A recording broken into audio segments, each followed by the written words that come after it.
Welcome. Welcome.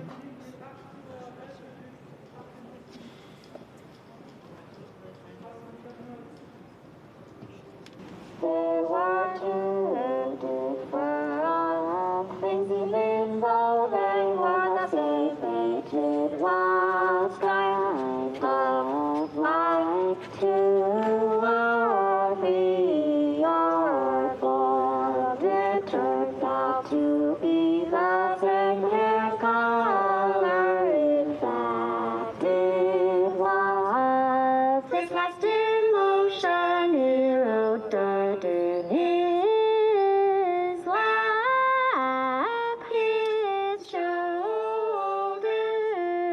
racked up his shirt. He pulled off, however, device to protect him from the wind, pulled him underneath his coat, which is nice and puts him into some nasty nightmares. What could possibly bring him? Hello and welcome to Ars Electronica 2020. Welcome to the start of a very unusual and for us rather new form of festival.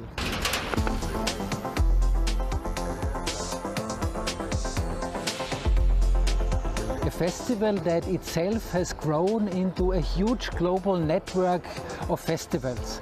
A platform for more than 160 project partners and partner institutions who together with us are joining for these next 5 days to celebrate this wonderful world of art, technology, innovation, and who are analyzing and investigating how these new technologies are shaping our world, our society, our culture, and how we as artists, as people from the creative and cultural sector, can contribute to a better, more human development of this digital world.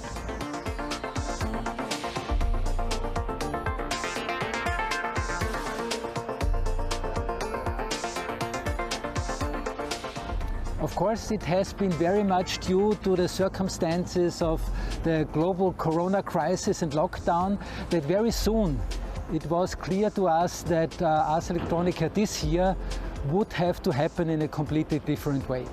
We would have to go online, of course, something that for Ars Electronica and many of our partners in the digital world is a very usual thing, but none of us has ever made this endeavor, ever gone into this risk of really trying to not only broadcast your own content, not just putting up a local festival and then send it out to the world, but creating a platform where we are not presenting but sharing, where we are getting in dialogue and communication, in exchange and in interaction. And I think this is one of the most important things that we can do and that we have to do.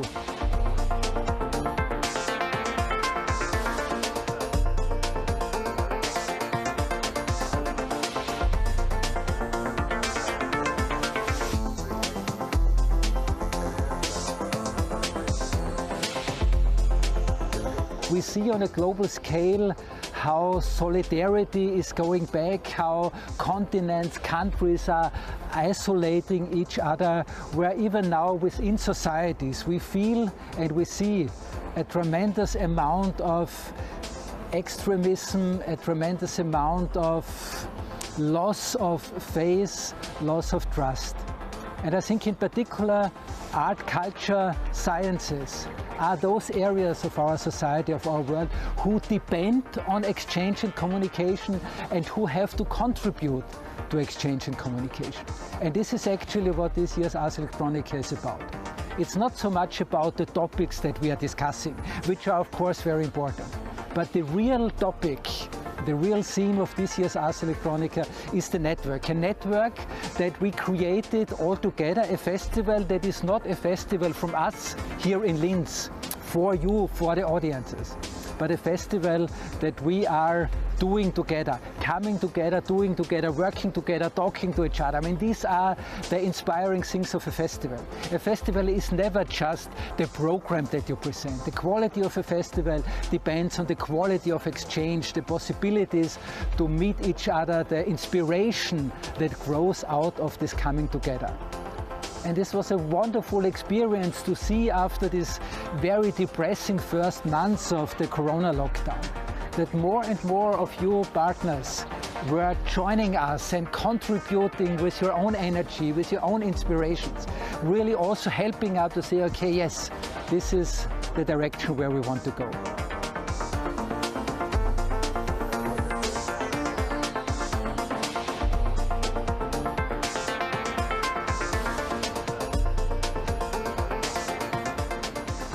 We are here on the main square of Linz, the city that has a long tradition in transformation. A transformation that is coined by industry, by other circumstances, but also by the culture and by the arts.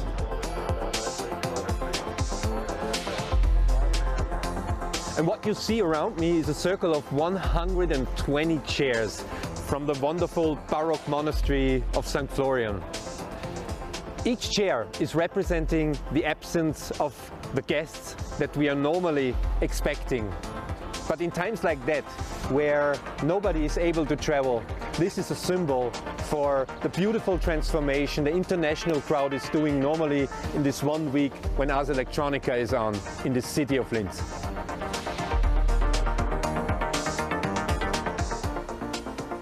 Ars Electronica 2020 in Silicon Valley, Linz, Oslo, Belgrade, Montreal, Tequila, Riga, Barcelona, Auckland, Osaka, Seoul, Australia, Yamaguchi, Adriatic Sea, Porto, New York, Athens, Moscow, Paris, London.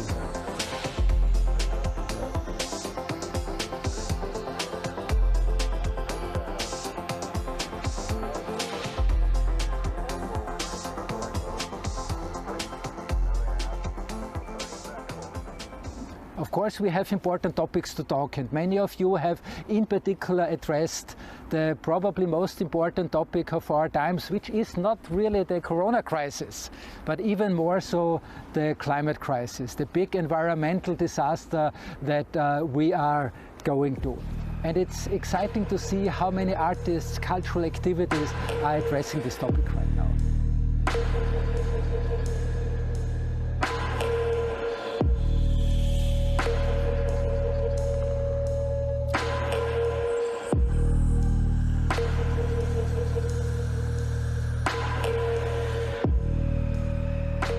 And of course there is this second very important topic and theme, the conflict between autonomy, democracy and the digital technologies.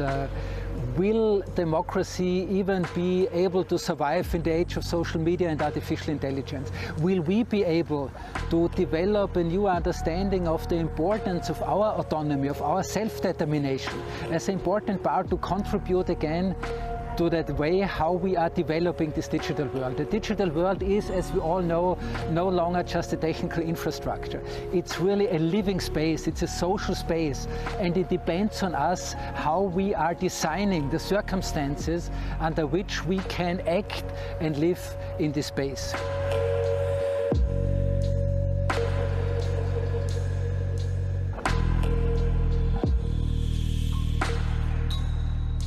And we see, of course, these dramatic activities all over the world. We see the huge protests in Hong Kong, we see the big problems in Belarus, we see the problems in many European countries, and of course we have the huge turmoil going on in the US in front of this big election campaign that is going on.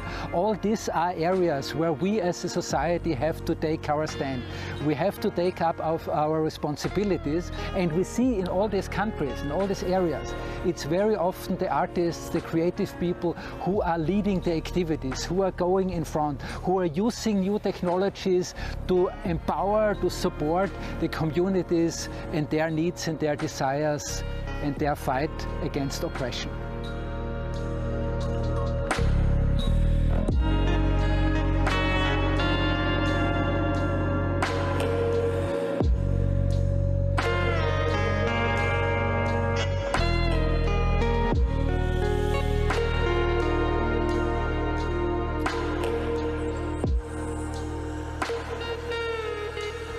So these are some of the things that will be strongly in the focus of these 5 days. There will be wonderful concert events, performances from many of your countries. There will be exciting views where we can see interesting collaborations of artists and scientists doing new types of research, and not only investigating the way how our world is changing, but contributing to it. Art is taking action.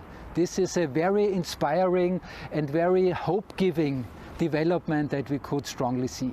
In particular, in one of our huge program areas, the Ars Electronica. We have wonderful and exciting prize-winning projects in the Ars Electronica, in the STRATS prize of the European Commission. These are all projects that really have the power to lead the way for not only here, for us in Austria, but I think for all of us globally.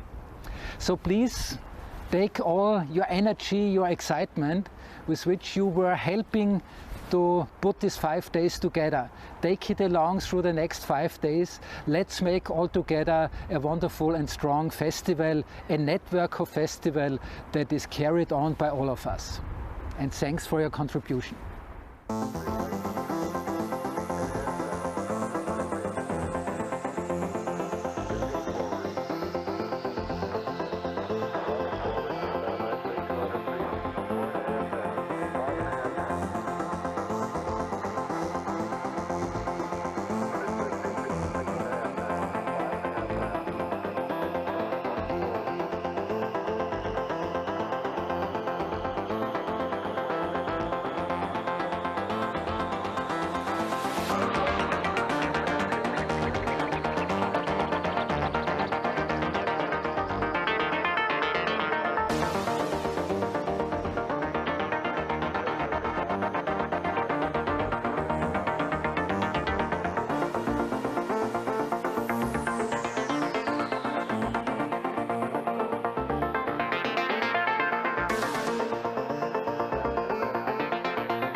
A wonderful good morning, ladies and gentlemen out there. This is the beginning sequence of the Ars Electronica Festival 2020.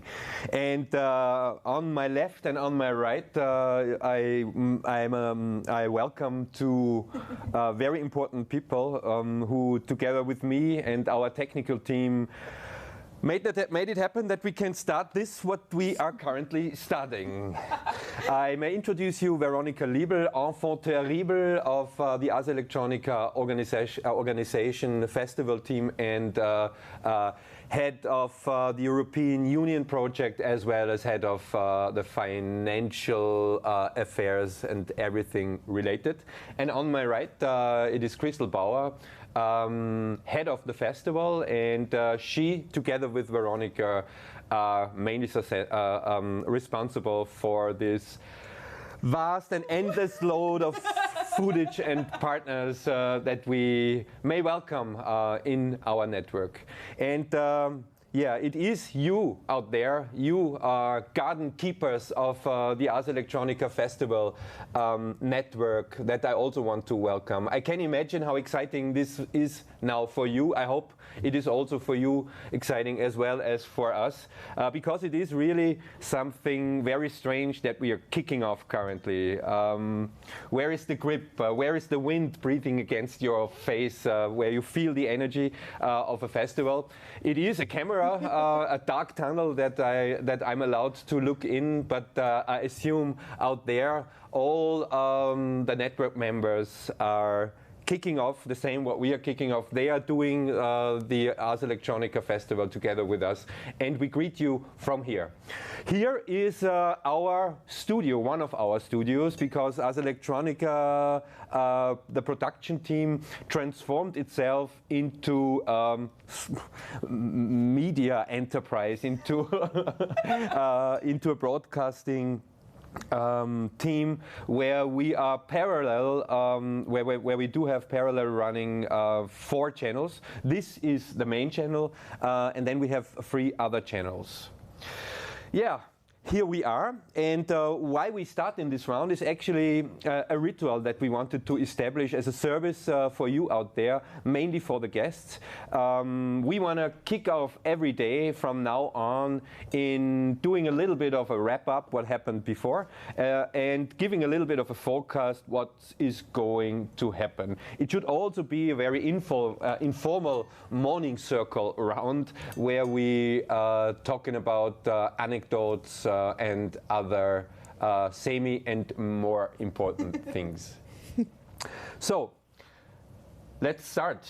Well, yeah, so the wrap-up is not the actual festival day, but it's a little early.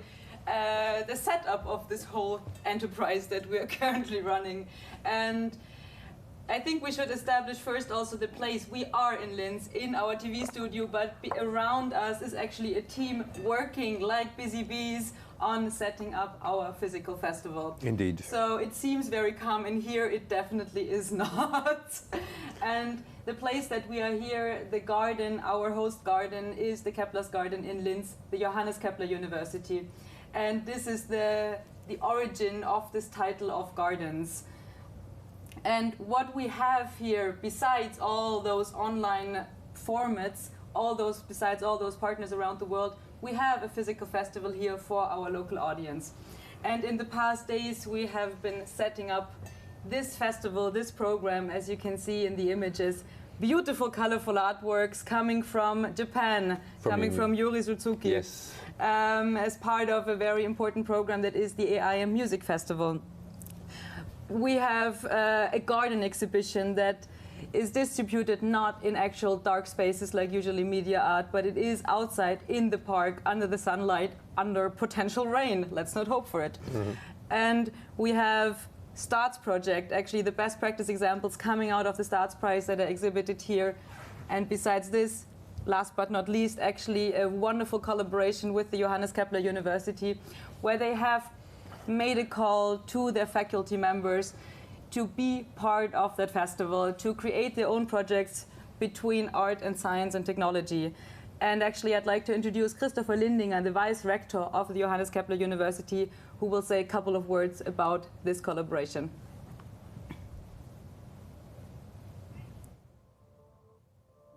Welcome to the Johannes Kepler University, the origin of Kepler's garden, and also one main physical location for this year's festival. My name is Christopher Lindinger. I'm the Vice Rector for Innovation and Researchers at this university. Work is currently in full swing, the construction machines are still there, and everything is being prepared for Ars Electronica. I'm especially pleased that there are several projects on display initiated by scientists of this university. Let me pick out 2 art and science projects which had been developed at the JKU Linz Institute of Technology. The first project is Pangolin Scales, and Pangolin Scales is a collaboration between the Institute for Integrated Circuits, the well-known fashion designer Anna Quibrecht, and the Austrian high-tech company G-Tech. The project combines 2 dimensions. On the one hand, it's a fantastic fashion project. The dress responds to brainwaves, translating them into movement and into light. But there is a revolutionary technological innovation in it. The researchers have succeeded in creating a brain-computer interface with an extreme high number of electrodes. This is relevant for a wide range of application of brain-computer interfaces. Just think of the control of prosthesis. With previous solutions, it was possible to detect the movement of arms from the few sensor points. But with this new technology, it's even possible to recognize single finger movements. The JKU Science Park is one of the crystallization points of technological research here at the university. But during the festival, this is one of the biggest musical instruments ever shown at Ars Electronica. The Institute for Networks and Security has found a security loophole in the locking system of this building and managed to control all the doors in this building. This weakness is now being used to control the individual door closing mechanism as sound generators to develop a composition for the entire building. These were only two of many projects of the JKU Linz Institute of Technology demonstrating the innovative power of the university and the transdisciplinary approaches. We are looking forward to your visit at Johannes Kepler University campus this year, either real or virtual. Come here and get inspired by fascinating projects. Yeah, thank you, Christopher Lindinger, for this very, very interesting introduction into this transformation project, this collaboration between the local institutes and creative minds and artists from outside. It is really wonderful looking at the outcomes because, you know, I mean, it is actually balancing those two worlds, and, you know what, the outcome on the one side ended up more on this engineering, scientific research world with the influence of artistical, critical thinking. But there is one specific project we wanted to highlight, and this is going to be introduced by Crystal then, where we have a pure, solid and wonderful art piece as an outcome, which is remarkable, and that's why we would like to show you this. It is a collaboration actually of two people. One of them is a scientist, the other one is more design related, and they started working together in order to transform this idea and this context of random numbers into something physical, into something visible. And I can only assume that this is not the easiest thing, but this best practice example coming out of this connection between the LIT projects and Ars Electronica, we don't want to keep from you, so please show us a little insight.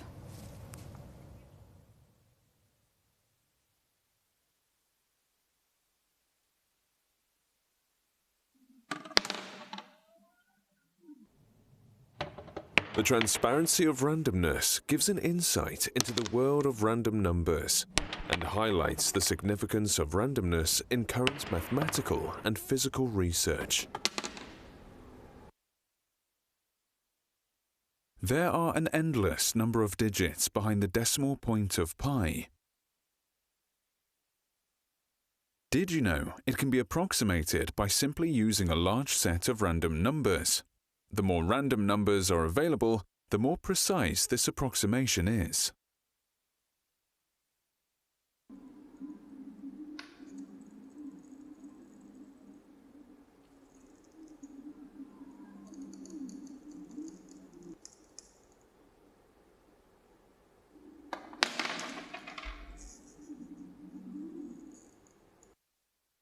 Go left. Now right. Left again. Now 2 steps up. 1 right, then 1 down. This apparent wandering based on a huge amount of random numbers is the fundamental basis for many scientific computations.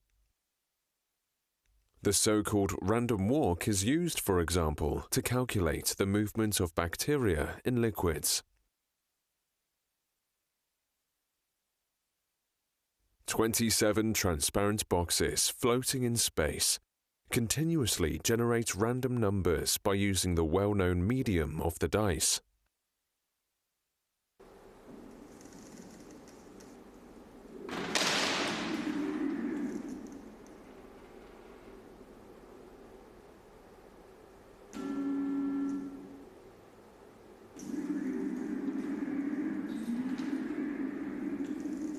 structure and complexity of natural materials are influencing this process.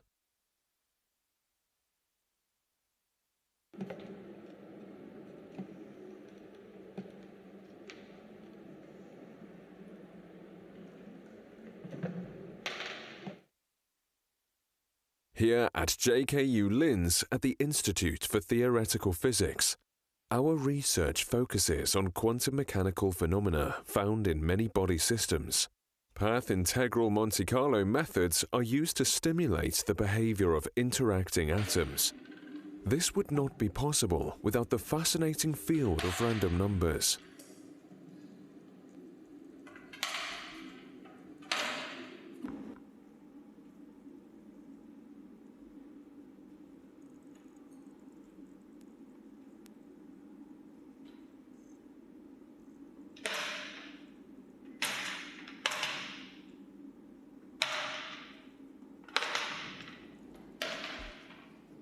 Immerse yourself into the world of randomness and become an active part of the installation.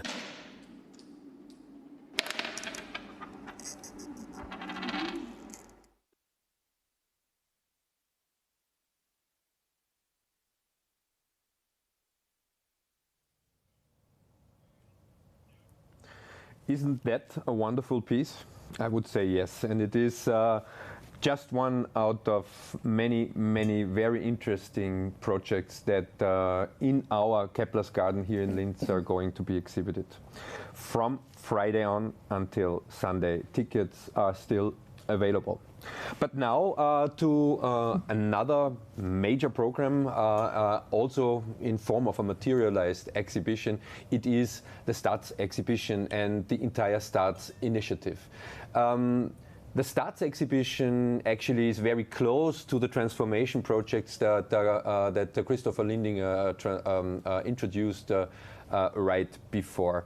But more from this angle of the arts perspective. It is the proof actually which nature outcomes might have coming from collaborations between the science, between the industries and the arts. And it is also, who else, Veronika Liebel, who is during the year the driving force for this STRATS initiative and the spokeswoman behind and before it. And she will give us an introduction and an insight into this wonderful program. Exactly. So again, this year already for the 5th consecutive time, we're presenting the outstanding outcomes from STRATS, in particular the STRATS Prize. STRATS is an initiative from the European Commission to honor innovation at the nexus of art, science and technology.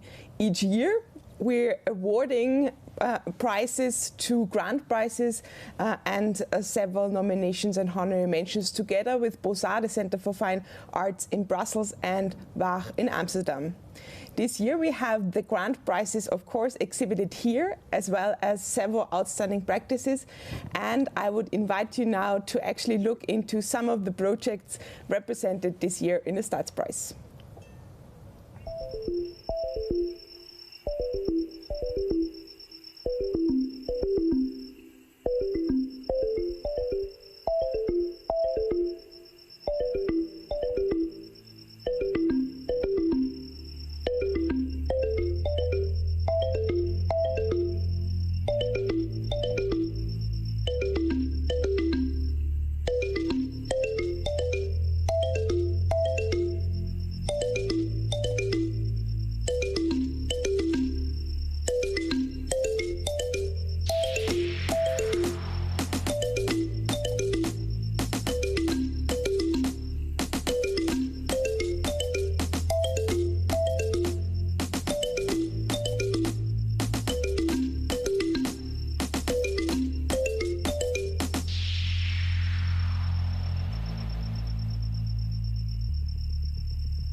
Wonderful video, wonderful exhibition.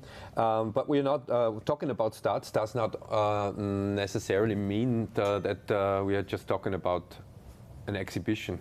STRATS is actually an attitude.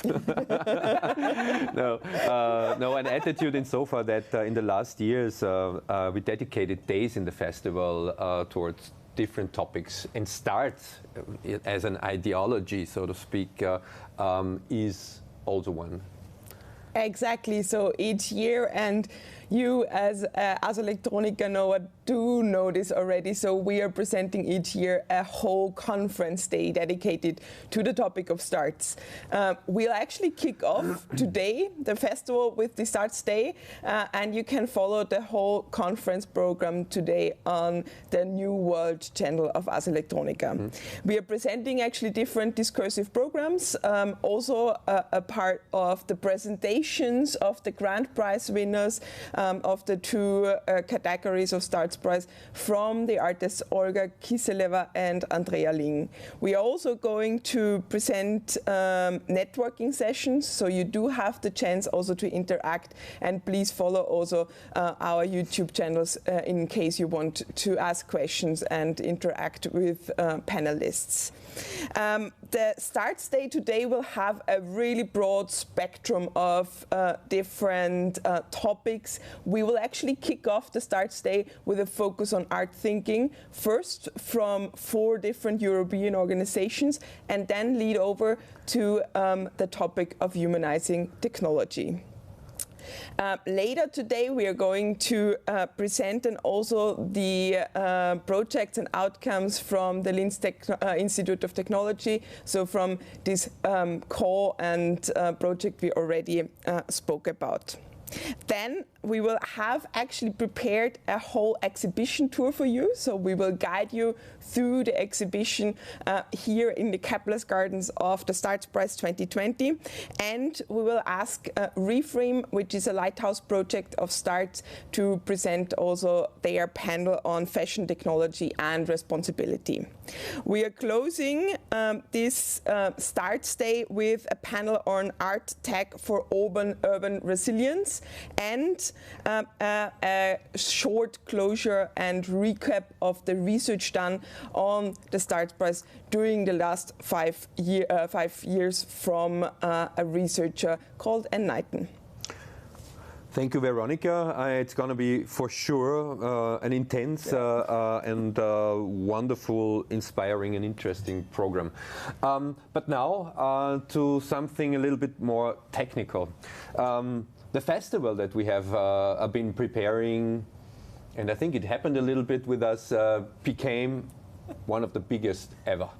Not biggest in materialized projects all over the city, the biggest insofar that it is an unbelievable network that we activated there.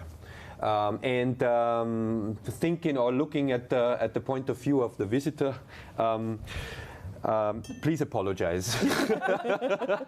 It happened to us. There might be something important out there embedded in the question that we raised, that all the partners that we were asking immediately jumped on this boat, and now we are here. And it is, yes, a nightmare for you out there to organize yourselves in these endless programs that we offer. But for sure, as a festival organization, we try to offer several portals, several ways to make this festival to your own festival, and we dedicate the rest of this session actually to reach your hand and help you to organize yourself. Exactly. So basically, it may look like a nightmare, but it is feasible to navigate through our program, definitely. And the next couple of tips are really recommendations from our team to navigate through these online programs, through the vast majority of the programs on the different channels of Ars Electronica. First, to start with, obviously we recommend, of course, if you want to get an insight into the programs in general, to start with the website.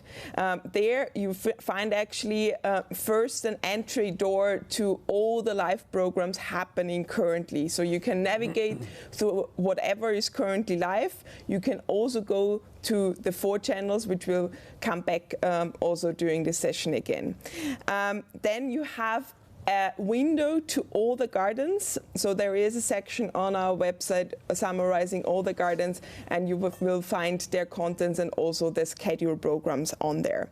A tip I would recommend you directly is actually also to filter through tags. So we have prepared a couple of tags for you.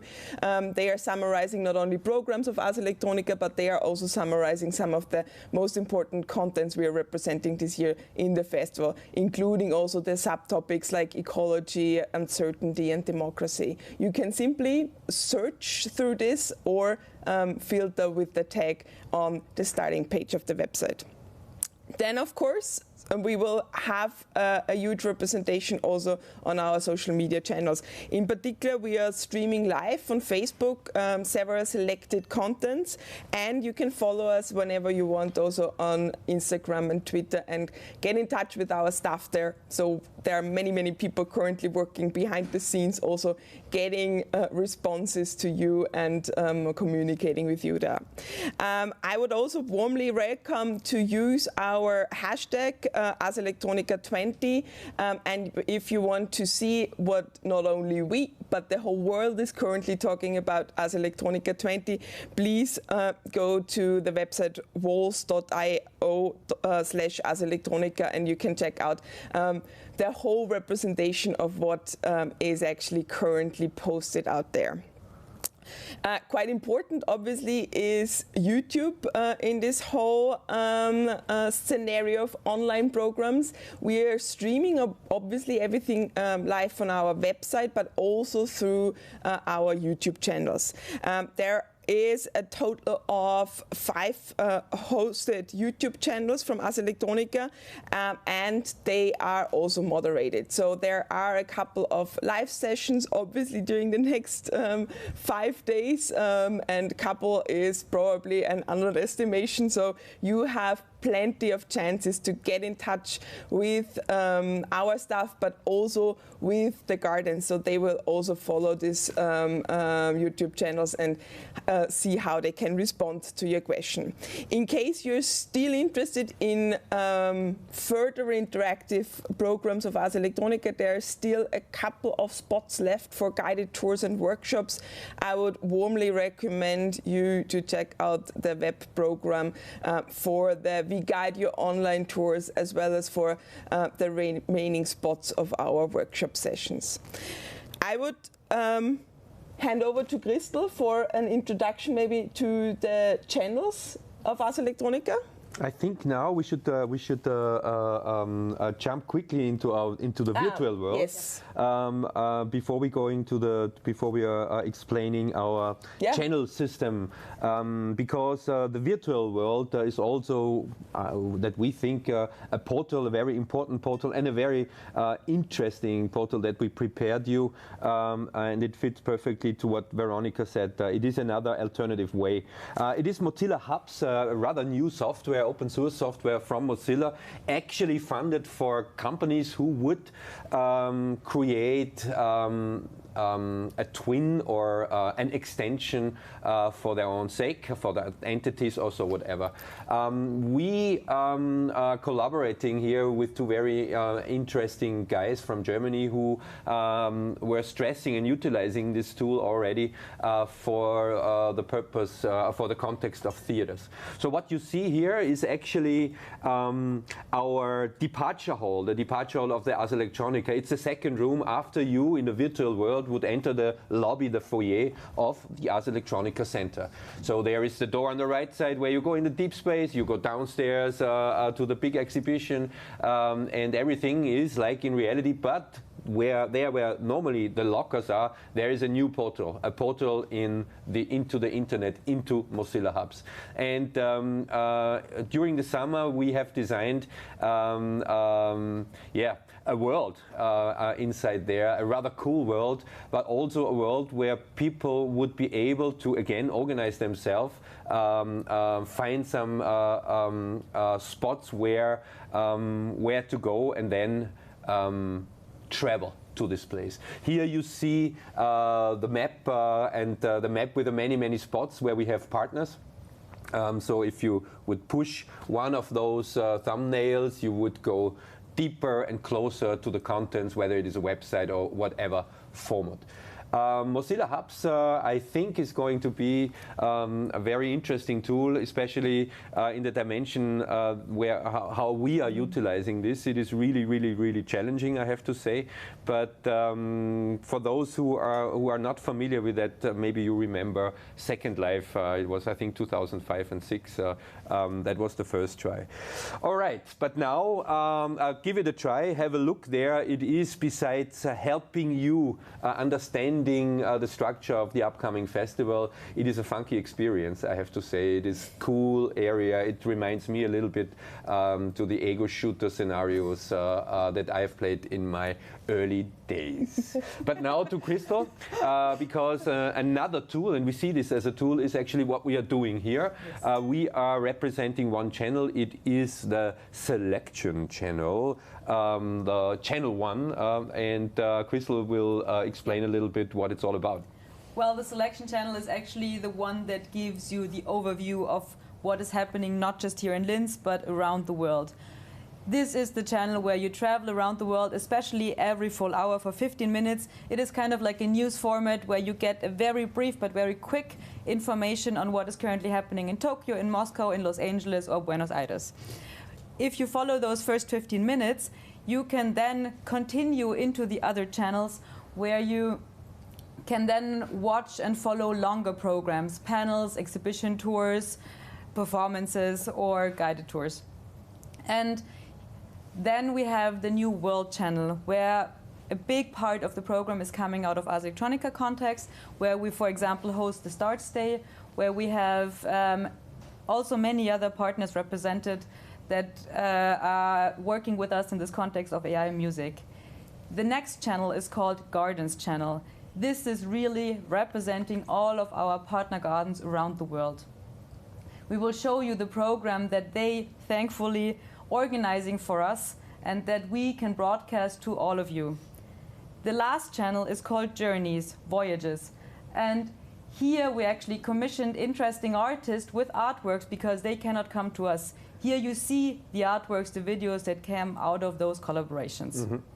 Thank you very much. And we are here in Channel 1, and I will be your moderator in the next hours. And I, as a moderator, say thank you to my wonderful colleagues and guests. They are representing, by the way, ambition, powerful, creative team that is, a new category of being wonderful. They are sitting parallel, pushing the channels, operating the channels on the one side. So we call them we call them travel agents. And there is another part of the team that is currently preparing the physical exhibitions, the place, the garden that we are actually here. And they are our garden keepers. Thank you, ladies. I wish you a good day. I see you later. And it is my honor now to guide you a little bit into our programs.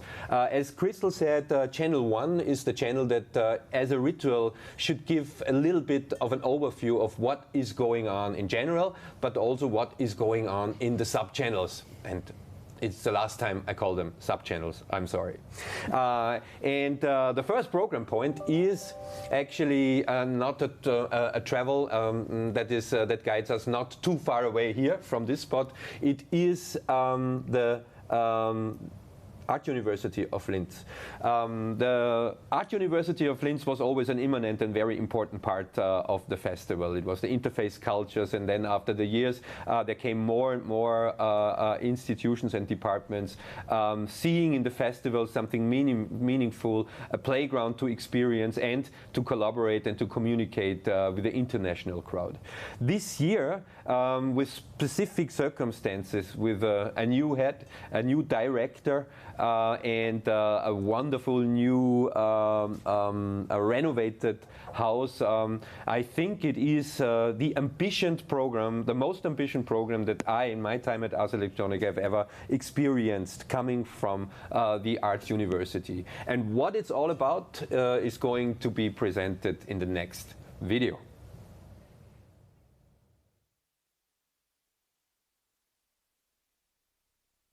Hello, welcome everybody to the Wild State. This is this year's campus exhibition of the University of Art and Design at Ars Electronica Festival, and we prepared a huge program with around 200 people involved, 120 artists. And it will also be streamed online so that everybody in the world can actually participate. The Wild State is the title. This was a very wild semester. The artists had to work at home, they didn't have any space, they didn't have any tools. But I think what we can learn from artists, and this we see very well in this exhibition, how resilient the artists are. Even under the most difficult conditions, they are not giving up. They want to be showing to the world their concepts, and they keep making good artworks. What you can experience here during the Ars Electronica Festival is that you will have an exhibition of interface culture called State of Intimacy. You will see contributions from other departments of the Art University, if it's from Fashion of Technology, the Art Education Department, the Graphic and Design Department, name it. The exhibition will be also extended via partner universities and with some of the artists that we actually really can welcome here in Linz, which is really a wonderful honor for us. We have also 3 fantastic evening lectures by Tomasello, Janina Loh, and the very famous Lynn Hirschman, who also got the award here at Ars Electronica. Our symposium is titled Unheimliche Freunde, or Uncanny Friends. It is actually curated by Gloria Meiner, and we are expecting here different lectures by international guests. Next to the exhibition and to the Agora Digitalis, to this kind of discursive platform, we also have a huge presentation directly at the main square, Linz, in the public space. We are projecting on the surface with artists like Christa Sommerer and Laurent Mignonneau, and Depart, an artist collective also from Austria. And last but not least, we also have a really nice sound campus curated by Enrique Tomas with fantastic experimental sound performances and the Metaverse online VR environment. Here also lots of artists and composers and performers are participating, so please welcome here and enjoy our exhibition and our online events. Hello, I am Fabrizio Lamoncha from the Interface Cultures Master Program. I would like to invite you to our student exhibition at this year's Ars Electronica Festival.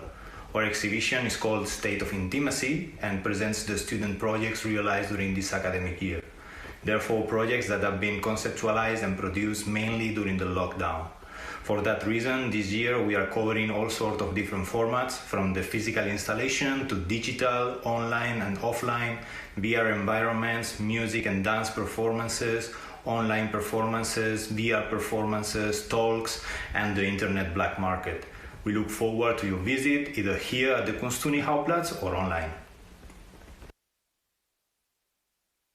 I'm Julia Rissler. I'm Davide Bevilacqua. And we are the curators of the Wild State Network. An exhibition in place, and we're very happy to welcome 30 students and 13 universities from the field of media, arts and design who will be presenting their works in place. There will be sound installations, video projects, but also virtual and augmented reality works that can be experienced in the space, as well as light installations. One of the topics that is very present in the Wild State Network is the topic of nature and media ecologies. For example, there are works that are dealing with quantum physics, human nature, the opposite side, which is like algorithmic thinking. And there is a section which is dealing with the changing of perspectives and how technology augments the daily cityscape that we live in, as well as a few artworks which are dealing with a current important topic like surveillance, networks, internet infrastructure, some hacking approach, and also data criticism. And last but not least, of course, one of the topics that we are facing right now is the pandemic, and there are some works and projects that are specifically dealing with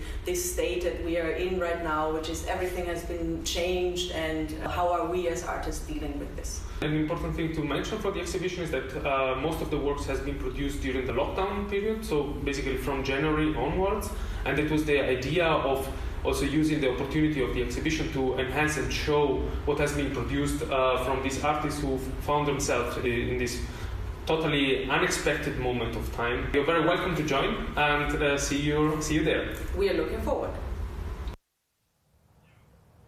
Well, I can just strongly recommend you to spend a little time into the diversity of the program of our partners here in Linz, the local art university.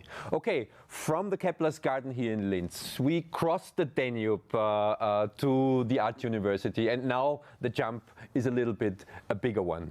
We are flying now to Chile, to the Ars Electronica garden Austral. Chile, the partnership with Chile is actually something that has been growing since the last years. It is about breaking a lens for the media arts in countries, in other countries. And Chile really is a very, very interesting spot, geopolitically, but also artistically. We will introduce you in the next days anyways in more perspectives, in more different gardens coming from Chile. But now we'd like to introduce you a very interesting project, a project that is focusing on the ecosystems, on the importance of ecosystems, of wetlands. It is about a specific region in Chile where 8.5% is covered by wetlands, and out of this rather delicate for humankind geo and biological circumstances, there is a creation of a network between humankind, between the scientists, between the people living there and the nature. What this precisely is about will be introduced now in a short film.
Valdivia is a wetland city, a place defined by water and vegetation, blue and green all around.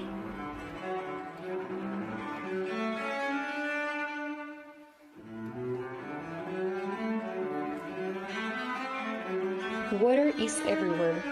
Almost 2 meters of rain pour over the city every year and then run through its wetland veins, supporting life through an intricate web of valves, pantanos, and rivers. Valdivia's love and hate affair with wetlands is an old story that started long before the Spaniards founded the city in the 16th century. Wetlands have determined Valdivia's identity ever since. Our city is located at the confluence of 3 major rivers and their large network of related wetlands, covering more than 40% of the city surface. These wetlands are home to more than 190 plant and over 100 animal species. They provide invaluable ecosystem services such as climate change mitigation, rainwater drainage, and flood control, and they are highly valued spaces of urban nature and recreation for local communities.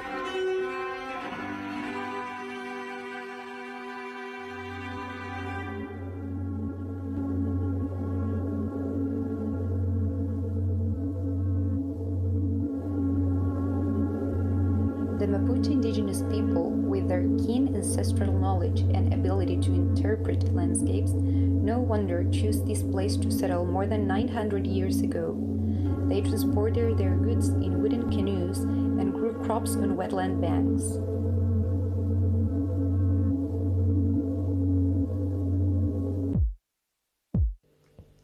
At the time of Valdivia's foundation, in 1552, wetlands shaped our city's physiognomy, a trait visible until today in the intricate street design.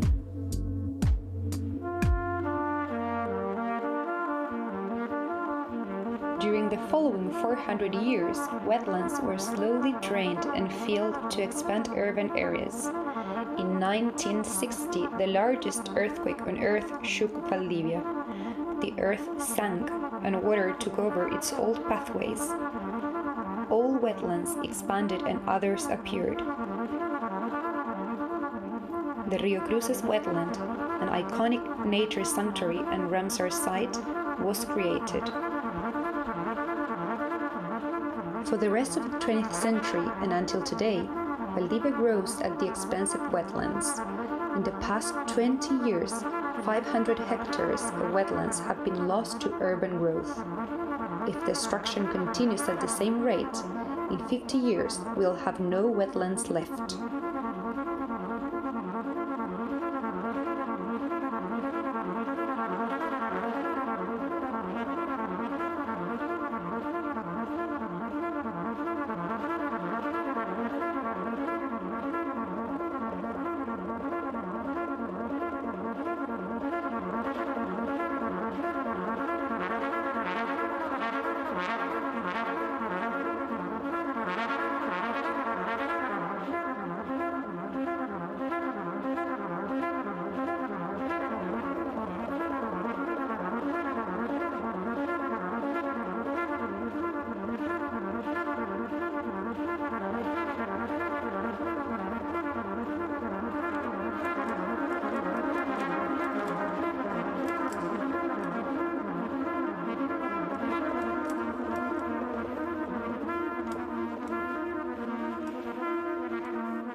Local communities, deeply connected to our wetland identity and heritage, have awakened and will not allow this to happen. In 2004, Rio Cruces Wetland Sanctuary was struck by an environmental disaster caused by Arauco's pulp mill.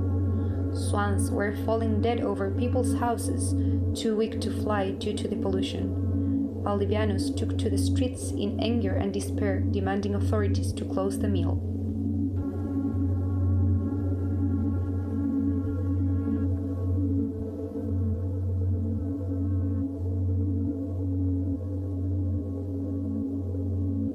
This social movement was the basis of citizen-led and local community movements that defend wetlands all around the city until today. Wetlands continue to be threatened, but there are more and more people who value them and imagine them as part of the city's future. The same is happening all over the country, leading to the recent approval of the first law that protects urban wetlands nationwide.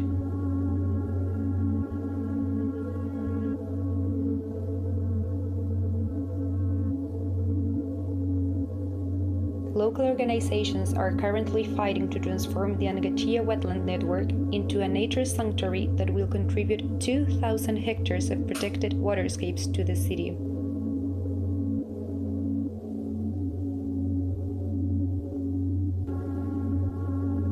people dream of co-managing wetlands as urban public space that provide multiple ecosystem services to all human and non-human city dwellers.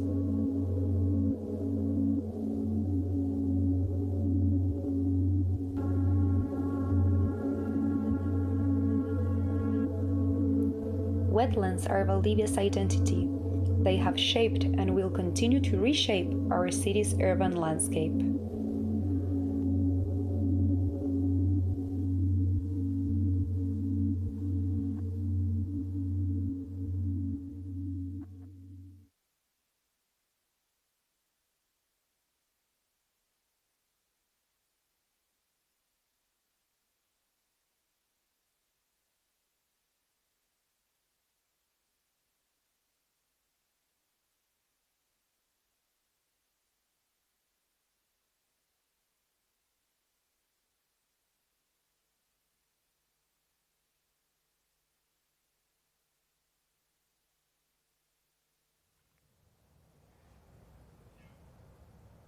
What a wonderful journey, what a wonderful trip. From Chile, we can expect further very interesting and further diverse experiences and journeys.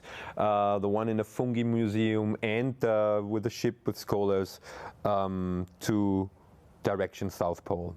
But now to a topic, to a term that has been actually established in the last years from the Ars Electronica Future Lab and published via the communication channels of the Ars Electronica Festival. It is this term art thinking.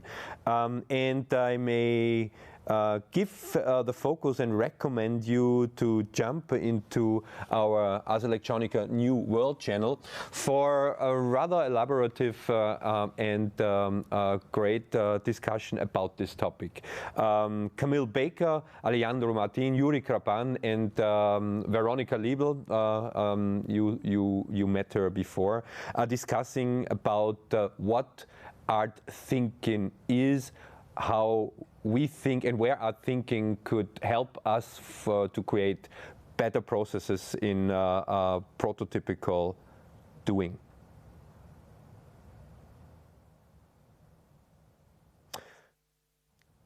Yes, and I know there is no video, but I just forgot it.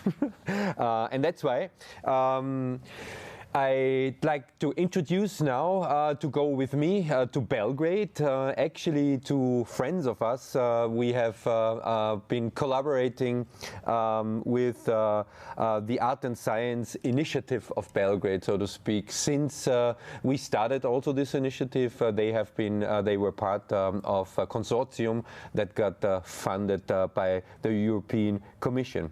And what we are going to see is a guided tour through a exhibition curated by our colleagues in Belgrade, focusing on the topic of art and science.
Yeah, and now from Belgrade we jump to Newcastle in Down Under, and I think we are going to expect Mr. He himself, Christopher Minsky, introducing us a rather interesting project in Australia.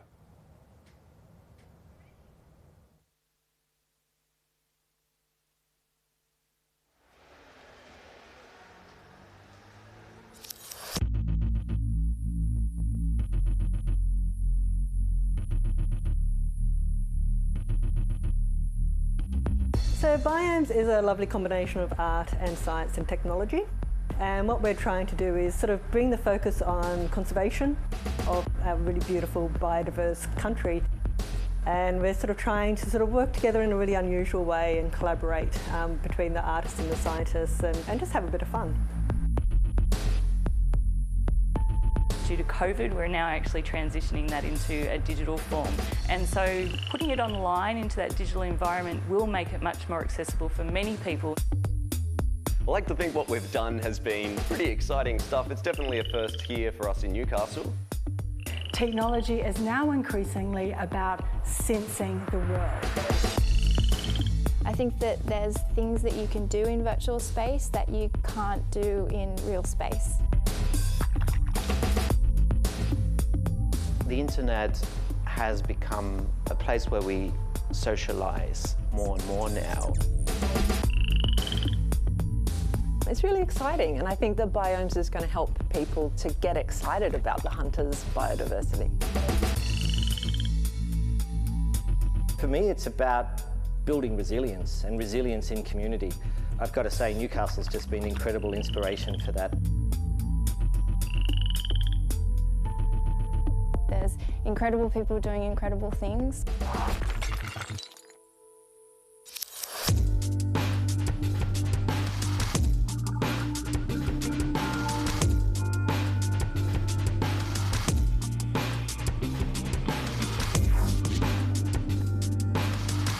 I think that everyone can contribute things from their areas of specialisation, and together we can do really amazing stuff that we wouldn't be able to do otherwise.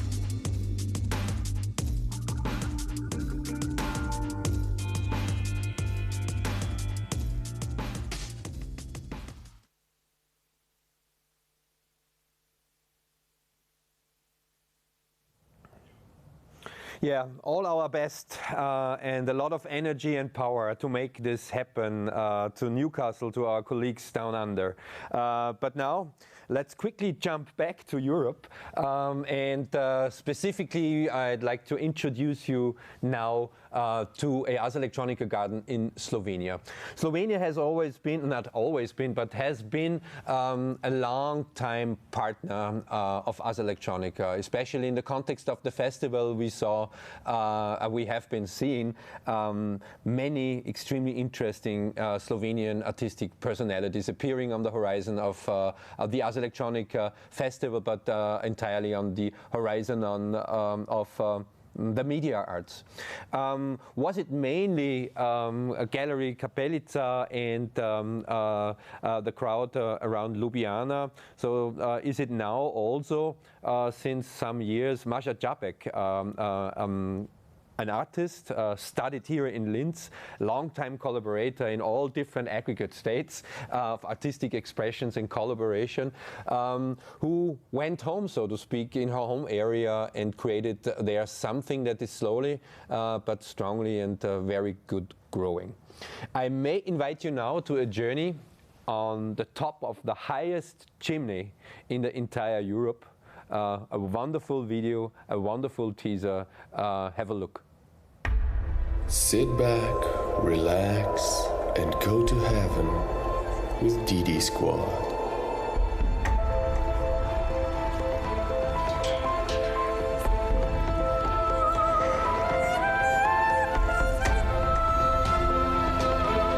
$14 more to go.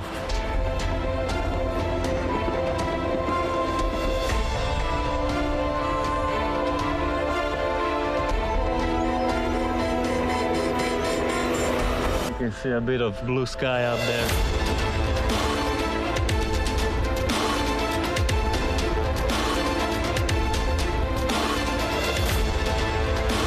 You can see by the look on our faces that the climb is not so easy.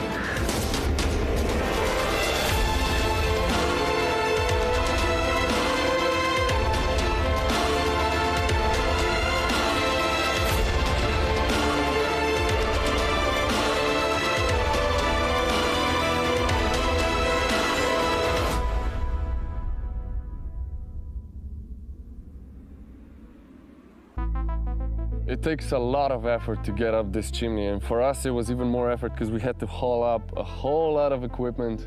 So we're carrying a lot of safety equipment, safety gear, cameras, water, and of course chocolate bars. I think it's going good. I mean, we're only 1 hour behind schedule, so that's perfect.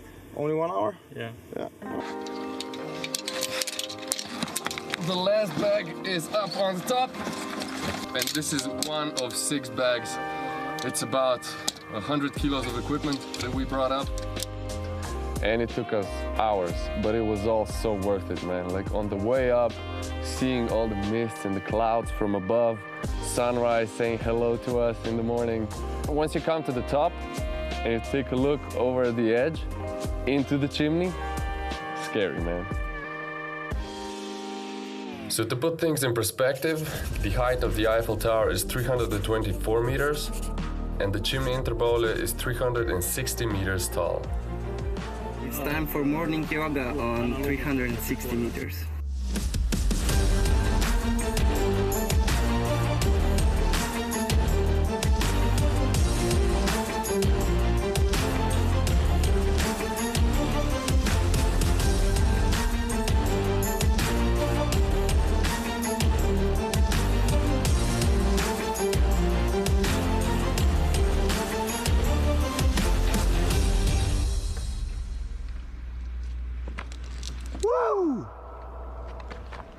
Oh yeah! Woohoo!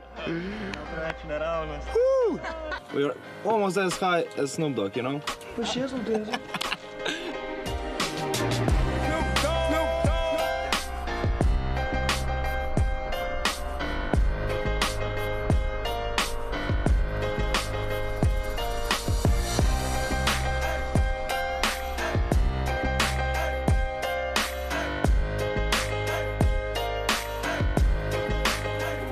So right now I'm preparing for human flag.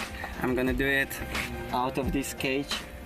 It's pretty sketchy because it's all wobbly and the edges of it are sharp as fuck. It's one of the best views.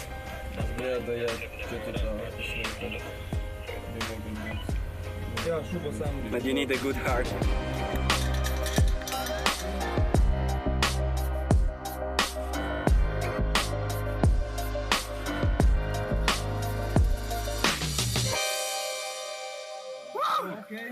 That was intense and painful at the same time.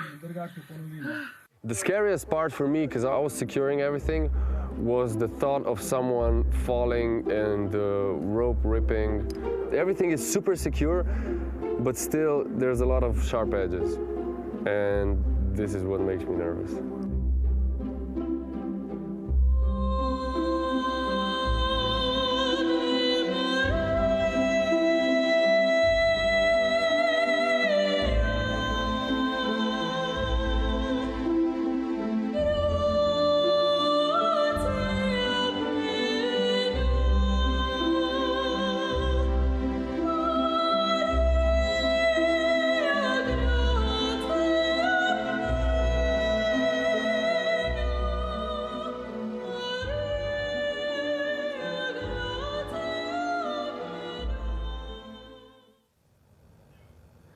Well, I have wet hands now because I have a little bit the fear of height, but what a great video. In general, I have to say, in the next 5 days, you will see whether it is a teaser or a live program or so whatever, which effort our partners invested into this, what the Ars Electronica Festival this year is. I already from now on want to thank everybody being involved for this,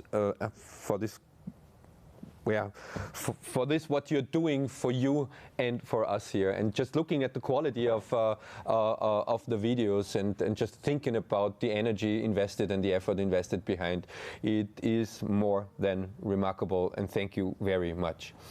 Now I'd like to introduce you or guide you into actually a very traditional program. I am coming it's the Ars Electronica gallery spaces. Those who remember, it is we established this program in the Post City, and we dedicated an entire area on this question of, well, business cases for a species of the arts, the media arts, that has actually not a square centimeter space on the so-called art stock market, or let's just say art market. And it is about the collaboration between the Deutsche Telekom, the German Telekom, and Ars Electronica, with a focus on Eastern media arts and online versions. That was actually an initiative implemented and established already before the pandemic, but now it is more than fitting. I wish you an interesting journey into the digital worlds of this collaboration.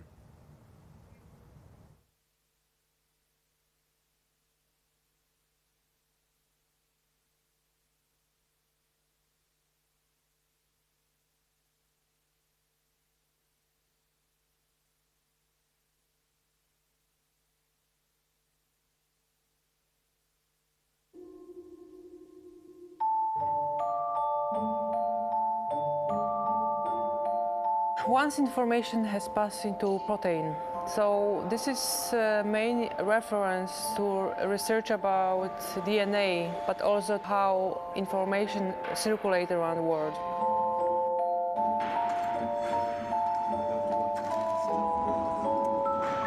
We're just starting installing, which is a super long process because each element is connected. So we need to just follow 3 or 4 manuals for preparing this installing step by step. So it is also important that it's actually the biggest work for Telecom Art Collection, so I'm very happy. It's also a little bit stressful because it's a lot of responsibility to make this very good. So first I was working around basic ideas. For me it was important to match to the idea of networking. So of course I came to this point that it must be DNA. Basically I'm just composing a set of elements which I want to repeat. In this case a repeatable hexagon system. In some point we start to install colorful element made in copper, and these colors referring to DNA components.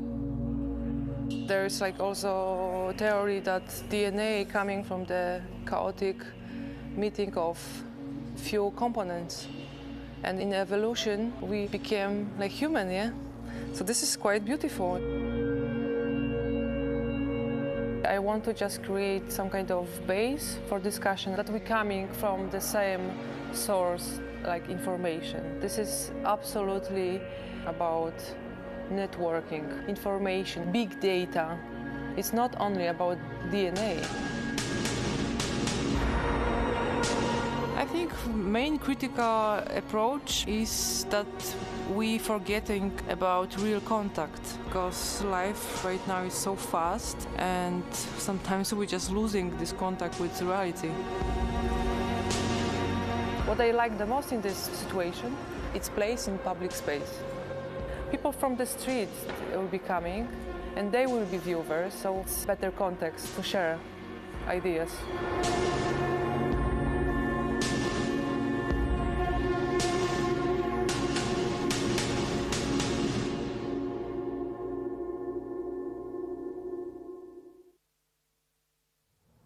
And now to a program format that again brings us back into this context of the STRATS universe, the STRATS initiative.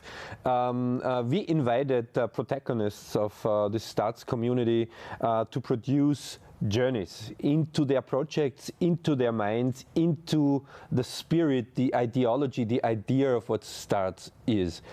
Everybody coming from the arts world and being successful in this STRATS universe comes actually highly skilled and with an openness of collaborating beyond the own sake, beyond the own genre. And now I'd like to introduce you into a journey from the Taiwanese artist Pei-Ying into the invisible. I hope I see you again.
beginning of the life on Earth.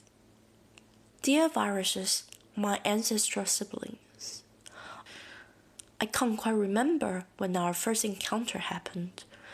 Perhaps in my mother's womb, perhaps at the very moment of my existence. From the studies of history, I could guess you probably came into existence following a chain of accidents. Well, so am I. When the machinery of replication was put together in the molecular cascade, the branch that led to my existence emerged. That was our first point of separation. Then we have departed in our own ways, but remained our molecular connections. You and me and many others. It is said that you connect me with other species. You circulate the genetic data between us and other living beings. If the world is without sex, you will provide our sex. If the world is without variations, you will create variations. We depend on each other. And I not only grew from you, you have made a part of me. You have made me. You are constantly changing me. Yeah, what I think I noticed, or what I think I saw differently from how you see it, is that as a scientist researching viruses, I really try to figure out how these viruses work and how you can protect people from these viruses, and perhaps how to cure people from viruses. And I think your approach has been quite different in that you are trying to find a way that you can live with these viruses. But also a thing we both want to do is to also educate other people about viruses.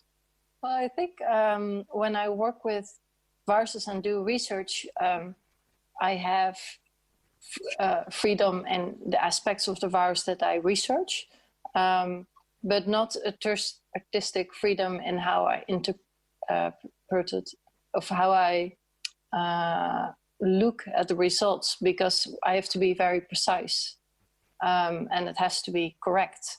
And I think with art you have a little bit more freedom, and also to use your imaginations, which is something I cannot always do, of course, when you research.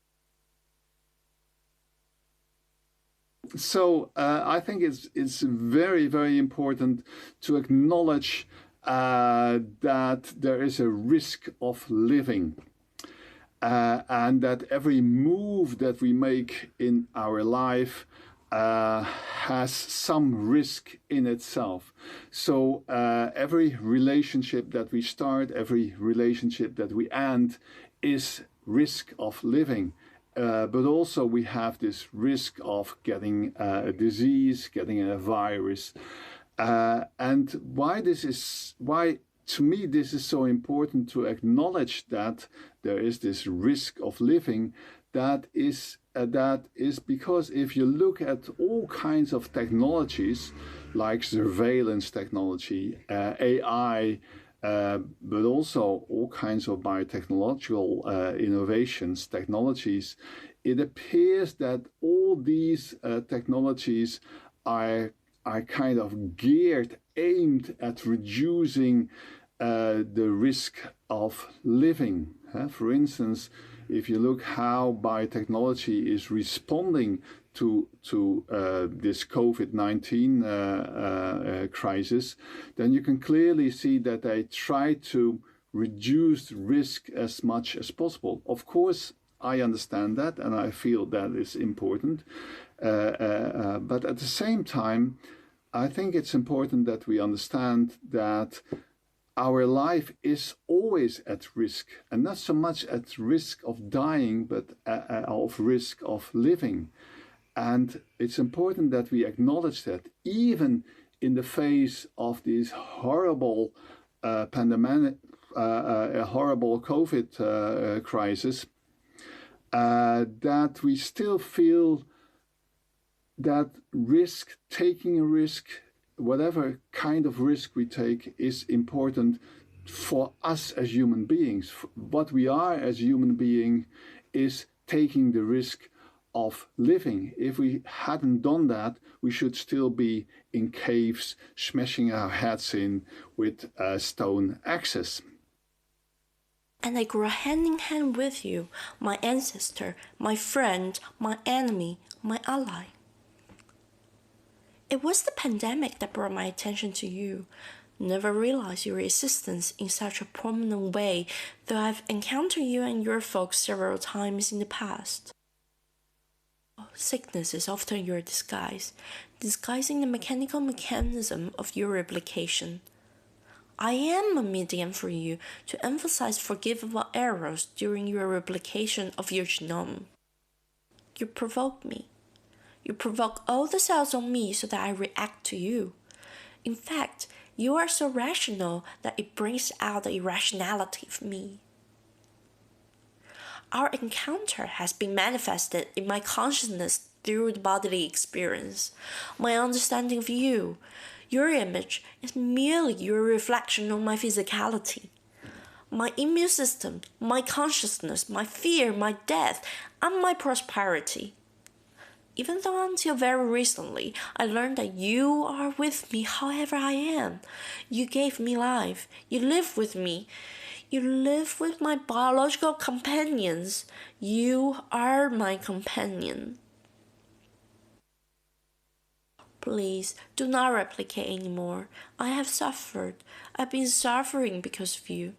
You plunder all my prosperity to gain your prosperity. Well, I support your existence and you support mine. But you are also a threat to me, and so am I to you. Who are you really? The idea of you is hard to grasp for me.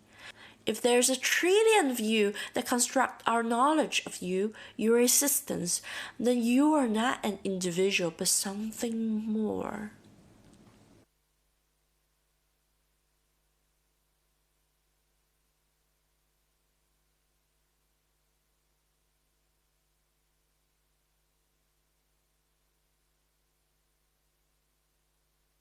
Sort of responding to what you were saying, I guess we spent a lot of time that you were explaining to me what kind of research they are available and what kind of new knowledge that we actually know about, and also trying to correct me whenever if I misunderstood something. Yes, and I think that's really nice when you collaborate on the level that we did, that I can also explain things to you or maybe correct things that are not correct. But the really nice thing that you can do is to put another layer on top, another way of thinking about the virus. But also normally science, when we publish in scientific journals, the story can be quite dry. And by making nice art objects and games, it's much easier and nicer for the general public to understand the research.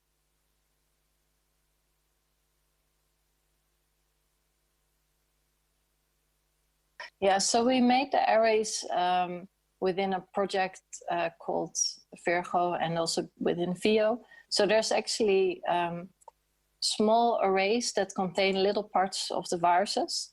And then what we do is we put serum from people on those arrays, and then we can see if they have responses against certain norovirus types. So if we see a response, we know that they probably have been infected by that type of norovirus.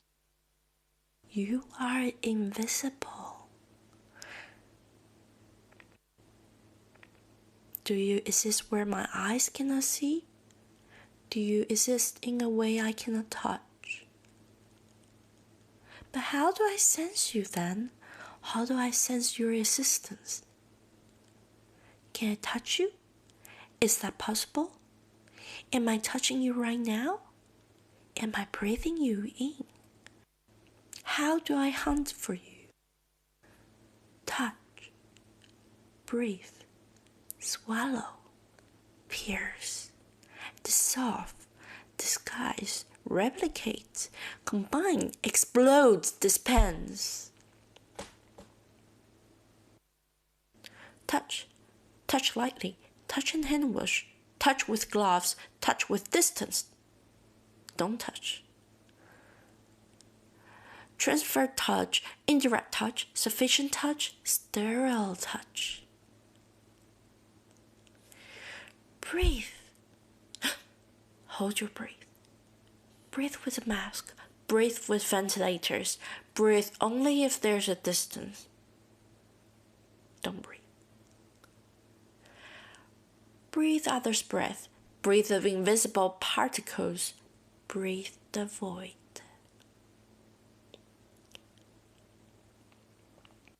Swallow. Swallow a mouthful. Swallow without noticing. Swallow with fear. Do not swallow. Stay hungry. Your invisibility brings me the maximum imagination, imagining the possible ways of our encounters. Penetrative fear, fear for penetration. As if you are going to conquer the world I live in, as if you are going to occupy the space I move, as if you will lay yourself on every bit of surface within my reach, as if you will enter every single cell of me, of my family, of my friends, as if you will use us as your vehicle for mobility, as if you would take us hostage, as if you would deteriorate my body, my life, my society. In the face of death.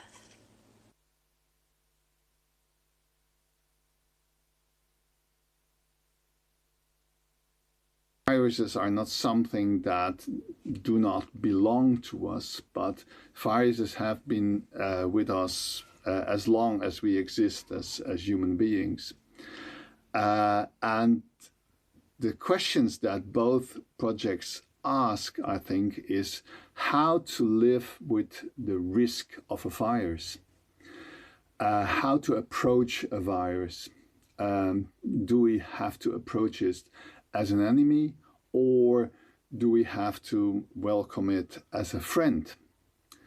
Now, if I first look at the project, Tame is to Tame, then I feel that the project is very much about trying to incorporate the virus into our life in such a way that we domesticate it, like as we have domesticated dogs.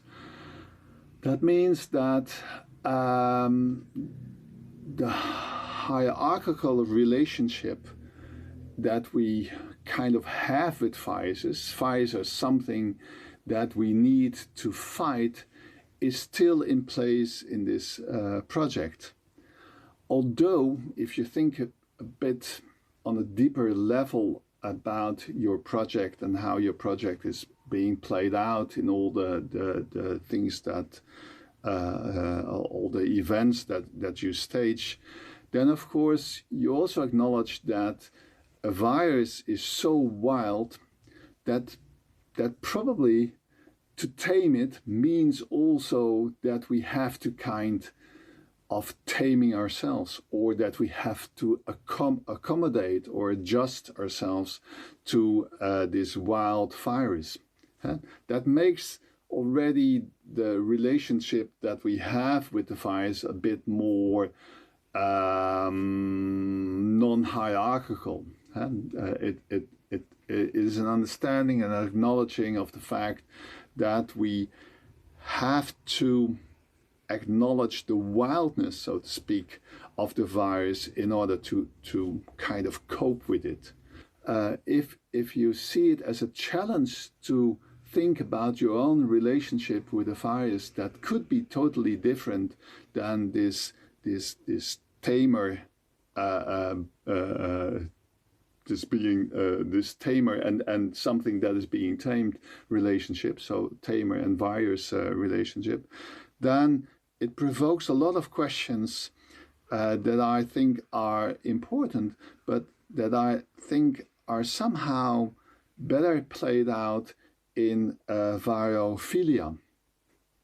And that, of course, has to do that virophilia is much more a project about how to accommodate, how to find a relationship with a virus in such a way that the virus is not so much something that needs to be tamed, but that a virus is something that needs to be incorporated in a very literal and literal sense, but in a very literal sense by eating it. That is that in this project, me as a beholder is exposed to the virus in a very intimate way. I take it into my own body by eating it. And I allow the virus to perform, so to speak, its wildness without me trying to tame it. Fear for death is not a universal concept on Earth. Birth of you, my dear viruses, often come with death, death of me, death of the cells. But I'm very well aware that death does not always come with fear. The risk of death teaches me the respect of you, forces me to look for alternative opportunities, pushes me to evolve. You, my muse, my biological driving force. Your threat is my opportunity. Your collaboration is my fundamental elixir.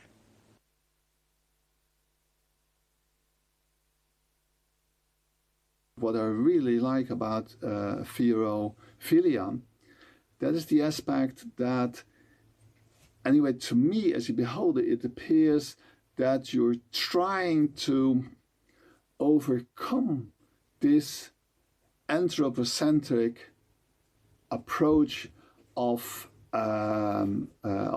viruses, because you're not saying, okay, I have to guard myself, defend myself, or I have to tame them in such a way that their wildness is not interfering with my humanness. But by eating a virus and by taking it into my body and by allowing the virus to, as I said before, to play out its wildness actually in my body, is of course trying to understand what it would mean to have this non-anthropocentric relationship with a virus. And even if this is only art, so to speak, it still challenged me to think about what does it mean if I see a virus, if I see all the microbes that are living on and in my body, not as something apart from me, but as something that is part of my identity, something that defines me as who I am, something also that makes me feel that my identity is not something fixed, but something very fluid, something in a kind of constant exchange with all the other living entities living in and outside my body. And as such, it could be a kind of also intellectual starting point, your artwork, a kind of an intellectual start work of what would it mean if I'm not only thinking of a virus as something that belongs to me and that I should welcome as part of my identity, but if I think of all the non-human entities, so to speak, around me, that I should welcome as part of my identity.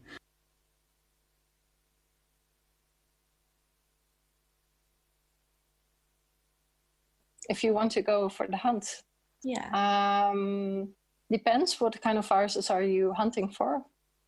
Say if I want to hunt as many varieties of viruses. So more the varieties instead of the amount of it.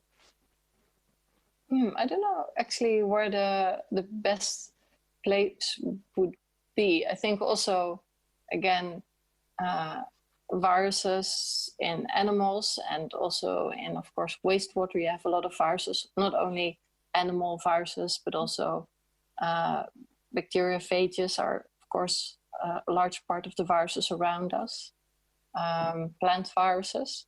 So I think you can go on the hunt in a lot of different places. Like a swamp, maybe?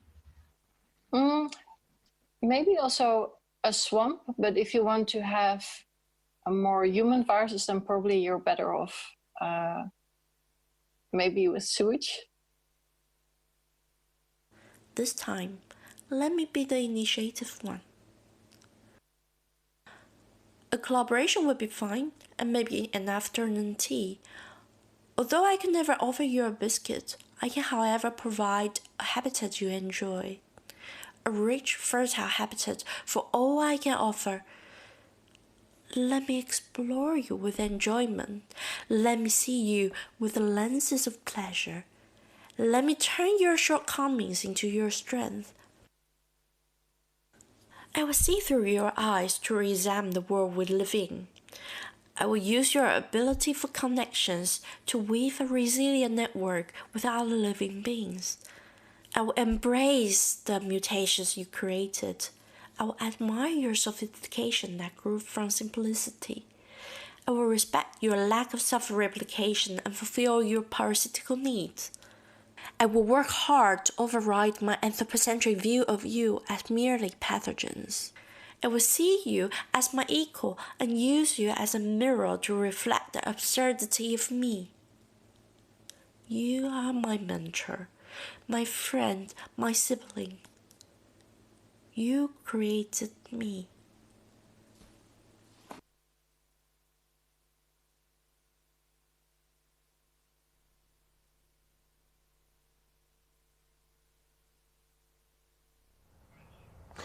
Yeah, what a journey. Impressive. More to come from the start journeys.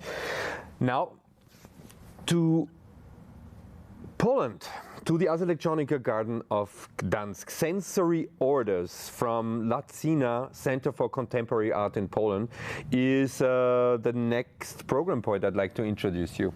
The Ars Electronica Garden Gdansk, hosted by Latina Center for Contemporary Art, features Sensory Orders, a project examining the different orders of sense-making taking place under our current conditions of extreme uncertainty. Have a look.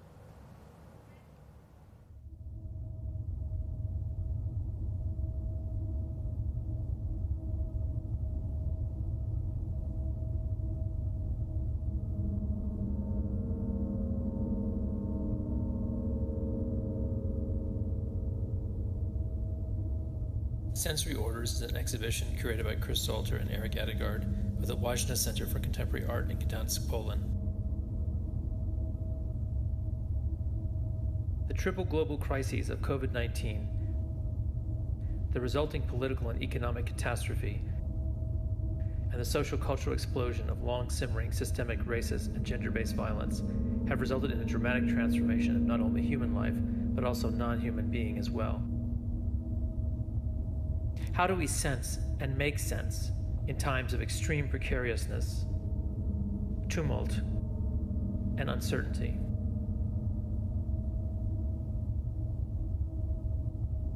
Sensory Orders explores three different orders: the organic realm of human bodies, viruses, plants, animals, and the matter of the earth itself; the machinic realm of sensors, machine intelligence, and computing infrastructures; the symbolic realm of language and human culture. These three different orders are fundamentally intertwined, sensing, acting on, and affecting each other. The term orders comes from economics and political science, and describes the way in which ideologies or thought patterns are organized and structured.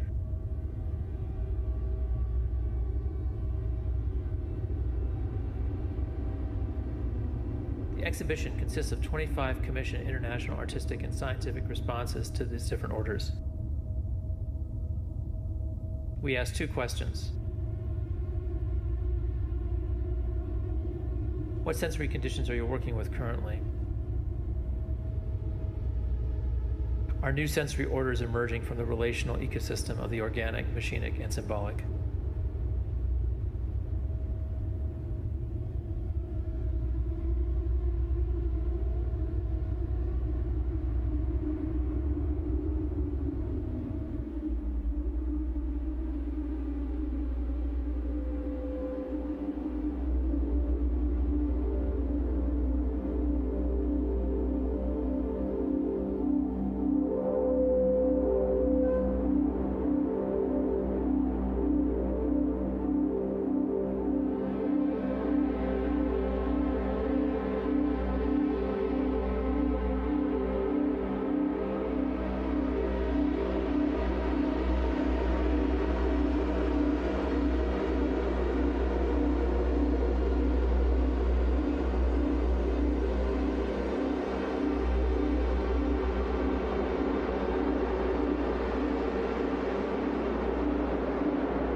From Poland, Gdansk, I'd like to guide you now a little bit north to Norway, specifically in a fjord. As we all know, Scandinavia is full of fjords, actually mainly known by their natural phenomena, by their but that fjords are also, or are not only the habitat for animals and nature. Fjords are also place for humans to live. And specifically now I may guide you to the Osolofjord on an ecologic expedition where it's about the coexistence between nature and the citizens living there, and to find sustainable models for future-oriented coexistence.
the tidal scape or the intertidal is the landscape that is immediate from land to sea. So it is the landscape between land and sea and down to the undersea landscape to a certain point. So I call it the urban intertidal or the tidal scape. And when we develop this area, we take the place of somebody else, which is the marine creatures. So my point is that it is possible to create architecture undersea and in the urban intertidal that also makes space for the marine creatures. But it's one important point, which is my motivation, and that is that the undersea landscape has been invisible to us, and we need to see it.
The thirsty earth sucks up the rain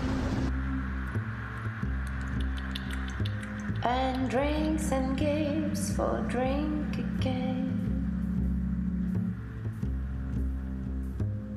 The plant sucks in the earth and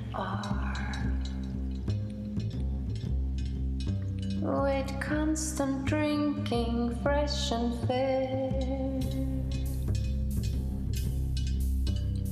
The sea itself, which one would think should have what little need of drink. Drink 10,000 rivers are so filled that they overflow the cup.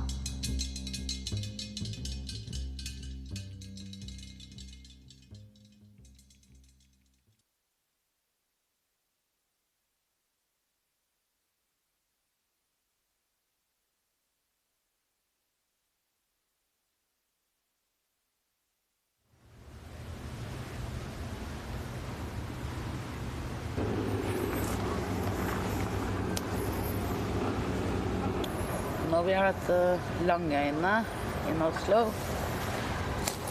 It's my paradise. It's a free camp. It's been camping here for 50 years. Rumors say that it's going to be closed down next summer. This is the last summer because of, let's call it, gentrification.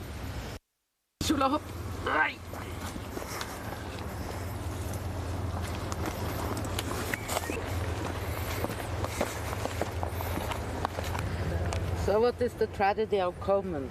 Well, it's when it's a certain common goods and people take more than they should. Then it's destroy the good for everybody. This is a good example actually. There's nobody living in this tent. But there is somebody else living here that don't want neighbors.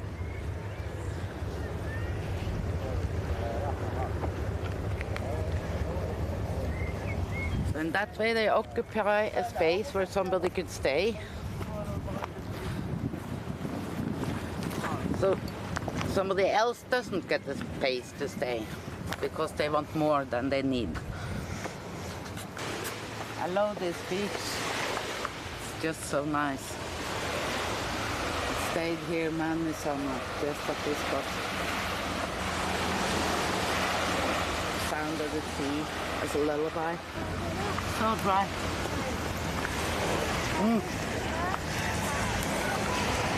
It's good anyway. Hei. Ja, deilig da. Ja. I think this is a mark. I think somebody had tried to reserve a spot for a tent here. Hello. Hey.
Hello.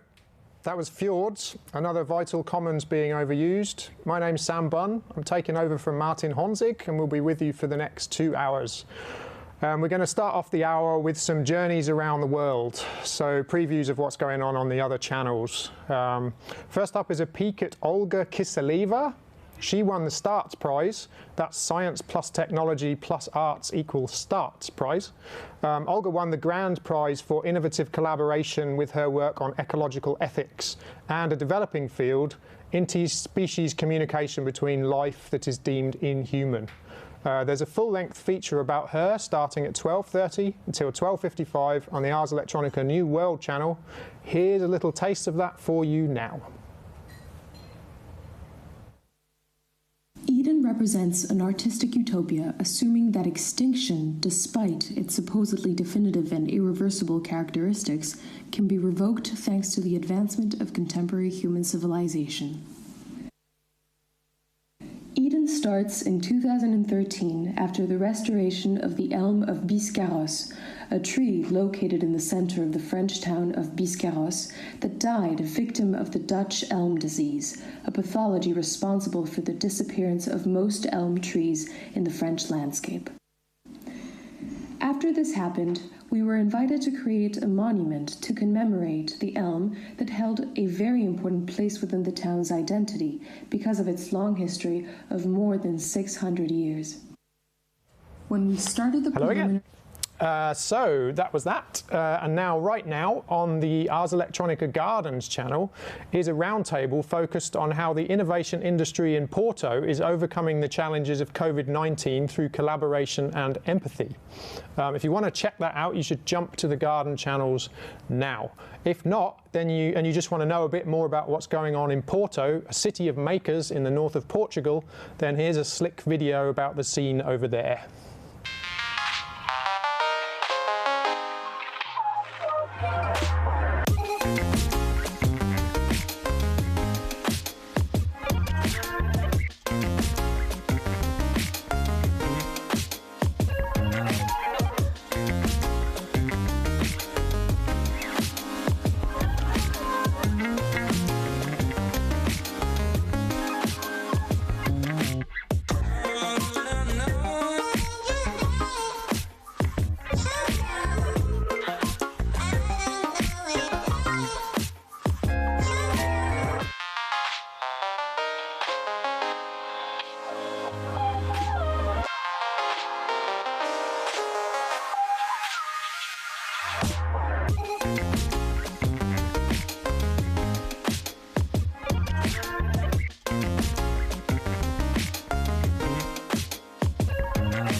Hello, welcome back. Here comes the last of the Journeys Around the World previews.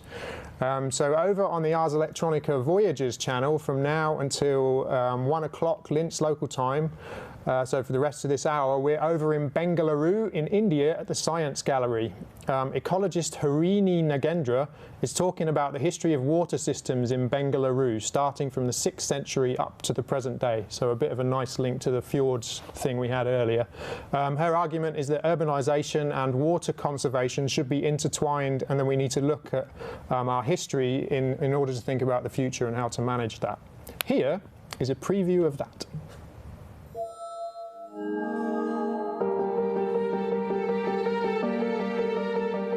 Science Gallery is the world's only university network dedicated to public engagement with science and art. The members of the network are leading universities united around a singular mission, igniting creativity and discovery where science and art collide. What Science Gallery offers wonderfully to the young is the opportunity to think, work, and learn beyond the silos that they currently confront. Bringing the arts and science together is very much part of that equation. When they collide, they create new molecules of the most amazing experiences and, more importantly, inspiration for our arts and sciences leaders of the future, our youth.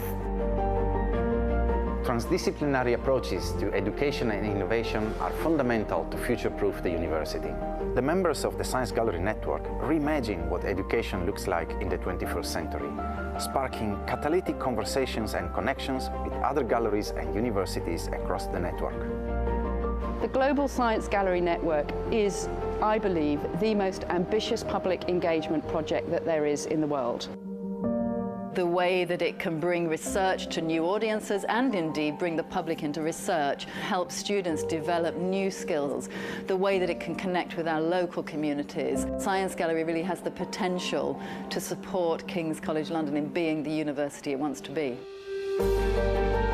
Science Gallery empowers universities to transform the rules of engagement with both the public and their researchers, enabling a truly global learning experience for students, researchers, and the local community. When you see the public and very diverse audiences engaging with your work, I think it gives you a real thrill. But most importantly, I think it allows you to think about your work in new and different ways. I think one of the most interesting things about Science Gallery would be the ease with which you can understand things. When you actually see science in this really unique, new artistic form. Everyone has a different view, everyone sees the world in a different way, and for me to be able to see that and talk to them and learn about how they see things is just pure amazing.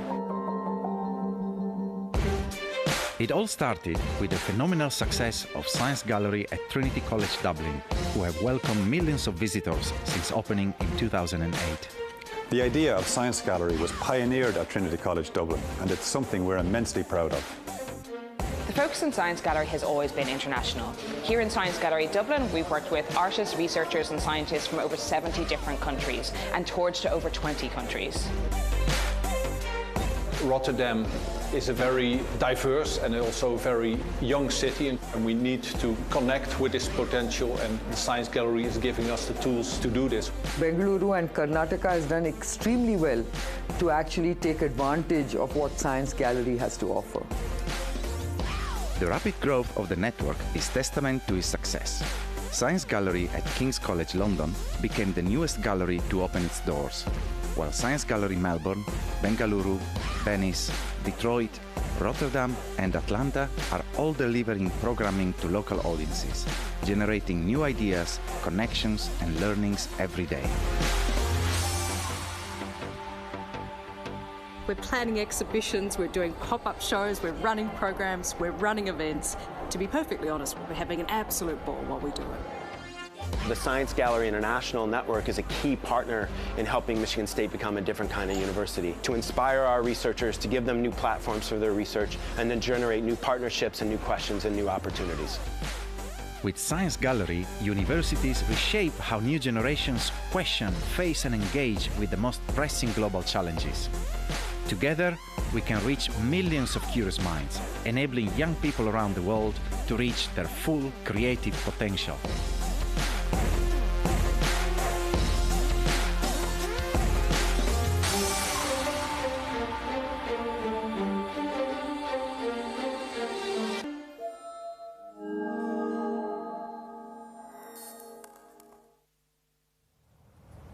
Okay, welcome back. That was the last of the little Journeys Around the World previews. Now we're going to go on our first proper journey of the hour. This is an AI journey from Nye Thompson. It's a specifically made piece for this channel, and it's called From Glass to Glass to Glass. In From Glass to Glass to Glass, we see artist Nye Thompson talking about her new work, Artifact, where she took possession of a large area of Mars to build a virtual super tall border wall around a part of Mars's surface. And here she talks with Lucy Dusgate, who's a creative producer and cultural strategist and does a load of basically really cool stuff. What you're about to see is basically two really smart ladies from northern England talking to each other from a digital planet Mars, where they're presented as two monumental, dramatic 2001 Space Odyssey style talking heads. It's got kind of Red Dwarf aesthetic, if that says anything to you. It's a 20-minute chit-chat in the context of a sci-fi that's incredibly inspiring and empowering, because it's two northern women talking about really smart stuff on another planet, as opposed to them talking about garden gossip or, I don't know what, the normal stuff you see on TV when you get two northern women chit-chatting about cooking or something. So this is going to be much more exciting than that. I hope you enjoy it. Over we go.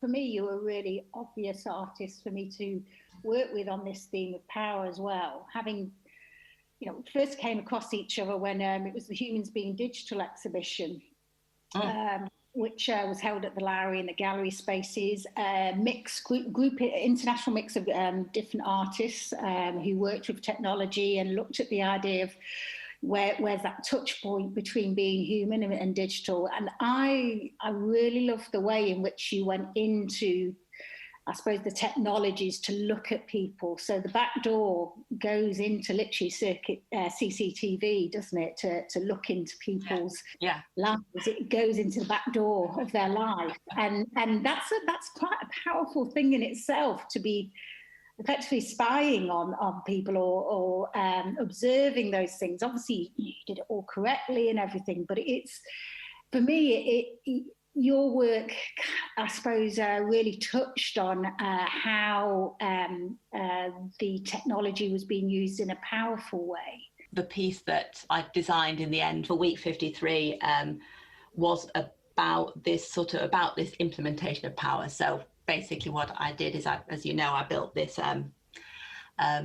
super tall wall on Mars through Google Earth, and I was very interested in that sort of the physicality of the wall, and then what it meant to be on the wrong side of the wall. And in the piece that I made, the viewer travels along the outside of the wall, you know, occasionally getting glimpses through, but never getting through. So it's interesting how that wall directs the journey. As an artist, I'm also quite fascinated with sort of powerful acts. Basically, you know, I annexed an area of Mars and kind of claimed it as my own, and then shut out the rest of the world because the software systems allow that.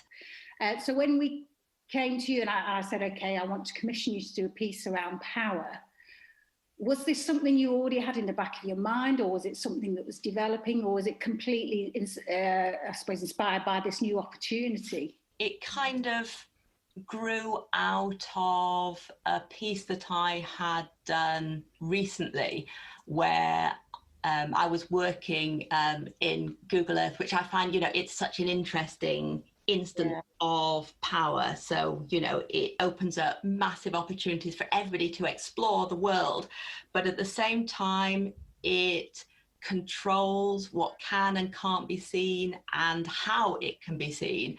And that act of actually photographing the whole world and putting it onto this platform, it's like a sort of colonization of the world, and it's a kind of ownership. And I'm very interested in that idea of how, you know, owning the appearance of something, you know, what that means in terms of actually owning the thing itself.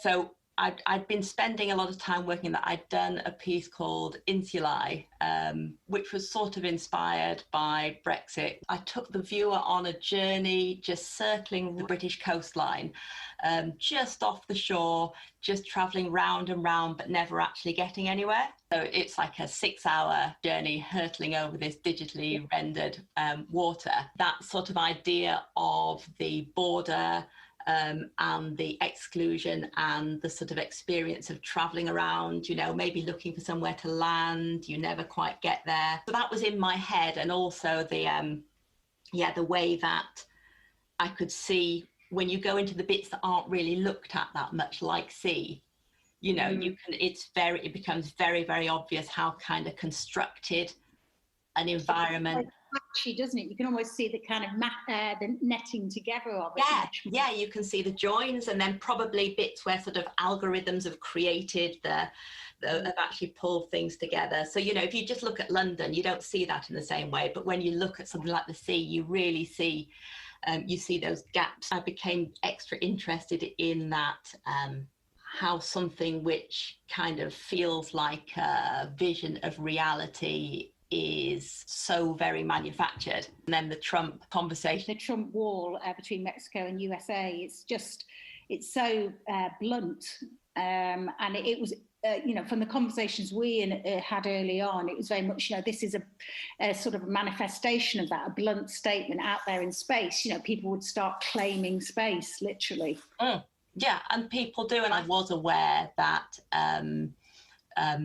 Google Earth actually also, they do a moon and they do a Mars. And you know, I've always wanted to go into space. I've always wanted to visit another planet, and I know I never will. And there was part of me that just really wanted to see what it would feel like just to move through that space. But then I think I was thinking about, you know, all the people laying claim, trying to sell bits of the moon, trying to sell bits of Mars. And in fact, I think the Trump government was starting to actually open up bids for mining rights on Mars. When I first started putting the concept together for /Artifact, I wrote like a small manifesto. Yeah. And I think one of the things in the manifesto was that in a space that can only be perceived through mechano-digital mediation, there's no meaningful gap between the virtual and the physical. I think you talked last time we spoke about how that, in a way, that has become even more sort of highlighted since lockdown. Yeah, well, since lockdown, we've almost been in our own little isolated spaces, and we've gone from sort of glass to glass communication. So the idea of through Zoom or through whatever means, but we're not in the same physical spaces. We certainly weren't for a few months as the sort of nearest and dearest to us, let alone the wider world. So that idea of going from, I suppose, you know, glass to glass can be anything from a camera to a television screen. Most commonly, I suppose, people in the last couple of months have been doing computer to computer or mobile to mobile. And all of that, as you know, that interaction has almost made us like we're sort of encapsulated in space and time. You know, this you know, an experience of what it might be like to be, I suppose, on a space voyage for a couple of months or in a very restricted environment for a period of time. Yeah, absolutely. It is like we're in a spaceship a bit, isn't it? In our little germ sort of germ neutral enclosed bubble.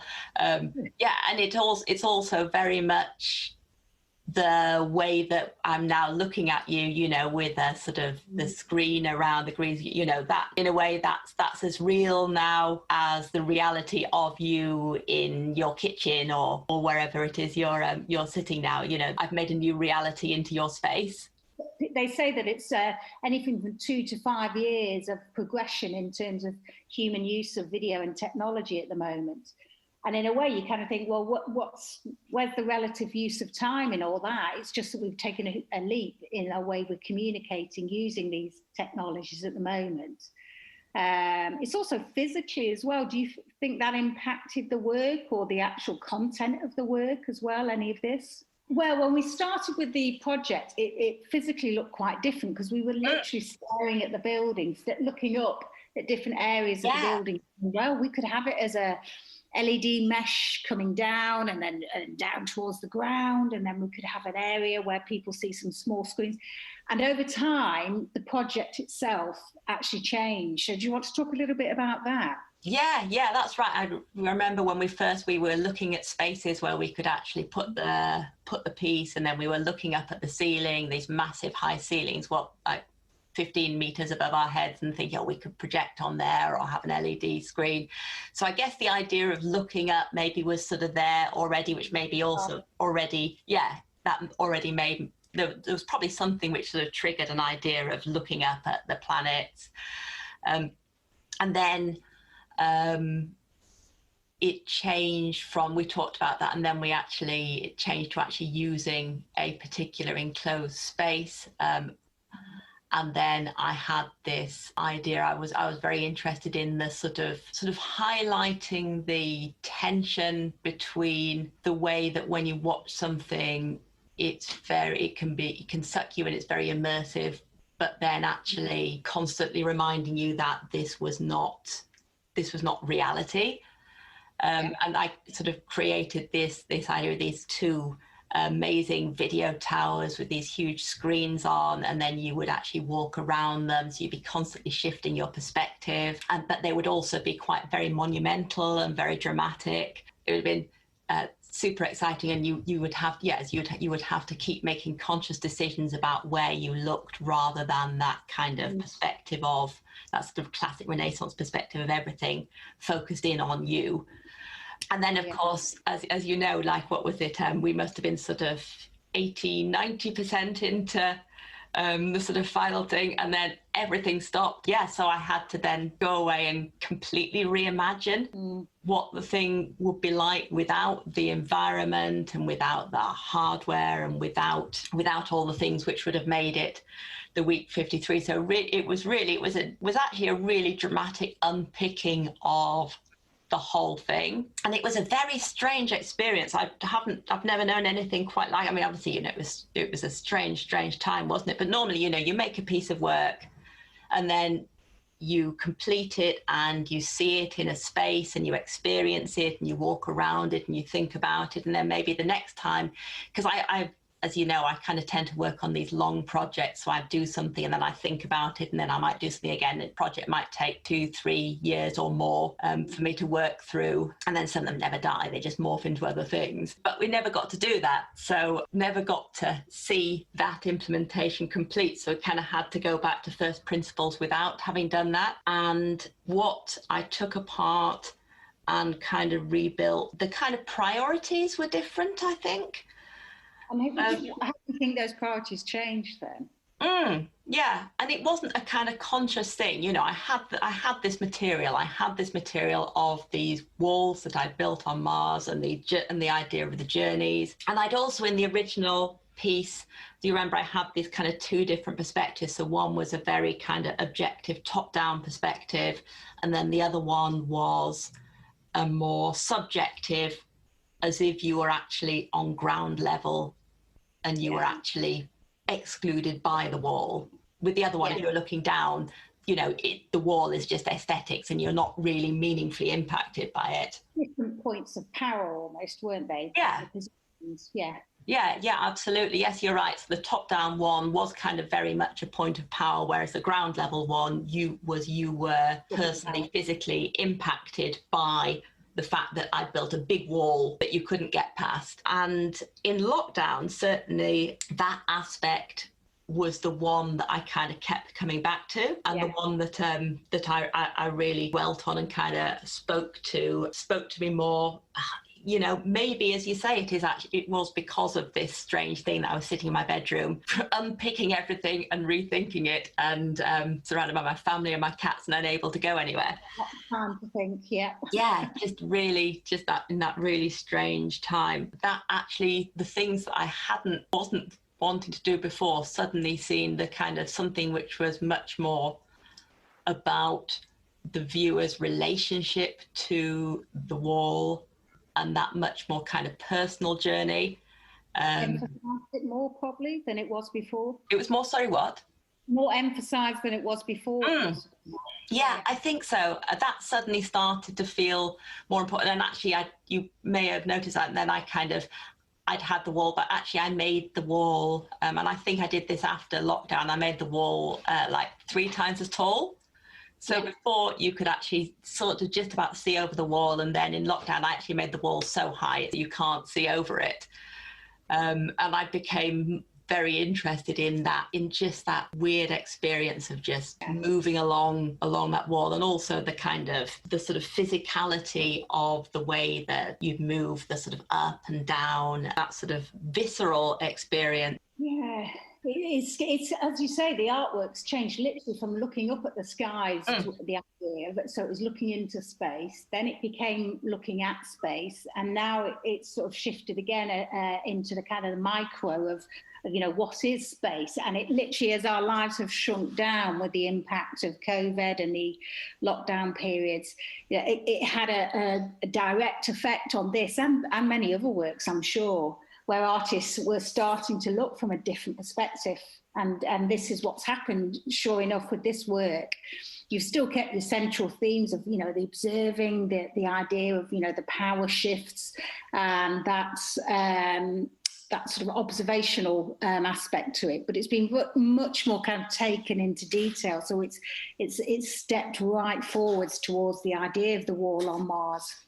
Yeah, and actually now, as we're talking about it, the more I'm kind of thinking about how that experience relates to that sort of enclosed experience of lockdown, which it wasn't a deliberate or even a conscious decision. It was just, those are the things that just interested me about it. But literally our world was reduced, you know, reduced to a much smaller geography in a way. I mean, all of the work that I've seen of yours so far is about the edited version of reality when it's fed through technology. It seemed to touch on that from this new commission artifact, and then going back through your other work. It is very much about the manipulation, the editing of, and how, you know, we have to be aware of that. Would you say that's something that comes through on your work? Yeah, I think so. I mean, that kind of remove that space between, because I guess all the things I do are all visions of things which have been perceived through, at some point they've gone through a lens, and then at some point there has been some kind of processing.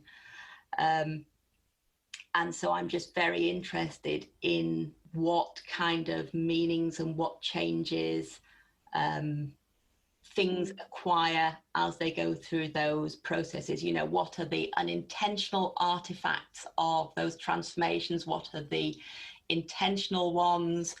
You know, what are just sort of algorithmic byproducts? What are actually politically motivated? You know, so I'm very interested in that transformation from one state to another. How do you think from your art thinking processes from backdoor to artifact, how do you think they're related? In my mind, there's quite a kind of clear relation and development. I mean, backdoor was the foundation piece for really everything I've made since. And it was like the first time that I kind of devised a system, like a sort of software system, and kind of set it to work on the world to see what it would bring me. I find a thing that I'm interested in, and then I put together some kind of software, hardware, infrastructure. Yeah. And then I kind of, that infrastructure then brings me stuff that I haven't seen before, that allows me to explore the area.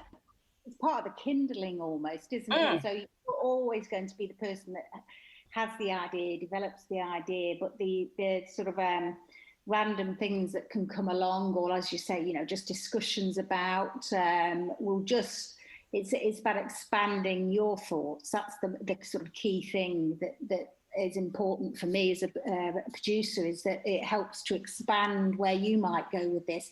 It's not up to me to direct it in any way, shape or form, but I really like as well, you know, I'd like it that every time I work on a new commission with somebody, I find out things I don't know. And that, you know, for me, that's great. I really like it that I find out when I work with you, I find out about things. And I think anybody as well working in this sort of discipline where we're working with technology, you know, it isn't a solo practice. I think you have to be somebody who is open up to discussing or relying on others technically as well as theory-wise. It is a very collaborative by nature, even though the actual idea and the push of the artwork itself comes absolutely from the single artist.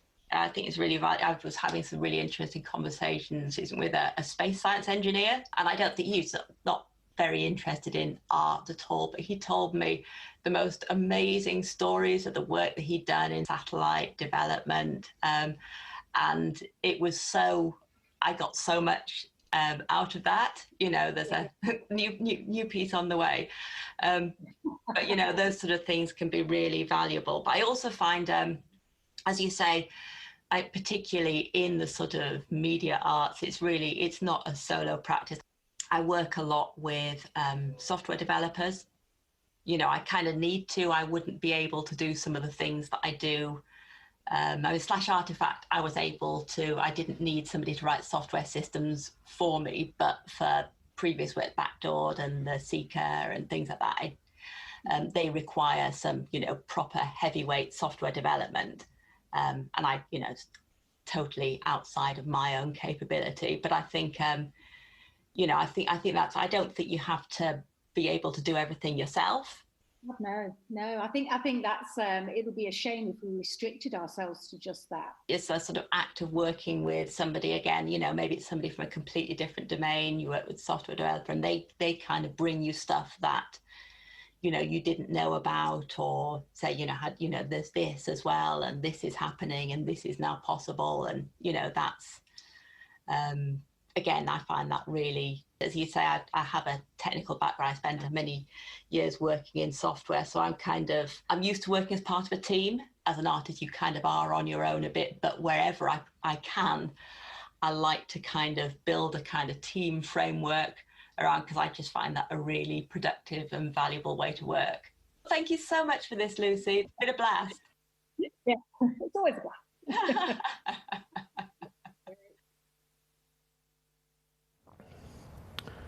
Yo, yo, yo, welcome back. We're about to start our second journey of the hour.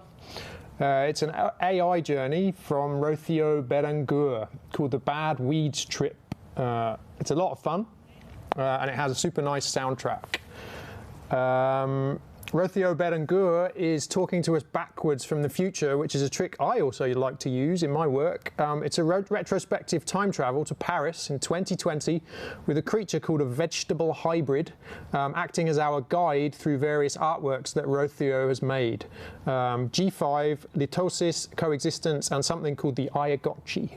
But it's more than that. I'm detecting the presence of Donna Haraway in her most recent writings on the Cthulhu scene, as Rocio asks a vital question in a very playful fiction, which is how to build a story where the human is not the center. Here we go.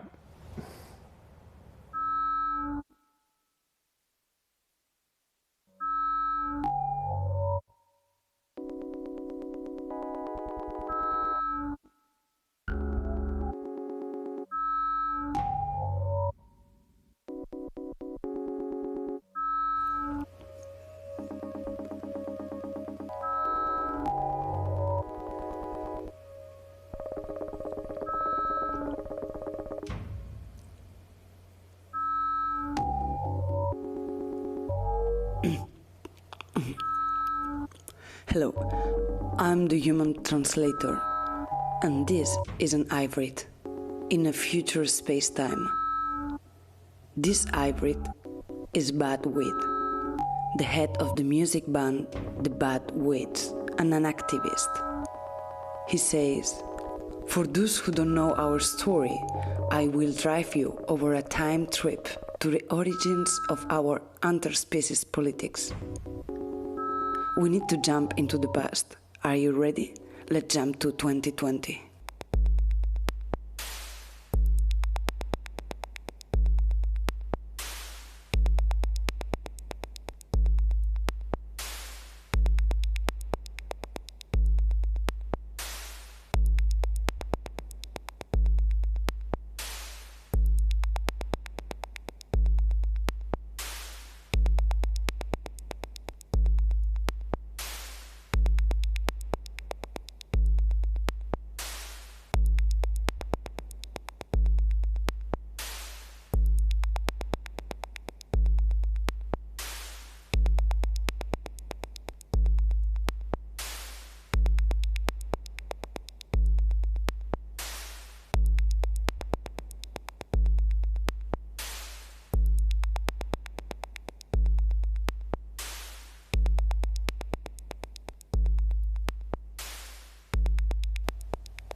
the hybrids are now coexisting with humans, fully integrated in our multi-species cities and politics. But it is necessary to remember that it was not like that before. There was a time where humans were living mostly only between them in a monoculture cities of humans, exploiting machines, minerals, and so, what we call today the human decadence era.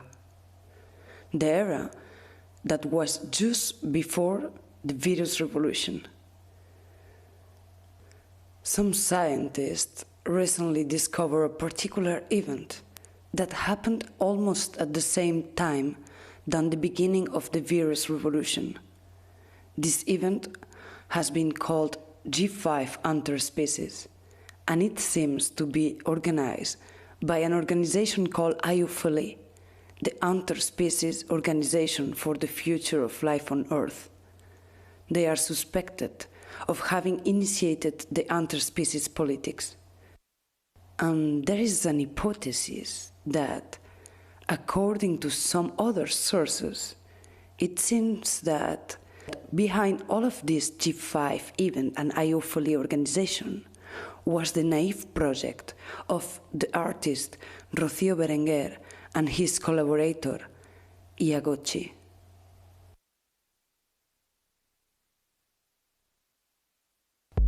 He has jumped into the time again? No, I think he just jumped into the space. I mean, from one space to another, only vegetal hybrids have this capacity to do this kind of fancy things. They use their pollination capacities to jump into another space. And what's he doing now?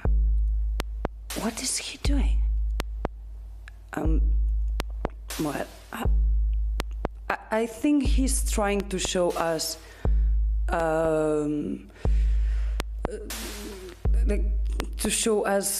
to what point in that period, in the human decadence era, the five kingdoms, like the vegetal kingdom, the human kingdom, the animal kingdom, machine kingdom, were all really splitted, and they were this kind of prisons for vegetables and prisons for animals, and they were like living.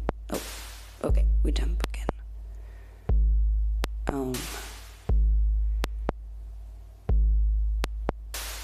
Yeah, that's a park.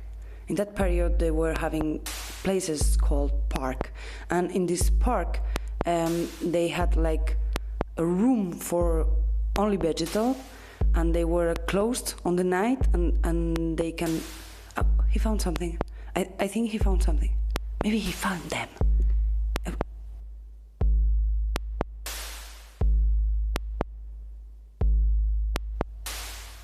Oh no, it's not that. No, it's not them. Okay.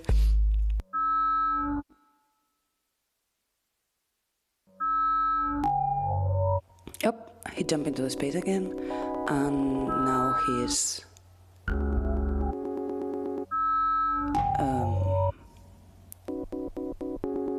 trying to find them. Hello. Yeah. Oh. Did you want us? It had to be very hard to try to find someone on the past. Like, imagine to jump into the past and try to find someone, especially in a city like Paris. So hard. That era was a really, really weird period.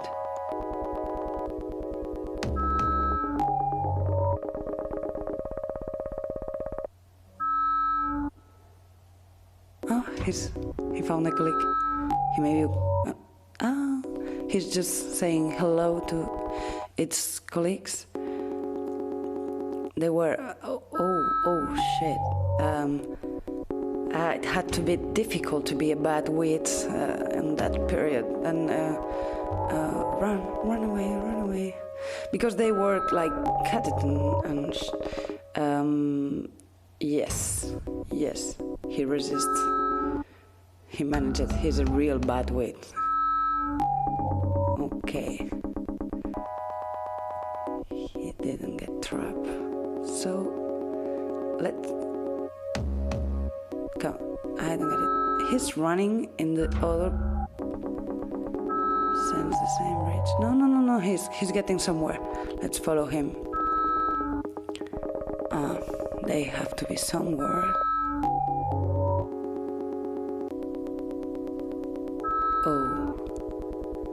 Oh, he seems a bit desperate now. Yeah. Okay.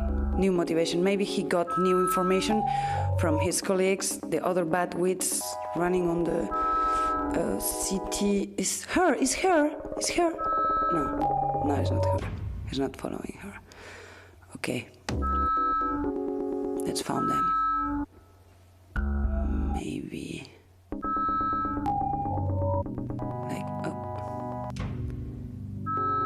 He seems he's making some signals, so probably we are. It's funny they have all of this mask. This is really the beginning of this virus revolution. They were wearing this mask called the human. He's entering somewhere. Yes. He got the address. We are inside. We just need to know which floor. He knows to read. Okay. We are getting into an elevator, an old elevator. Can you enter? Yes. Let's go in. Okay. Which floor? I don't know if they're gonna be scared. Hopefully they're gonna really open the door. He's scared that they are scared. Hey, hello, I'm a Batwit, an hybrid coming from the future. I would like to chat a bit with you. I think you could have some answer from some questions we are trying to understand, and this is why I come to visit you in the past. Can I get it? Great, we get in. Good, we are in. Okay,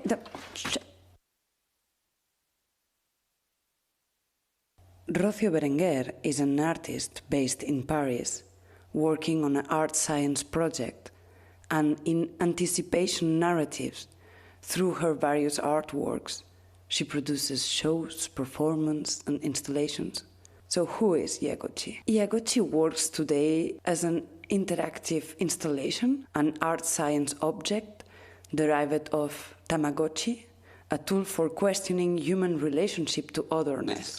Ecologies is called Ecologies in reference to both before getting into the discussion, can I ask one question, Alexis? The Tamagotchi was the first artificial human pet. I think you said that we're going to have in the 90s. And I think it's like the son of the Tamagotchi. So she's explaining that in this installation, in order to connect with it,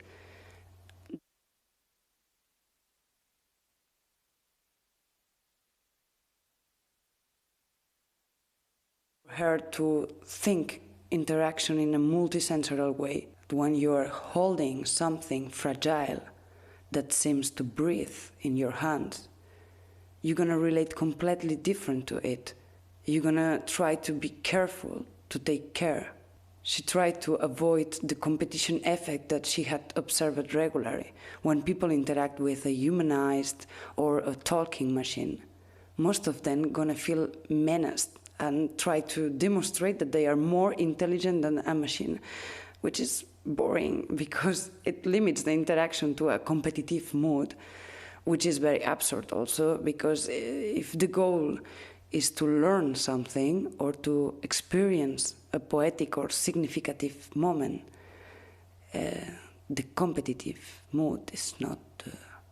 For her, Ecologies is a full entity, a new species, an artificial character and an hybrid companion who learn from our words. Ecologies started to exist some years ago with the collaboration with the informaticians and researchers Benoît Fabre and Frédéric Béchet from Linz lab of the University of Aix-Marseille. I think one of the objectives of the project was to build this kind of artificial intelligence. But you all know that in terms of technology, we haven't reached artificial intelligence yet. So we are just using components, and we are probably relying on the artistic framework or the artistic layout in order to make that intelligence emerge. One of the challenges was to try to include non-deterministic aspects into that project. I think the entity emerges from the fiction. So I think my main interest is to understand the human. And I think developing an AI, for me, at least for me, it's a way of better understanding what we are and maybe where we are going. It started to have its own life, transforming in a weird way the words of others in its own words.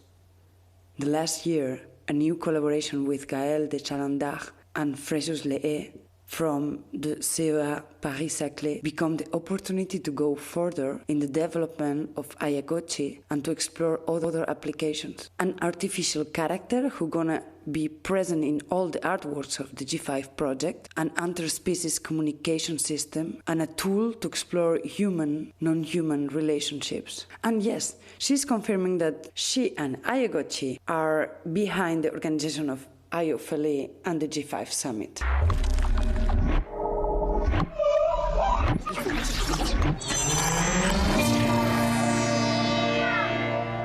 So G5 Interspecies is an artistic project, a fiction based on a near future where the discovery of other intelligence, such as the animal, plant, artificial and mineral ones, tend to eradicate the hierarchy between species and dethroning the human of the Anthropocene. End of the Anthropocene. How to build a vision of the future based on desire. How to pass over the fear and the reiterative human apocalyptic narrative. How to build a narrative where human is not the center of the world. Current politics seems unable to integrate a larger vision of what life on Earth means, to integrate our vulnerability as a species and our interdependency as human beings with our environment and other forms of life. The artistic project of G5 took 3 different forms: a theater show called G5, a performance called Coexistence, and an installation called Litosis. Coexistence is a poem set on music and in dialogue between a human and an AI. A poetic text slam between concert, theatrical text, and AV performance. The narration explored the coexistence between the various reigns of the G5 in the past, the present, and the future. The audience is invited to vote in a dedicated application before entering the show. They have to give their opinion about how they consider their coexistence with the other species. Hier. Introduction du 3e stade de négociation. L'animal exige des excuses du côté humain, est un allié de la machine, est capable de faire n'importe quoi à cette fin. Non, c'est faux.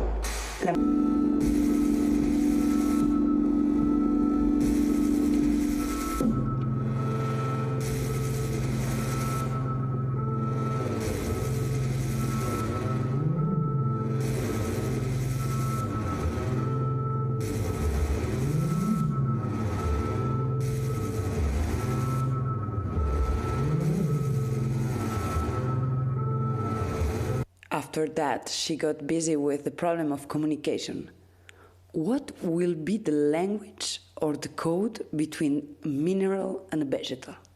Between an animal and a machine? And this question brings her to create Litosis.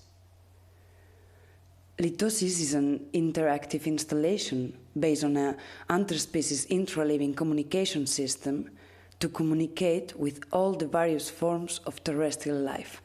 And finally, we get into the G5. For the show, Rocio was very curious to explore the limits of our current human politics protocols, to understand where are the possibilities and conflicts to build an interspecies politics. G5 is a title that refers to G8 or G20 summits. But in this summit, there are no government or financial powers, but the meeting of the different species that share the globe. Animal, mineral, vegetal, human and machine diplomacies are there to debate the future of the planet.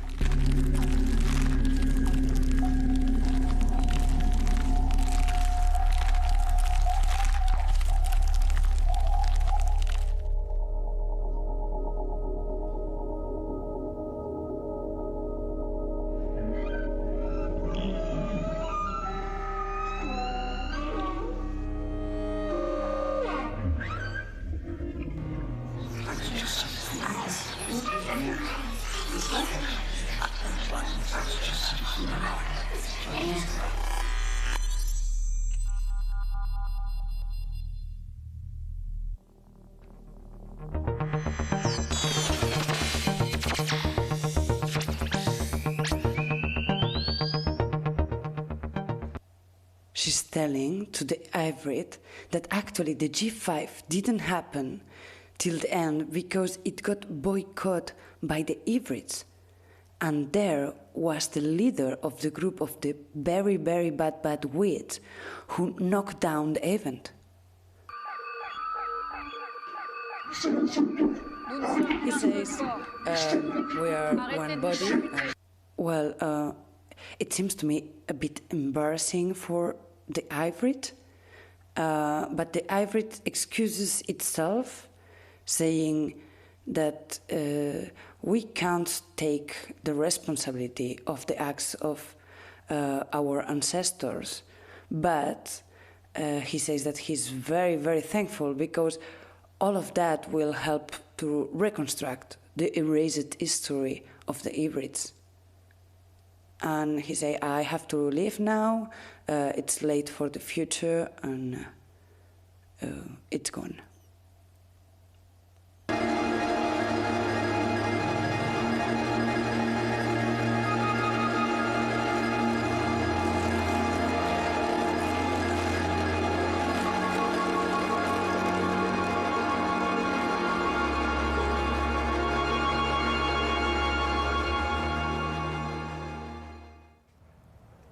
Hello again, back at the Ars Electronica Festival in Linz.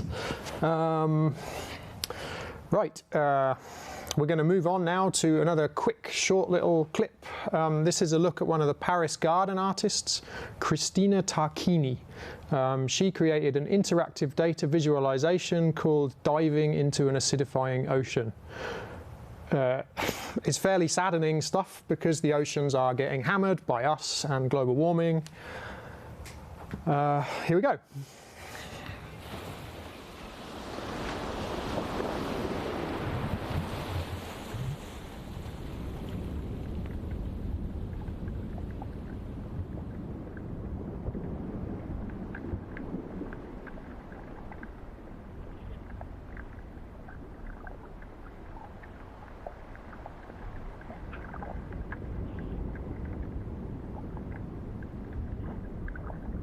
Every second breath we take comes from the ocean.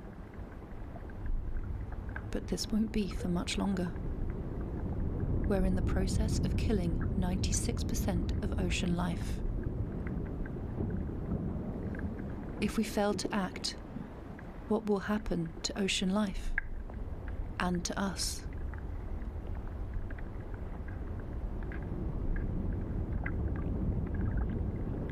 The oceans absorb around 30% of the carbon dioxide that is released into the atmosphere. This decreases our ocean's pH and acidifies them, which has deadly consequences for much of marine life.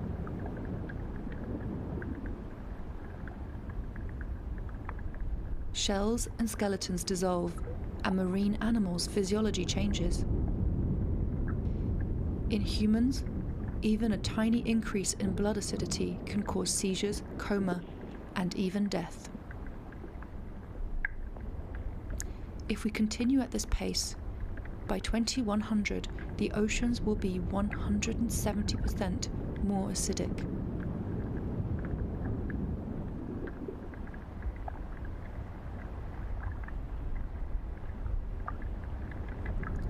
In just 30 years, we are expected to reach the tipping point for the future of the oceans.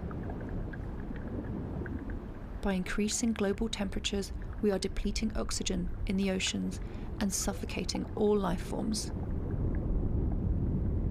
Do we want oceans that are empty of life and only filled with our garbage? You still have the power to stop this catastrophe, but the time to act is now.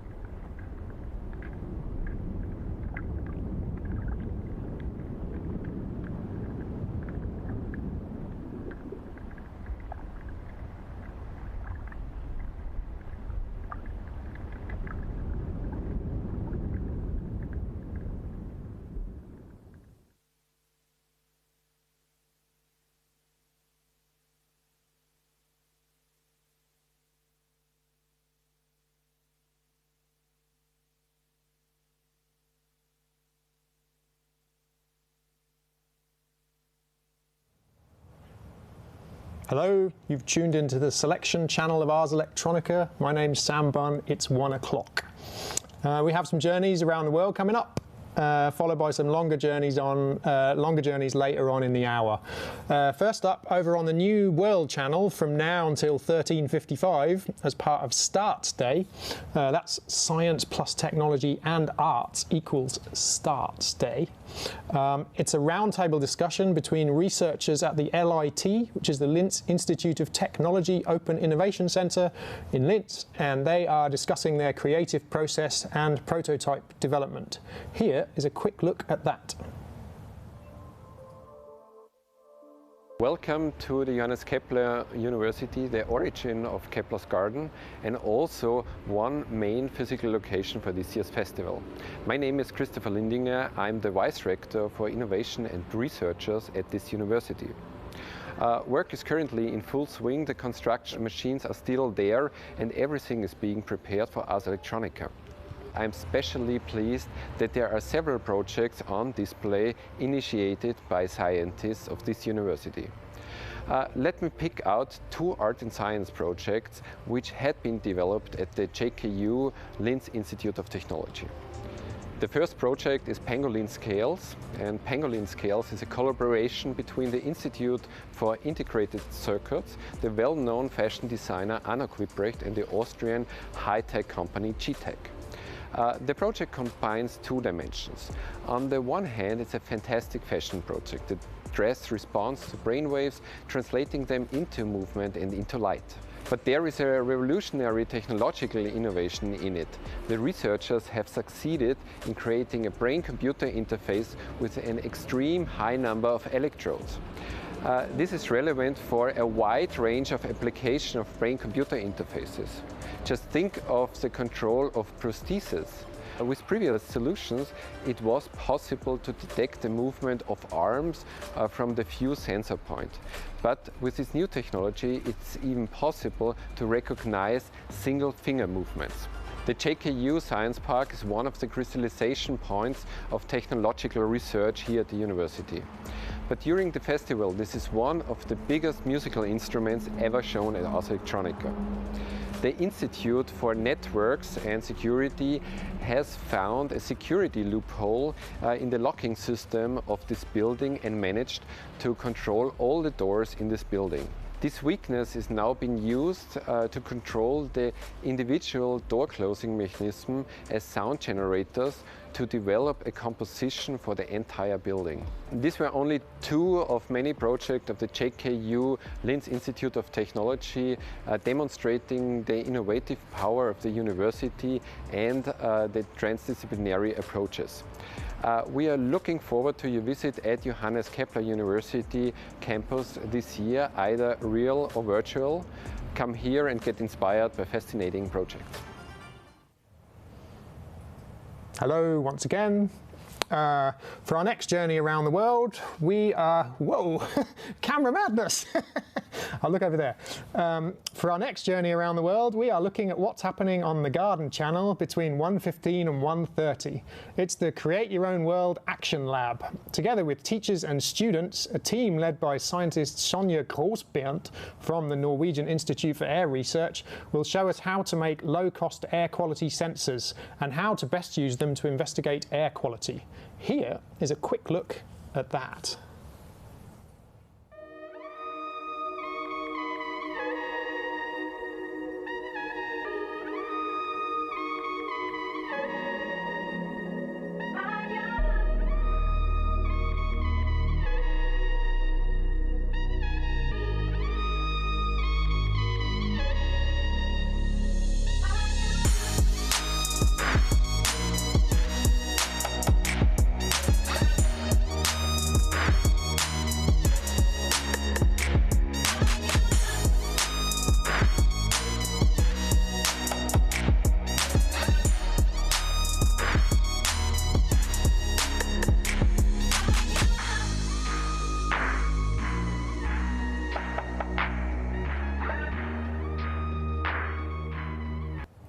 Hello, welcome back to my face. Here comes the last of our Journeys Around the World previews for this hour. Over on the Garden channels later, from 4:45, so a bit later than now, there's a taxi tour of Barcelonian and Catalonian artists, featuring 10 cool artists. There's a little taster of that for you now, which is a studio visit to Antoni Abad, who is interviewed by Antonia Folguera.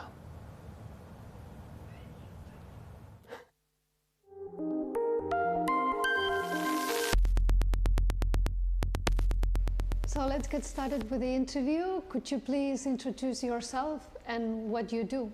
I'm Antoni Abad. I'm an artist. For the last 15 years, or maybe a little bit more, I've been working mostly with various groups in risk of exclusion and using mobile phones so they can use them as a megaphone to express themselves. And I work with gypsies, I work with immigrants, I work with refugees, displaced people, for instance in Colombia, ex-guerrilla people, with motorcycle messengers in Sao Paulo in Brazil, or with taxi drivers in Mexico City. So what we were doing is having these editorial meetings with where the participants propose, discuss and decide about what they want to talk about, what they want to express to the rest of society. During the week, they use the mobile phones with the application we've done in all those years. It had various versions, this application, where they were able to publish voice, images, video. And in some of the projects, at some point in 2006, we started also using geolocation. So we were able to do, to go ahead with collective maps that were representing some of the matters that they wanted to talk about. Many people think, this is a social network. It's not, because in the social networks, people communicate remotely normally, And instead, in those projects, the people that the participating people, they meet together, they get to know personally, It creates a situation, that articulates the group, and they continue with the project. So, it's not sending things like, I don't know, my selfie to you and you to me, or on the social network for everybody to see it, but is the voice of the group that knows each other that is projected to the rest of society. I don't consider myself a technological artist or an electronic artist, okay? I only use technology when I need it.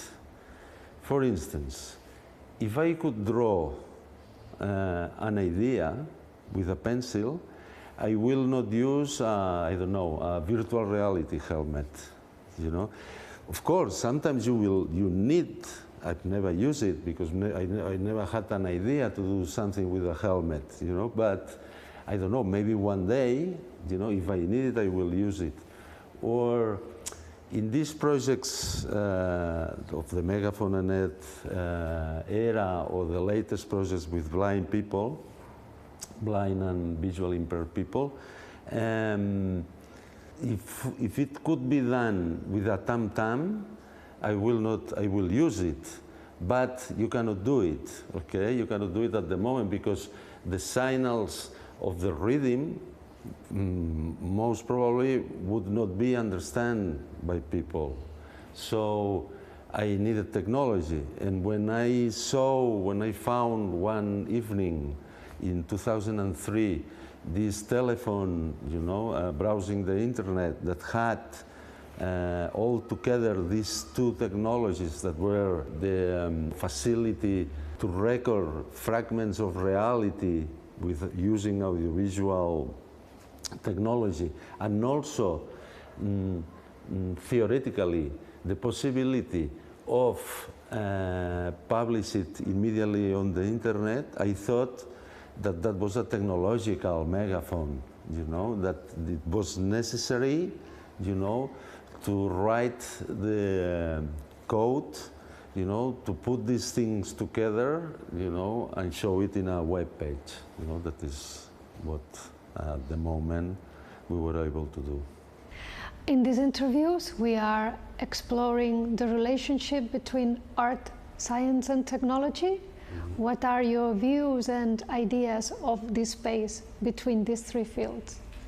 Well, I think they were together for the whole history, no? Because you always get technology, you know, when you have to paint a cave, you know, you need to invent a technology to paint it, you know, and this is also science, you know.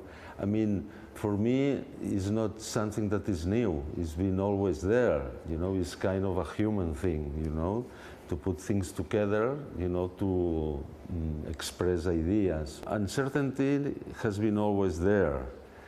And now I tell it in talking about me, but I think uncertainty is the fuel of life at the end, you know, as the world is, you know, because you never know. So, so I guess you get used to uncertainty, or at least I got used to it, you know, it's part of it. I'm always thankful to finding this phone one evening on the internet and having this idea of using it as a megaphone for groups, because my life before that idea, that thing that happened that day, it was the one of the artists that is inside the studio thinking about the sublime, you know. And this, you get bored, you know, when you are trying, you know, to do these marvelous things. Instead of that, having the chance and the honor, you know, that I had during these 15 years, and I actually continue, of being in the street with real people, talking about real things, about needs, about wills, about, you know, is something, all these people that I would rarely meet, you know, it has been something marvelous.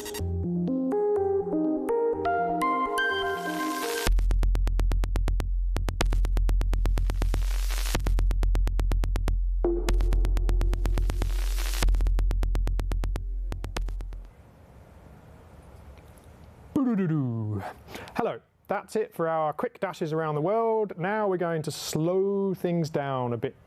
Coming up is a segment called the Creative Questions Challenge. This is a format where two people are brought together to discuss some important questions of the day. This one is about ecology and technology. The speakers are Alexandra Daisy Ginsberg from the UK and Simon Weckert from Germany, with moderation provided by Kazune Iwasa from Japan. Dr. Alexandra Ginsberg is an artist and thinker based in London. Her interests span things from artificial intelligence, exobiology, conservation, evolution, etc. It's huge. Simon Weckert is a Berlin-based artist focused on the digital world, working between generative design and physical computing. They're basically going to talk it up. So let's tune in now to these big brains as they discuss the intersection of ecology and technology.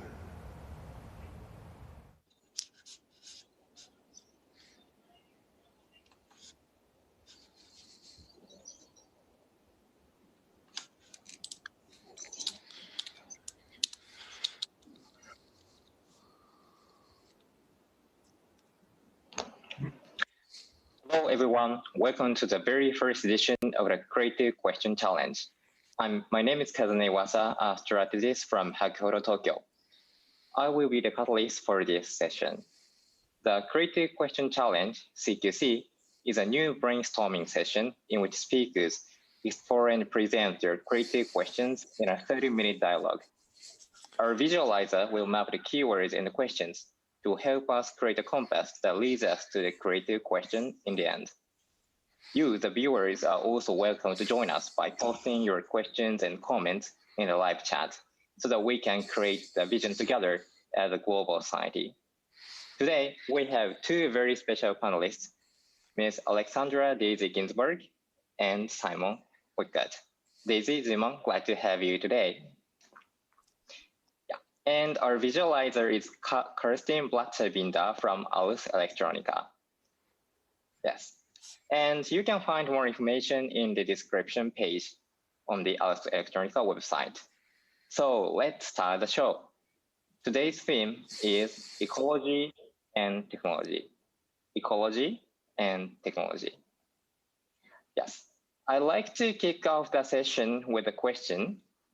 Should we try to harmonize with nature? Or maybe we can say, should we try to follow the nature? Who wants to start? Simon, I can go first.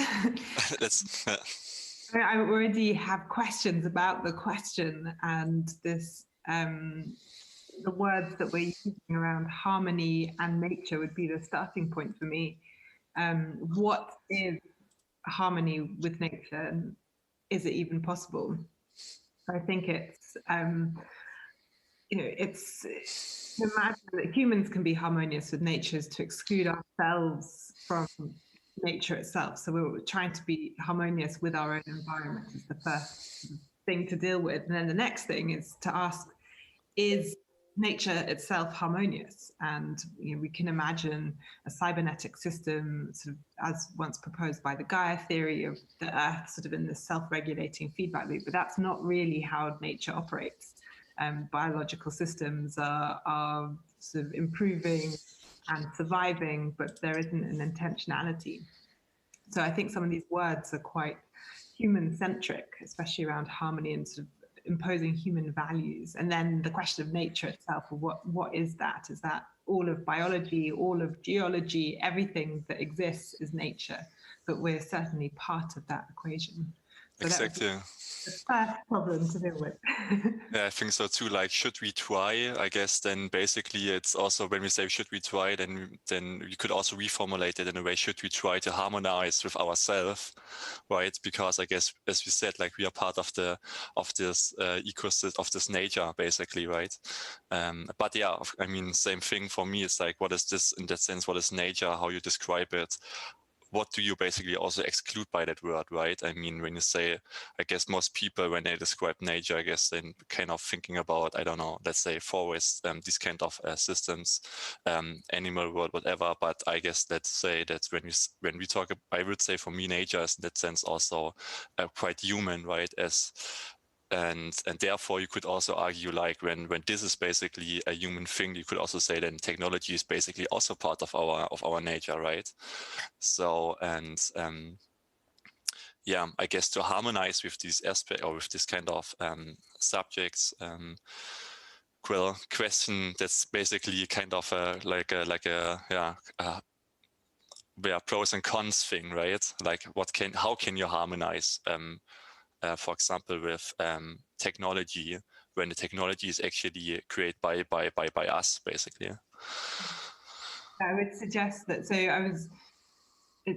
this particular word harmony and our relation to it is something that the UN created a resolution in 2009. So the resolution that we should live in harmony with nature, and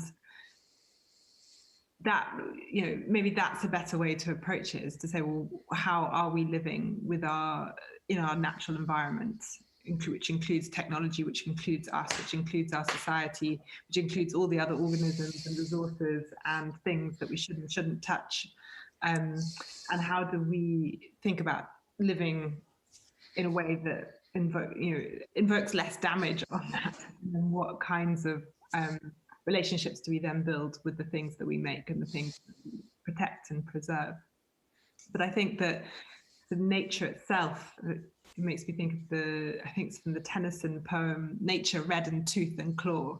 You know, we have this idea of wild animals ripping each other to pieces, but you don't have to look much further than 2020 and the coronavirus to see that we're not living in a harmonious state with the natural world. Viruses are out there to spread, and our systems are all quite fragile. These relationships are not loving, fair, harmonious, melodious relationships in any way. We're all out for survival, every species.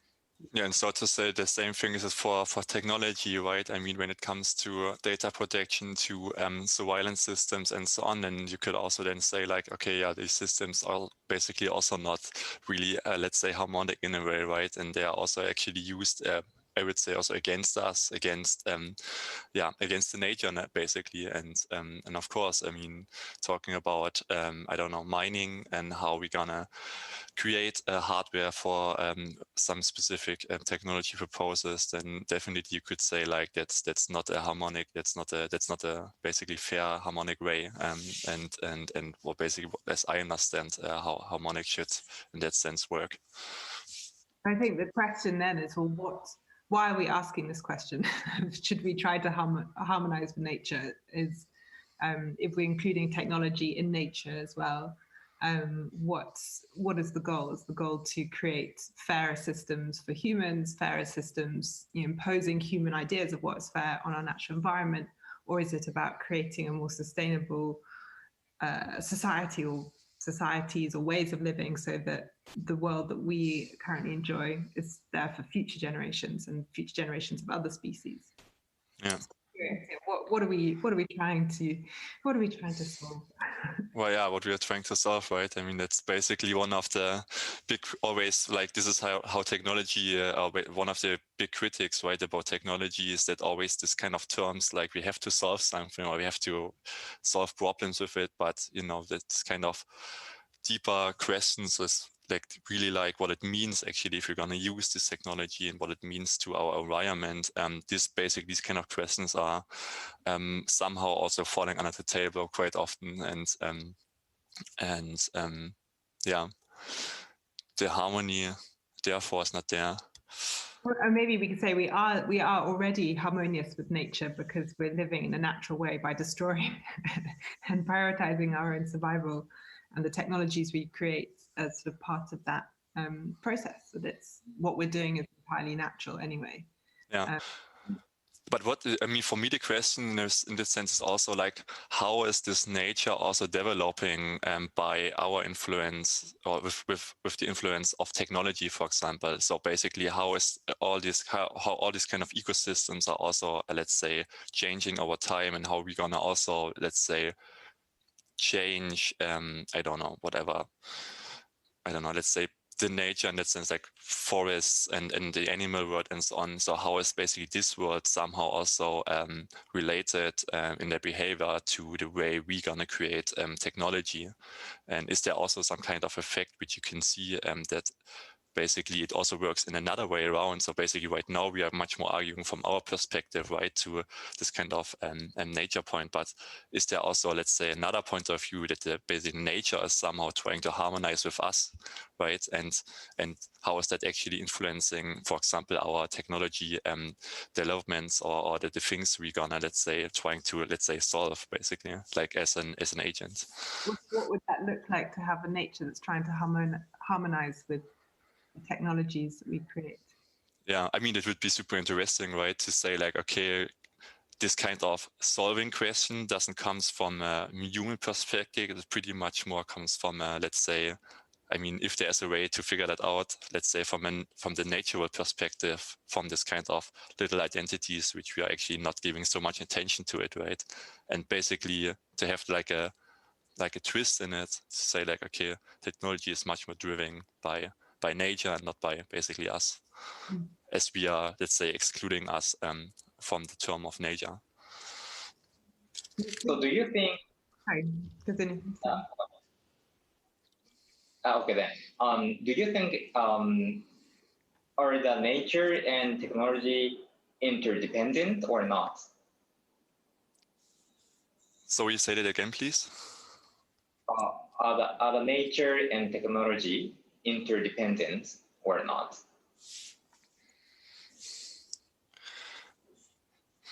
Nature and technology, if they are independent. Interdependent. So they. Yeah, right. Yeah. I think that, I mean, technologies are created out of natural resources, so you can't have the technologies without silicon and lithium. Mining and so on. Yeah. You can't have a hammer without a tree to provide the wood for the handle, or the basics and materiality of technology. Technology is not invisible, and it requires energy. So I think they're entirely interdependent. I think there's ways that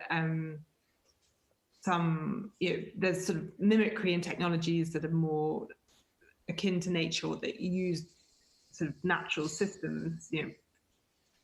Farming of forests, for example, is, or crops, or these are all technologies. The development of different kinds of agricultural species is a form of technology. I would say yes. Yeah, for sure. I guess they are like super close connected. But yeah, again, I think in that sense you always have, for me, I would say that we always have to try to follow this kind of, let's say, term to say like technology should always stand behind ecology or nature, basically. And yeah, right now we don't have the feeling, right? I mean, as you said, like if you think about mining silicon and so on, it seems to be the technology needs the nature and to exist, or basically to, I don't know, create something, which is obviously not from a environmental point of view not a good thing, right? In that sense, we are kind of destroying our environment by developing technologies, and it should definitely come to a point where this. Actually, it is a question. Actually, I mean, is it possible to not destroy the environment where we are living in by technology? I guess it's quite hard to do that, right? I mean, that's part of what's been interesting in exploring biotechnologies, which I've spent some time looking at synthetic biology, for example, over the last 10 or 12 years. And part of the argument for those kinds of technologies is, well, they're using the same materials that the natural world is made from, but at the same time you need energy inputs. You still need to cut down sugarcane to feed to the yeast or bacteria that are engineered to produce those molecules. And so I think that's such a fascinating question: is can you have technology without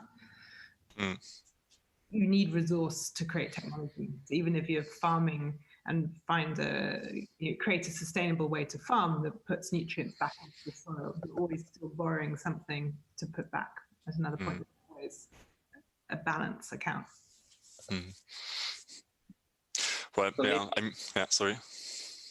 Go ahead, Stefan.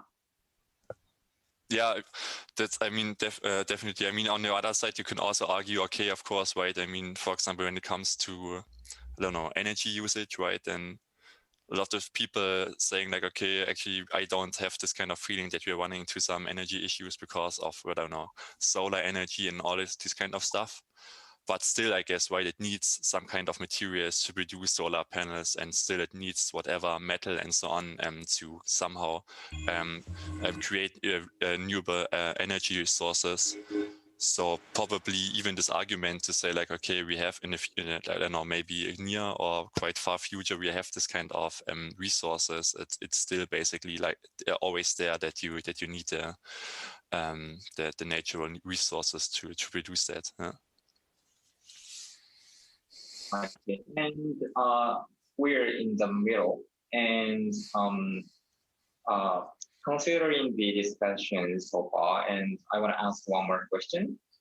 What is the ecologically fair technology? So Daisy mentioned that technology can influence the nature in a good way. And what will be the criteria from the next stage? For fair technology. Yeah, ecologically fair technology. I mean, for sure, it's, you know, I mean, one project that popped up in my mind right now is that, you know, this kind of projects like fair phones, for example. I mean, the idea of to reuse technology, to reuse hardware, for example, right? And also, unfortunately, I don't know the English word. In German, it's obsolescence, or obsolescence, I guess the same in English, something, right? Like, basically that things are made for just a short period of time on purpose to somehow, let's say from a capitalistic point of view, to, you know, basically grow and to buy new products and so on. I think these kind of stuff definitely as a society we have to, let's say, work on, and basically I guess we have to stop that these kinds of effects doesn't happen in the future, so that products are actually made for a longer living period of time, and also that you as a, let's say, user of this technology are always able, for example, to repair it, right? And that there's basically the option for you to repair it and to replace some, for example, in the smartphone, I don't know, when you have a broken display or whatever, then you can easily repair that, replace the whatever. That you don't have to get, for example, a new smartphone for that, right? Because we know some systems are actually made for that. Once you open it, they're actually broken. So, and I think this is actually when I think about how technology could be more fairer with regards to nature. Can a technology be fair? Because, you know, fairness implies a lack of self-interest, that everyone involved is equally benefits equally. And then we say, well, what are the parties to that fairness? We're just talking about human fairness. So, you know, you can have a more ethical phone that's less exploitative in the materials that it uses and the ways of that it's created, but it is still always taking from the balance account of the earth. It's with extracting materials, and so I wonder if it is even possible to, you know, if we think about some of the resolutions that some countries have passed, for example, Costa Rica, sort of giving agency to nature in legal form.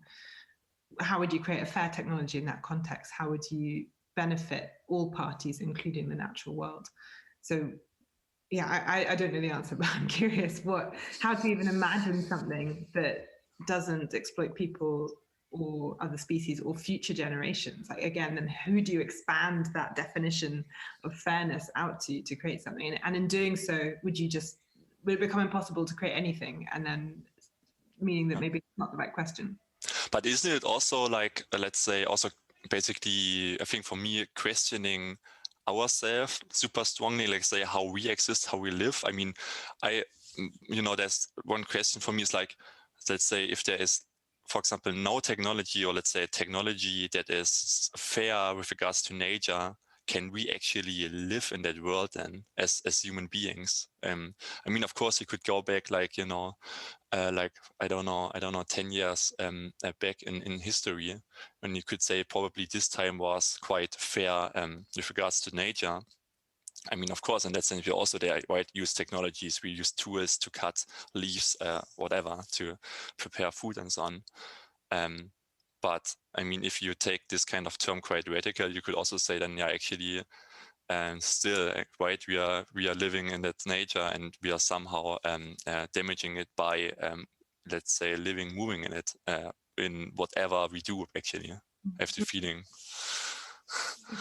Stop doing anything, because everything we do is problematic as a species, but maybe that is actually something that you have to come to accept, and then you can start to create different definitions and terminology about, you know, being more precise. So, you know, what is it, who is it fair to, or who is it ethical for? What are the values that are going into a technology, and how do we create a different, a broader set of ways to describe what is exploitative? So, you know, there's a lot of work, and I know that your work is about sort of the data and the exploitative sort of practices of certain technologies and how to counter that. But how can, you know, is there a broader set when we also start to take into account the materials and the impact on the environment and future generations, and then it becomes very special to make a thing. Yeah. Actually, you know, it's an indication of slowness that's perhaps counter to some of the other methods, but it balances with the violence that the system that we currently live in as animals. I mean, for me, for example, when it comes to data, it comes quite often down to the question, like, do we need this data, right? I mean, we have our smartphones, and then basically we are tracked. We're sending so much data in that second to somewhere, into a cloud, which uses energy to basically work with that. And you know, for me, it's more like this kind of micro decision to say, like, okay, really, do we need this kind of data package? And I mean, of course, it's actually like 1 bit, right? But when you multiply it by, I don't know, 500 million, then actually in the end, it makes a lot of energy consumption, right? And especially like in this kind of technology world where we are living, I think these kind of questions needs to be addressed, especially against bigger companies, which are really basically, they are hungry for this kind of data, right? And I guess that's for me, let's say, might be one method or some kind of way to probably also to start with when it comes to data. Really questioning, do we need all of this kind of stuff, and can we work with less? And maybe there are interesting analogies with other biological species in there, so the kinds of data that trees or other plant species are collecting about their environment, and it's, you know, probably not a lot of extraneous data for their survival, but within our complex technological ecosystem, there's a lot of different agents who are requiring that data for their survival. For example, the corporations who are collecting this data. So we need to be more slimline, like trees. Yeah, but isn't there also a, let's say, ironic thing in it? Like, wait, when you're trying to analyze nature, you need technology for doing this, to measure it, and therefore actually there's some kind of, I don't know, loophole somehow. Yeah, so I've been doing lots of research into bees recently and learning about how scientists work with bees, and learning about how scientists are gluing tiny little antennae onto the backs of bumblebees so they can track how they go on their foraging flights. And then you realize that someone's job is actually to glue antennae on the backs of bees, and then as soon as the bee goes over the hill, there's no signal, and the bee is gone. Come back at the end of the day, and then you realize how poor our systems are that we've created compared to the kind of immense computational power that's going on inside a bee's brain. And its colonies. Yeah, we're sort of listening with it's like a big hearing cone to listen to these very sophisticated systems, it feels like. Yeah, I'm always kind of surprised by like when scientists found, let's say, this kind of structures in nature, or for example, swarm behavior, right? And then basically they come up with let's say, methods which is pretty much more using natural, let's say, structures and systems instead of, you know, using some kind of super sophisticated technology measuring instruments, right? Like this kind of simple idea suddenly, which is basically like where the nature is actually telling you, hey, look, actually here, right, this is actually also another way how you, I mean, probably we need it, like how you can measure me when the nature is basically telling or talking to humans. And probably it needs more like this, actually, more like listening to this and natural ecosystems instead of trying to use our machines, devices, whatever, to measure the nature. Well, the natural systems, or the existing biological systems of the Northern Side have been through hundreds of millions of years or billions of years of iteration. So they've been kind of vast computational space that we try and replicate in our models. Yeah. And actually, we're now down to the final 4 minutes. So let us see the map together.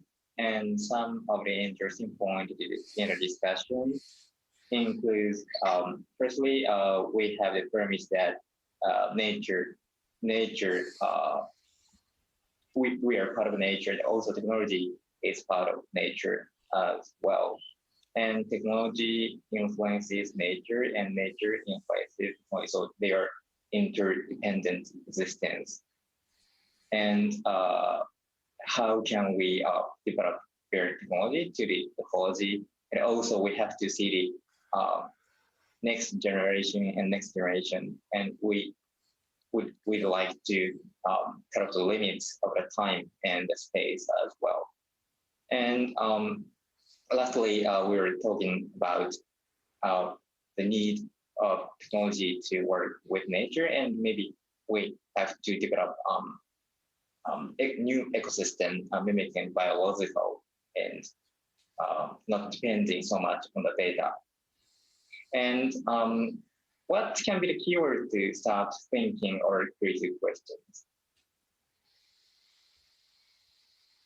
The keyword. Yeah, keywords, or maybe we can put it into questions directly. I think why would be my first one. So, why do we do what we do? Why are we creating these technologies? You know, so for me, why is kind of essential, and that points to defining values and defining a system to evaluate. You know, that's connected to values about, you know, the things that we create. We're trying to create fairer, so more ecologically fair technologies. If that's one of the outcomes, for me, that question comes out of why harmonize with nature. We go right back to the beginning. So yeah, my keyword, why. How about you, Simon? Well, I mean, let's say one answer to that for me would be measurable. And so I think that's but much more measurable, let's say the measured world as a critique, basically, more like that. So why we are using technology, for me, it's like that we're trying to measure the nature, we're trying to measure the world to make it understandable in a way for us. And so probably that would be somehow my keyword, that we somehow have to, maybe I would say, overcome this in a way, because this is also for me like one driver for technology, and then therefore basically this kind of why question, or these kind of questions related to how we're going to create technology, and if they are, let's say, friendly, economically friendly and natural friendly, are basically much more coming later. And the first intention is more like, okay, we have to somehow measure it. Thank you. So the creating questions are, why are we creating this technology? And also, how can we measure the world, and why we are trying to measure that world? Yeah, I think there are so many things to talk more, but thank you, the time has come. So thank you, Daisy and Simon, and everyone in the audience for joining first edition of See you again in our next creative question challenge. Thank you. Thank you. Bye. Bye. We're coming to the end of my second hour, day, year, which is actually my charming link into the next journey that we're going on, which is 20 years in the future. So the Future Humanity Journey was an experimental workshop where 4 innovators, excuse me if I pronounce the names incorrectly, Erik Dahlstrom, Leila Nakhavati, Mikhail Sedbon and Kyoko Iwaki, created a future scenario about humanity. Their discussions range from imagining global-scale issues to small-scale daily moments of happiness, sadness, boredom, I presume, integrated into a short film that shows an imaginary day in the life in the year 2040. This video presents the highlights of their exploration into that space. And that's the end of my segment. Alex Vorhan will be taking over after this piece, so I wish you a lovely day at the virtual Ars Electronica Festival. See you later.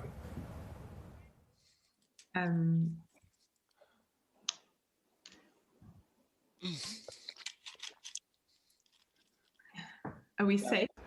My name is Martin Honzig. I am the managing director of the unit festival, the Ars Electronica, the exhibitions in our museum as well as our export exhibitions. In 2040, I become 70.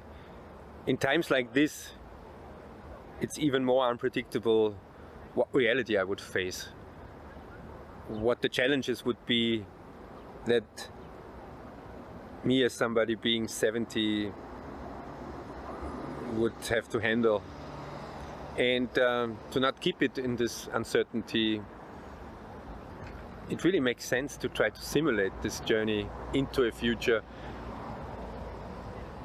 and to use this as a slingshot to come back into the reality, to make the shifts, the necessity of the shifts happen now, to take care that in 20 years we still have a place here to live. The Future Humanity Journey workshop is a new format developed here at Ars Electronica, and the idea is to bring together 4 experts from 4 different backgrounds to discuss on what our day will look like in 2040, and that means covering the global issues humanity will be facing in 2040, as well as the little details a human will be facing in their everyday life.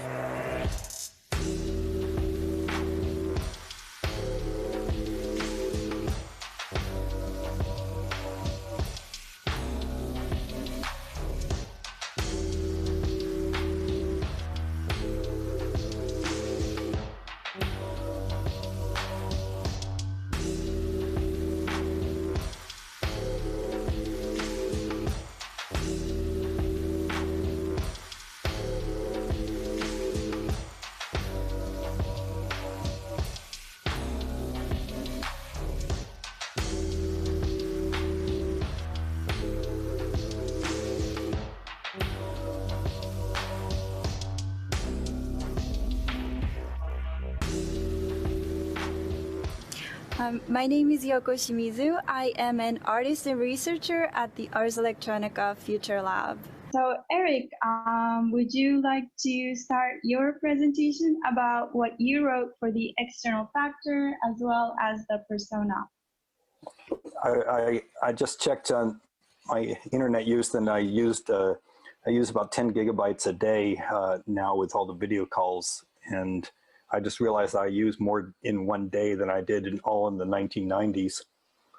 And I expect that in 2040, we're going to be seeing massive amounts of data moved around, but between people, maybe a division between the people that are hyper connected and then the rest of the people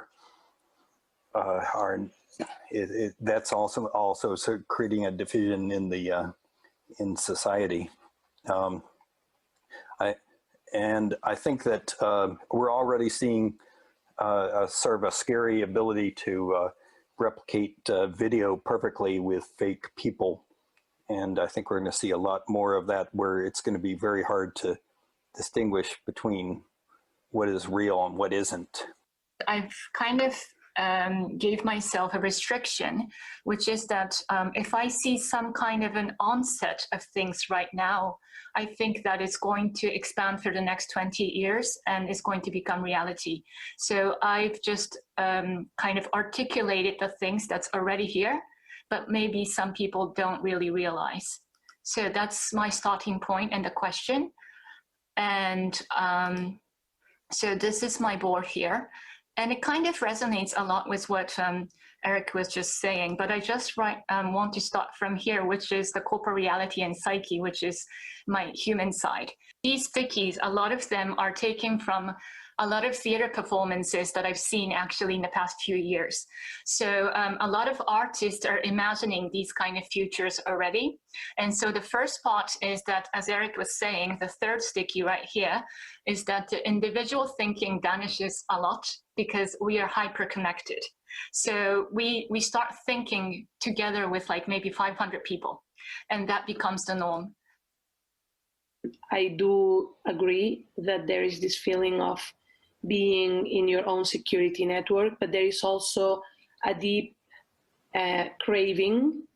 Like there's something disturbing about these bubbles, and people, even though they may be at a certain comfort zone, but they're still craving for something that they cannot really put into words, which is a more human connection beyond those bubbles. So there is a growing movement, the way I see it, of looking for communities, looking for communa in the revolutionary anarchist sense, transcending these bubbles and these limitations.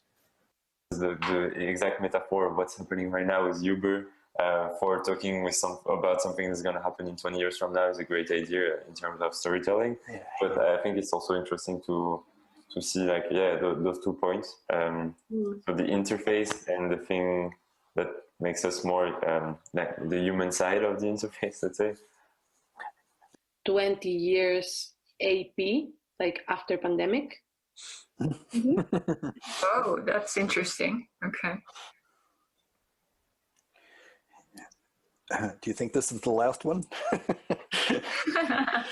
Yeah, I guess. I mean, the one that made a difference for this generation somehow. Sure.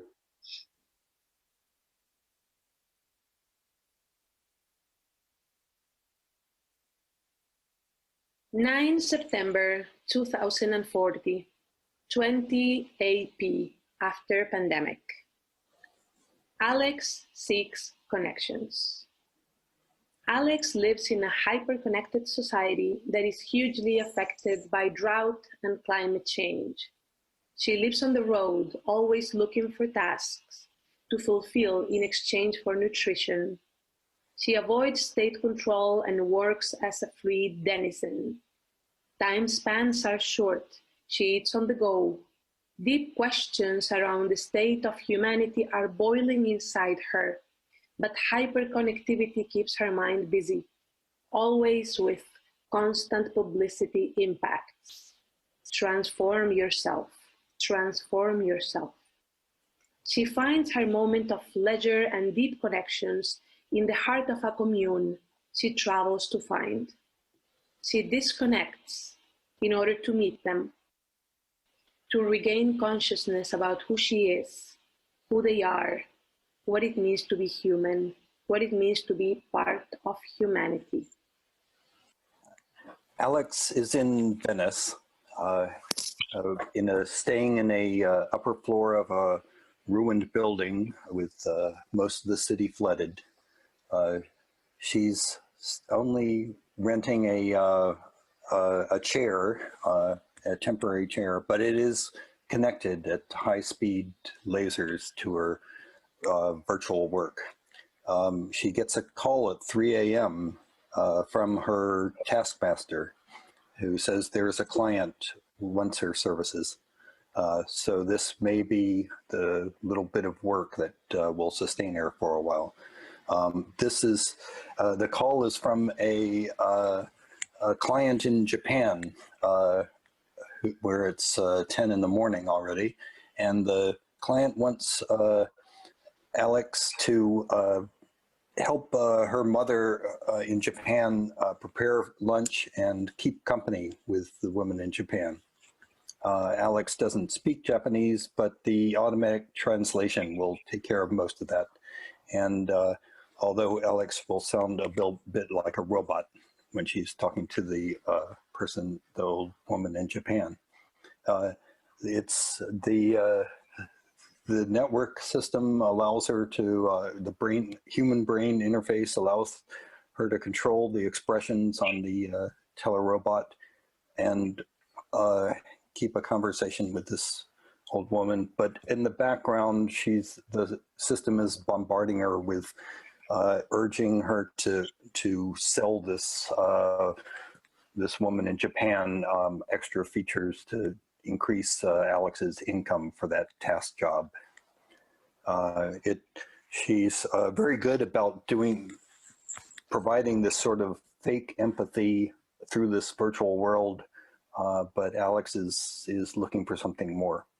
And so after her task ends after a few hours, she's back to her real life in the flooded city of Venice. So like every day, she's dedicating her morning hours to studying.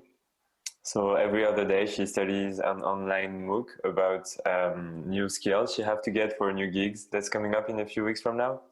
And when she's not studying that, she's studying Enlightenment philosophy, which makes her wonder about how knowledge might have been shared in a pre-connected time. Then she eats lunch on the go because there's no real time for rest and leisure during this period. After she had her lunch, she's taking a train to Linz, where she's meeting a group she's been seeing for some time. On the road or on the train, she is using this time to connect with Sasha, a person she had met not so long ago, and have a recent love affair. They are living in different cities, so they have started this romantic VR nap where they take time together and meet on private servers. So then she arrives in this place where she meets people from a commune that she has gotten in touch with. Before she enters the commune, she disconnects her brain machine interface. And once she's there, she's greeted by a very warm group of human beings. They all say hi by touching, by strong physical connections. And then they eat together, they talk, they discuss issues related to humanity, basically asking one and again, what does it mean to be human, and how can we stay human in this time, in this context where humanity seems to be diluting? Towards 9 p.m., she's constantly split between this infotechnology and body-based memories and nostalgic experiences. Today, she wants to go to a rave culture and dance together with her friends. In an abandoned building somewhere alongside a suburb of Linz, she dances with her friends, played by holograph DJ. On the screen, created by Mist of Water, 3D images of Michael Jackson, Beyonce, and Bruno Mars are projected, and they look really real. She doesn't know what is real and fake anymore. It's a 2000s throwback party. Sometimes there are glitches of those images. She knows something is wrong. There are nighttime news coming in, and the news is full of euphemism and filters to protect the vulnerable citizens and really hard to understand. But she goes on partying for a couple of hours. After 2-3 hours, she doesn't know why, but the DJing and the images disappear. Maybe the power went out, or maybe the control of the state did something to stop her party. Outside the commune, there are more and more people who are extremely nationalist and racist. After the party, although she wants to stay more unplugged and physical, she has to start working early in the morning. So she looks for a place to plug in, goes to a charging shelter, and goes to bed and sleep. Yay. Cool. I definitely want to thank you. For me, it was, and I mean this, really a privilege to be right here on this Zoom call with each and every one of you and hearing these thoughts firsthand. I think it's extremely cool and so interesting and food for thought for the next 20 years at least. And most definitely, thank you very much for that. And yeah, it was very fun. Very fun. Thank you for making this happen. But I think all of the panelists worked really well together. We had a lot of passionate discussions through our remote online sessions, and we were able to collect our ideas and integrate our ideas into this online collaborative board, which ended up becoming a very important tool. And I feel that this type of collaboration will become more and more important as we collaborate more internationally with the global colleagues.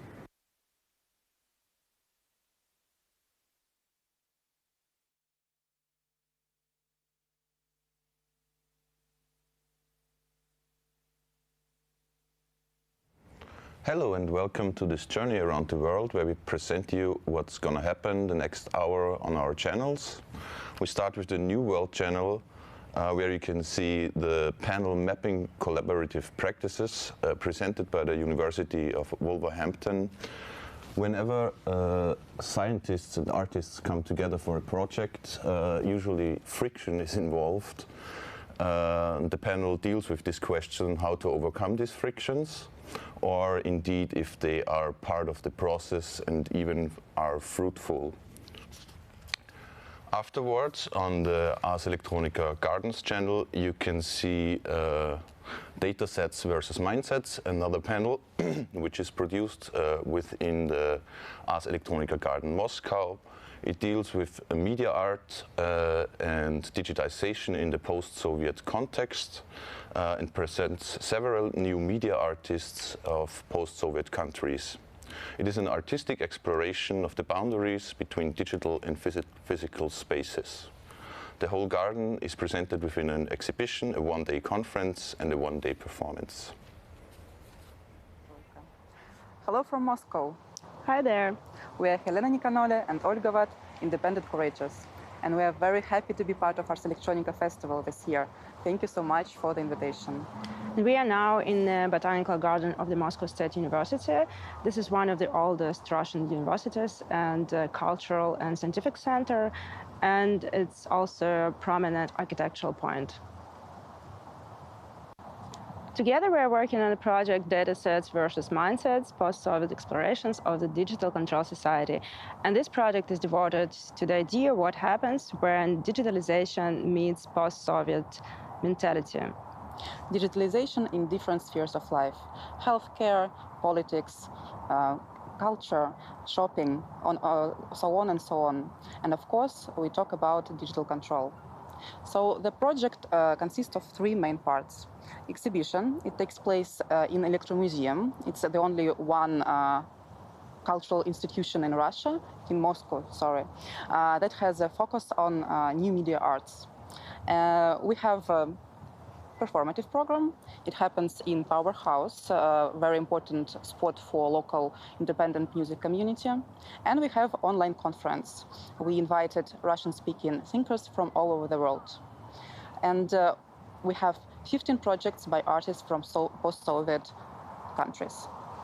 And online platform is really important to us, and also this online part of the project, because we are exploring this surveillance state from our curatorial perspective also online. That's why we are developing this website, which basically allows our online visitors to have this unique user experience, and which is based on facial recognition system.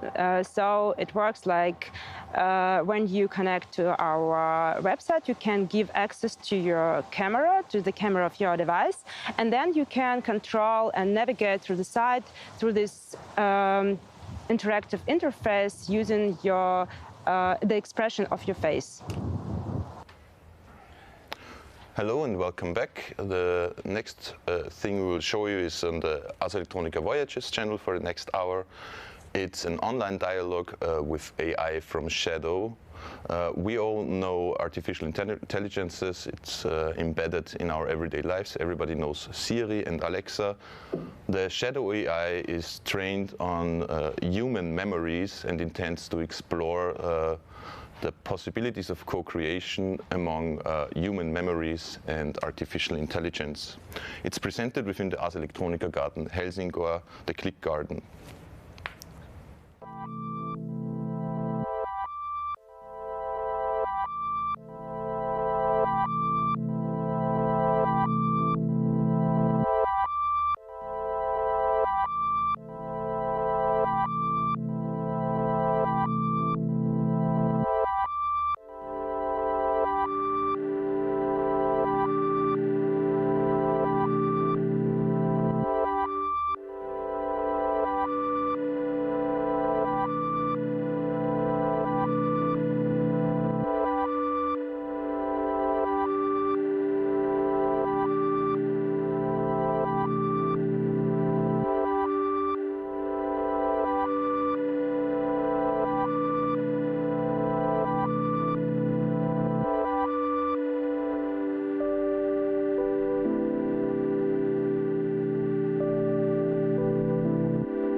Hello and welcome back. As a final video, we will, within this journey around the world, we will show you a performance named The World is Here for You within the Ars Electronica Vilnius Garden, produced by iGymnastics.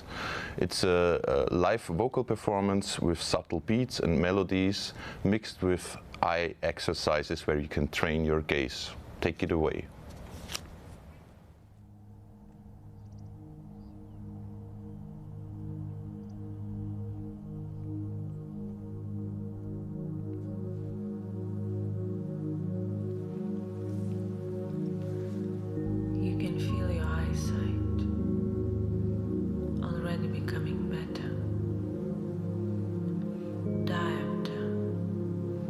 By diopter, it brings the view into the full focus.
vibrates. You vibrate together in this greenness, in this lucidity of your sight. Now, you notice that it's not only the screen that you can see so clearly. You can see in the dark.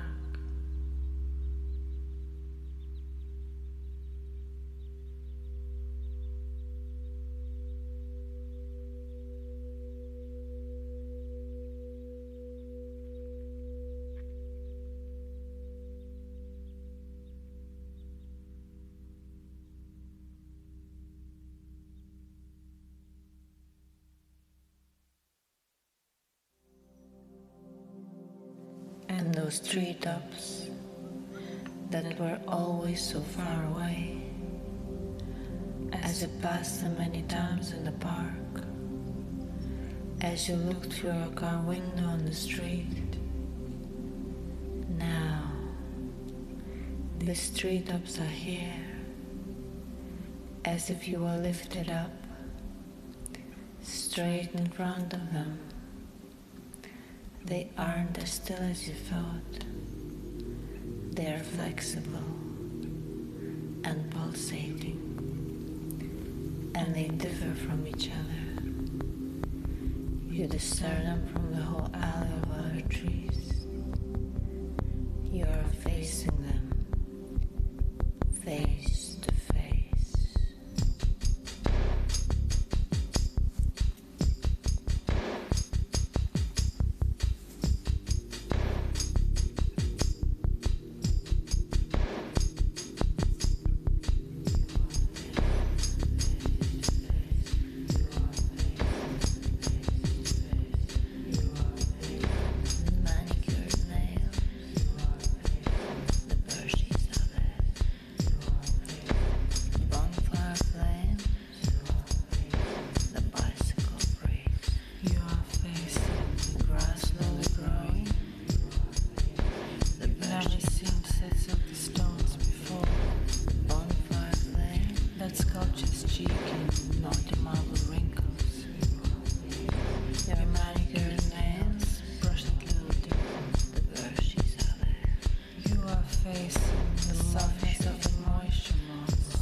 You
Hello and welcome back. After the Vilnius video, you saw impressions of our beautiful Upper Austrian country. But now for something completely different. The session Inside festivals in time of COVID-19 with Mutec, Sonar and Ars Electronica. I'm going to quickly introduce our guests. We are happy to have here with us Ellen Mongeau, the founder of Mutec, a Montreal-based festival dedicated to the promotion of electronic music and digital arts.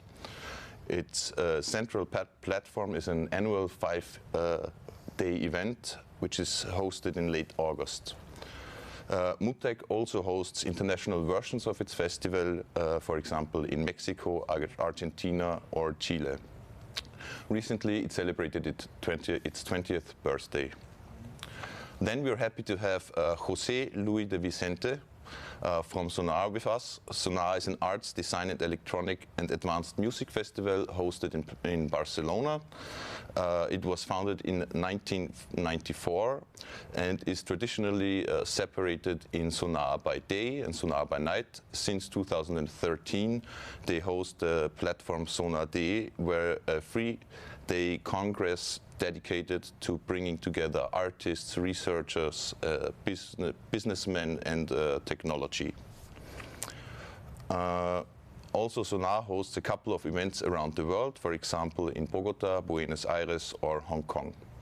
Finally, I want to introduce Martin Honzig, who is with Ars Electronica. Founded in 1979, ever since it's promoted the interplay between arts, science and society. Martin started his career at the Future Lab in Ars Electronica, and since 2006 he's with the festival and is now the managing director of the festival. So I will start with a quick question, a general question to all three of you, and wanted to ask each of you what your experiences were the last few months, and in particular with regard to the festival you're producing. Maybe we start with Alain. Yes, hello everyone. Good morning. Happy to be here. So the experience for the last few months, I mean, our festival was supposed to happen in August and end of August, and in March, just as we were going to start to announce the first wave of artists, etc., we put everything on pause and waited for a few weeks trying to decide what we were going to do in relation to how things were going to evolve. And we decided to, after a few weeks, maybe we stopped for about a month and a half and then decided to dive back into production mode to do a festival. There's two things we did. We postponed the date by two weeks just to escape the ban of festival that was applied here until the end of August. So that's why the festival started yesterday. It's the beginning of September, just 2 weeks delay.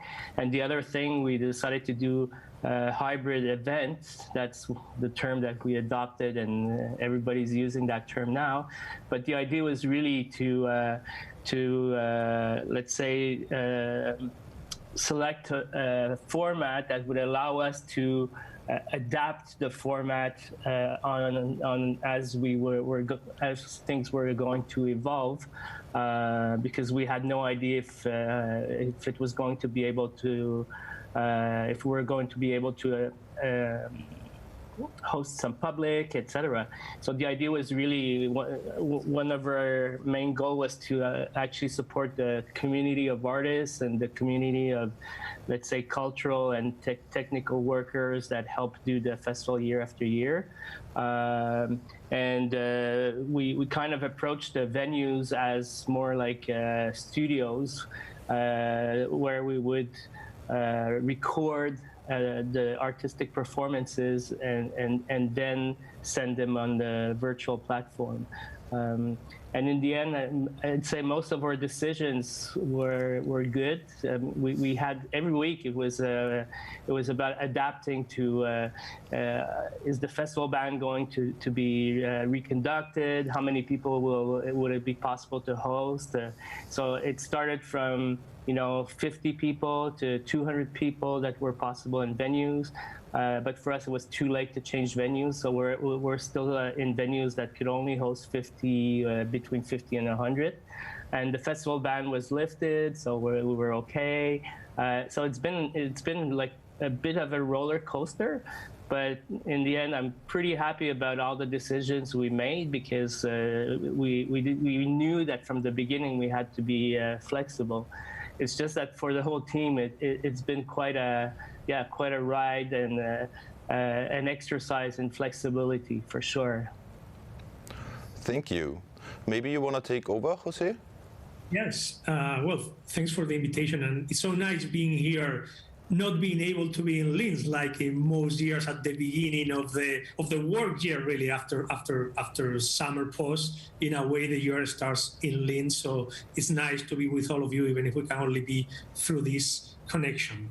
Our story is not too different to Alain's. When things started in March to become difficult, we started thinking, of course, that the festival could not go on as planned. At that point, most of the program was finished. We were going to be happening 12 weeks after really the crisis exploded. So we had a little bit of time to understand that things were not going to be as usual and then think about how they should be. We also could benefit from the experiences of everywhere who were like, we all are kind of like inventing in real time a new way of imagining things. And we decided to evolve this year to a model that in some ways is a jump forward in terms of thinking how festivals could happen under different parameters, and it's also a return to the basics and to the origins of Sonar. In terms of the origins, we are, well, first of all, Sonar is happening this year next week in September. It usually happens in June, so it's a huge change, and it's happening in the place where it started in 1994 at CCCB, the Barcelona Center for Contemporary Culture, probably the most important cultural institution in the city that we had outgrown without the years. And that, in a way, it's a return home, which is also a way of connecting and very, very clearly connected to the local communities in the city. We wanted to still have a physical event where we can still gather under whatever circumstances could be. We didn't just want to be existing in the digital space. So we will be gathering next week under radically different circumstances. But of course, also we will be here. We will be on the digital space. We will be online with artists and with participants that will be spread all over the world. We've ended up with a device that helps us to keep having the notion that the function that we try to play, supporting creators, stimulating conversations and ideas can still go on. And there will be artists performing in Berlin, in Tokyo, in London. There will be speakers in Barcelona, but there will be speakers all over the world. We will be doing something similar to this on a stage of an actual cultural center, trying to, in a way, think about how do we keep on doing what we do, and what are the fundamentals of what we do as festivals and as community hubs that transcends the format, that is not tied to the actual realities of being together under the same roof. Yeah, thank you. Martin, do you want to tell us something how the decision came about to make this festival as it is? Yeah, well, I'm now the third in a row, more or less saying the same things like my colleagues. But first of all, hello to you guys. Alain, thank you for getting up so early for us. And yes, Luis, I mean, we had a little chat before about losing weight and gaining and gaining weight. Men in our age, we need these festivals because they make us like the physical festivals. They make us light. No, but yeah, it was a real hard time for us in being used to to transform something into a solid materialized matter, so to speak, and also to understand which situation we face, and also to understand if it would make sense to do it or not. And I think we should also ask this question afterwards, because it is a phenomenon that all of us struggled a lot, obviously, but we are doing what we plan to do in a different way. Yeah. So in our case, I have to say, we were not sure if we could do the festival actually since the end of August, because there was a big expectation of the government coming, new laws that would kind of be more close to the reality. But luckily the restrictions are becoming more lighter, so to speak, more logic and more site-specific, and not this general lockdown thing, and that allowed us to more than believe to do what we are doing. But what I found so remarkable is that in the last years, when Ars Electronica took this way and becoming a real big festival, and big in the sense of being able to address besides the art world, also this parts of society out there, it became more and more tricky to kind of find the right title that would be able to kind of address the intellectuals, but also the people who we think should be addressed.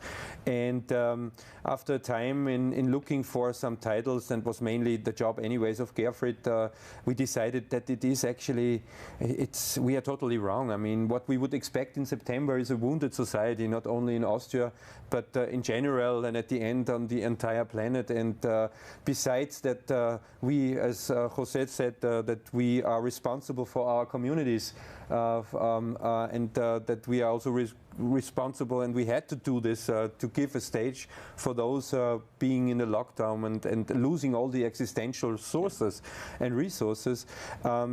We also thought that it is really also maybe a right momentum to show up and to show the society that we are not just clowns of culture, that we have something to say and we have a lot to contribute in order to reach the society, a hand to help them positioning themselves in this weird situation, and also to kind of help them to simulate in which future we would enter. Not as, for sure, also as artists, as cultural people, but mainly as citizens on this planet. Yeah. So thank you. I wanted to bring up, because of course we had a quick discussion before, and each and every one of you mentioned that you get the feeling that the notion of what a festival is of course changing. I mean, all of you are in business for quite a while. So is what we understand as a festival, as a physical festival, vibrant? Is it outdated, or is it changing? What is your estimation? It's not outdated. It's just not possible. Yeah, but is it like changing on a bigger scale? Mm-hmm. Is it a... Well, personally, I think that, and this is a complicated topic, of course, we don't want to overemphasize saying the festival is outdated, but at the same time, I think we all have the feeling that our function, what we do, and the way that we do it should transcend and has to transcend the limitations, and also in some cases the problems of the model of the event as we understand it. And I think we are aware that, of course, this year we have to find alternative ways of imagining things. But I'm also wondering if kind of like the template that we have been using in a way throughout the last 30 years can evolve, should evolve, or is going to evolve no matter what, towards something different. I think that the three organizations represented here in a way see themselves as platforms, not just as events, see themselves as networks, as context, and I like to think in terms of community incubators also. Mm-hmm. And finally, experiences. So I think that the dimension of the community, the dimension of the platform, and the dimension of the network can transcend and can exist, not confined to the limitations of the event. The one that has to do with experience, I think, is more tricky and is much harder to sort out, and we shouldn't sort out. And in a way, I think is the reason why we still will be thinking and will have to think in terms of joining and being together in a temporal exclusion zone in a way when we can apply rules of reality that are a little bit different than the everyday. This is not any kind of final answer, because anybody who says who has a final answer, of course, I think is overly optimistic. But I think that we all recognize in different ways that our mission is much more than what happens in a city during 4 days in the year. Yeah, for us, I mean, it's a bit the same, I would say. In a way, I'd say that we see ourselves as a bit of a public service or an organization at the service of a certain artistic discipline, which is electronic music and digital art. So for the first 10 years of the festival, we used to have like 3 different axes that we would work: the festival, the international connections, and the virtual community. It's something that we actually were expressing very clearly, and those elements still remain. Like this idea of engaging with a community was always very important for us, and it's part of the reason why we decided to do something this year, because we had the clear option to actually skip something, but we saw it as an opportunity to reconnect with our community, which is both a community of artists, but of also our public. The public here in Montreal, in North America, and in the rest of the world. So it's kind of an invitation to renew the dialogue with all those components of what constitute like our community or artistic community. And I'd say the festival maybe is not an end in itself. Maybe there's something that's going to come out of this. We clearly saw it with as was mentioned before. We have like a network of MUTECs in 5 different cities apart from Montreal, and actually the pandemic draw us closer with the different organizations doing the MUTEC festivals, and all the MUTECs are actually doing gestures of reconnecting with their own community. So I think there's something interesting happening now, and we'll see where it's going to lead us in terms of presentation, of content, and what kind also of projects will come out of that. I think there's that will to actually win over the dark side of the pandemic somehow. So the word hybrid came up, which was also very important for Ars Electronica this year, the mixture between local and international. Maybe you want to pitch in on that? Yeah, absolutely. I'd love to. Yeah, and that's why also this metaphor about the gardens. So it is actually the biggest cultural garden show that we are currently preparing here all together. For us, it was totally clear that the disappearing in the digital would not be an opportunity. And also in the very, very little restrictions or rules we gave our partners for the sake of curatorial actions, we just said, hey guys, we don't want to force you somewhere. The only thing what we would strongly recommend is that you are using this momentum of a global network not to disappear in the digital, and then rather more try to make it happen in the physical. With all the restrictions and all the limits, at the end there might be a way to transform this rather negative coined situation into a chance, as Alain said, and we said, okay, I mean, if at the end, and economically it makes no sense for sure, but as a symbol and as a statement it does. If you have a concert room, and you know, all the cultural partners, they do have venues, empty venues at the end, fully equipped with technology that is not used. if you are allowed to do the concert in a hall for 1,000 people, just in front of a crowd of 25, do it. Do it. I mean, see it as a new exclusivity or so, whatever. But don't stop doing those things that made us relevant for the culture.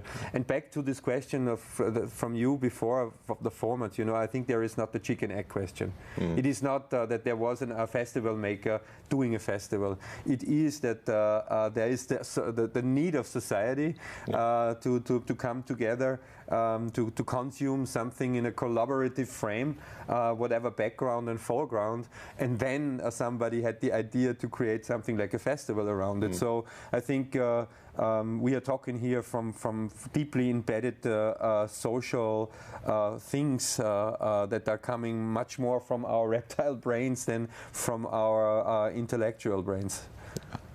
Yeah, with regard to that, because you're all hosting digital or media arts festivals in comparison to more traditional, the more traditional art sector like museums, they're struggling. Do you think the media arts, which is of course prone to technology, is like it's a call for media art to experiment in this way? If it's the perfect art form, so to speak, to carve out the new festival, so to speak? Personally, I think that we all come from a certain culture of experimentation, which means that we have also understood our different events as testbed for experiments. And I've seen throughout the years many occasions where we said, why don't we just change completely the way that we do things, you know? And this has included, like for us, for instance, in the very genesis of the festival, the idea, can you make an urban festival that has some of the elements that big music festivals have, but take over two big museums in the very heart of an European city, you know, changing that kind of like temporary dynamics of the city into some sort of autonomous zone where the rules have changed, or, you know, can we create a space that includes both experimental culture and popular culture in ways that they didn't coexist before? I think some of these things were in the DNA of these organizations from the very beginning. So this culture of evolution is going to somehow be in the way that we do things, so that I'm positive and I'm optimistic in terms of this scene and these organizations and our culture of doing things being in a good position to evolve into something different.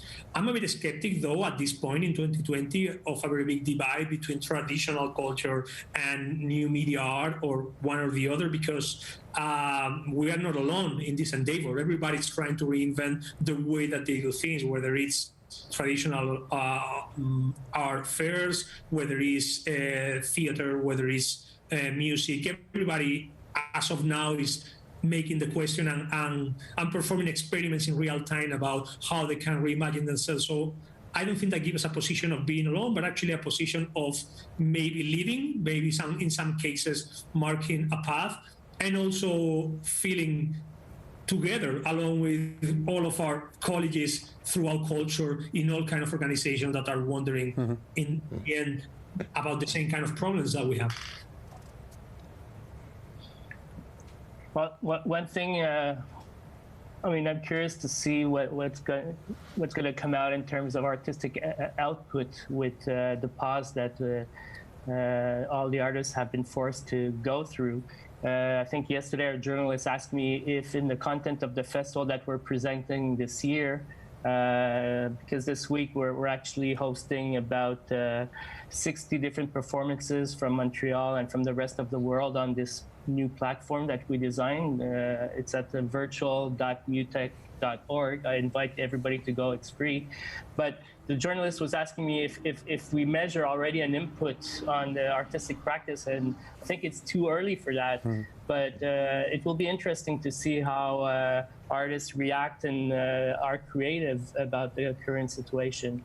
In a sense, these tools for going virtual, it's not new. I mean, I think the first event Mutech did connecting with Sonar about 20 years ago was a video conference performance with an artist in Montreal and an artist at the festival in Sonar. So the technology existed already back then. There's some things that we stopped doing for a while and that we're just rediscovering, and we'll be seeing some artists pushing that to a next level. For instance, we're hosting a performance, and I think at Ars Electronica also, of artists that are in different cities this week. Chris Salter has this project. He's in Berlin. There's an artist in Montreal. There's an artist in Tokyo. They'll be performing in front of audiences in each city and all that. The result of that is also going to be in a virtual hub in Mozilla. So we'll see interesting experiments, I think, in the next few months. Coming from a certain need of connection and of experimenting with new things. I guess I always try to see on the positive side of things. What's the unsolved mystery is what economic model comes out of that, and what we'll be able to, how will we be able to sustain operations like our festivals? That's a real question, though, I must say. Yeah, that's pretty much the same also from our side. For sure, we all, I mean, I think it's too early, but I can say that, I mean, not talking about new art forms, but already the pre-Ars Electronica, the jury that we had, that is actually always in somewhere in spring. So that was done, the jury was done. I was sitting in my garden, I remember, monitoring the jury. But already there we could identify many artists reflecting this first phase of the pandemic. I mean, it is already now interesting that the visionary power of the artists reflecting this in spring, and how close or how far away their expectations are looking at the present now. And I'm totally with Ella. I mean, what we are doing now is, yeah, for a different sake, but you know, when this economical crisis that is actually, yeah, it comes like a twin of this phenomenon, but a little later, when this hits us, I still cannot say whether at the end of this tunnel there is a business model for us in individual situations, but for also what we are representing. The only thing is that, and I think we are all on the same page, is that we don't let this festival just pass as one of the others out of a series of brothers and sisters. We will heavily evaluate and try to analyze what was going on, to learn something out of this situation, about also out of the actions, whether it was wrong or it was good. We still see this as an experiment, and we hope that at the end of this tunnel there is something, there's a place that is reserved for us. Or there's a place where we can fight for, that we can guarantee us in the future. Yes. Well, one thing, if I could say, we started yesterday, and we felt, or I felt very clearly, a thirst for what we're doing, for the content, both the conferences. So I think there's an appetite for high quality content, both discursive and performative.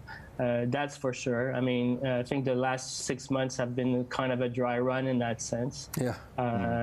So for us, after just 24 hours, and I'm saying that because I know you're starting today. We did already. Ars Electronica and Sonar is next week. I think there's really people listening out there for sure. Yeah, I mean, I think that the sheer fact that these three events are going on in spite of difficulties responds to the fact that even though we have all been under tremendous stress, and by all I mean not our organizations but our societies, there is clearly a role for us to play in the situation as it is and how it is evolving. Otherwise, we wouldn't be here. We wouldn't be discussing, we wouldn't be connecting, we wouldn't be... And in a way, it makes me think of... I have no answer about how the economic models will evolve, same way that we are learning as we go along. But I kind of feel that a big learning is that we don't know how these projects will be in 12 months. We don't know how they will be in 24 months. It is impossible now to imagine how next fall, how 2 falls from now will look like. And that is kind of like, in a way, a learning experience, you know? Yes. That existing in those spaces of uncertainty is going to be, I think, part of the mission, part of the challenge, and part of us, and a central part of the work that we do. Yeah. And at the same time, I think there's something that is incredibly valuable. It's always been valuable, but now becomes way more valuable in this community, which is that we are very evenly distributed in the globe, but we are very closely knit. Our links are very strong and ongoing. And I think that will reveal itself. I don't want to sound too sappy, but I honestly believe it, a will to stay together. And this will to stay together is super important, because this is one of the main reasons why we do what we do. Yes. And it could have faded out as we all look inward into our closest challenges, especially now that the situation is so asymmetric. It's not the same in Barcelona than in Linz, than in Montreal. It seems like it's a cycle where we are a little bit farther in time and somebody else is back in time, and the situations are exchanging, you know? Yeah. But on top of that is this will to stay together. And that is going to be being at the core of the reason why we've been doing this for 30 years, Amute for almost 30 years, and Ars Electronica for more than 40. So unfortunately, we run out of time. I thank you, all of you, very much for joining this discussion, and wish you all the best. And greetings to Barcelona and Montreal. And good luck. And good luck to Montreal. We decided to catch up later on to share our experience, and good luck to Spain, to Barcelona for next week. We will be with you after a little sleep after our experience. I think it was important, and we are very honored that you guys gave us your time as persons, but also as what you're representing as institutions and leaders of those. I thank you very much, and good luck to all of us. Good luck. Go virtual. Go virtual. Yes. See you. Thanks. Bye. Bye-bye. And now we will continue with a STRATS journey by Charlotte Jarvis on the eve of uncertainty. She will take us to a journey into and around her pregnant body and show her project in Posse, where she produced the first female sperm. And then Crystal Bauer will take over after the video. Thank you very much.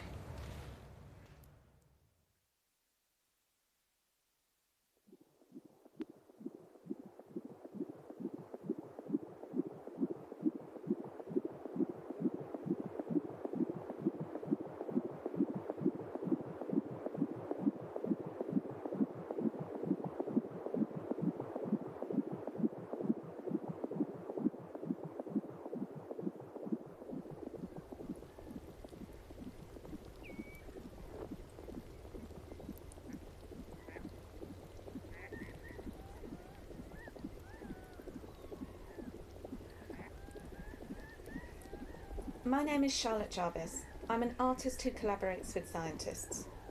I'm interested in how new science and technology have made our bodies into liminal spaces, sites for transformation, for hybridization, and even for magic. I'm interested in how our parts no longer belong to us, how we have become co-created and reimagined. My practice and my research looks at how stem cell technology, personalized medicine, transplantation, and augmentation ask questions like, what is a human body? Can we define it? And should we even try? There is a text called Technologies of Gender by Teresa de Lauretis that I keep coming back to in my work. So de Lauretis describes another perspective existing in what she terms the social spaces carved in the interstices of institutions and in the chinks and cracks of the power-knowledge apparati. Lauretis talks about the need to find a view from elsewhere, a different context for dialogue which exists in between paradigms. So my practice is really based on the belief that this in-between space can be found at the intersection between art, science, and ethics. and critically through collaboration across these disciplines, through finding shared spaces to occupy across different perspectives. So, this is a tour nominally about my most recent work in POS, but perhaps more so, this is a tour of my body, inside and out, as it relates to this work. And perhaps even more than that, this is a tour of my thoughts as they relate to my body, as they relate to this specific piece of work. And of course, this is also a tour taking place at a very specific point in time, globally, but also very much personally. So globally, I'm making this video in the month that lies between July the 12th and August the 12th. We are around 6 months into the global pandemic, and I have been isolated for most of that time.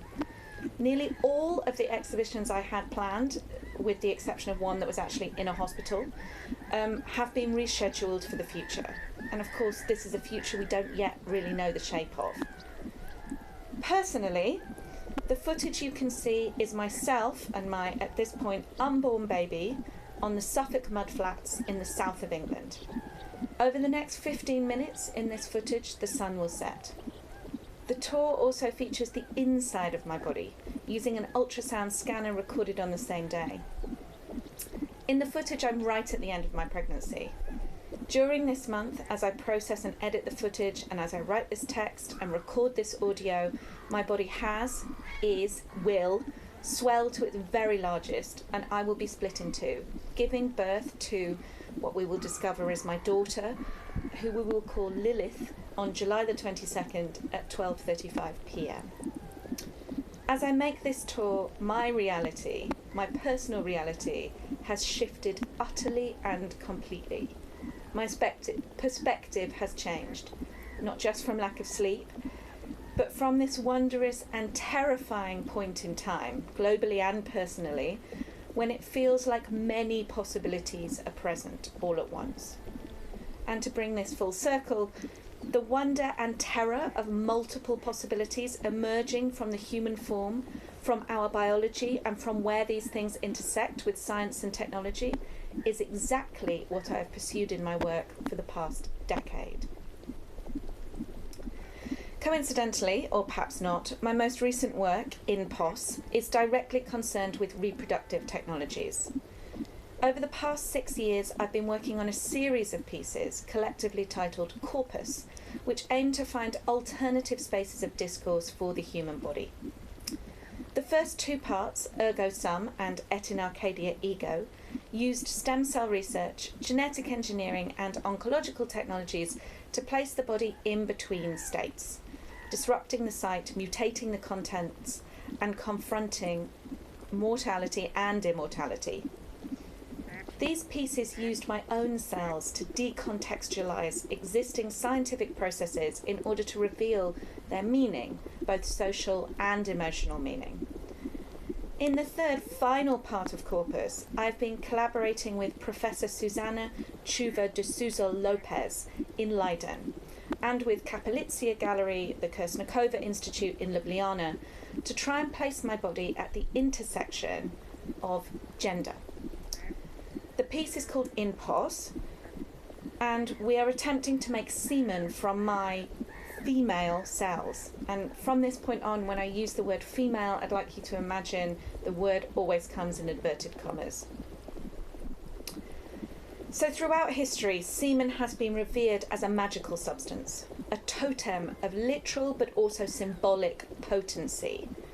Patriarchal societies have described semen variously as a life force, a substance of the soul, a drop of the brain, as divine, as equal to 10 drops of blood, and, my personal favourite, that which sows the seeds of virtue in the female soul. So In POS as a project aims to rewrite this cultural narrative, to use art and science together to disrupt the patriarchy and undermine the existing hierarchy. The project is being developed in 3 parts. Firstly, with Susanna in Leiden, we are using human-induced pluripotent stem cells, these are called HIPSCs for short, derived from my blood and skin to attempt to grow spermatozoa, Now, these are the kind of tadpole-like cells that you typically associate with semen. The HIPSCs from my body have XX chromosomes, the genetic marker of what we describe as physically female. The first stage is to attempt to erase one of these X's. We are doing this through accelerated mutation, scanning, and selection. The second stage will be to use CRISPR to add specific genes found on the Y chromosome, XY being the genetic marker for male, that initiate male gamete, that's sex cell, production. We will then attempt to grow a healthy colony of these gender-mutated HIPSCs. The final stages will involve encouraging this colony to differentiate into the sperm-producing cells that are found in adult testicles. Professor Lopez has received the prestigious €1.5 million Vici grant to make this part of the project with me. And this is something we feel really proud of, that an art-initiated project has received a really prestigious scientific funding. And I think it's a great indicator that collaborative work, collaborative practice like this can have real perceived value to multiple fields of research. The seminal plasma, that is the liquid part of semen, has been developed in Ljubljana at the Bio-Tehena lab, which is part of Kapelitzia Gallery and the Kersnikova Institute. The base of this plasma is extracted from the blood of multiple women, trans and non-binary people, a coven if you like, including myself. The plasma collected is then incorporated with 13 other organic compounds which make up seminal fluid. These include proteins, fructose, lactic acid and cellulose. Making this kind of seminal fluid is conceived as a collective act, a symbolic rejection of patriarchal hierarchy. And what's been interesting recently is that the implications of this part of the project have also changed significantly since the COVID outbreak. The seeking out and then mingling of bodily fluids has become considerably harder, and I suppose more radical in these past 6 months. Collective bodies, if you like, have become a literal biological threat as opposed to just a political one, which we are used to them being. The final part of the project is the Festival of Thesmophoria. This is where myself and participating women call the female semen into existence. Little is known about the original ancient Greek Festival of Thesmophoria because men were forbidden from participating, and thus it was basically completely undocumented.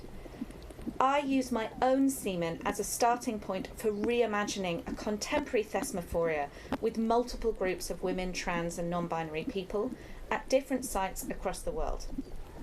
The festivals build on the scant extant details and rumours about the Thesmophoria, a feast, the burial of a pig, ritual obscenity, serpentine and phallic offerings, etc., etc., etc.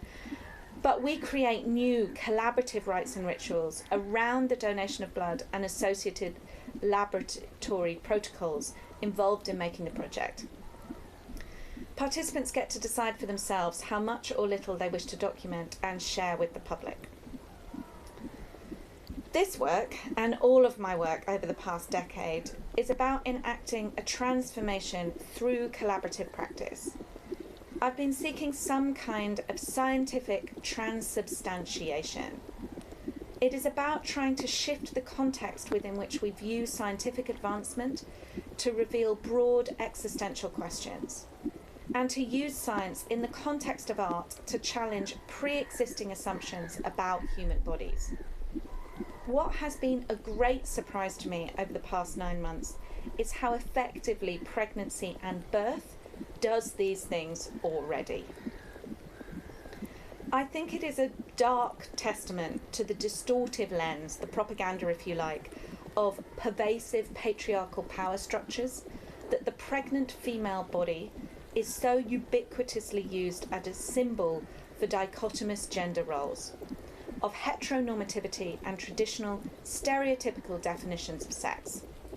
I have been shocked by the embodied experience of pregnancy, and specifically by what a queering experience it has been.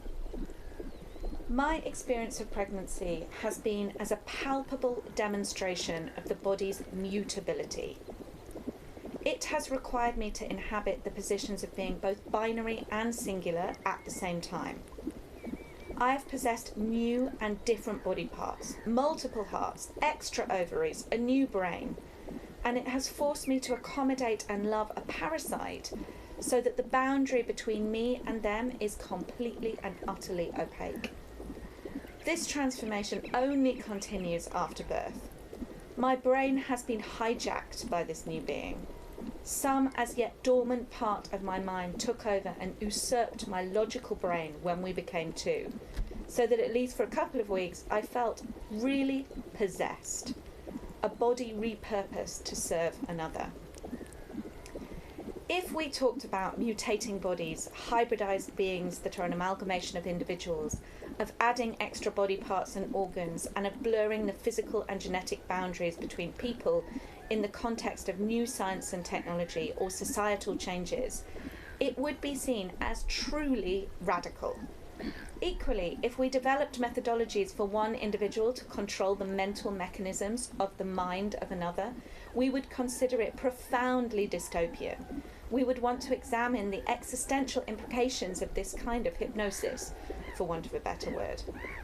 The fact that we have largely throughout history failed to philosophize, analyze, or learn from pregnancy and birth in this way is just another reason why we really, really need to fuck the patriarchy.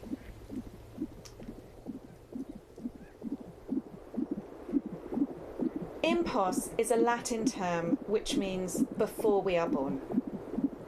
It refers to something possible, but which is yet to be called into existence. So Impos as a project is striving for a form of technological, biological, and creative activism. But what I've realized over the last 9 months is that this is something which pregnancy and birth is already, if only we had the perspective to recognize it.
Thank you, dear Charlotte, for this incredible journey, and actually congratulations to your newborn.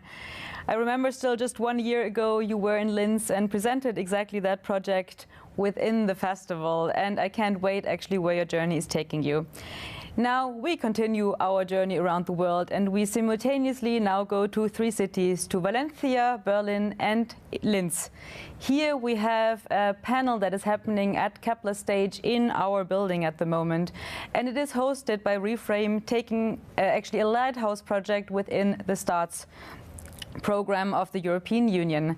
And they question actually the production and the system and conditions that are behind clothing, that are behind the production of clothes.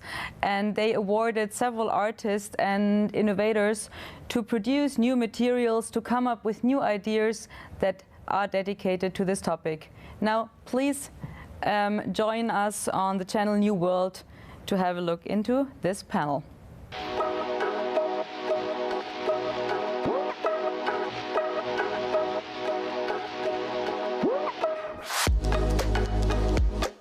I'm Julia Körner. I'm an architect and designer, and I work cross-disciplinary between fashion, architecture, and product design.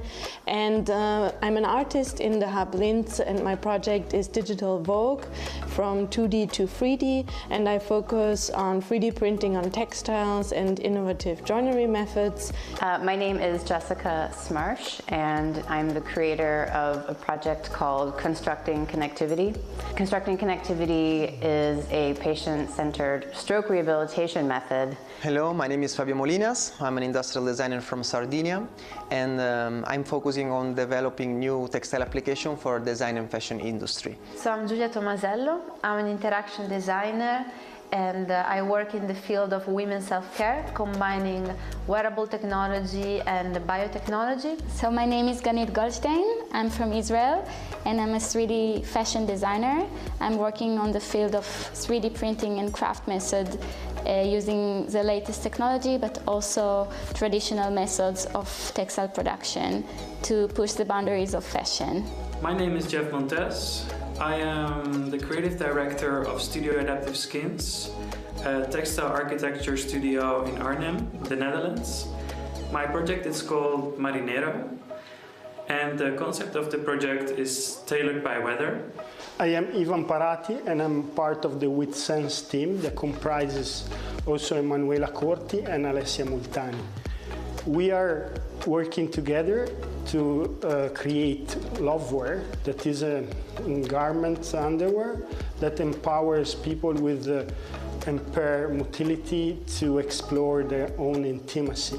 Hi, I'm Michael. I'm one of the two team members of Yokai Studios.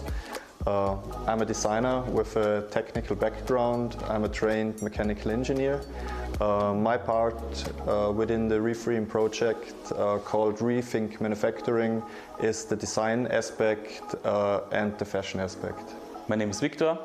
I'm the co-founder of Yokai Studios, and my main role in the Reframe project is to work with robotics. I'm also a trained artist and have a technical background as well as Michael has. Hi, my name is Yu Yang Song. I'm a textile designer based in Berlin, and I have been working on the development of the new material and currently researching the Hub Valencia.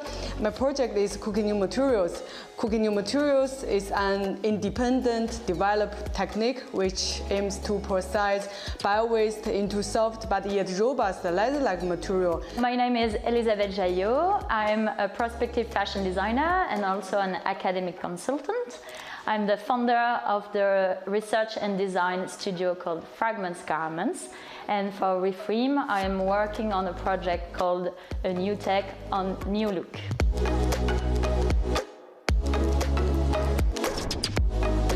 The co-research helps to kind of fuse together multiple different areas. We do a lot of experimenting and a lot of meetings, discussions, and so forth, and it adds to the development of the project by refining and experimenting with different technologies. I wanted to basically challenge myself in creating my own filaments. And this is basically knowledge that I did not have before. So entering the Reframe project, I was able to co-create with technicians and chemists and to learn about the process of developing filaments and yarns. So in my case, that was a huge addition to my project. The co-creation work has influenced our project in a way that we can be more systematic in testing the material and the technologies and develop our product with an industrial focus in mind. And it really helps to get insight from for multidisciplinary projects. Actually very interesting for us in STRATS because we are a 3D printing company. We don't understand nothing in, for example, in fashion or textiles. So the cooperation is the key parameter from our point of view to understand better what our technology can benefit in this market. For us as artists, It's very important to be able to work together with scientists because their expertise is helping us a lot to realize our ideas, because they are able to know how to work with a material so that I can really get decent data about how and what is working.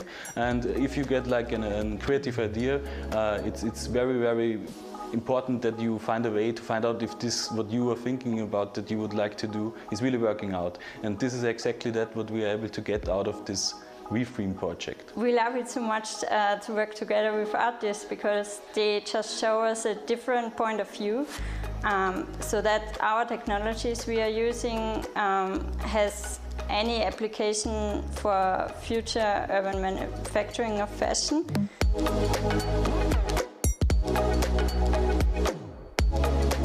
We generate a guideline that can be useful for both of us for the testing session. So it's a very starting point.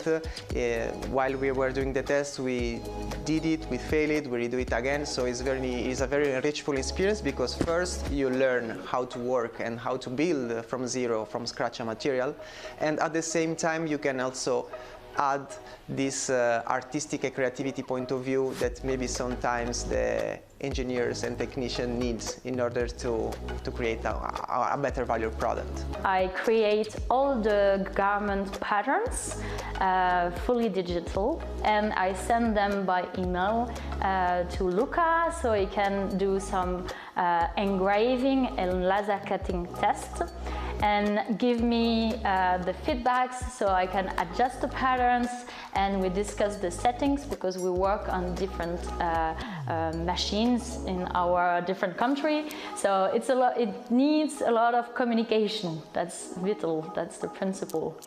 Before each lab session, the scientists will sit down with me and discuss the experiment with me, observe the test results from last session, and we can find any existing problems as well as give constructive feedbacks on how to improve the experiments. We will then together plan the upcoming experiments and carry them out. Then we do a lot of tests with the different technologies and to see what is actually possible. And based on that knowledge, we develop a new plan of action for the last part of the project to make a prototype and to have a real functioning proof of concept. We are researchers, so artists brings new ideas and new views on different things, and our knowledges are somehow complementary, so we can put things together and bring new ideas on the market. It's not a clear process that has a structure that is well defined, but it's something that we learn and improve on every time we interact between each other. It's something that has been particularly fruitful in seeing different points of views and then understanding how we can bring our best skills together to create a product that is meaningful for people.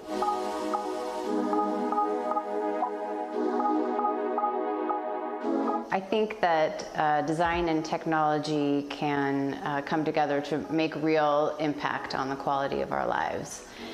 It's easy to think about ways that technology has improved our lives or even saved lives, or to think about how art has improved how we think about life or just the way we think in general. But bringing these two disciplines together can be very powerful. I think the fashion industry will change really in the few more years from mass production to customized fashion designs. And therefore I believe that 3D printing and 3D scanning are the methods that could push the boundaries of the technology and the future for fashion. If you can have a technologist, as we are actually in the team, like constantly together working in partnership, you understand how much more you can improve your own product. So it's not only like the object and yourself, but there is an interaction happening, and also like from the environmental point of view and like the community. So there is a really like a different kind of energy moving. Scientists have a different angle of working on project. They create processes with user cases in the first time not meant for an artistic or fashion result, but through the input of an artist that can reveal great outcome. And artists should face the challenge of reframe, because we need to change something, how we consume and produce fashion now, and that's why every artist or designer should apply for reframe.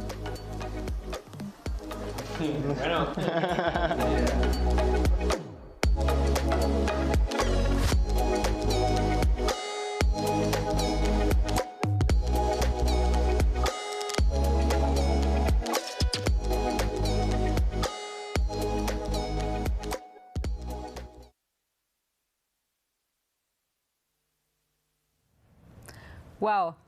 I'm very impressed by the presentation of those wonderful projects, and I'm happy to report that one of them, Marinero by Jeff Monte, is actually presented within our exhibition here in Linz.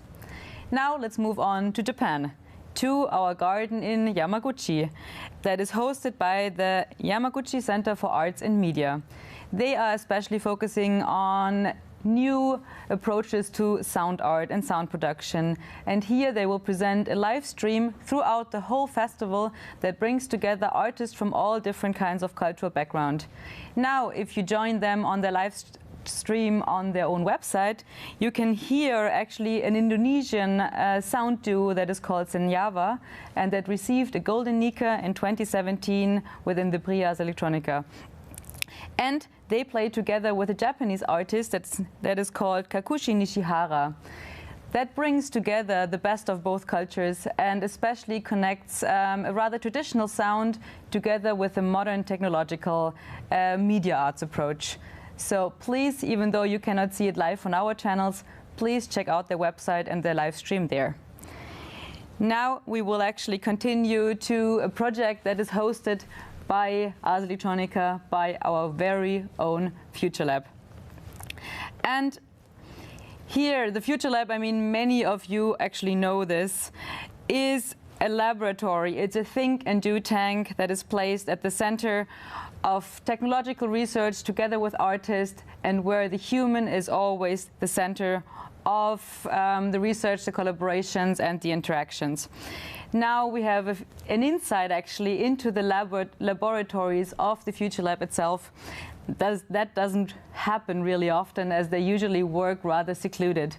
But today, Horst Hörtner, Roland Haring and Hide Ogawa will open their doors and tell us a little bit about their current research projects and give us an insight into the Future Lab and the laboratories themselves.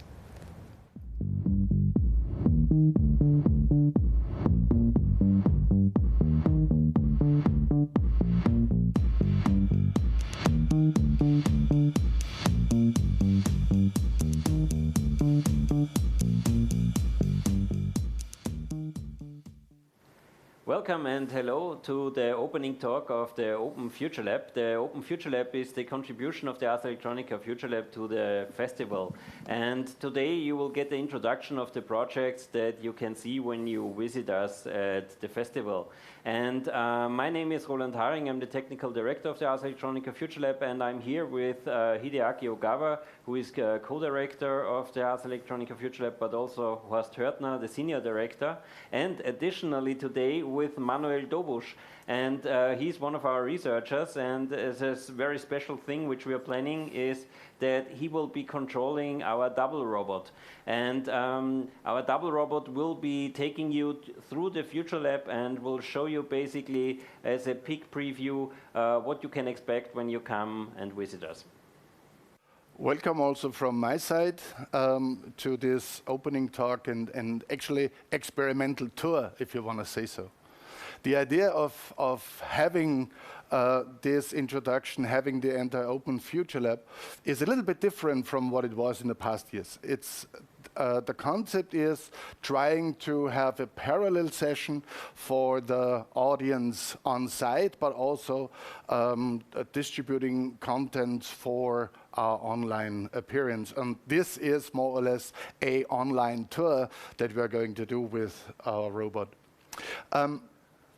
So we're walking into the future lab that is in principally active in the fields of technology, art, technology, and society, as the entire Ars Electronica is. We're trying to foster this understanding of the principal fundamentals of scientific work, or science is generating knowledge. Technology is generating possibilities, but art is it that generates the meaning to it. And therefore, we try to take this artistic approach in our projects and try to visualize, formulate a vision together with our partners for the future, a future sketch, if you want to say so. And we want to present this to a wide audience, as wide as possible, so that the reason for this presentation is actually the ignition of a discussion.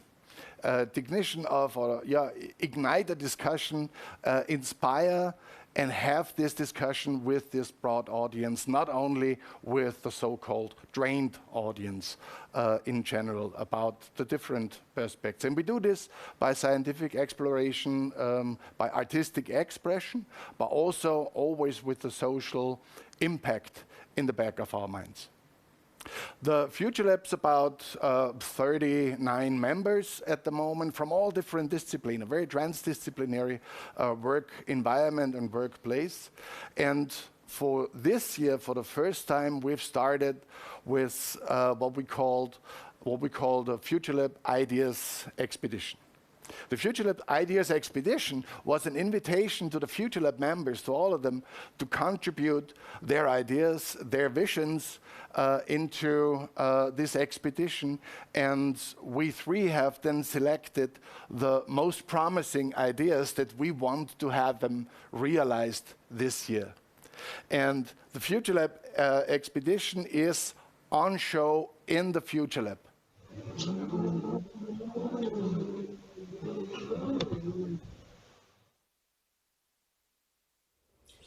Ricerca is an AI-based music composition system.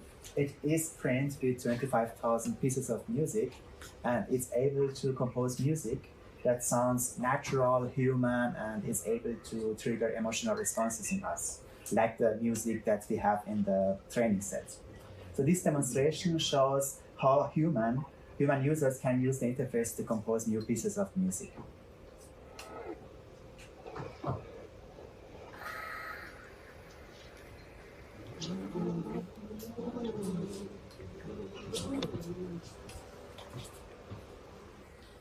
With the pandemic, we're in the midst of a pandemic, and with the pandemic, that's Johannes, by the way, my colleague, and there's also Nicola and Julian, who are not there.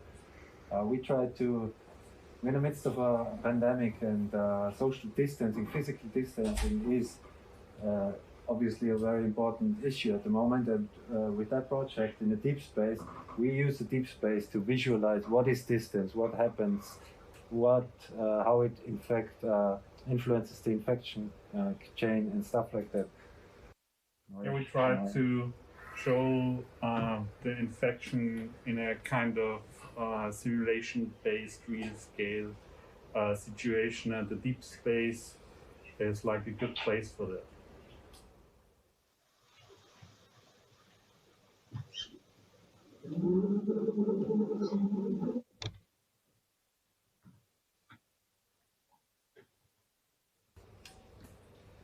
So, with Spotless, we asked the question if and how we can bring virtual communication more in the physical real world again.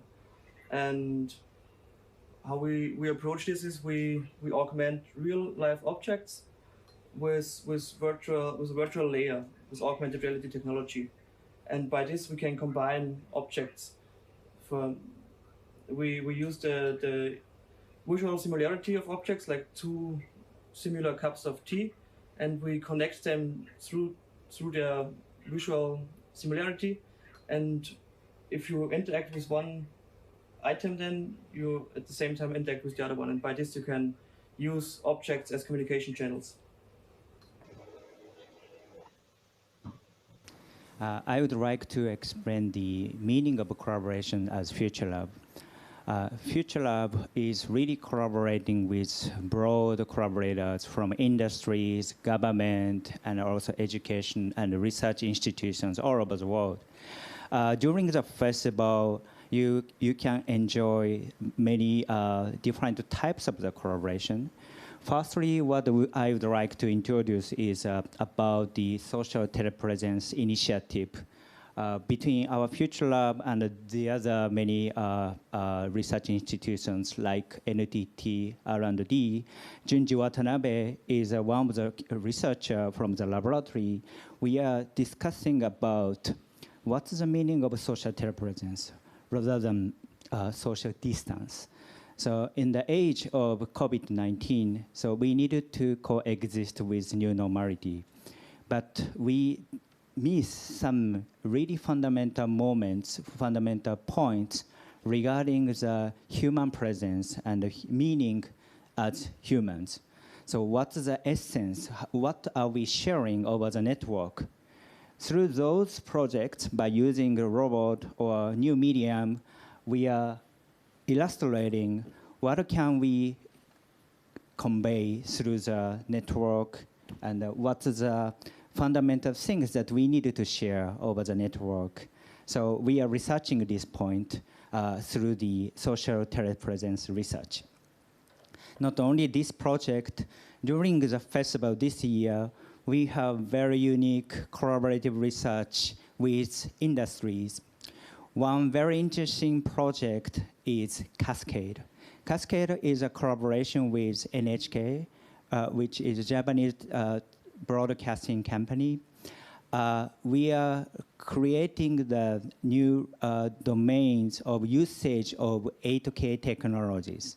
So the idea of Cascade is now you can, imagine if you see this as a TV, as normal landscape, but what if this is going to be like this, horizontal? Do you recognize this is still TV? In the age of mobile phone, smartphone, that people are going to be the also co-producer, what's the new frame to share the contents? In this way, Cascade is a new concept to really test the meaning of the frame of 8K technologies into our daily lives. Another project, what I would like to address is Future Inc. It's a collaboration with Wacom, which is a pen tablet company from Japan. We are thinking of Future Ink. What do you think about Future Ink? Ink used to be for paper, but now you can find many digital pen and digital ink. But beyond that, what can we find as elements as a future ink? What about space can be a paper, canvas, bio, AI, robotics, body, mind? How can we convert those elements to be a future ink? So you can experience our Open Future Laboratory as an experimental atelier, and to test many cutting-edge experiments during the festival. And also connecting to the social telepresence, during the festival, you'll see quite interesting red door. It's a part of, by the way, research of social telepresence. Do you know what this means? You know the metaphor of door. Door is always door for some different area, different places. But this is a door for virtual world. When you open the door, you can access to the virtual door. Actually, on the modular hubs, which is a platform, virtual platform to discuss the many things on the Ars Electronica Festival as an official virtual platform, we connected the modular hubs to be this environment. So in this way, when you open the door physically, you can see the virtual world. And if you access to the modular hub battery, and if you open the door in the modular hub, you can see the real world.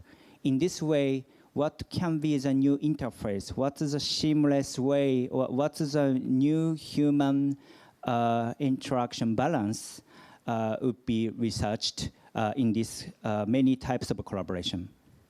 Next, our double robot will take the elevator to the first floor, and there you will get the introduction to some of the key research topics at the Ars Electronica Future Lab. The Ars Electronica Future Lab has a very transdisciplinary approach to research. We really try to look at interesting topics in this field of art, technology, and society from many different perspectives. And this is why these research topics are also very deeply connected to the researchers. And that's also a way how we try to have a very dynamic system of topics and approaches, and that's why also these key research topics can change from time to time. And now we will have a look at some of these topics, and also with the introduction of the researchers. The first topic that we will look at is the topic of artificial collectives, and I see that Peter Holzenkwan, our researcher, is already there. And probably when Double Robot approaches him, we will get this short introduction to his topic. Yes, hello, welcome. So artificial collectives is that's my key research topic, and it refers to really looking at groups of robots, groups of machines, swarms of drones, and so on, and just thinking about how they work together, how they can solve problems, how they can also be given more autonomy, and especially interesting for us at the Future Lab, how they can be expressive, how they can convey intention, emotion, and so on. So the root of this research direction was really in when we started with the Spaxels project, the drone light swarms that we started performing with in 2012 already, and really pioneered this as a new medium of visual expression. So you're probably by now very familiar with these groups, large swarms of LED drones doing choreographies in the sky. And that project led to, of course, knowledge and tools and further research that we wanted to look into. And in the recent couple of years, we started really expanding into different directions. And one area is that you can see here, working with display bots, so integrating a completely different kind of robot into the system, and moving from LED pixels to video displays on the ground, like mosaic images. Thank you very much, Peter. Sorry to interrupt you. We need to proceed on. I think Stefan Mittelberg is also already there, and he will give us a short introduction to the topic of poetic systems. Hi everybody. Yes, indeed. I will try to tell you a few words just about this part of the exhibition. Here is seen or will be seen parts of poetic systems. Poetic systems, key research topic in the future already like quite a long time, and it deals with the idea that we are surrounded by a lot of systems, natural systems, artificial systems, and it is toying with the idea that all these systems are getting very complex, and we humans are not able anymore to grasp them, to understand them. And the idea is, especially in these projects, in these conjunctions of media art and architecture, that tries to create own poetic systems, which makes exactly this huge, not understandable systems legible again for us humans. There's just some projects are shown or will be shown, which tries to give a bit of a glimpse into this kind of poetic systems, what we are doing here in the Future Lab. Thank you very much. And probably we can move on to the Oribots. which is a research topic of Matthew Gardiner, who is currently in Australia, but he also spent several years on the research on foldable robots and also the aesthetic of folding. And he is also continuing this work with a multi-year research project to extend this even further, and he will be remotely available during the Ars Electronica Festival. Perhaps when we move on to the co-immersive spaces, which is right behind of the Oribot installation, just have a short peek into the space there. So actually all of these spaces can be visited by you during the festival, and there will be additional introduction for each of these stations, so you can book also then tours for the Ars Electronica Open Future Lab. Here is the research topic of co-immersive spaces, which shows a VR application, which is basically the pyramids of Gizeh, which is also be shown here at the Deep Space, the place where we are right now, because there are several VR installations that we are researching on to find out basically how to realize collaborative and shared experiences with virtual reality. But this is something I think which you should try when you are there, and we should be moving on, I think, to the research topic of Ali Nikrank, which is the creative intelligence, and I think we just need to find our way out of the room. Ali, can you please give us an introduction to your research topic? Okay, hello, and the topic here is about creative intelligence. It's about how we can use AI technology for creative applications like composing music, drawing, and all other creative tasks.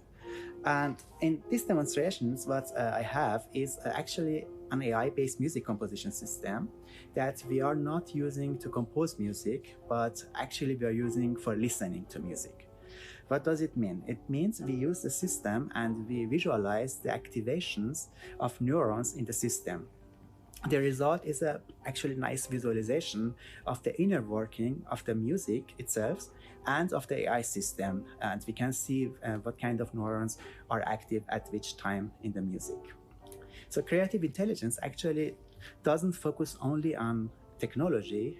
We are also very interested in interaction and collaboration between human and machines. And also, of course, we are very interested as Future Lab generally in social and artistic impacts of the technology. Ali, thank you very much. May I shortly ask, yep. Ali, you are also in the big concert night during the festival at the campus of the JKU and the Kepler's garden, and you're also in a panel. Yes, that's true. Please tell us about. The idea behind the concert night is we use the AI system I just showed you. It's called Rechercar, and it's an AI system that is able to compose music. But in this case, as I mentioned, it was not used to compose music, but actually to listen to music. But for the concert night, actually we used the system for what it was supposed to, namely to compose music.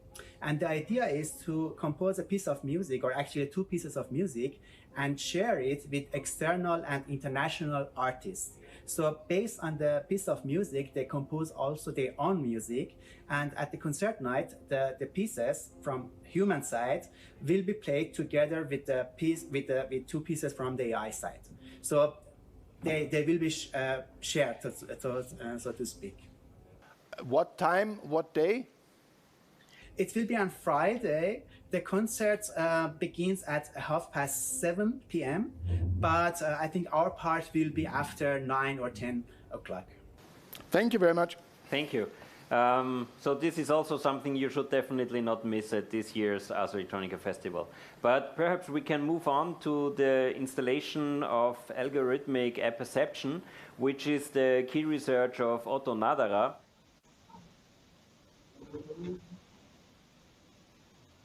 Welcome. Algorithmic apperception, my key research topic, revolves around the general question of how to integrate machines into our daily lives, into the space that we physically use. Now, to integrate machines most seamlessly, it is absolutely required to make the machines sense, interpret, and perceive the environment as human-like as possible. One key feature in most projects like this is usually a positioning system, so a machine knows precisely where it's at. And for this, in my exhibit, I'm exhibiting a laser ranging positioning system called Ferris. These lasers to the left and to the right sense the environment. These outlines are interpreted and then displayed here on the display. Thank you. We can move on from there right into our chat room to the left. And there we will get the introduction to two key research topics. One is art thinking and the other one is digital resonance. And I think, Hide, could you do the introduction of those two topics? Yeah, for sure. As we talked, Future Lab believes the power of art. Art can be a catalyst for better society. Yeah. So the idea of art thinking is to utilize artistic energy for creating new innovation, new ideas, and system for our society. So in this art thinking research, we are not creating, design. We are not focusing on the design itself, because design is creating solutions, and we believe art can really contribute to generate creative questions for our society. So in this research, we develop a tool set or environment to nurture such thinking or to foster such innovation process. Actually, during the festival this year, we have art thinking forum to exchanging the practices of artistic thinking in many sectors. This, by the way, event will be hosted together with our really important partner, Hakoro, which is Japanese communication firm from Japan. And also CQC, Creative Question Challenge, which is a new format invented through the art thinking exploration. This is a new format to discuss the most important mission and as well as a question for tomorrow in 30 minutes dialogue. We have a very unique Future Lab CQC during the festival. Please don't miss it. And perhaps could you tell us also a little bit about Kyoko's research, the digital resonance? For sure. Digital resonance, maybe connecting to art thinking, how to really create a new resonance rather than simple reactions or connections in digital society. Looking back history of media arts around 2000, there are many cutting-edge exploration for creating new interface and also new telecommunications. And the main focus of the design was like interaction design. So interaction means between the object, machines or PCs and human. Those are the scope. But thinking about the social media and the network era now, so we can really consider the much broader design domains. So how to create a new resonance with people? How can we create a new impact for our society? This is all about content research for our society. Okay, thank you very much, Hide. And I just want to remind you again, please book your tickets, come to the Open Future Lab, have a tour, and get this introduction to the topics by yourself if you have the possibility to come to Linz or when you are in the area. We would be happy to invite you at the Open Future Lab. Well, as you could see, we are giving our best to do all the experiments that we can, sending a robot through hell. You did a perfect job, Manuel, by the way. Thank you very much. at least we had a lot of fun with showing you through the exhibition at the Future Lab. In addition, there will be a lot of fun coming. We're also having a special slot on the Future Inc. project together with Vacuum.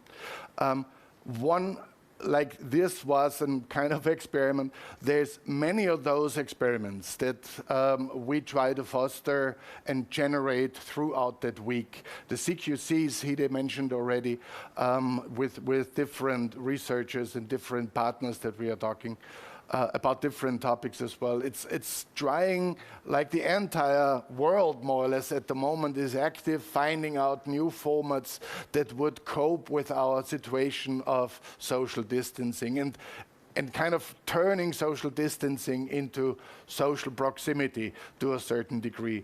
And everything on the program that we have laid out so far is more or less an experiment towards that target, towards that goal, including the Mozilla Hub, including, of course, the web and the streaming that you're looking right now, but also on the formats that we are working on for the on-site exhibit.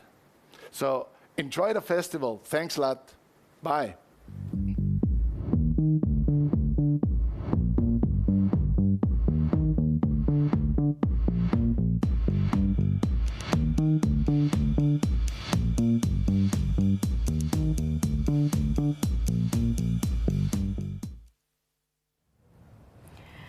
Thank you, dear colleagues, dear Hide, Horst and Roland, for this incredible insight into your work.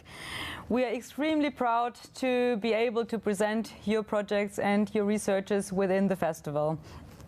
So if you're interested and if you are currently in Linz, please go to the Ars Electronica Center. There you can register for tours actually live into the Future Lab. This is a one-time thing, so don't miss it.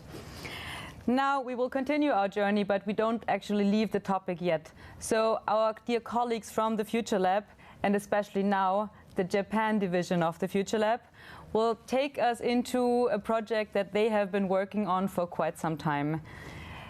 The Japan division is actually where Hide Ogawa is the director of.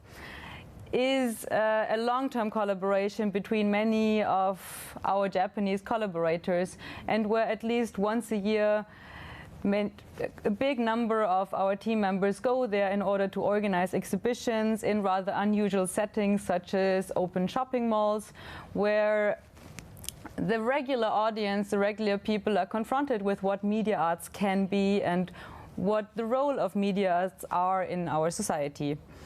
Now, my dear colleague Yoko Shimizu, who is actually a key researcher in the Future Lab and who joined us from Japan just a couple of months ago, will take us into a project that is called, well, that actually shows us of what could potentially be possible when we can draw in the open space, when we don't need screens, when we don't need paper, when we can actually visualize drawings in 3D anywhere we want to go. And this topic is really interesting. It is a collaboration with the company, but now Yoko will tell us a little bit more about that.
Hello everyone!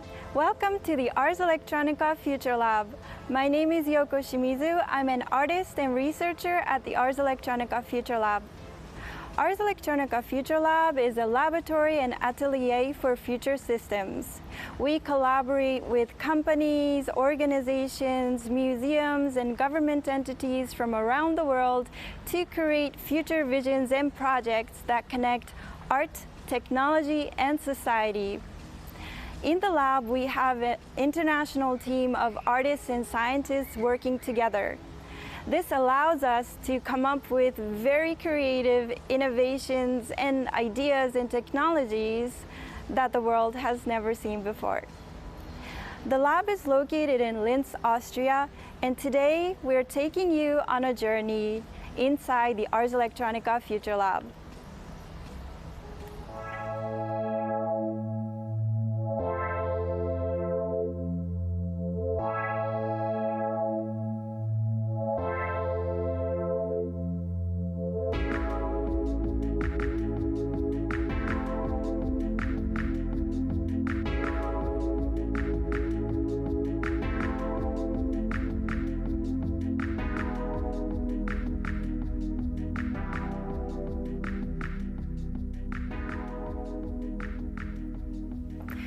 We're now at the entrance of the Ars Electronica Future Lab. In the lab, we have 2 floors of lab space on the above ground, and also we have a meeting room on the upper floor. In the lab space, we have the desks and workstations of the researchers, and in the meeting rooms, we have brainstorming sessions and ideation workshops with the clients. For large-scale development, tests, and simulations, we have a larger studio space underground. Today we have the Future Inc. project team working in the studio. Let's visit them. Come with me.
Thank you, Peter. Hello.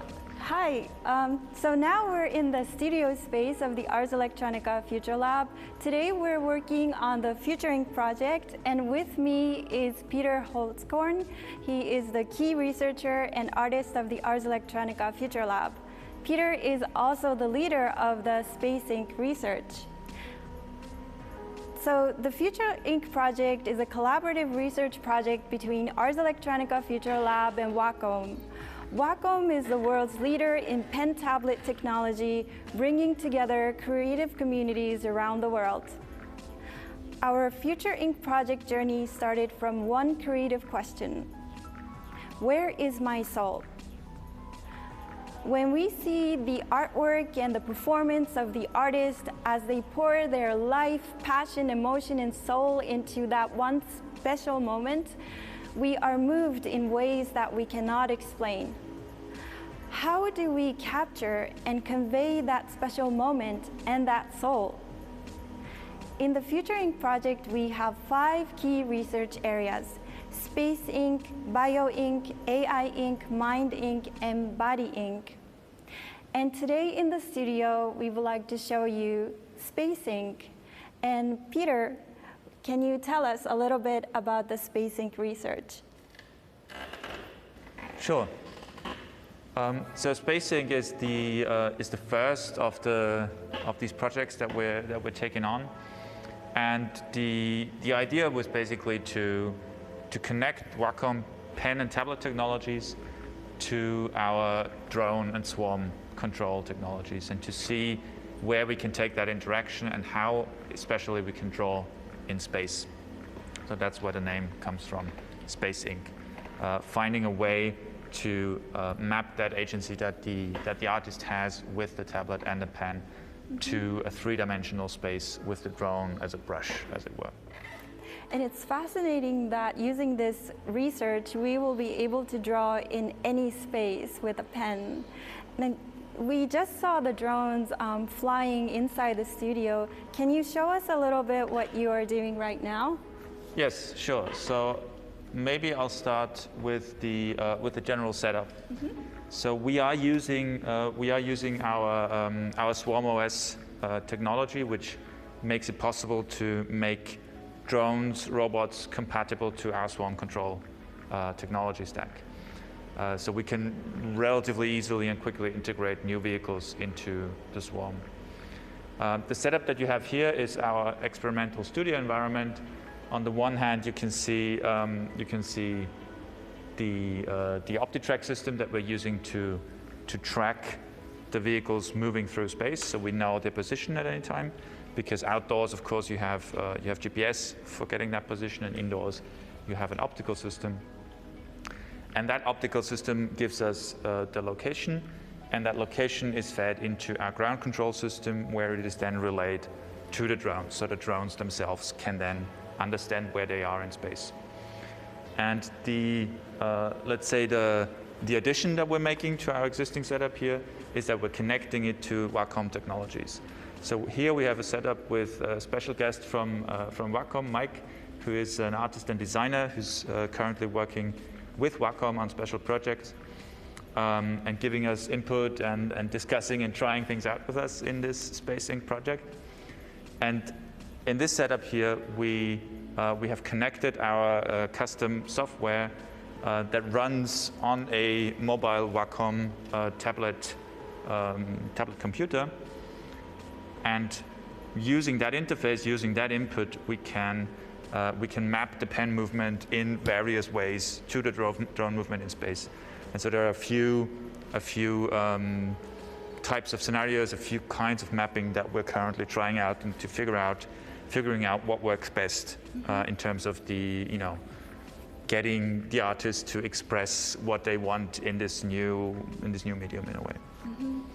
Wow, that is truly fascinating. And I was wondering if you can show us how Mike, the artist, creates a sketch or a drawing and how that is translated into the movement of the drone.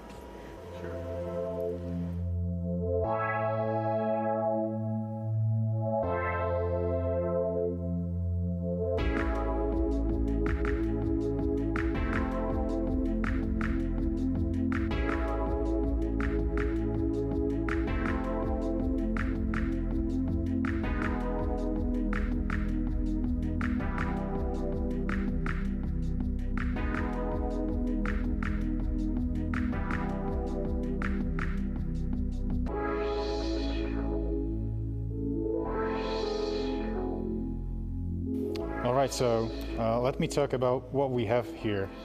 It's a fantastic combination of different technologies. We have a drone flying in the air, in the space, and we also have a fantastic digitizer that tracks the motions of a hand and the stylus on the board.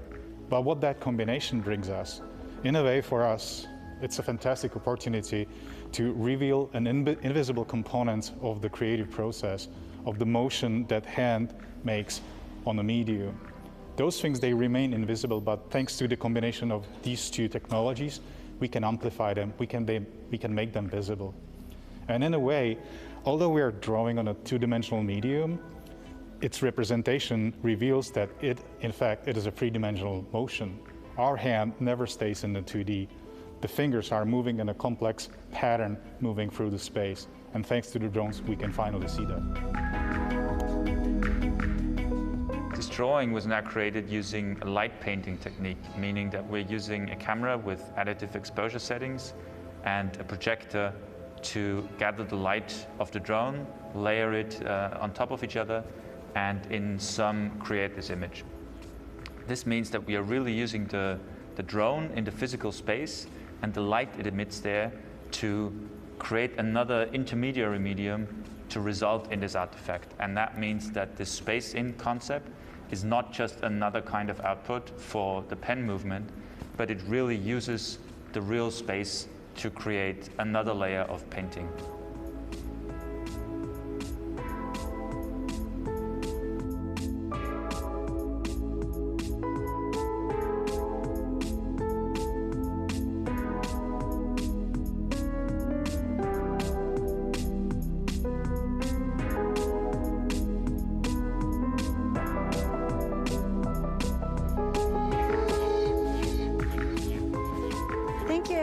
For joining us on our journey inside the Ars Electronica Future Lab. I hope you enjoyed our presentation of the Future Inc. project. Be sure to check out all of the other contents and videos created by our Future Lab teams. See you again. Bye.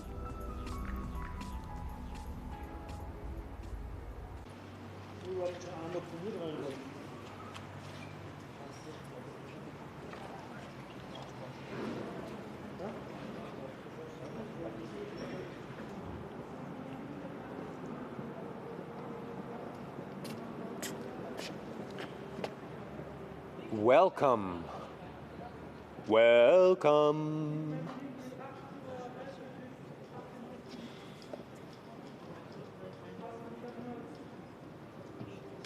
There were two different things involved, and one fated was kind of like two or three or four. It turned out to be the same hair color. In fact, it was this last emotion he wrote dirt in his lap, his shoulders,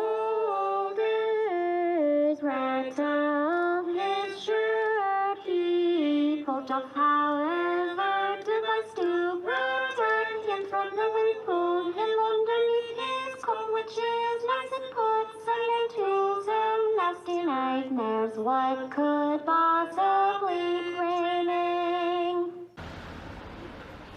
Hello and welcome to Ars Electronica 2020. Welcome to the start of a very unusual and for us rather new form of festival.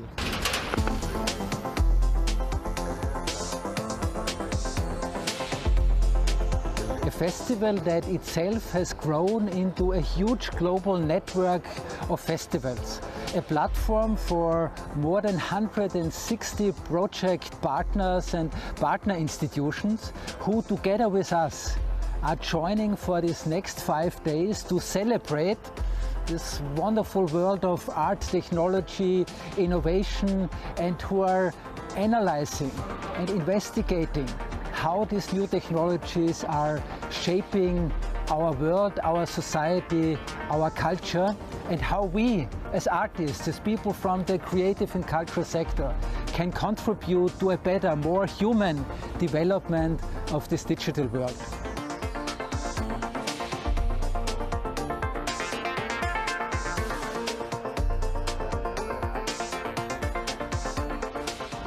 Of course, it has been very much due to the circumstances of the global corona crisis and lockdown that very soon it was clear to us that Ars Electronica this year would have to happen in a completely different way.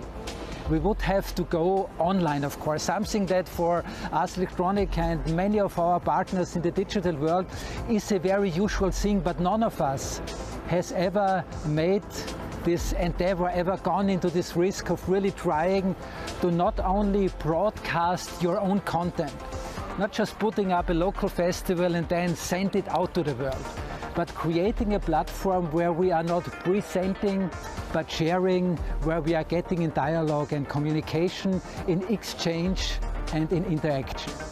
And I think this is one of the most important things that we can do and that we have to do.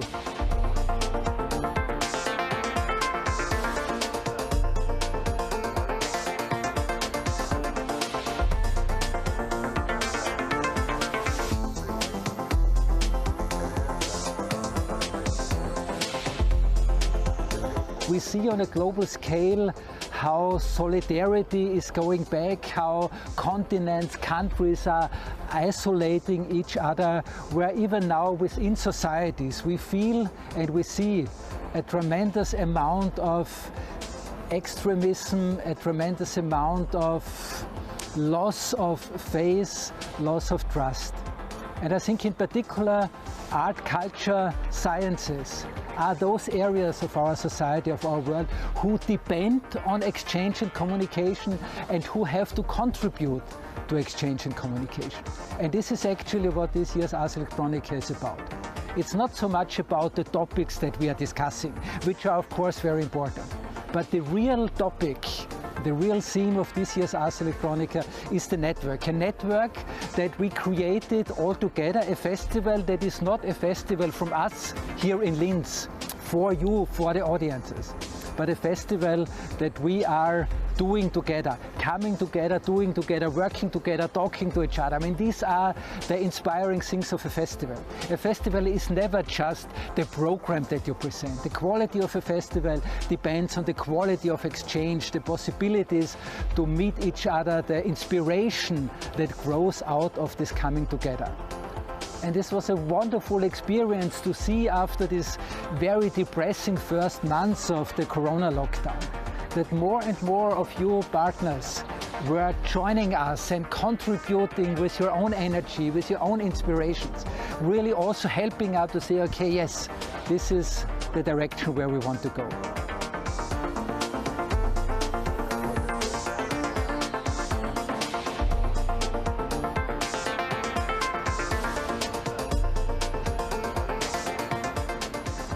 We are here on the main square of Linz, the city that has a long tradition in transformation. A transformation that is coined by industry, by other circumstances, but also by the culture and by the arts.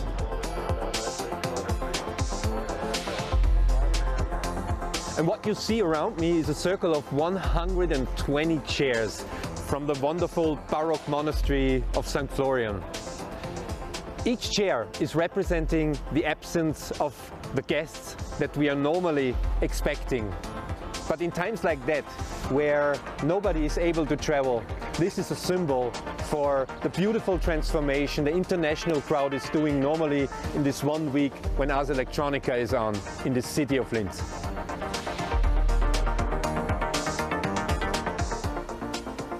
Ars Electronica 2020 in Silicon Valley, Linz, Oslo, Belgrade, Montreal, Tequila, Riga, Barcelona, Auckland, Osaka, Seoul, Australia, Yamaguchi, Adriatic Sea, Porto, New York, Athens, Moscow, Paris, London.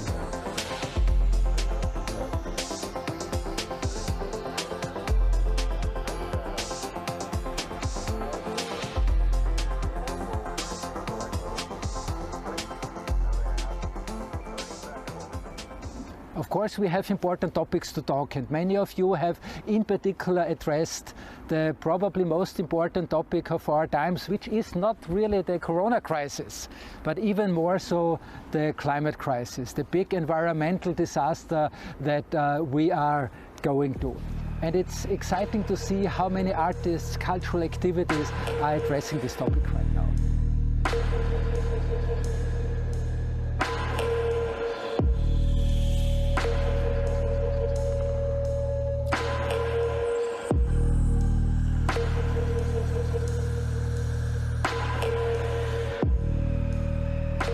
And of course there is the second very important topic and theme, the conflict between autonomy, democracy and the digital technologies.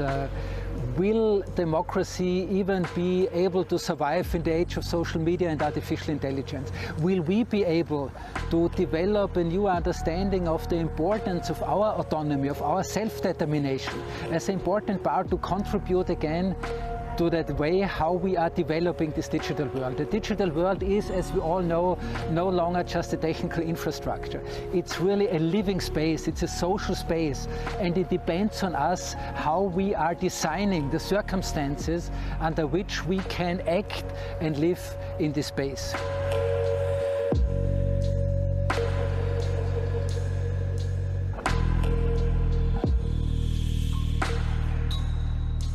And we see, of course, these dramatic activities all over the world. We see the huge protests in Hong Kong, we see the big problems in Belarus, we see the problems in many European countries, and of course we have the huge turmoil going on in the US in front of this big election campaign that is going on. All these are areas where we as a society have to take our stand. We have to take up our responsibilities, and we see in all these countries, in all these areas, it's very often the artists, the creative people who are leading the activities, who are going in front, who are using new technologies to empower, to support the communities and their needs and their desires and their fight against oppression.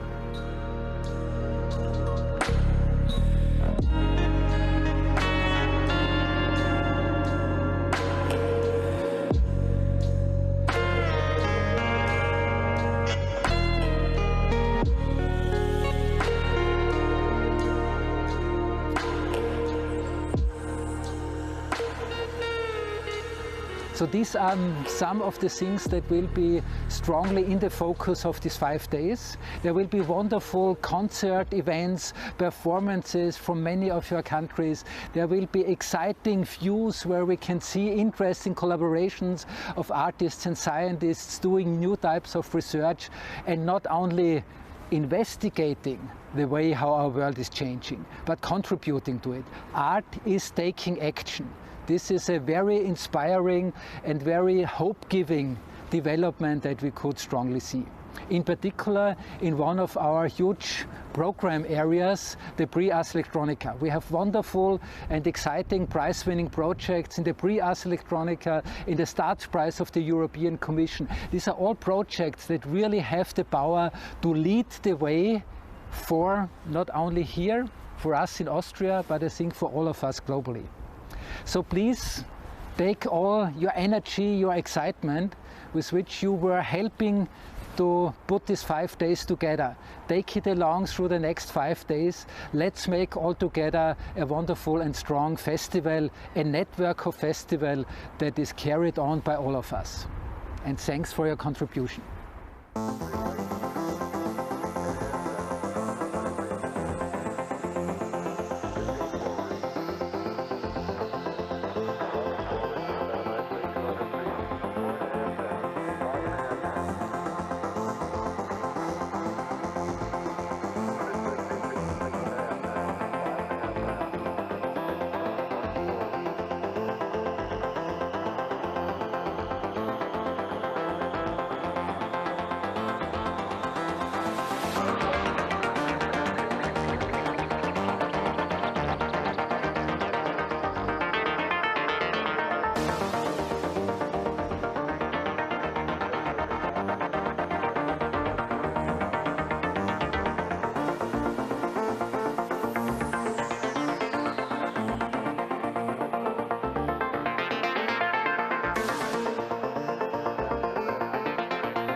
Welcome back to the selection channel of the Ars Electronica Festival 2020. For the next 15 minutes, join me on a journey around the world with tips and teasers on what's happening on our other channels. On the Gardens channel, you can visit the garden in Vilnius. So imagine yourself in a hybrid reality grove, like a small unit of a forest, where you can switch perspectives from the artist up to the microorganisms. You can experience hybrid reality by following a wandering camera woman, a tree climber, or even a branch or herb movement.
On the Voyages channel, you can visit the garden in Los Angeles, bearing the title Telluric Vibrations.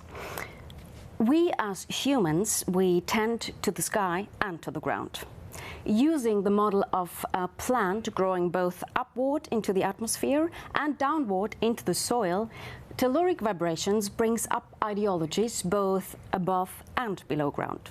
So each activity of the artwork of this festival is generated around the ecology of earth and ether. Our journey now stops briefly in France. We are going to visit the garden in Paris, the Traveling Plant Garden Paris. The Traveling Plant Project is the umbrella title for a series of artworks and events held around the world. The plant will tell her story and the stories of other plants and the creatures she encounters along the way.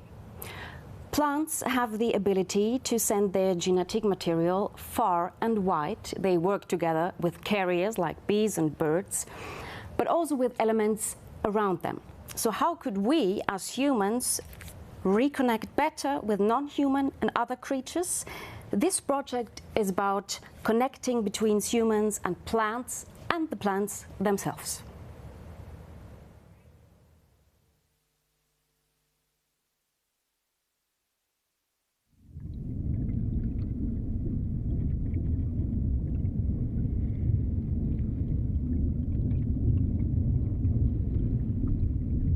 Le véridique voyage autour du monde d'une plante imaginaire. Wahrhaftige Reise die Welt der echten, unwirklichen Pflanze. Veridično popotovanje okrog sveta. A viagem verídica de uma verdadeira planta imaginária. Правдивое кругосветное путешествие. A volta do Raconte son voyage. The veridical travel around the world of a true imaginary plant traces their voyage, narrating their adventures, the story of the creatures they encounter in all dimensions of existence.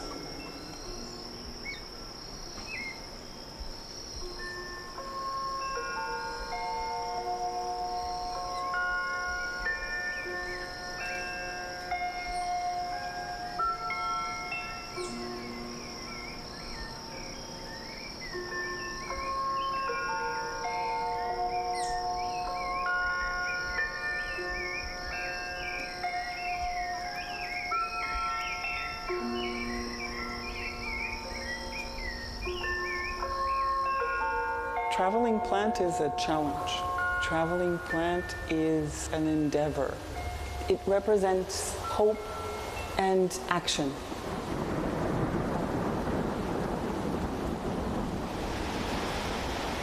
We should ask first what it means to learn from non-human beings, and then become apprentices in these non-human knowledges and wisdoms, one of which is what I call in plant thinking, the wisdom of plants. The project is about doing something locally, individually, but also about sharing the same platform and the same goal and some kind of same collective project. Traveling plant is an opportunity to think of possibilities, of paths to move forward. It's about doing and actively looking for ways to move beyond the things that restrain us in our contemporary world. I really love the idea of a slow project because it gives enough time to go into depth and grow into the depth and to pause whenever necessary. The traveling plant gives lots of possibilities.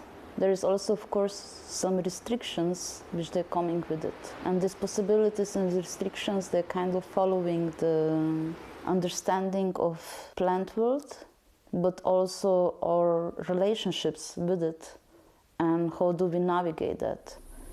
For me, the traveling plant project has also to do with the travel in time.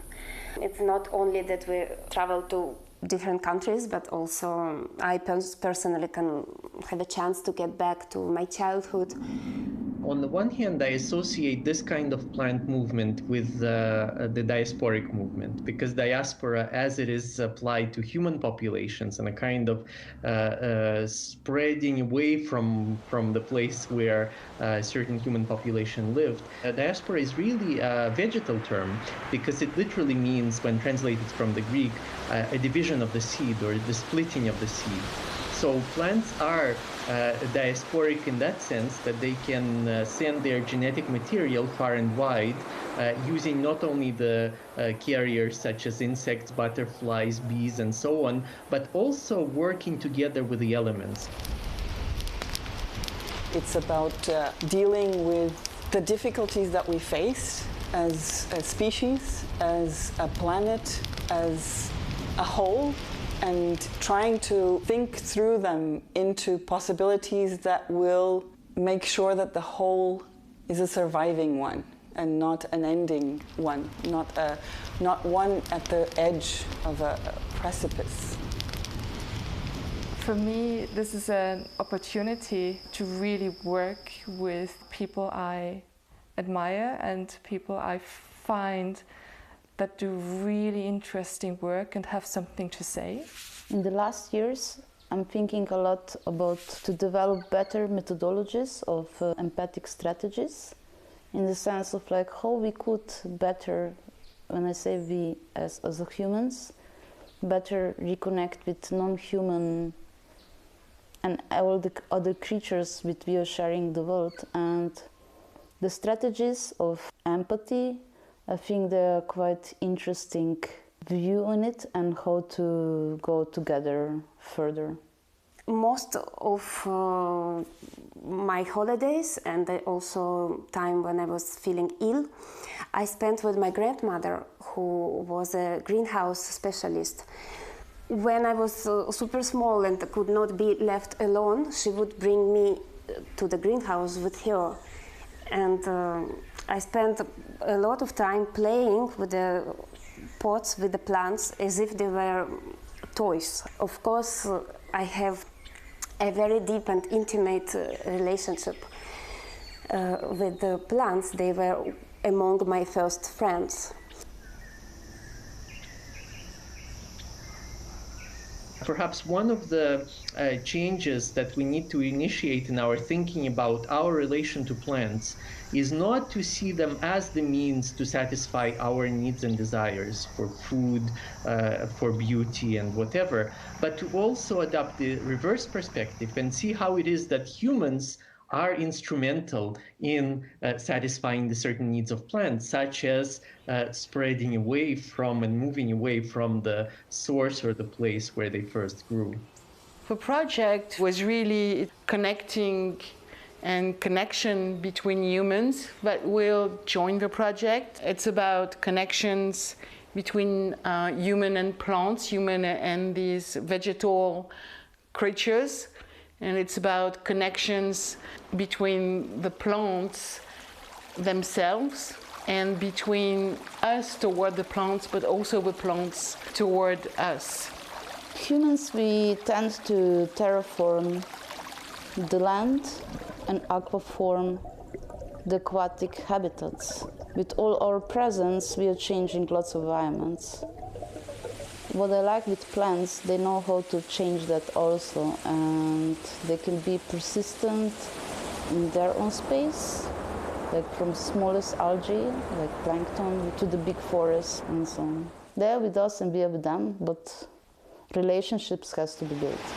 For Cultivamos Cultura is an opportunity to also have an active role in recognizing that the planet is a whole, that in our differences, in our specific characteristics, we are still a part of our home. It is about understanding that our planet is our home and that we need to take care of it. There is so much things that we can learn from the plants. The way how they know how to coexist with other species. Plants are never by themselves. They rely into insects to help to be reproduced. They rely on birds. They live in close contact with all sorts of other animals. They are connected between each other. And we humans a lot of time violate the ecosystems that plants have created, and we don't listen to them. And the project, I think, it enables plants to communicate to us, to transmit a part of their knowledge. Plants give a lot of solace, so you can find a lot of solace in plants. So I think it's extremely interesting to focus on them and to create awareness and to create an experience that reminds us of what they actually do for us and which place they have in our lives. When I talk about plants and vegetality, I do not mean only the members of the kingdom Plantae, what in biology is known as the kingdom Plantae. I consider vegetality to be this transversal tendency of existence that we humans also harbor in ourselves, insofar as we are the carriers of what Aristotle called the vegetative soul, for instance.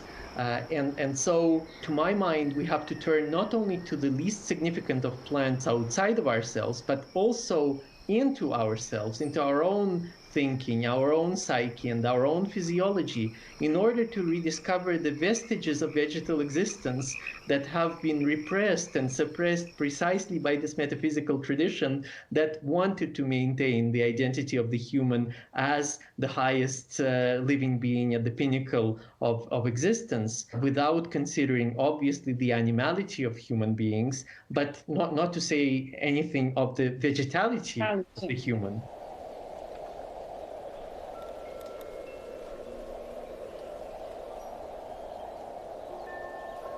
It is the value of learning something from plants that we cannot forget about today. And this is where vegetality enters the fray. The veridical travels around the world of a true imaginary plant.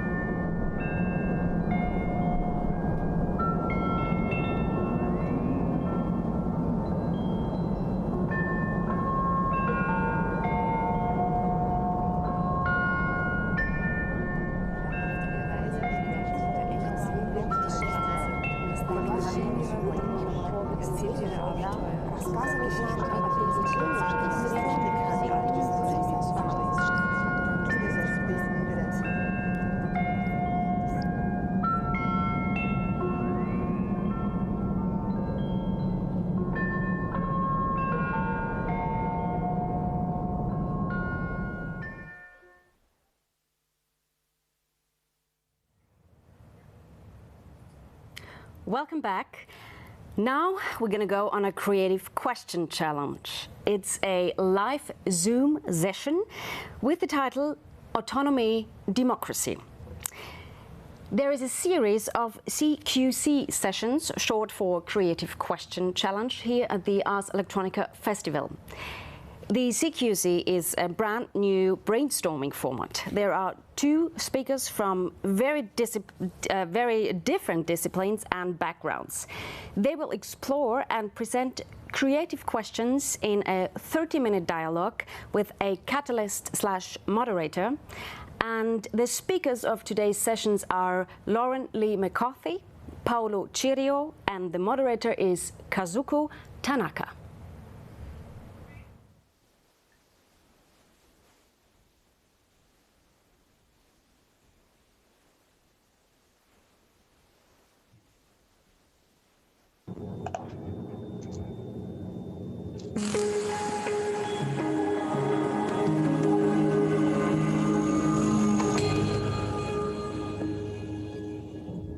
Hello, everyone. Welcome to CQC Creative Question Challenge. My name is Kazuko Tanaka from Hakuhodo, navigating you from Tokyo, Japan. I'll be the moderator for this talk session. The Creative Question Challenge is a new brainstorming session where speakers explore and present their creative questions in a 30-minute dialogue. Instead of trying to find for one answer or one solution, our goal is to explore the question from all angles and find more questions that help us envision the future. Our visualizer Yorgos will map keywords throughout the session to help us create, Yorgos, a compass that leads us to a creative mission. Today we have two very special guests, panelists, Lauren Lee McCarthy from US. Hi, Lauren. And Paolo Cirio from Italy. Hi, Paolo. Both prize winners of Ars Electronica. So shall we start the challenge? Our theme is autonomy and democracy. Autonomy and democracy. And I'd like to start this session with an initial question to start. So the question is, what is the difference between interdependence in cyberspace and physical space? What's the difference between interdependence in cyberspace and physical space? Yeah, it's an interesting question, and it's just posed to us. But I think I immediately feel like it's hard to answer because the two spaces are so interdependent on one another. But if I were to start thinking about it, I think there's a way in which when we're operating in cyberspace or thinking about the internet, it's very easy for things to become interdependent and connected very quickly in ways that we may or may not understand. Thinking about kind of the speed at which things move. And in physical space, there's a little bit more of a barrier, or it takes a little bit longer for things physically to connect or to be moved from like one space to another. And so we feel that time in a slightly different way. But I think ultimately, like when you think about cyberspace and the infrastructure of it, it is dependent completely on physical space. So there's no way to really separate the two. And so if I kind of pull back and say, okay, well then if they're kind of the same, what is our difference in understanding of it as people? I think I'm here in LA where like California is on fire, and then we're also on Zoom, because of this pandemic. And I think there's a way in which navigating the interdependency of all of us online is something that's very new for a lot of people. Whereas you look out the window and you see the smoke or the flames, and suddenly it's very clear how these systems are connected. So maybe we have more of a intuition for how physical space and the things in it are interdependent. Yeah, I think Lauren is very correct. I was thinking the same. And I think this interdependency looking at society and how social fields are connected. And so when we talk about the economy, when we talk about the politics, and also our personal spheres are connected and interdependent. I think this really has been really speed up by technology. And I think if we look back in the history of society, we also see how this interdependency incremented and also became much more faster. And it's true that now this interdependency is even more connected to the physical world because everything we do is so reflected in very physical, concrete, material elements. So if I think, for instance, like about real estate and how Airbnb changed completely the shape of our cities, something is very concrete. But then if I think how we move faster throughout the world, or we were moving faster throughout the world, how easy it was to take a flight and organize a trip from Japan to New York and Europe and so on. And that did affect our environment to the point that then we have fires next to our doors. And nevertheless, how much energy we consume with the energy and how that has a reflection with the environment and eventually our very physical world and our also our health and so on. So yeah, there is a very increasing level of interdependency between the physical and the cyber world, if you want to call it like that. Does that speed up the speed and the more the how should I say the connection of interdependency? Does that have any effect on our democracy or our way of thinking towards democracy?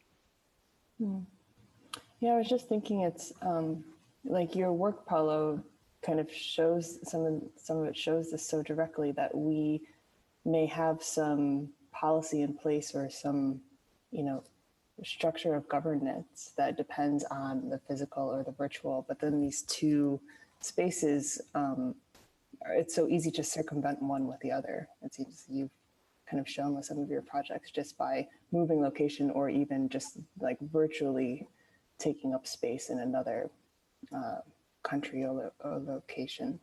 So I think it makes the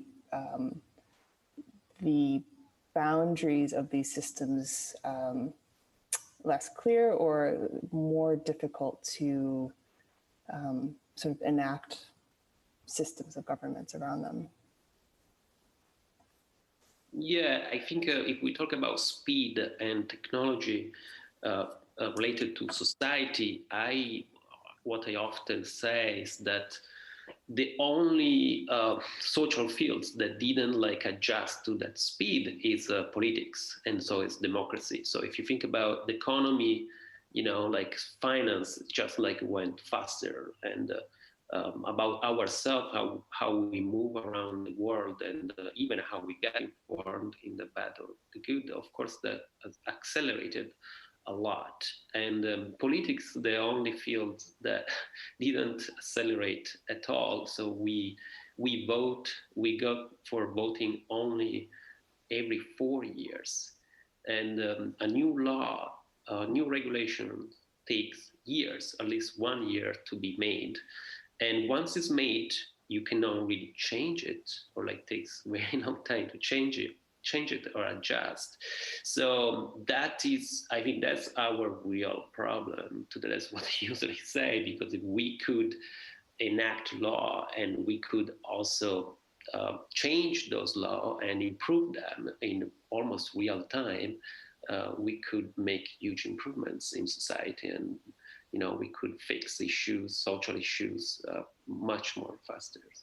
And so yes, so if you talk about democracy, indeed that is the slowest thing we have at this point, definitely.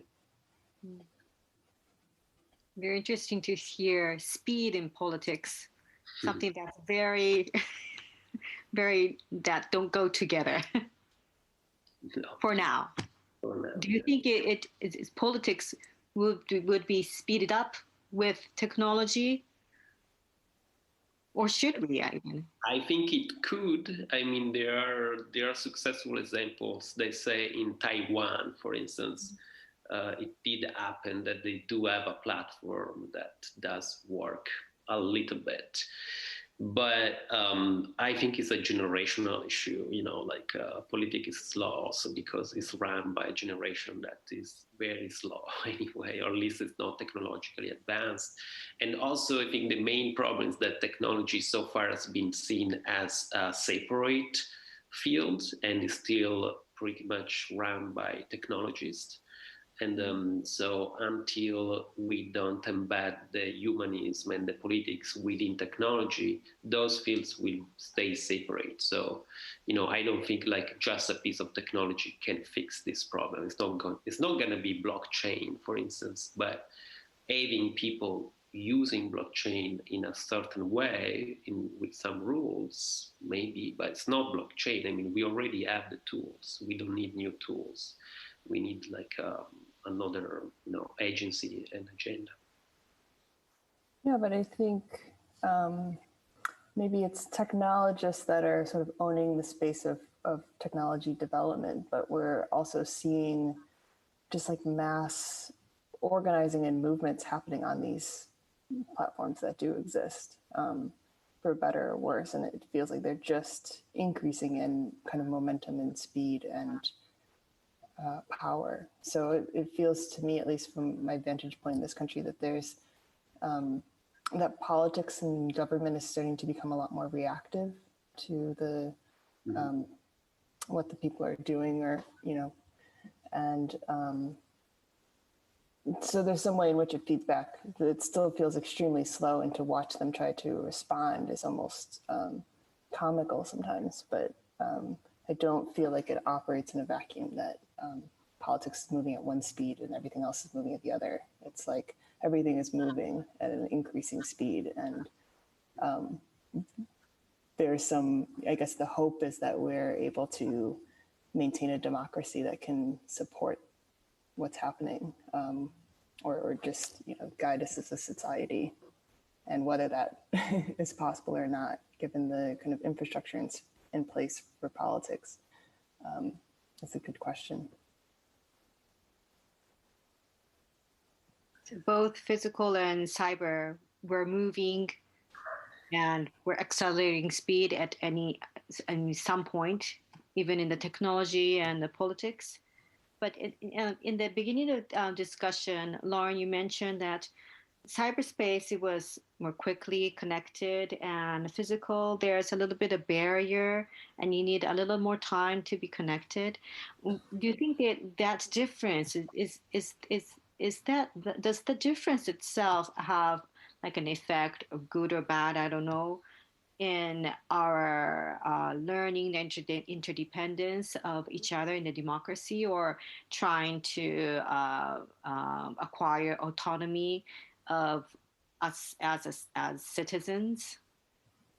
Well, I think one thing that I've been seeing that's sort of interesting is I think we used to be able to move through physical space at much higher speeds, and now that travel is limited and there's a lot more restrictions, or people are just trying to stay in, that doesn't happen so much, or at quite the same speed. And I think people are turning a lot more towards local communities and local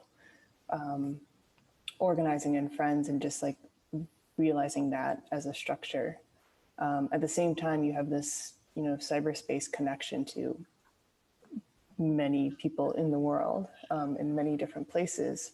So I think that's definitely like giving us a, it's funny because I opened by saying that it feels like the physical space and cyberspace are so interconnected, and normally I'm always making the argument that there's no difference between them. But at this moment, it feels like we are feeling that difference. We are able to understand what it means to be physically with someone in a space versus virtually talking to someone else. And I'm curious to see how that plays out in terms of the way that we continue to develop and organize our local communities and our broader society. That was ominous. I think we're midway through.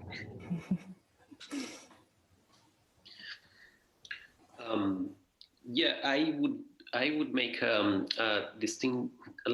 make a difference between politics and democracy too, in terms of like we do see politics like speeding up through technology, through the internet mainly, but these politics can be pretty messy and can be very polarizing at the moment.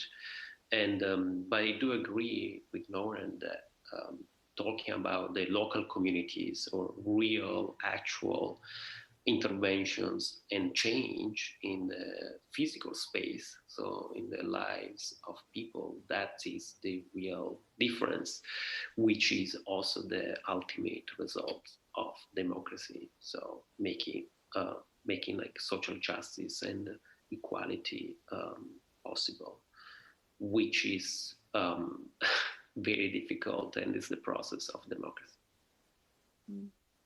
Yeah, I mean, this is playing out in one really concrete way right now, where we're coming up in an election, and one political party is recommending that everybody vote in person, and the other political party is recommending that everybody stay home and stay safe and mail in their votes. But there's questions about whether the votes will get there in time. So it's a sort of interesting, we think it's so kind of virtual, and that we're watching these people, these messages are coming through the media and through the internet, and yet it may actually come down to like physical, pieces of paper moving through the mail that could determine the direction of our democracy going forward. Well, and before they were like electronic voting machines. Right, yeah. They don't work well anyway. Don't know what's better. Yeah. Which would, so where's our trust? Where's our trust in the physical and cyber? Well, trust, I think, is also made by the interdependencies of many layers, and it's like it's definitely it's from the foundations of democracy, and it is something that could also be more accelerated through technology. I believe, but again, only if human values stay at the very center of this process. And so if we talk about trust, maybe we should talk about reputation, for instance, and who is going to judge that reputation, and which are the values around that, which has to do with opinions, and which has to do with information circulating a certain way. And so until we rely on algorithms of social media, for instance, I don't think we could trust anyone, even if on the social media, on the internet, they look very that you can trust, reliable. Yeah, I think it's a hard one right now. I don't know if people are even striving for trust so much as just a kind of enough sense of stability to maintain or survive. And I mean, I think one of the things with trust, I mean, Paolo was just mentioning the kind of opacity of algorithms and just these systems around us, that it feels very difficult to trust anything larger like that, especially thinking about the way that we deal with news and truth and information right now. And you see that like playing out with QAnon, for example, right? There's this huge number of people that are just believing something else. But I think when I think about personal relationships, trust comes from having some sense of vulnerability, mutual vulnerability, right? That you are putting yourself in someone's hands and they're putting their self in yours. So how do you do that with a system or with a politic? I don't think we have clear ideas for that yet. But I think also looking at the past and looking at what has been done before and what has worked and who have, it's hard to know, I think, sometimes if you're on the right side of history or not, but looking back in the past, it becomes more clear. So what can we learn from that? And can we trust some of the lessons that those before us or the mistakes that they've made, can we try to build on top of that rather than building on whatever is said right in this moment?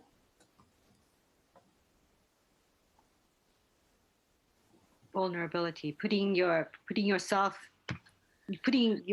into someone's hands and you receiving someone others, and how we can do that in cyberspace, like how we've been doing in physical space, maybe. Yeah, I mean, that's why I'm always trying to get intimate with systems to just see if there is some potential for that vulnerability there. But it feels like you need to have some understanding of who the person on the other side is, and not necessarily knowing them, but just knowing that they are, being able to conceptualize them as a person, I think helps. And so then when we start to scale up in these systems, or as the speed increases, that gets much harder. Yeah, it's something I've been saying for a while in terms of empathy, and how there is a lack of empathy on the internet, and cyberspace looks like a wild west territory where you are allowed to kill anyone and destroy everyone, and there is no pity and there is no empathy at all. And I think the reason is because the cyberspace is not considered interdependent to human values. So I don't know why we still think that on the internet everything is allowed, as abuse is allowed actually, and so that is not fine, and it comes with a very old notion of the internet. I don't think abuse should be allowed on the internet. And until there is that, of course, the stronger and the bully is gonna win, whatever is a politician or whatever is an algorithm. And it's very disappointing that there are people out there that they don't understand this yet, and so they don't want. I mean, they are worried to police the internet, but there is a huge difference between policing or having empathy. It's a very huge difference. So should we take a look at the keywords that we mapped here? So we were talking about how the difference of the mediums of the physical and the cyber, and how the politics have not accelerated it. Everything's speeding up except for politics, and how people are striving trust for reputation for cyberspace. And finally, we're talking about the lack of empathy and an internet, a modern Wild West. So what would be our creative mission, or a question that we need to keep thinking about when we're talking about autonomy and democracy? Well, maybe thinking that the cyberspace is not that autonomous, and instead as interdependent to other human values. Maybe if we are talking about autonomy and cyberspace, that could be a suggestion. What's the human values that we need to think about in cyberspace? Yeah, and technology, yeah. Mm-hmm. Yeah, I'm still thinking about this question of trust, or just thinking about it in physical space too, that there's certain kind of rules of the physical world that we place some trust or reliance on. And what are those maybe it goes along with what you're saying. What are the values and what are the kind of rules or footholds that we can place some trust in when we're navigating in cyberspace? Footholds, navigation of trust in cyberspace. That sounds very promising. In what way? I don't know if we can find an answer. Sure. Yeah, if we can find those footholds. How do we find those footholds of trust in cyberspace? Oh, well, that's very difficult. I was doing a project a while ago that was about direct democracy in the cyberspace, and one or two of those research and diagrams focuses were on trust and reputation. And there are many variables that apply to that.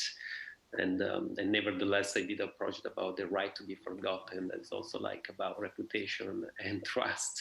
And that's also a very complicated process. But it's very human, it's something that takes a lot of empathy as well. And the time it's not easy. It's hard as much as in the physical world. What happens if you meet a stranger in front of you, and how do you trust the stranger in front of you for the first time? So it's not an easy answer, definitely. Yeah, I think it takes time. I think that's one thing you're just saying, Paolo, is you don't instantly trust most people that stand in front of you. And yet we're expected to instantly trust a lot of these systems. So how, and then things, the speed at which things move continues to increase. So how do we build time into that process? It would be interesting to see if there's a way that we can understand maybe, so that we can see who to trust and who not to trust. In physical space, you don't actually trust everyone, but at least you know who to trust and who not to trust. Well, I do think there are metrics. It's not, actually, internet does provide more tools, if you want, more data, if you want, about strangers online, that should be read also in a different way. Really depending what is the context. If we are talking about the politicians, it's very different compared to a citizen. And if you're talking about a business, also it really depends what kind of business. And so, unfortunately, what happens with technology in the cyberspace is that we actually don't use that data in a meaningful way, even if we have it. I think so. There are potentials there eventually, but again, even if you have data about someone that you want to trust, how many layers of privacy do you want to apply? That is a sophistication that we are not having yet. And those are design or technology developments that can be done, but unfortunately we don't use it. Also because so far, I think cyberspace for us is a very kind of a out there space, and we don't really use it in the right way. Thank you. So maybe we need to start keep talking about the human values, what human values in cyberspace. So thank you for joining us for the CQC. Thank you, audience. See you again. Thank you.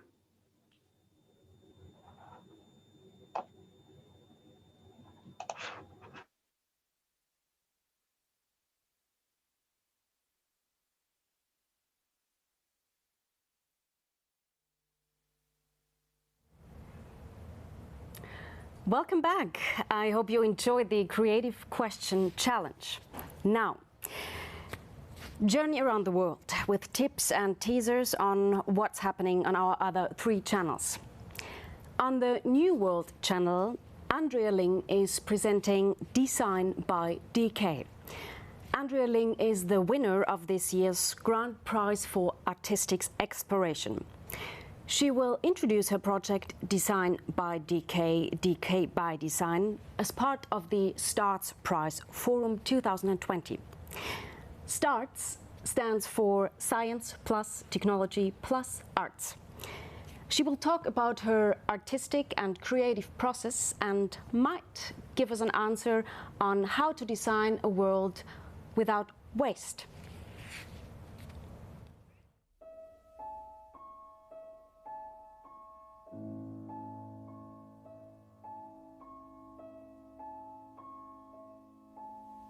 Design by Decay, Decay by Design is a project that responds to the questions on how to design a world without waste and how biotechnology might play a role in that. My response is to recognize that as an architect and designer, all I do is design waste, or what will be waste. And if that's the case, then I should try to design waste that I can live with, in-site and on-site. The Garden channel will present the program Create Your World. Have you ever heard of citizen science projects? Well, if not, there is a lot of them, and the Action Lab is one of them. The Leibniz Institute for Freshwater Ecology and Inland Fisheries in Germany made a science project against pollution. Another Action Lab is named Street Spectra from Lucia Garcia in Spain. Light pollution is the main topic in this citizen science project, and how to turn your smartphone into a scientific instrument, well, you will see.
On our Voyages channel, you have the chance to visit the garden in Athens. Stories of Athens Garden. A tour and talk from Kyriaki Goni. This is a pre-recorded exhibition tour with the artist, followed by a live discussion between the artist Kyriaki Goni and Prodromos Tsiavos from Greece, the head of digital and innovation at Onassis Foundation. In her work, she seeks to connect the local with the global and to critically bring up topics like privacy and surveillance, control of information, networks and infrastructures, as well as human-machine relationships. Unfortunately, there is no teaser, but we are going to go to the Ars Electronica garden in London. Contain is the title of a very interesting project. Contain is the name of this mobile COVID-19 emergency testing facility. OpenCell from the UK has developed mobile COVID-19 testing labs that can be placed at any location needed. Imagine a testing laboratory in shipping containers. There are 2 PCR machines that can provide results in as little as 5 hours. A single lab can be run by a single operator and can process 2,400 tests per day. So this is an open source project, and it means people across the world are allowed to reproduce this fantastic project.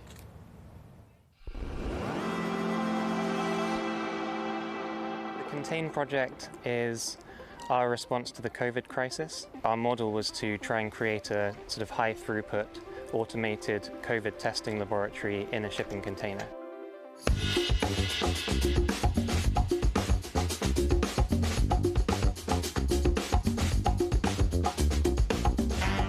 So we're inside in one of our COVID testing laboratories right now. We're actually inside a 40-foot shipping container, a high cube one. So our shipping container labs can be brought to any country, either via land or sea. So it's very convenient. If you have a local outbreak, you can bring it really quickly there. And each single container can actually test 2,000 patients a day or 2,000 samples a day. And how it is actually a linear workflow. So you always walk in here and then you have to go outside at the other end. So it's a tunnel container. The whole process is sort of separated into 3 separate steps. What happens in the first part of doing this test is you have to take that sample, inactivate it, and sort of rip it apart. It's called lysis. You break apart the human cells, you break apart the viral particles, and you do that by adding chemicals to it. In Station B, this is where essentially we're doing the technical process is called RNA extraction. And in the RNA extraction process, we essentially isolate that RNA and we wash it several times. So this is where the actual robotics comes into play. And then at the end of that, you'll have a clean sample of hopefully just human and/or viral RNA. And then the final step, Station C, involves actually preparing the sample for PCR.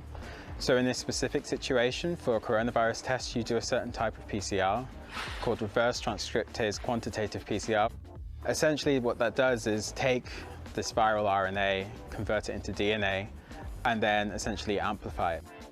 We prepare a reaction, again using an Opentrons robot, where we mix the sample with enzymes, and those enzymes will then replicate it multiple times, and we'll have a probe to test whether there's viral RNA in that sample or not. The other advantage of the labs is because they're mobile, because they retain all of their shipping permits and everything.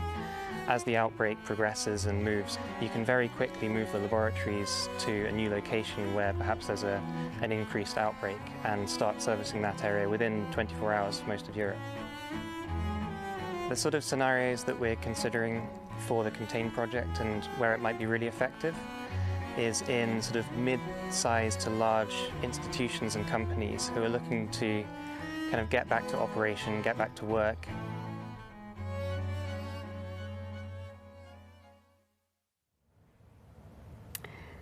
Now we're going to go on a STRATS journey into the Adriatic Garden. This journey is a project by Robertina and Gjino from Croatia and Slovenia. Adriatic Garden takes us on a journey of the Adriatic Sea and the human footprint on water. Well, there are a lot of challenges with this topic, for instance, invisible pollution. So the human average body is able to digest 20% of the drugs like hormones or antibiotics that we consume. But the other 80% end up in the world's waters. And this has a huge impact on our ecosystem. Welcome to the journey of the Adriatic Garden. Adriatic Garden, Aqua Forensic, Chapter 1. The Adriatic Garden Aqua Forensic 2.0 program, presented at the Ars Electronica Festival 2020, focuses on ecological and climatic changes and challenges of the Adriatic Sea. Within the project, we would like to give special attention to the values of care, compassion, environmental justice, action-taking and cooperation with the world's rivers, lakes, wetlands, seas, oceans, aquatic flora, fauna and minerals. Adriatic Garden Aqua Forensic 2.0 connects 2 places by the Adriatic Sea: Dubrovnik, Croatia, where Gjino is hosted by the UR Institute, and Koper, Slovenia, where Robertina is hosted by PINA. The framework of the Adriatic Garden project is Aqua Forensic, an ongoing art and science research method, which Robertina from Slovenia and Gjino from Croatia have been developing since 2018. Within the scope of their works, actions and research in the aquaforensic framework, the artists attempt to shed light on the presence of invisible pollutants in the water environment, which are of anthropogenic origin, mostly pharmaceutical or chemical.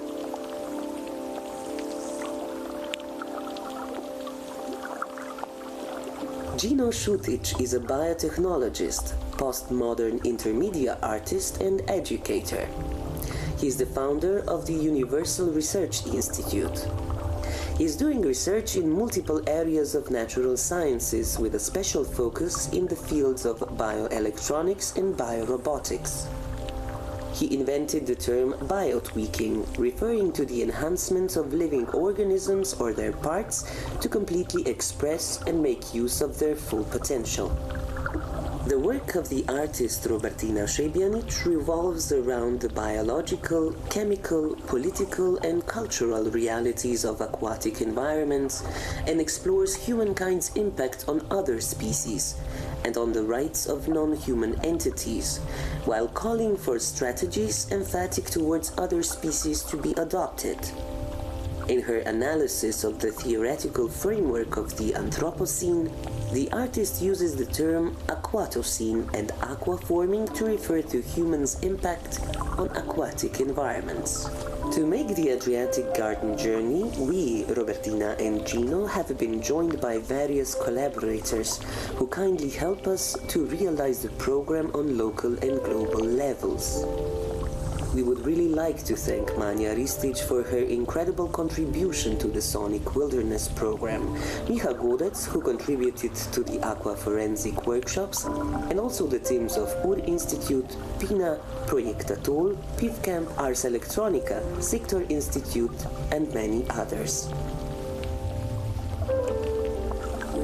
The Adriatic Garden is a platform which hosts a wide array of activities. Exhibitions, installations, panel discussions, workshops, and much more, while enabling audiences to immerse themselves in the underwater world of the sea, as well as listen to the soundscapes under, above water, in the sonic wilderness of the Adriatic. The sound program featuring guest artists is co-curated by Manja Ristic from the Croatian island of Korčula and Robertina.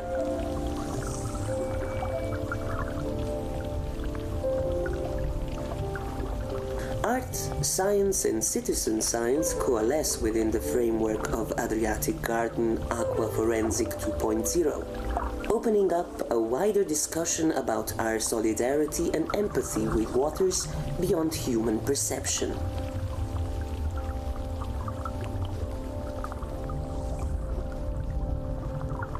Chapter 2. 97% of the world's water is salt water. 2% is fresh water in the form of ice, and only the remaining 1% is drinking water, which is distributed around the planet very unevenly. The exploration of an ecosystem requires detailed study and observation. The ocean is the most complex, challenging, and harsh environment on Earth, and accessing it requires specially designed approaches, tools, and technology. With art and science collaboration, our ability to observe the ocean's environment and its resident creatures caught up with our imaginations and helped us to understand it in ways we could not even envision before. Researchers and artists are working together to achieve a better understanding of all the problems and challenges that humanity has in interacting with the sea.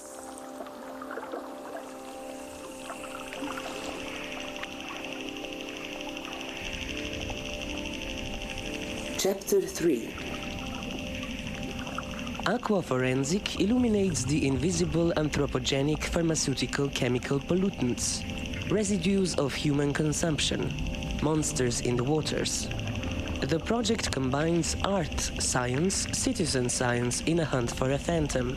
and opens the discussion about our solidarity and empathy with waters beyond human perception. These invisible chemical pollutants, such as legal and illegal drugs, mood controllers, antibiotics, antimycotics, painkillers, hormone pills, and so forth, are the residue of human consumptions discharged into underwater habitats that were explored during a residency at Ars Electronica in the summer of 2018 in two specific localities: the Danube River, Linz, Austria, and Adriatic Sea, Dubrovnik, Croatia. The project goal is to make these invisible anthropogenic pollutants and the pattern of their effects in the water habitats visible. With samplings of water and the seabed, we are hunting for a phantom of our presence in the context of new mythologies. With pollution, we change the oceans inside out, influencing life and behavior of the whole cybernetic loop of the interconnected ecosystem.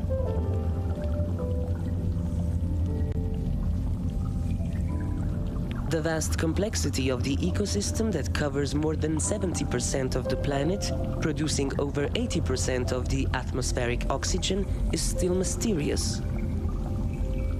We are opening discussions about aquaforming and pushing the question of the human footprint on water to make it as present as the terraforming in the deep age of the Anthropocene.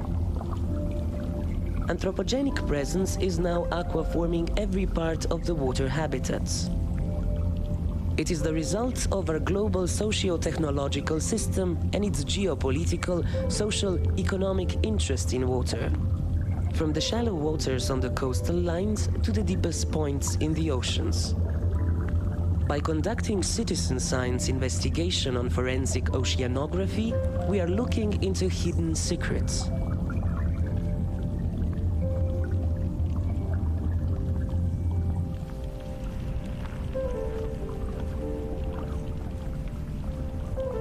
The combination of science, art, and field research is opening new doors in developing sustainable solutions, bringing these problems and thus development closer to citizens.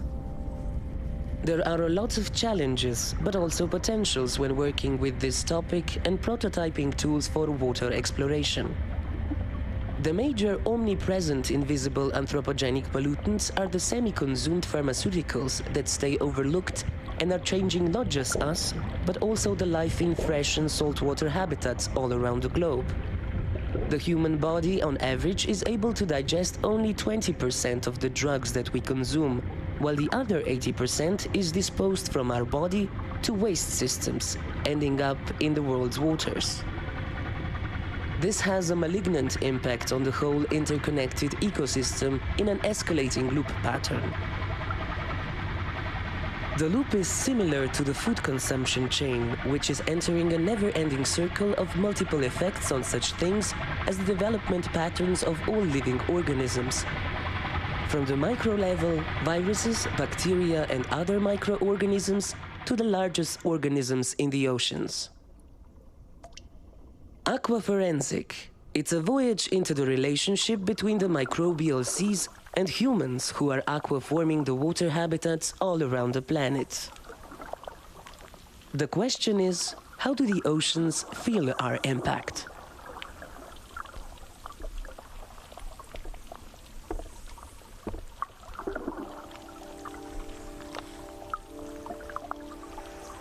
Aquaforensic lab book and workshops. With it, we wish to help illuminate the human impact on our waters at the micro or macro level and provide a guideline to the fascinating world of aquatic flora, fauna, and minerals and their plight. The Aquaforensic project is known for its special devotion and affinity to participatory engagement through workshops. We all have the capacity to pause, listen, observe, and recognize the diversity and quality of the present environment. The Aquaforensic aims to encourage global and local audiences to familiarize themselves with the topics of water pollution and climate change, as well as actively engage in community work on these issues through citizen science-oriented workshops. Scientific environments provide the sophisticated tools needed to undertake analysis and build predictive ecological models. Citizen science communities and their DIY approach serve to collect data, conduct local observations, and provide insight into the historical patterns of change. They are thus of great importance to the project. All of the aquaforensic practices, research methods, and workshops are presented in an extensive lab book, which was produced during PIF Camp, an annual art and science summer camp organized in the Julian Alps next to the beautiful Sotra River. The Aquaforensic 2.0 lab book uses the methodological frame developed by Gjino and Robertina with the help of Antonia Marcep from the UR Institute team. The artist and researcher Micha Godec joined their endeavors and developed his take on the aquatic forensic structures by adding on water analysis, as well as building a device that sonifies water samples according to their purity.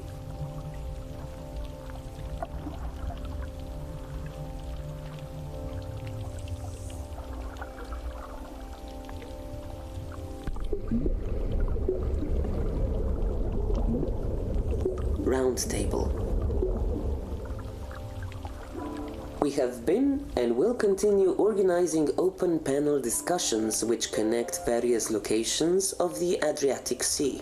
In the panel, which is part of the Adriatic Garden project, we extensively focused on the values the project aims to stress, namely care, kindness, compassion, environmental justice, action-taking, and cooperation with the Adriatic Sea and its creatures.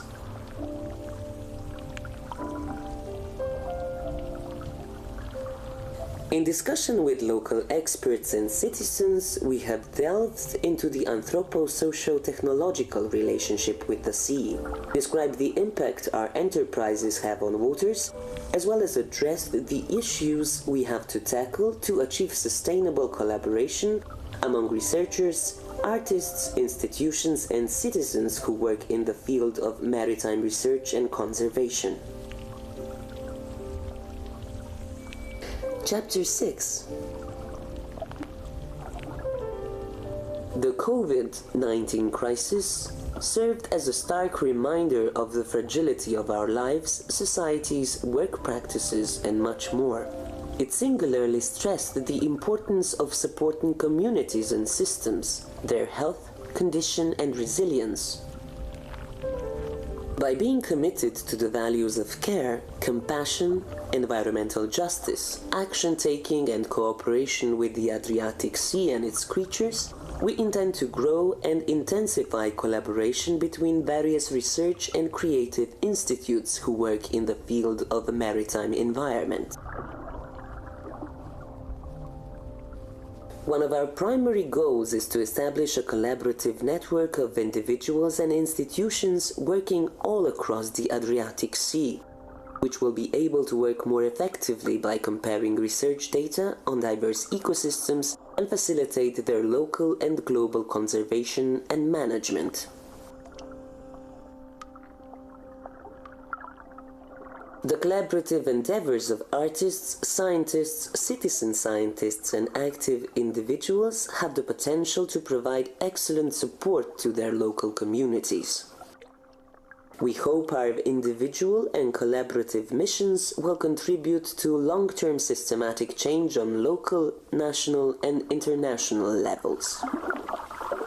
We should view these unprecedented times, when travel is limited, or at least highly unpredictable if at all possible, resulting in postponements and cancellations of collaboration projects in the field, as an opportunity to intensify and further develop alternative modes of cooperation in more sustainable ways.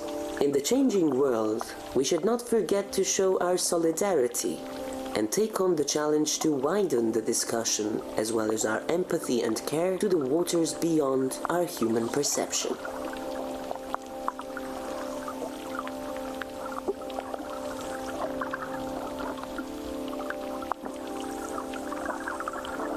Sono Adriatic Tales, Adriatic Garden, Aqua Forensics 2.0, sound art and field recordings of the above and underwater wilderness of Adriatic Sea.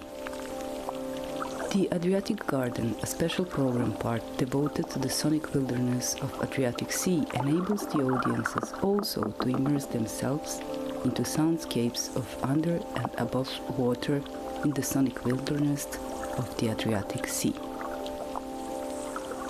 Sono Adriatic Tales is co-curated by Manja Ristic and Robertina Šebjanić. Sono Adriatic Tales immerses audience into the underwater world and take notice of the soundscapes of both under and above water. Audiences will be able to listen to the sounds from the islands of Korčula and Vis, reflection of the artist on the tide, circulation of the water body, diving in submerged caves of Kvarner Bay area. Some of the works that will be presented are dealing with underwater noise pollution, from human sonic impact on the underwater habitat and marine life. The presence of the morphologies hidden in the palimpsest of memory of the places once heavily exploited in the name of urbanization, tourism and industrial progress that marks the Adriatic Sea and its histories. The artists that we are presenting in Sono Adriatic Tales are Brane Zorman with the work Sea Urchin Underwater Walk, Sasha Spačal with the work Tides, Roberto Vodanovic with the work The Mist Where Circle Begins, Ivo Vicic with the work Undersea, Leah Barkley with the work Shifting Nature, which is part of the Ocean Listening Project, Robertina Šebjanić with the work Aquatocene, and Manja Ristic with the work Succubus Mnemonics.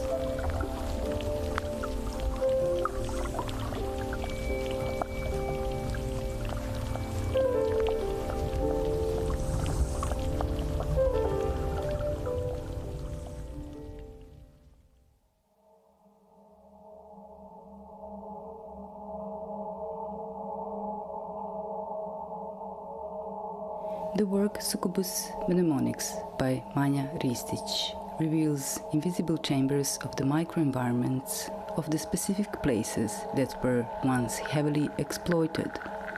Those are the places that suffered environmental devastation, such as abandoned quarries, open large-scale stone-cutting sites, stone trade docking sites, which were for many centuries locale for the trade, reaching as far as the American continent. Next to the inconceivable scale of home building, the raw material of those is also engraved in numerous historical constructions, such as cathedrals, churches, town halls and public squares all around Europe and further.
Robertina Szczebianic. The work Aquatocene, the Subaquatic Quest for Serenity.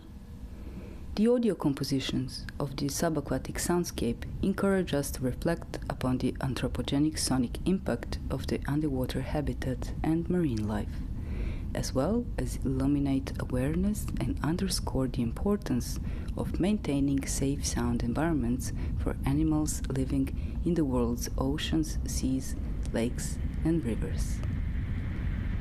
Aquatocene, the Subaquatic Quest for Serenity, investigates the phenomenon of underwater noise pollution created by humankind in the seas and oceans. The sound compositions are remix between the bioacoustics of marine life, shrimps, fish, sea urchins, etc., and the aquatic acoustics and the presence of human-generated noise in the world's oceans and seas. This series of works is now focusing on the underwater sound situations of Adriatic Sea.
So back from the Austrian mountains, here we are.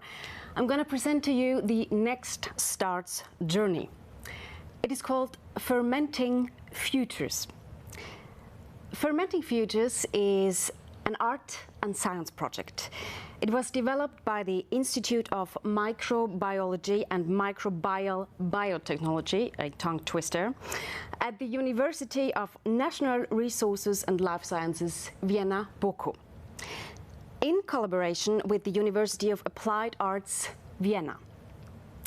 So there are thousands of yeast species on the world, and some of them are going to present it to you in this project, as well as synthetic biology methods to create new yeast strains with exceptional capabilities to make our lives a little bit better.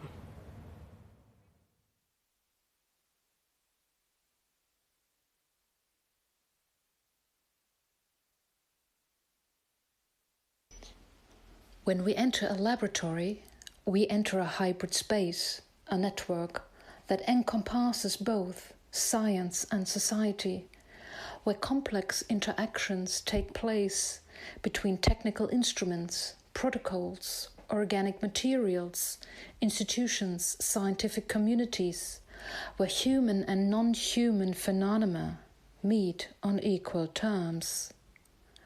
The material culture of the laboratory, its ability to reconfigure entities from the natural and the social world, has fascinated in recent years a growing number of artists who prefer working in the scientific field rather than established art contexts.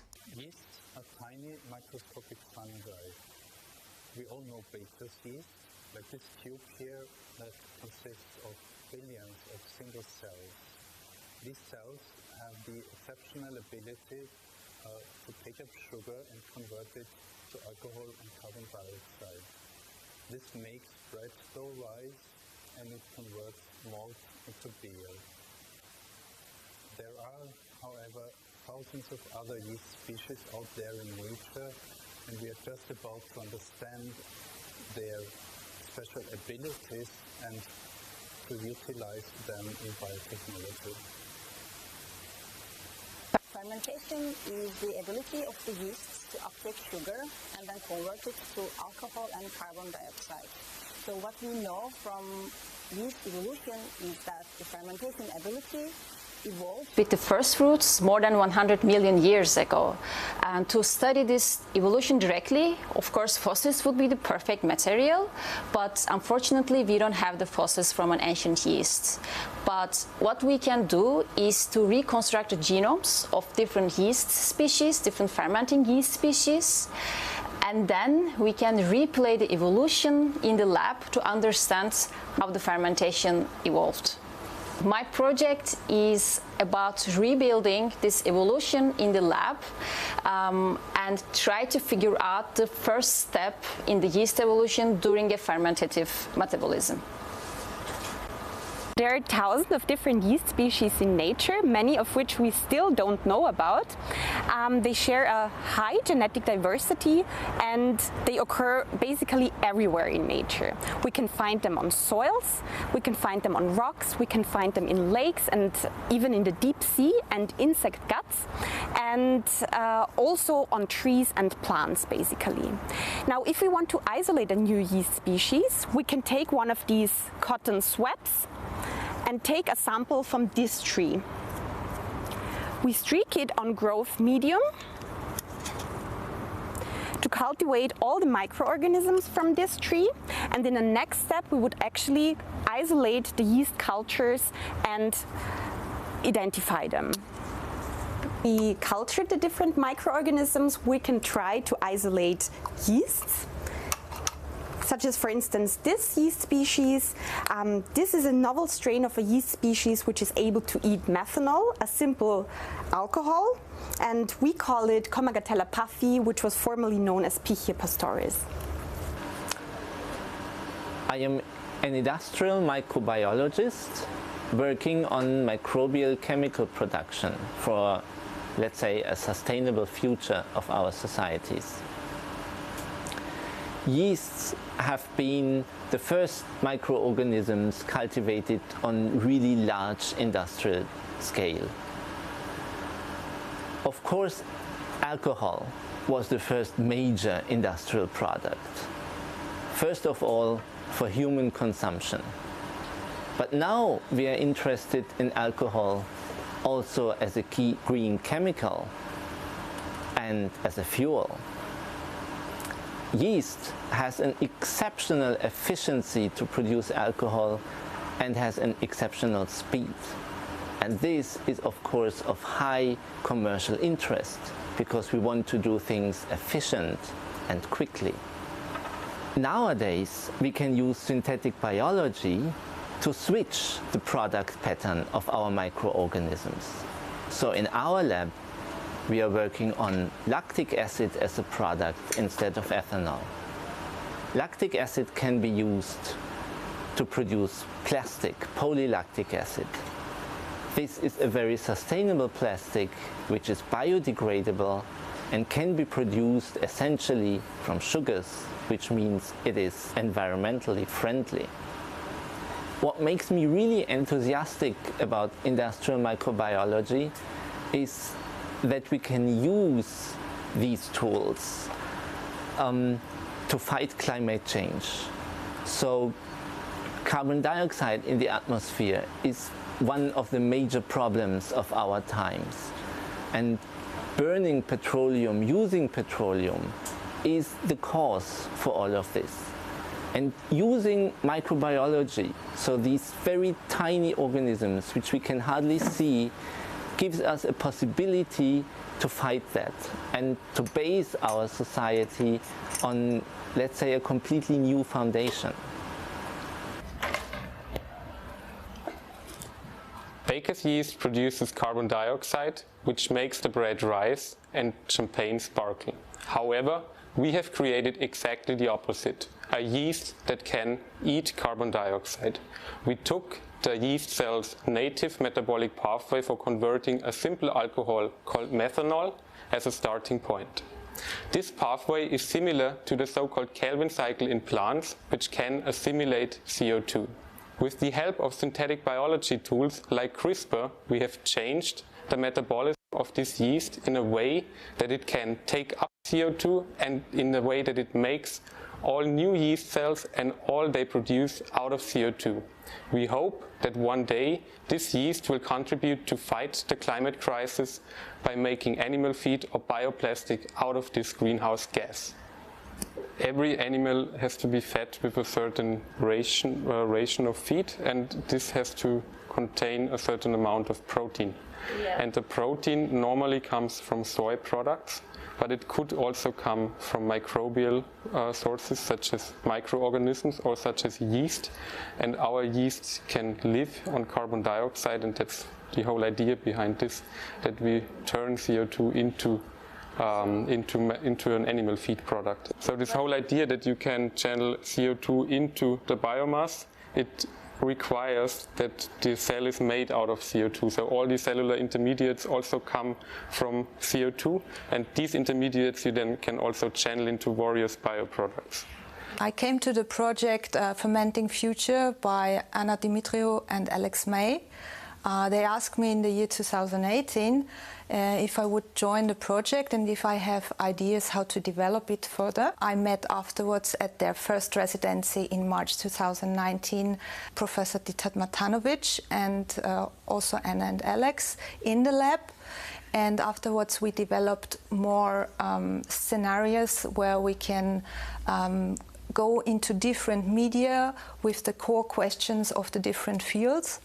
And this brought me to the different mediation levels of Fermenting Future, the project really facing more questions in art and science and brings also ethical parts out of it. Bringing projects in the field of art and science into the museums and exhibitions raises a lot of specific questions. First of all, I would rather talk about artists and scientists because the field of this cooperation is mostly very personal. In the case of Fermenting Futures, this project started by the invitation of Ditar Matanovic to Anna Dimitriou and Alex May to make a residency at his Institute of Biotechnology in Vienna. Another specific point is that the work of art created in the course of such projects stands on its own feet. There are the findings, the developments, and the results of the scientists, but the artistic work still stays autonomous on its own feet. With Fermenting Futures, we decided not only to have the scientists and the artists, but we decided to have for the mediation Tobias Zotter and his studio to make a narration for the project and the mediation for the different audiences that we want to address. For the art world, bioartists are still aliens, as they are for the scientific community, because normally both sides don't really understand each other. And such projects are, of course, a means to bring these two parts closer, and also to show the audiences what can be the effect of such cooperations. For the museums and the exhibition venues, I mostly see challenges and constraints. But I'm also hopeful that these challenges will be taken and these institutions will use it as a form of transformation, as a means to bring new topics in the museums and also to redesign their processes and their way to address the audiences. To work with yeast came later on. I started to work with bioart. It was more like accidental, and we had this project where we translated digital data into DNA and subsequently work with it. In 2012, together with Niki Passat, I have been founding Pavilion 35 together with students from the University of Applied Arts. At that time, the DIY bio movement in Europe started to grow and to begin, and we had this idea because to make bioart more tangible for the students, to connect to these networks and to have this hands-on approach, to get better involved with themselves and without having difficulties to find collaboration partners at life science universities. Ingeborg, you are professor for media theory at University of Applied Arts, and together with Günther, you have the BioLab, BioStudio at the University of Applied Arts. How you are integrating his work in your media theory? I think it is important to understand that biomedia can be also regarded as biomedia and media in the future, because DNA, for example, is a very powerful way to store information, and we have seen bioartists developing radio and other media through DNA. And I think it is just important to connect the theory side or the history of media and to include biomedia in our narratives about current media and how artists are using wet materials, how artists are using new materials that are alive, and reflect that on a theoretical level, and also introduce these new developments you can see in science, but also in art, within the narratives, within the framework of media theory. Here, with the yeastograms, you worked with yeast. Can you describe how this artwork developed? So yes, these are material samples from yeastograms. Actually, exactly these were made for the Biohack Academy at the Wach Society in Amsterdam. And the whole yeastograms I developed together with Lukas Zizek, who was working on his diploma in 2013. So we were looking for a way to grow living images, and so we used this method like UV carving. So we are carving forms into the yeast cultures with UV light. So it works like that way. So we have like a petri dish with a culture medium with a yeast solution, and then put a stencil on the lid and use UV light, and the yeast can only grow where the shadow is from the stencil, because UV light kills like the DNA of cells. Like you know it when you have like a sunburn, you can recognize it yourself, and that's basically how it works. We also developed a second method. We use screen printing with yeast, And together with Christine Weissenberger, for example, we made this work Azimuth, and to make like bigger histograms. The exciting aspect about the curatorial work within Fermenting Futures is the emerging process of transmediality. All involved professionals are approaching key issues of their field to enter a fruitful dialogue. Transmediality refers in this project to the process of migrating of ideas and material. Yeast as a research material is mediated and transformed in an artistic medium processed by Anna in a physical and sculptural form and presented by Alex May in the digital interface. In Fermenting Futures, we aim to explore the significance of yeast biotechnology from a cultural perspective to engage audiences and the general public in the history and the future of this important field, which is under-recognised in the consciousness of the general public outside science circles. Our work traverses bioart, digital technologies, sculpture, craft and installation. We work as individual artists and also as a collaborative team, depending on the types of projects and the skill sets involved. I'm Anna Dimitriou and I have a background in fine art, and I'm mostly known for my work in the field of bioart and art science collaboration.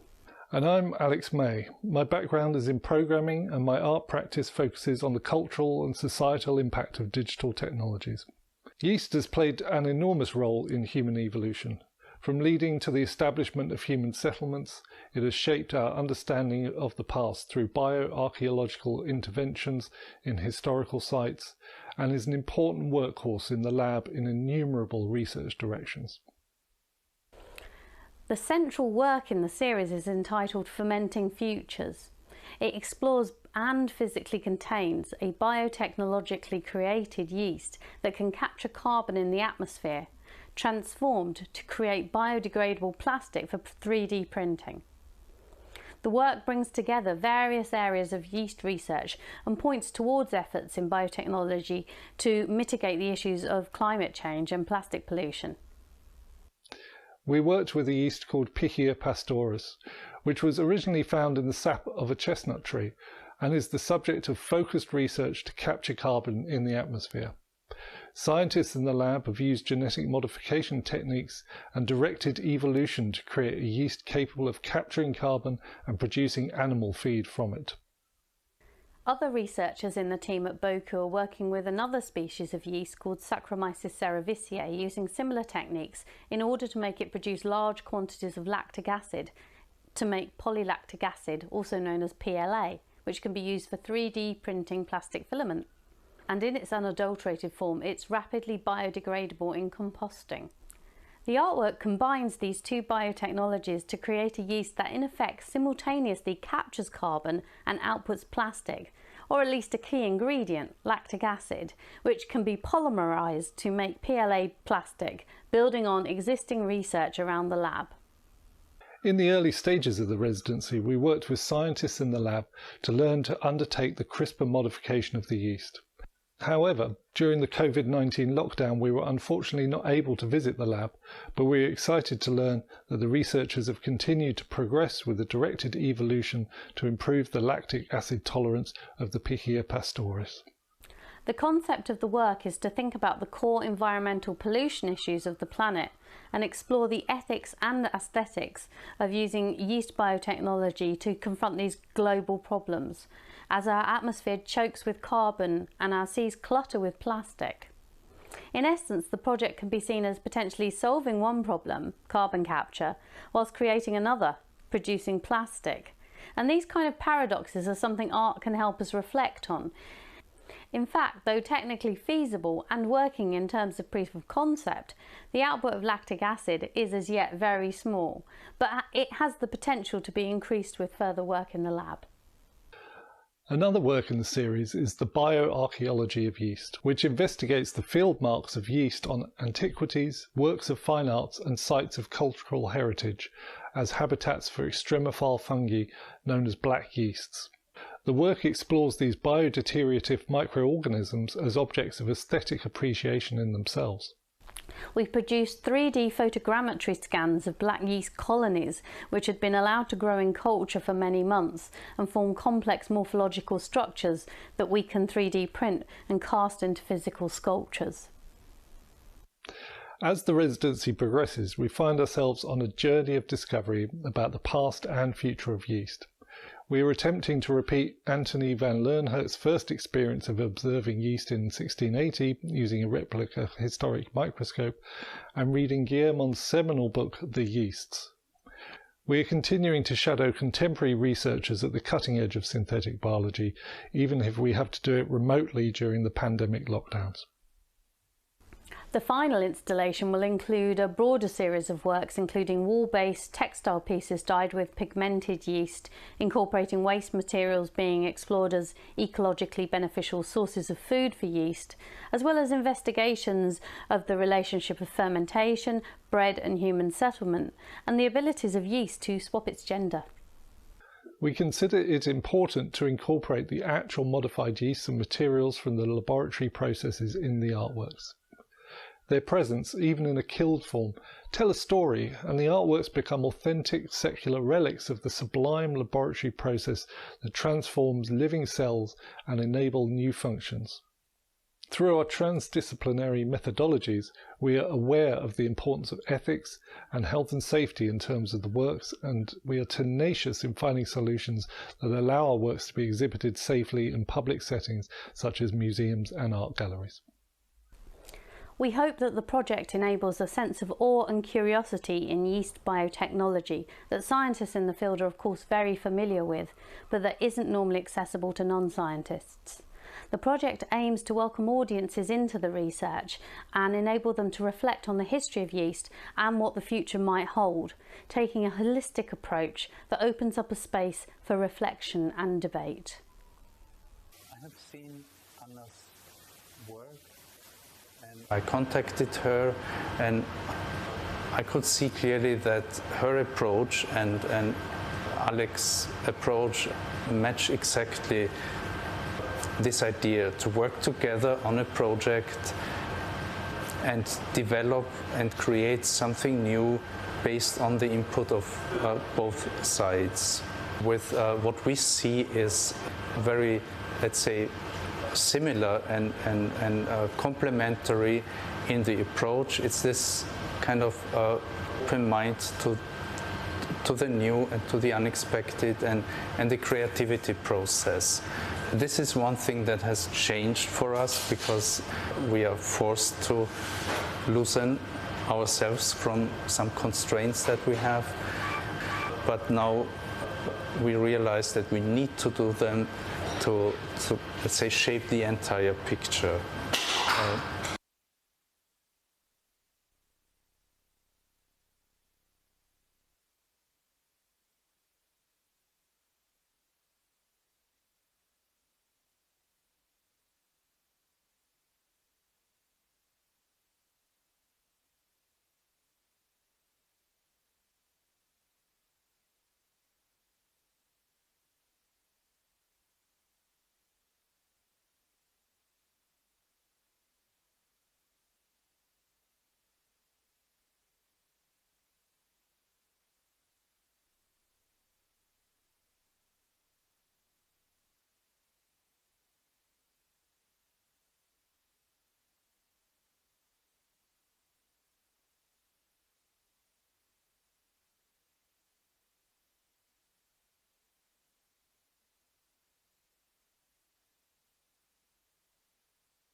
Welcome back to the Ars Electronica selection channel. So, I'm going to be your host for the next 15 minutes and then my time today is over, and tomorrow I will be back to guide you live through the variety of the program on this channel. Now, Back to tips and teasers on what's happening on our other channels right now. On the New World channel, you can visit Avignon in France. There is a STRATS talk with the title Art and Tech for Urban Resilience. The ideal sustainable city of the future is easily accessible. It focuses on social inclusion and citizen well-being. So the transition process from smart city thinking to sustainable city thinking needs a dialogue between art, society and technology. So, how can artists help to create new collective systems, spaces for reflection and criticism for the future of our cities? How can urban planners and policymakers be inspired by these scenarios and reflections? The inspirational keynote is given by Francesca Bira, Building Smart Cities from the Ground Up with Citizens, followed by the panel discussion Art and Tech for Urban Resilience.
So the teaser that you have just seen was not in Avignon, it was in Barcelona. It was the Ars Electronica garden in Barcelona, which you can see at the Garden channel right now. The main topics are uncertainty and ecology, art and science of the political ecology of disasters. So uncertainty and ecology are two very big questions that haunt us at this time of the global pandemic. They have become like a sword of Damocles that guides our future present in front of us. The Ars Electronica garden in Barcelona explores all the possible futures ahead. Will art, science and technology collide? Well, we'll see. On the Voyages channel, you can visit Montreal.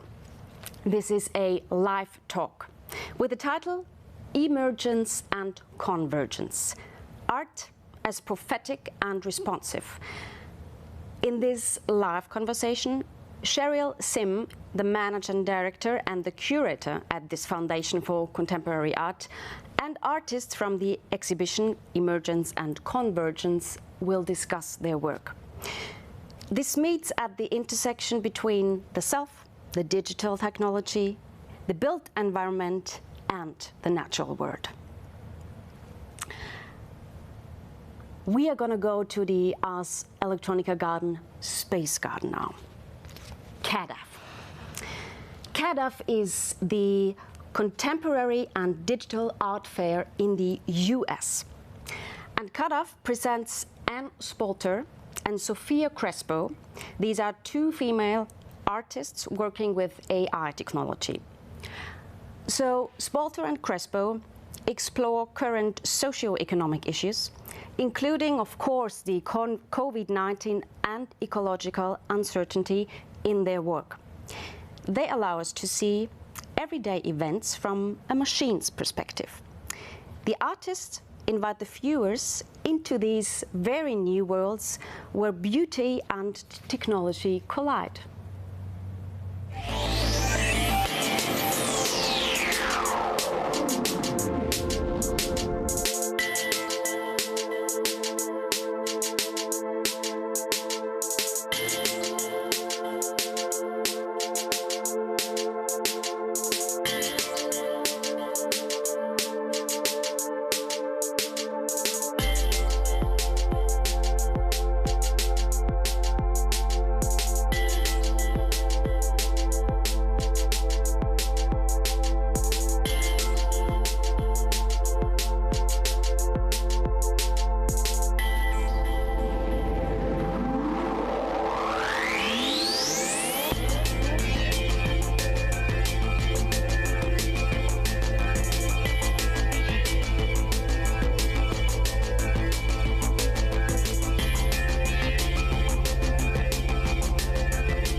So this is the last teaser.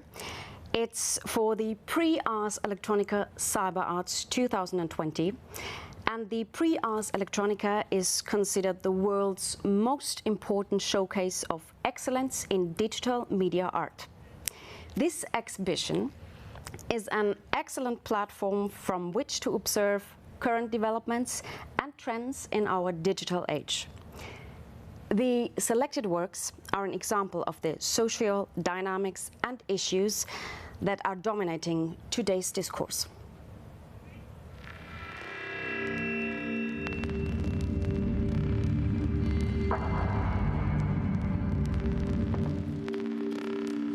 Welcome to the Cyber Arts exhibition.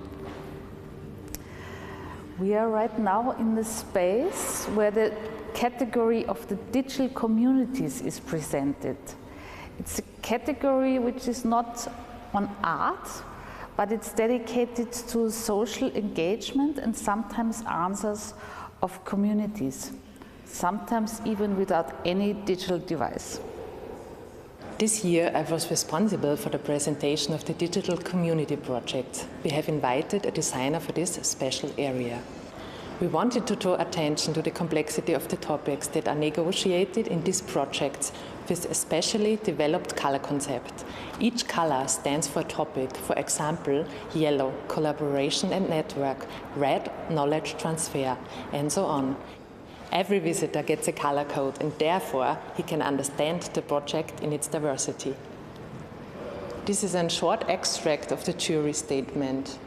Community can be a force of social change, and the submitted projects here, often initiated by art and or activist groups or communities, not only address a whole range of social, humanitarian, political, environmental and cultural issues, but also inspire collective action and change, helping us see the world through a different lens and understand the importance of power and public participation, collaboration, human connection and shared vision.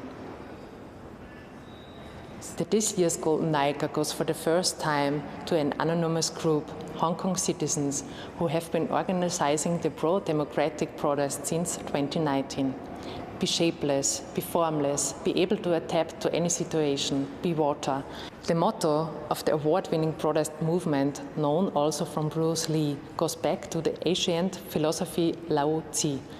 The exhibition area of the Be Water project corresponds to the size of a typical 5-person apartment in a Hong Kong social housing complex. With QR codes, the visitors get important information about the protest movement. The Habak movement is a Lebanese initiative in form of an agricultural cooperative that is taking concrete measures to rebuild the broken country, reclaiming unused agricultural land, setting up work teams and growing food again.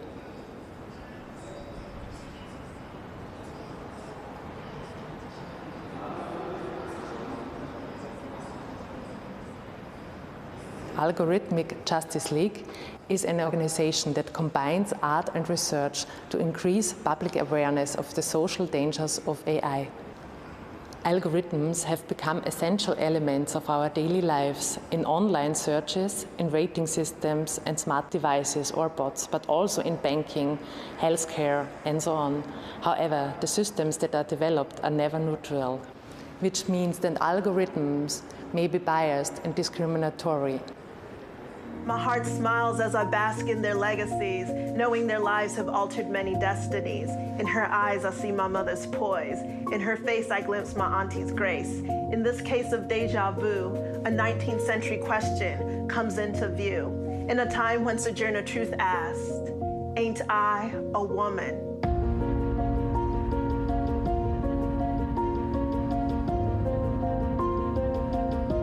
Today we pose this question to new powers, making bets on artificial intelligence, hope towers. The Amazonians peek through windows blocking deep blues as faces increment scars.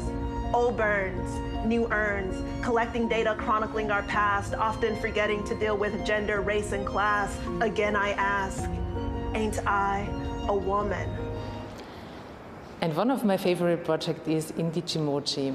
Indigimoji offers over 90 pictograms that express via emoji the culture and language of the Ariante, an Aboriginal tribe from Mbandwe, Alice Springs, Australia.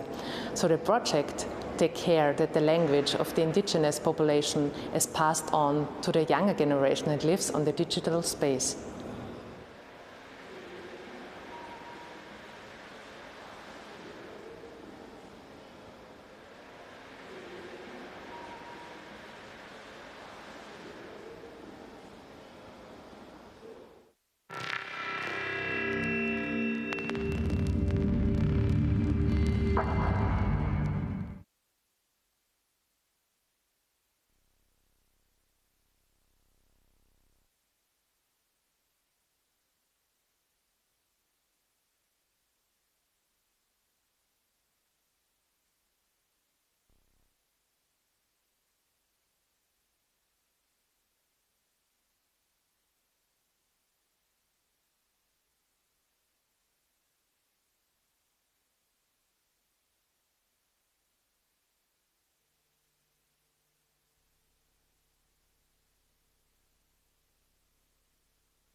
Welcome to this first ever online STARTS Prize ceremony.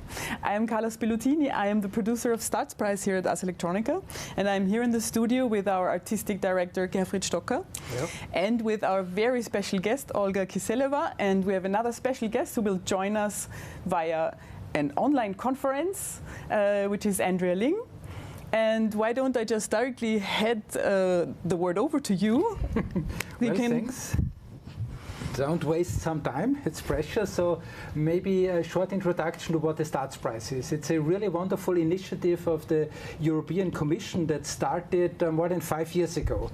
And the aim is to foster the innovative collaboration between the art and design and cultural sector on the one side and technology, science, but also industry on the other side. So in a little difference to many of the very popular art science programs nowadays, this one is really also looking how this collaboration, the energy that comes out of this collaboration, could be actually also transferred into values for society, in innovation in society, but of course also in innovation for our industry and for our businesses.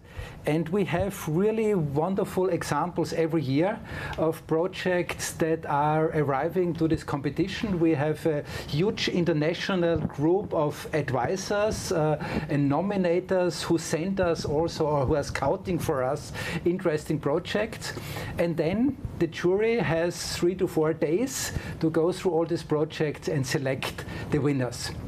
But there are not only the 2 big prizes, there are several honorary mentions, and we have a very nice slide that shows a little bit the overview of all these honorary mentions. Really a wonderful selection of the broad variety of energy, outcome and projects in the field of art and science collaboration.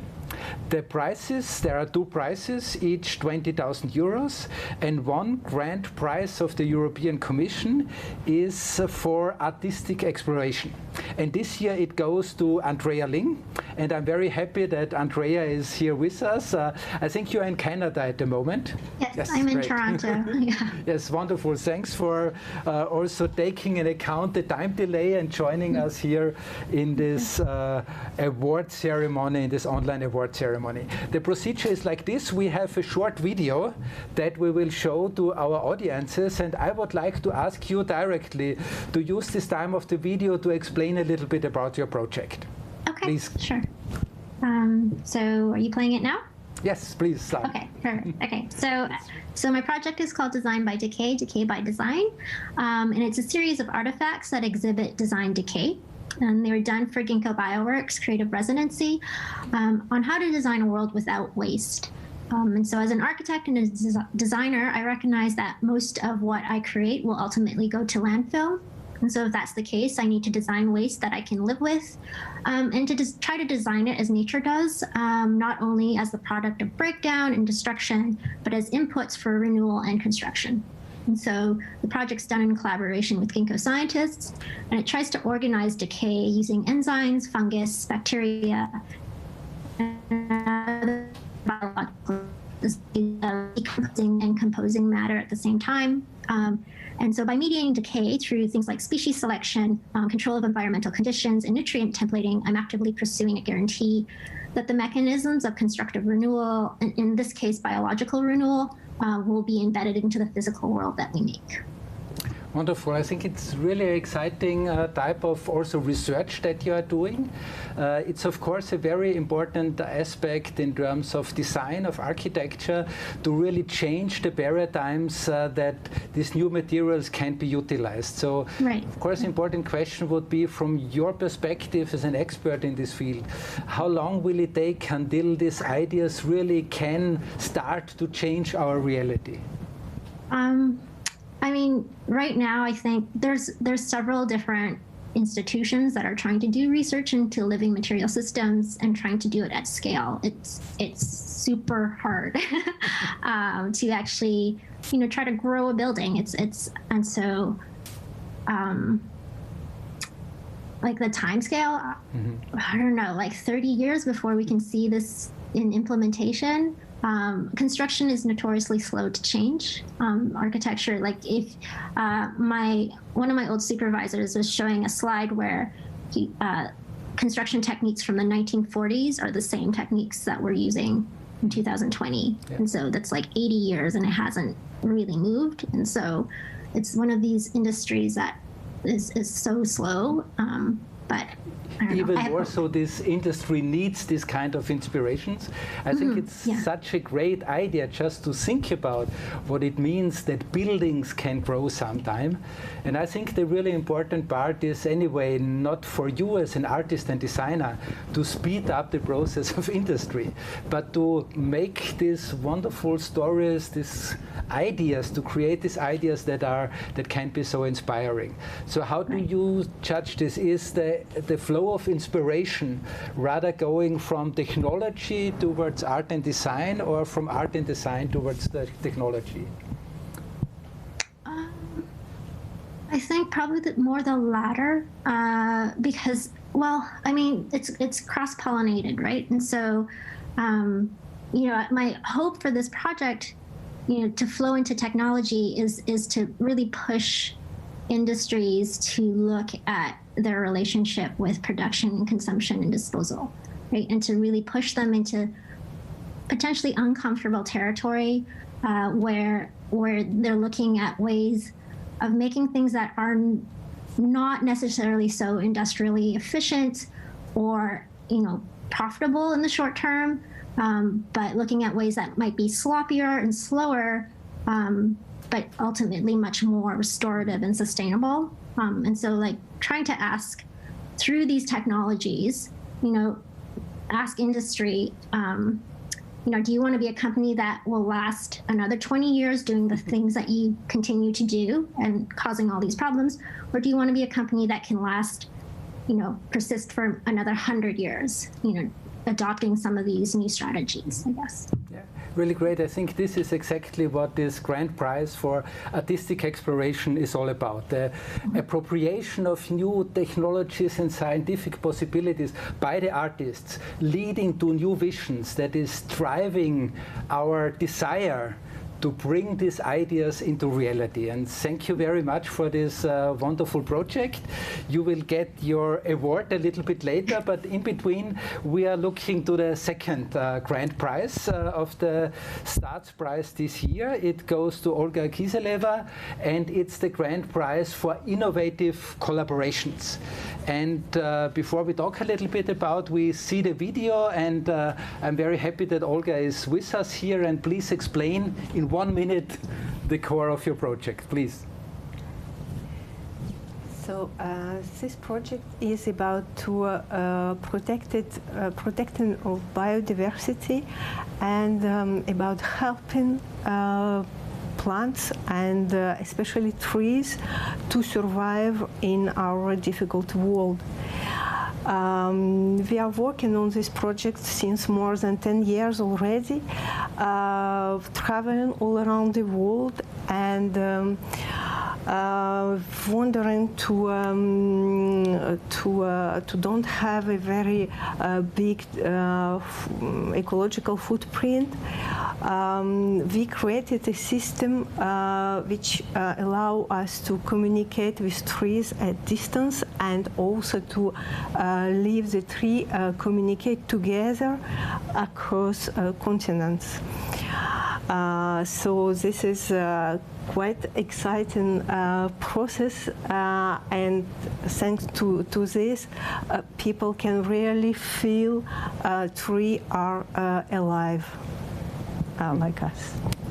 Wonderful, thank you very much. It's always a big challenge to explain so this is 7 years of work and research in such a short time. But I think there's a very important point in this work that is on the one side to make us more aware again that we humans are part of this ecosystem. It's not just a situation where we are superior and can do whatever we want. We have to reconnect with nature. That was a very important topic in this year's prize, not only in the STRATS prize, also in other categories of Ars Electronica. And it shows again that artists are really leading this social innovation, this cultural innovation, but also technical innovation.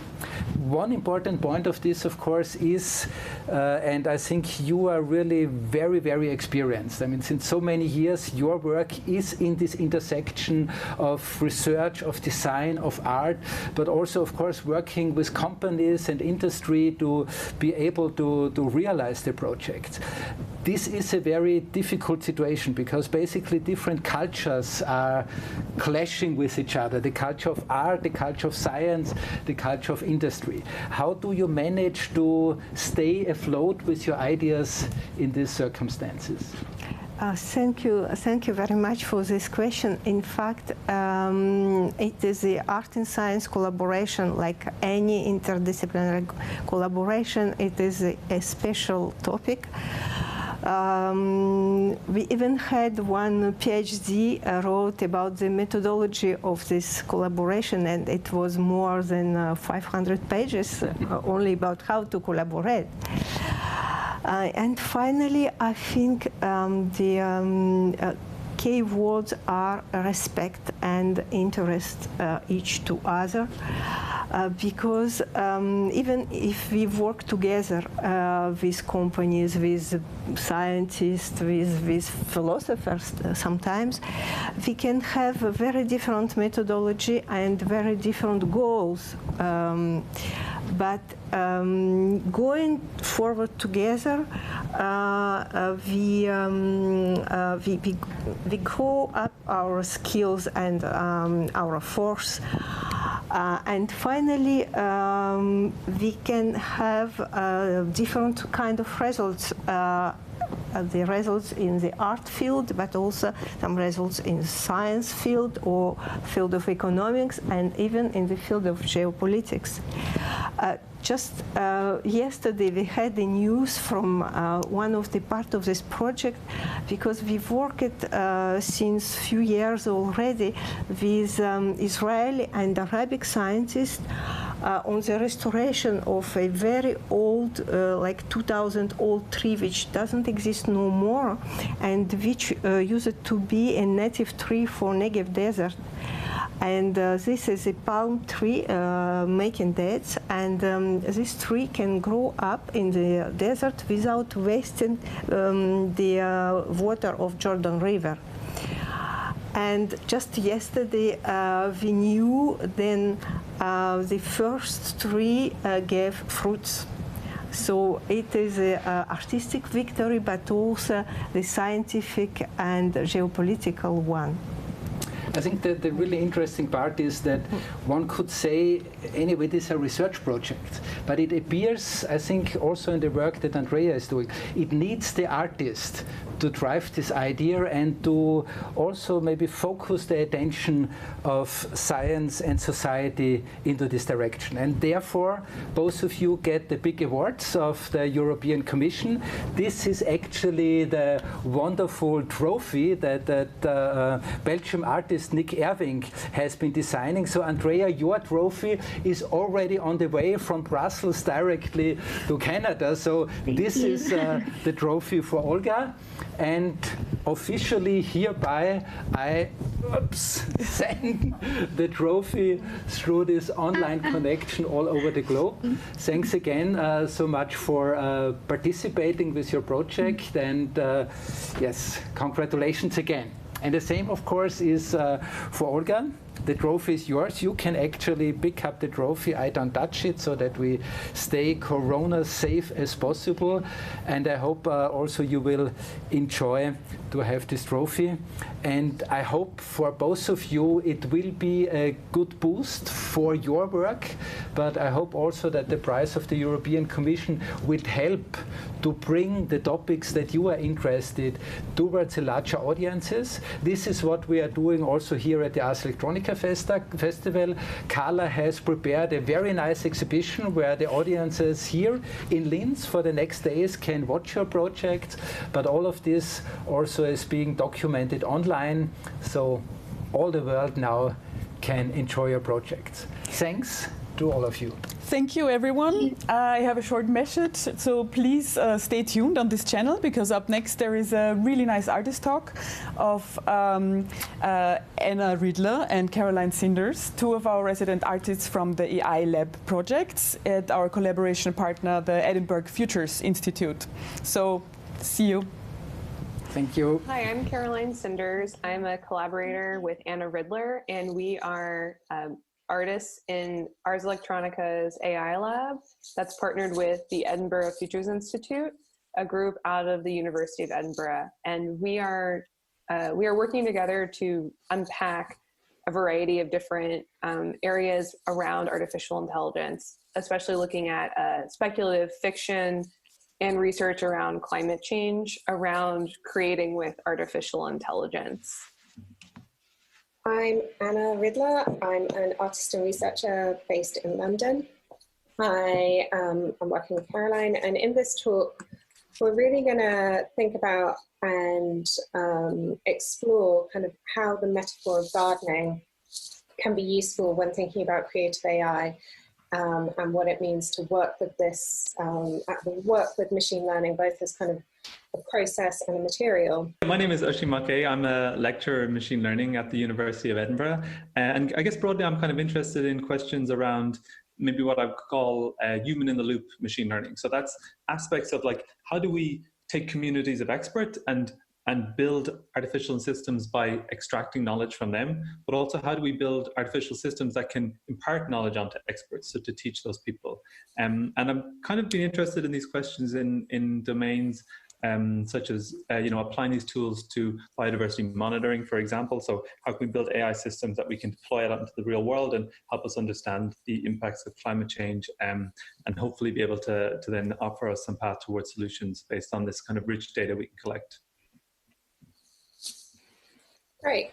So one of the reasons why I kind of set up this call is because I have been very struck when I read kind of like machine learning papers about how there is this kind of very organic language that creeps into kind of how scientists describe the process of these machines working, or these algorithms being built, rather.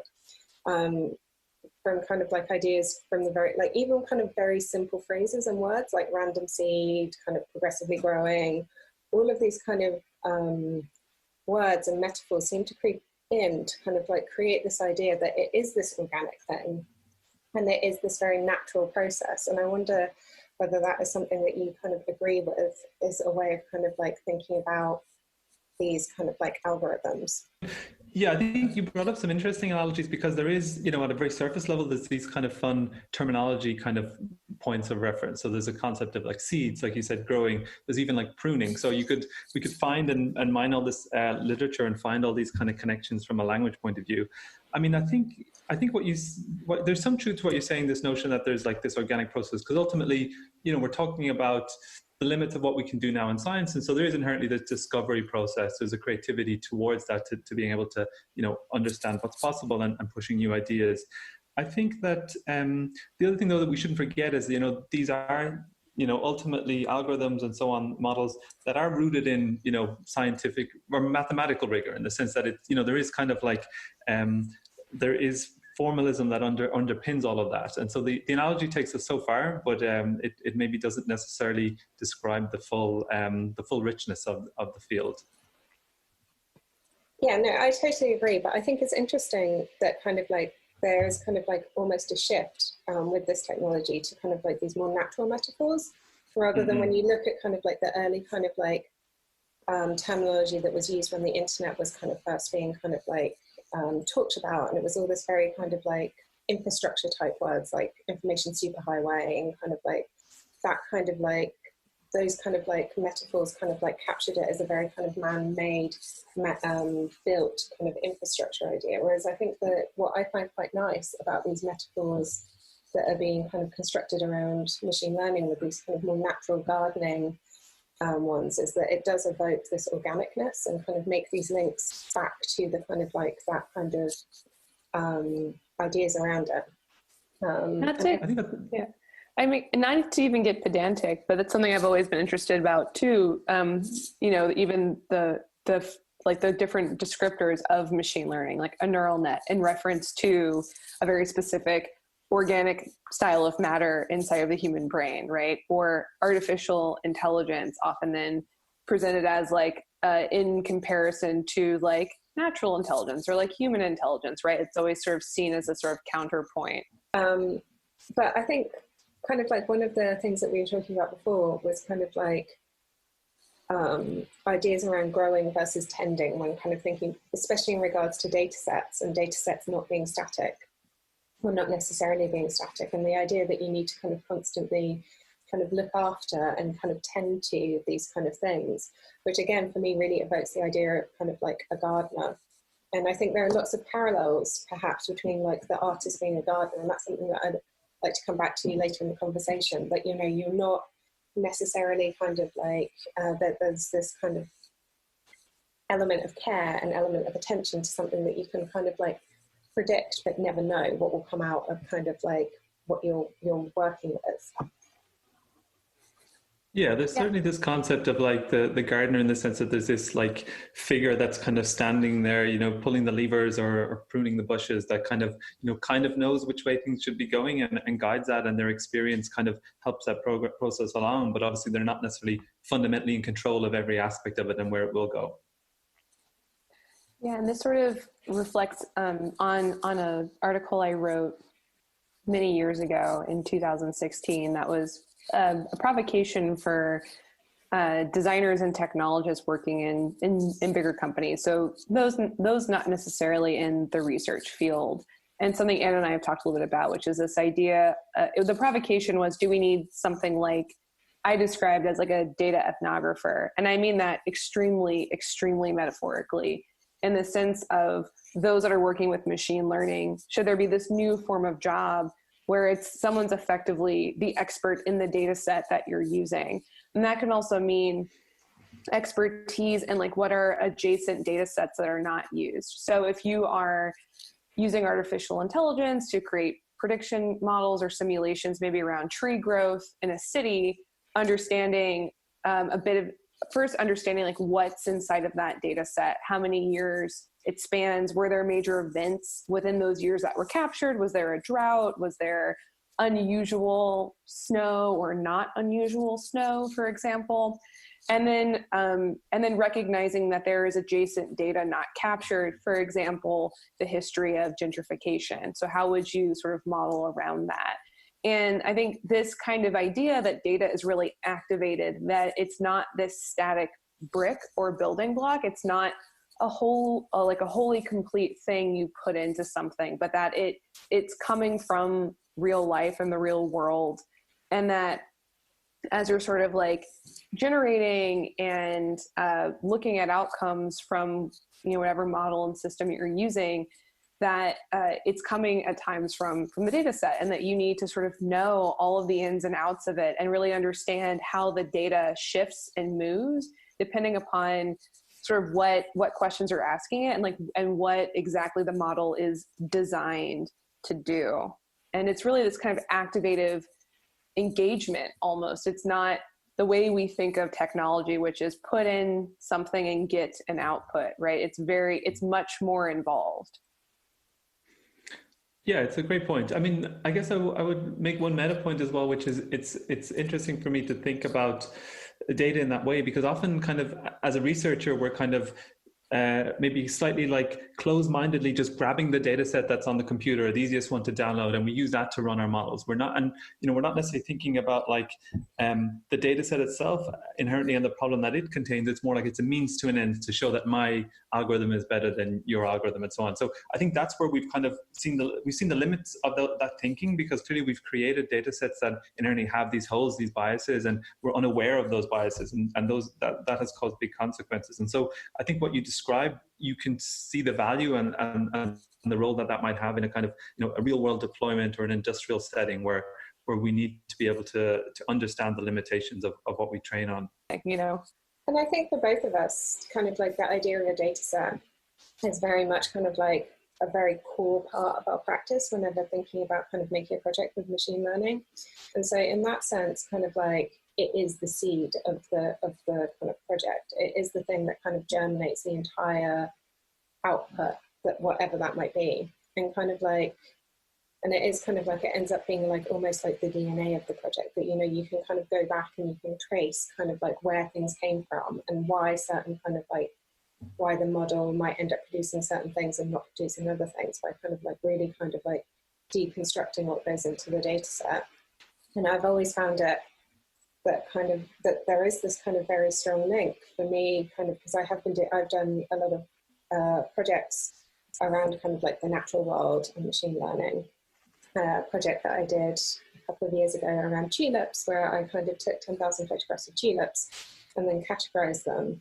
A big inspiration for that was kind of like early botany and kind of like botanical taxonomies, which I know is moving slightly away from the idea of a garden, but I still think that you get these kind of like these very nice kind of parallels when you're doing this around kind of like, where do you put something? When do you decide that something is one thing and not another thing?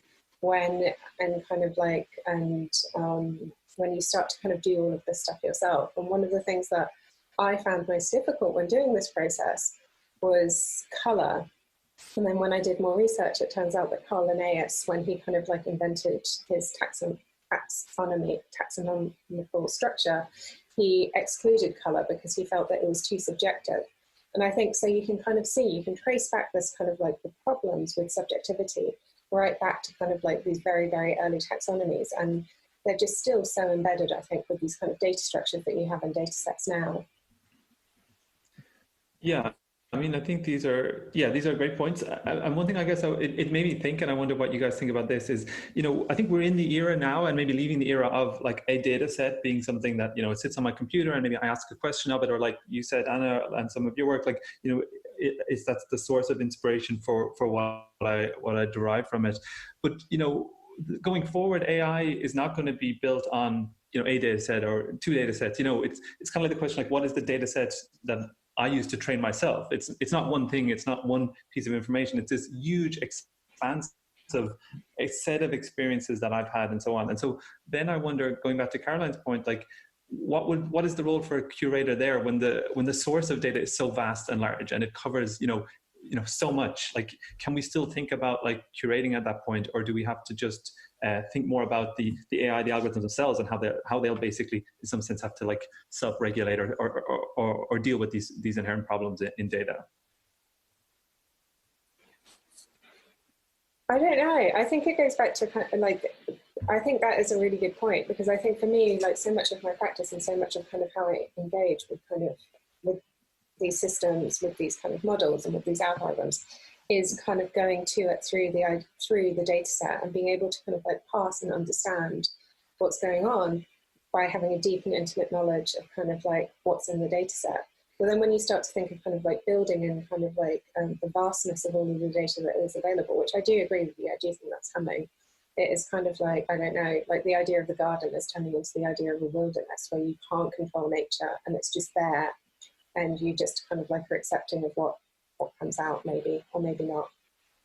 Yeah, I think there'll be a role for both. You know, there'll be a role for the garden analogy and the wilderness analogy, in the sense that maybe in a very specified domain, I won't need an AI that's like, that's conversational or human level intelligent to be able to solve a particular problem, like, you know, segmenting my background. It's just not necessary. But for another more, you know, a deeper task, or a task that involves higher level reasoning, sure, I'm going to need something more complex. And so we'll probably have both. You know, we'll have both of those worlds still existing. Yeah. Totally. Or I feel like we're going to enter this area of extremely set standards by EU regulation, perhaps. Yeah, that's beyond my expertise, definitely. Yeah, there's a convenience. No, there's a convenience to a data set. Certainly, I mean, I'm speaking from the scientific point of view, but there's a convenience to a data set, like I alluded to, because it gives you a problem. It gives you a well-defined task. Even if that task is misspecified or the data has biases, you can kind of measure performance in some sense. And I'm not saying that that's the means to an end or the right thing to do, but that's certainly why we've gotten to where we are. And we've certainly seen a history and a progression in machine learning, in kind of computer vision, towards like building more and more sophisticated data sets. You know, so we started with very simple data sets, very simple objects, very simple depictions of those objects, and we moved to more complex scenarios, complex settings. And always this has kind of driven the state of the art of these algorithms. And potentially, you know, we're at the era now where we've got algorithms that work kind of so effective when you have enough supervision and enough data, that we're moving to an era where we're thinking like, what's the next step? What do we do beyond these kind of canned tasks, these canned data sets? Do you consider like a data set that you use to be kind of like, do you consider it to be a tool, or do you consider it to be like a work of art, or a kind of like, or a kind of like scientific kind of like thing? Like, I don't know what the equivalent of a work of art is in science. A paper, but it's not a paper. It's a data set. Yeah, like how do you conceive of it when you're working with it? Because I think that, but certainly for me, I consider my data sets to be works of art. I consider them to be kind of objects that I have this deep connection to. But coming as someone who comes from like a very different background and who uses it in a very different way, I'm just interested in kind of like how you kind of work with it and how you kind of conceive of it. Yeah, I mean, that's a good question. It's interesting. You make me think about things I never explicitly kind of think about. But yeah, I think there's two ways. You know, I'm kind of fortunate because I get to work on the core machine learning problems. So you could see that as like engineering in some sense. So there's like, there's an engineering component in that, like, you know, we want to create a system that can solve a task. Maybe that task is, you know, recognizing plants or animals in images and so on. There's another side of that, and this is the side where kind of getting a bit towards what you're saying. There's a side where we work then with these domain experts, like the biologists or the ecologists, and you know, they want to build obviously these AI systems to do these tasks, but they also want to understand things about nature. They want to understand, you know, how nature is changing, maybe how the distribution of things around the world is changing. They want to understand like how the morphology of plants and animals is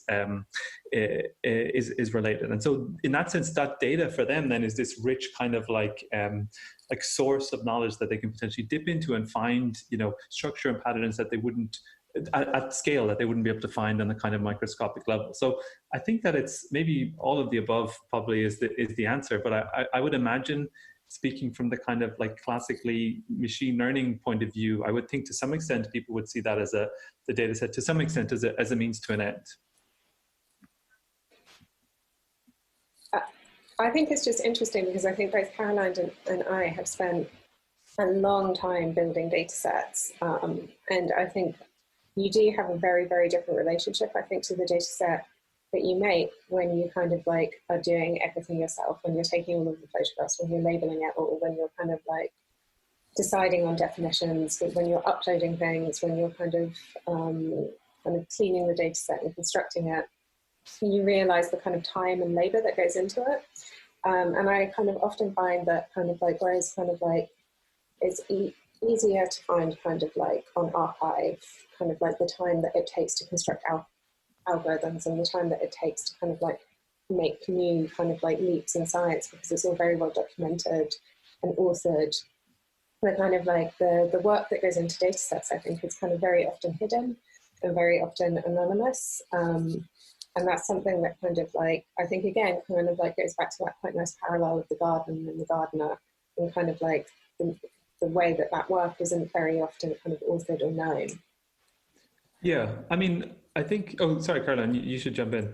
No, it's okay. I was just going to sort of jump in from like the human rights standpoint. What's interesting kind of about data sets too is like in the very beginning of the more like global conversation that started happening, I want to say in like 2015 or 2016 about, for example, computer vision and its many inaccuracies and its really inability to read people of color. A solution that was often brought up was like improve the data set. But what that didn't necessarily take into account was like the global sort of inequity that we need to talk about, which is like how is computer vision used when implemented in society as a product, right? It was sort of coming from this like hyper-specific research point of, oh, like the tech is broken, we can fix it with this. But what I also found really interesting was just like how many things product-wise sort of get deployed using machine learning where the data set itself is really not analyzed or not looked at, right? Because the data set can if we look at what's inside of that is a great example of figuring out how biased or skewed the outcomes can be, right? And so from like a human rights perspective, it's understanding that the data set is a part of that equation, but not like the whole conversation, right? It's like the context of where it's placed into these settings. But yet, even 4 or 5 years later, we're still having, again, these conversations of, oh, well, you've deployed something and your data set was biased, and now we have this awful output. Like a great example is GPT-3 where someone was trying to generate text about Muslims, and the only text it would generate were really about them being harmful or terrorists, right? And so thinking through, like, why didn't you check that, right? Or why wasn't that a part of the QA before you launched this product? Because once it's on the web, even if it's a technology, people think of it as a product, right? Like, your demo is a product. You're testing it. You're not launching it untested. And so this is kind of what I find interesting is, again, this also correlation of, like, data sets are not neutral. Like, Mimi Onowa's work deeply gets into this. She has a whole project called the Library of Missing Data Sets. But it's this really important combination of, like, the data set, the model, I guess the question you're trying to answer or what you're trying to research, and then the context of where that sits in society and, like, how people are going to use that and interact with that. And if you're designing it for this thin context or for, like, a specific kind of use, how do you control that? And all these things are very much, like, hyperlinked together. And I would still argue that data is still a massive part of that conversation, right? Of, like, well, what is in the data set and by asking that, it's also a great way to unpack, like, what are the biases the creators have without realizing it? Like, what are our own blind spots as creators? Yeah, I mean, yeah, everything you said very much resonates. I think these are incredibly important problems because obviously the implications are huge. I think probably, you know, I can't speak obviously for whole communities of researchers or anything like that, but clearly that there's been a kind of, like, to some extent, blinders where people haven't thought about these issues because stuff didn't really work before. We didn't really have AI that worked, but all of a sudden we had, like, you know, in a very short period of time, we had kind of like the deployment of these systems in the real world, and then we see the negative consequences. So yeah, there's a few issues, a few ways to think about this, and there's these questions around, like, yeah, how do you think through what your data sets are? How do you think through the implications of what those bad decisions will have? But also, how do you, as individuals, engineers, scientists, how do you make sure that you're kind of, like, trained in kind of, like, thinking critically and thinking about, like, the actual ethical implications of what you do? And I think those are all things that we need to definitely work on 100%. And to some extent, we're seeing a bit of, we're definitely seeing progress. No, so it is happening. And for example, the thing that springs to mind most recently is, so there's one of the largest machine learning conferences is called Neurops. And so this year at Neurops, you submit your paper, so your scientific paper, but as part of that, you're also asked and expected to include this section called broader impacts. So this is an attempt to get the community to actually start thinking about what the implications of a particular piece of work might be. And this was something that people were not doing this, 2 or 3 years ago. So that's some level of progress. Thank you for being our moderator and co-panelist. And I think it is just really, this conversation is really nice because it allows us to kind of challenge each other, and it is a hugely nuanced area. And I think a lot of the conversation that happens around kind of, like, data sets or algorithms, or it's very easy to kind of be like, one thing is bad, another thing is good. But, just like what we were talking about kind of, like, speed versus kind of speed of publishing versus reproduction of results, kind of, like, these two things, kind of, like, you have to pick one, and they're both good things to have. So I think kind of, like, unpicking these kind of, like, these subtleties, I think is really important. Yeah, I mean, so yeah, thanks very much for inviting me. It's been really fun to talk to you both about these things. And like was alluded to, there's a million topics here, and there's a lot to kind of, like, digest and think about. I guess it's good to be critical of science because, no field is going to advance if people aren't actually putting them to the wall and really questioning what they're doing. It'd be naive for me to say something like, I think people inherently are not necessarily bad intention, that they don't build these systems for negative outcomes to happen, but those things do happen. And so it's important to be aware, of those facts. Even if your tiny slice of that little piece of research is doing this one little component, it obviously does have bigger implications in the real world. So I guess people have to be mindful of that because of those reasons. Yeah, next we're going to switch over to Slovenia, to Trbovlje. And Trbovlje is a very special town because it has the tallest chimney in Europe. This is due to the situation of the location where Tribovlia is. It's in a very deep valley. And yeah, for pollution reason, this chimney was built extremely tall. And there in Tribovlia, there is the Slovenian elevator garden of the Ars Electronica Festival. And they're going to present the Vertigo Bird 2020 project, which means you can do a virtual tour to the DDT lab and have an insight into their research and development projects, like, for example, Neurofly, where you can fly an aeroplane just with your brain waves, or you can control a robot with your thoughts. So please enjoy Tribovlia.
Ladies and gentlemen, hello and a warm welcome to our journey around the world. My name is Michaela Obermeier, and my natural habitat actually is the Ars Electronica Deep Space, the Ars Electronica Center here in Linz. But for this year's Ars Electronica Festival, it is really a pleasure and an honor to me to be your host here on the Selection channel. Yeah, and there is not only this Selection channel that you can watch, on which you can follow the Ars Electronica Festival. There are all in all 4 channels: the Selection channel, the New World channel, the Gardens channel, and the Voyage channel. You will find all these channels, links to these channels, on our Ars Electronica website, of course. Yeah, and the Journey Around the World is a program that we deliver to you on the full hour every day for 15 minutes, and it should give you an overview of what is happening in other locations of the Ars Electronica Festival. Other locations, of course, are the 120 cooperational locations worldwide. Totally new situation for us, but we have to deal with this. So, and first in our journey around the world, I'd like to recommend a very special program to you. It is the keynote for this year's festival. It will start at 7:30. The keynote by Gerfried Stocker, whom you actually might know in person, maybe even. He is the artistic director of Ars Electronica since 1995 already. And a second keynote by Neri Oxman. And Neri Oxman is a very interesting person. She's an American-Israeli designer, and she's a professor at the MIT Media Lab in Boston. And there she leads the Mediated Matter Research Group. She is known for art and architecture that combine design, biology, sustainability, computing, and materials engineering. And she's the person who coined the phrase material ecology. This defines her work and places materials in context. Yeah, so if you like, switch over to the New World channel at 7:30 and follow the keynote to this year's Ars Electronica Festival. Yeah, and now let's switch to Valparaiso in Chile. There is a beautiful garden there, the Brushwood Gardens, and we have prepared a video to give you an insight, an introduction into what happens in the garden in Chile.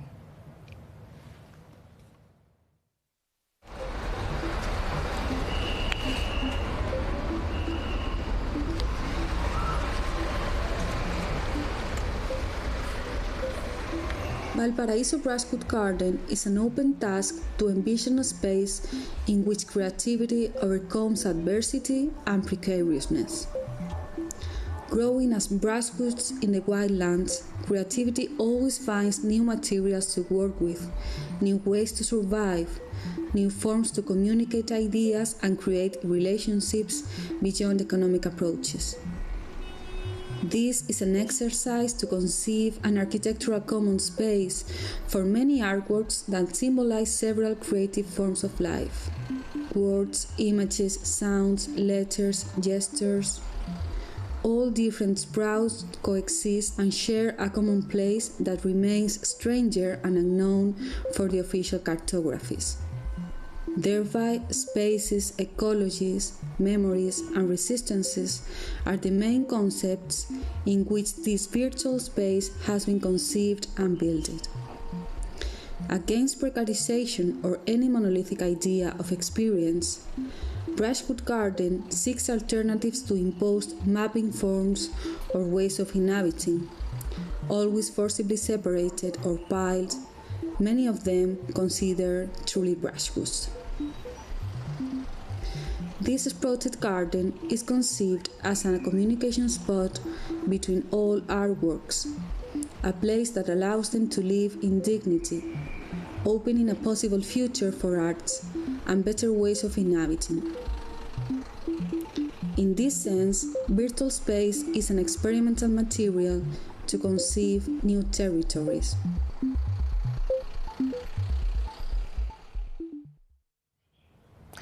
Yeah, our next destination on our journey around the world will be the Netherlands, namely Amsterdam. And there you can also join a panel discussion about autonomy and AI. Who is using who? And there in Amsterdam there is the Shifting Proximities Garden, which is hosted by the Next Museum. And it aims to explore how human experience and interaction in the face of social and technological change continually shifts the proximities between us. The Next Museum is the first museum in the Netherlands that is dedicated to new media art and is also focusing on socio-political, technological and environmental changes. And their big question, so to say, is what's next? So if you like to have an insight into what's happening on this panel, just switch to the Gardens channel, please. But actually, I'd like you not to switch over because the next topic is also quite interesting. We have a video for you from beautiful Ireland, the Green Island. And one of the gardens in Ireland is in Galway on the west coast, on the Atlantic coast, the Wild Coast, beautiful city, Galway, and a European Cultural Capital 2020. And there in Galway, there's a project that's called Aerial Sparks, Reports on Waves. They have experience with waves there, of course, on the Atlantic coast. And this garden concept makes reference to John Scott Russell's famous practical and theoretical investigations on waves and their effects on ship constructions.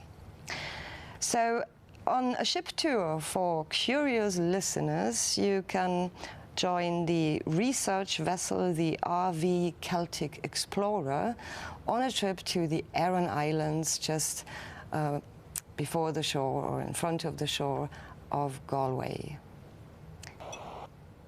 Enjoy.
And if you like to join an artist's talk right now, switch over to our Voyage channel, because a live talk at the moment is going on with the topic Abducting Europe in the Ars Electronica garden in Utrecht in the Netherlands. And it was organized by the media arts organization Impact, which looks at how reactionary movements manifest themselves online at the moment.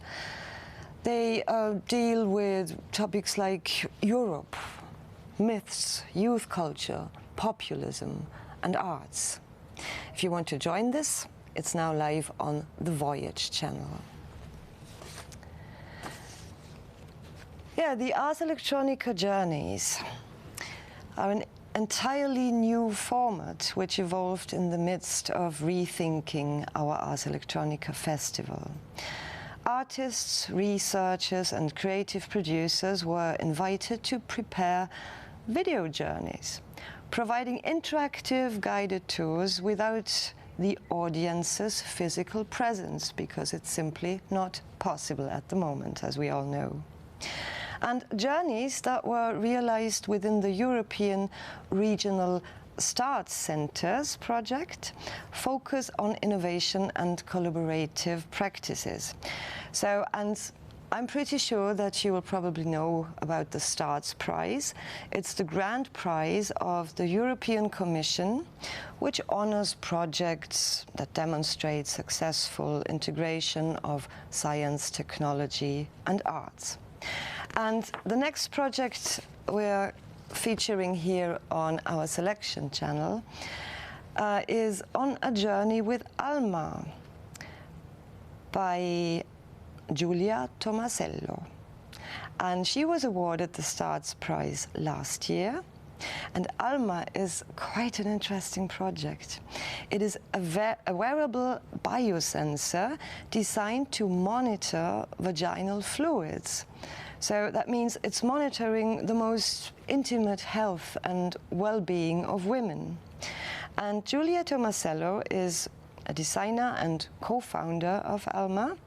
She will guide you through the research and prototype development at the Fraunhofer IZM Tex Lab in Berlin.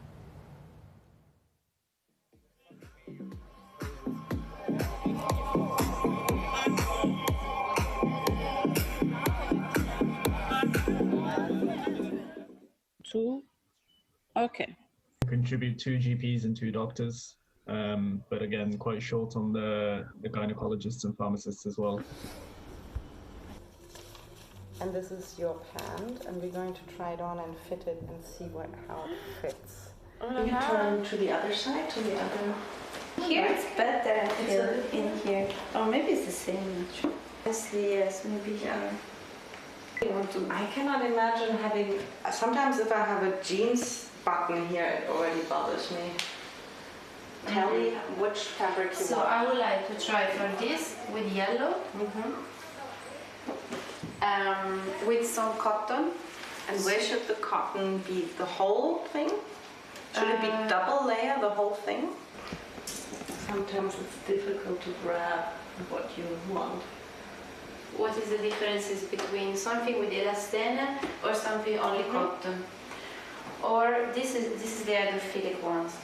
Maybe to have it in the skin, this is not good. Okay.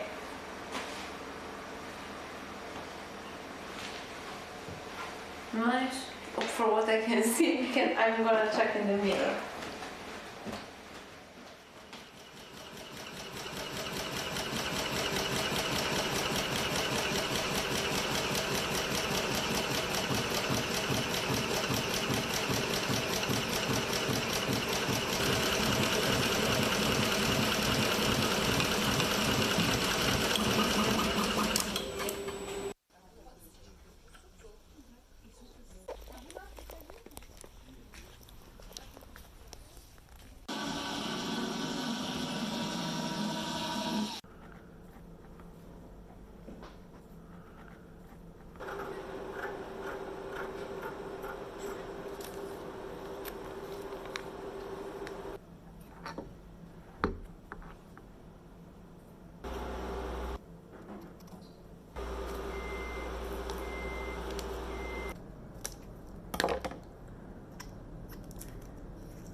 fluctuating. It's not good contact.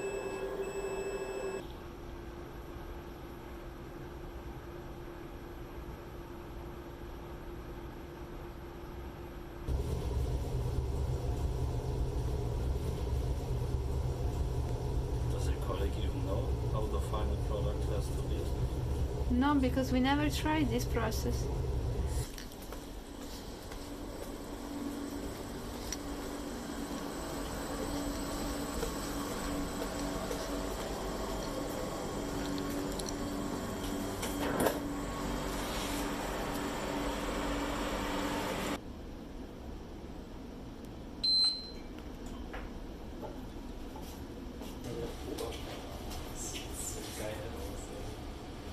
Make, yeah, and then you can wait over here the seconds, and then you only have to press start.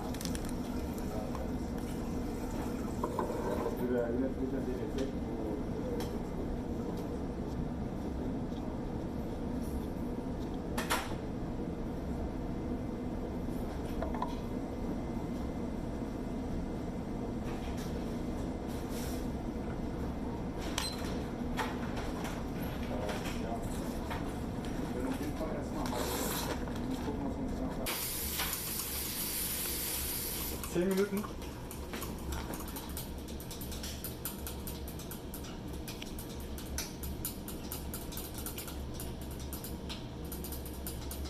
It's like a salad dressing. Okay. Maybe we should steer it.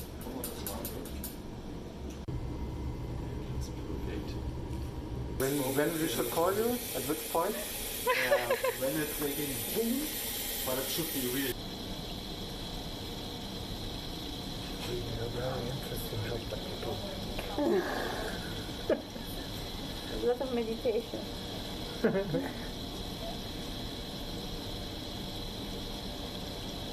is the new Japanese tea ceremony. It used to take 2 hours, but now we make matcha, it takes 5 hours.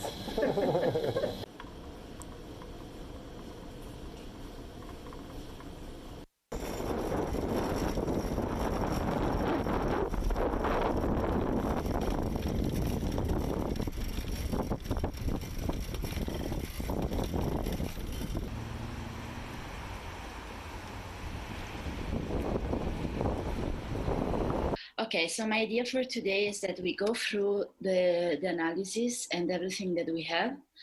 I will briefly explain it in general, so that especially for Taurus, because I think that in that case, we will be much able to understand what can be translated visually, what does it mean intimate care, what does it mean female body from the people, but also more from an academic point of view. And this is both based on the workshop, but also from literature. So it makes a connection between the two. To the main concepts that goes around the construction of female body and intimate care, which is the culture of purity, the culture of shame and hiding processes, and the language taboo. So the politics of silence, let's say. And so these three things are the most important things and came very big out from the workshop. And it's very related to how the female body is constructed socially.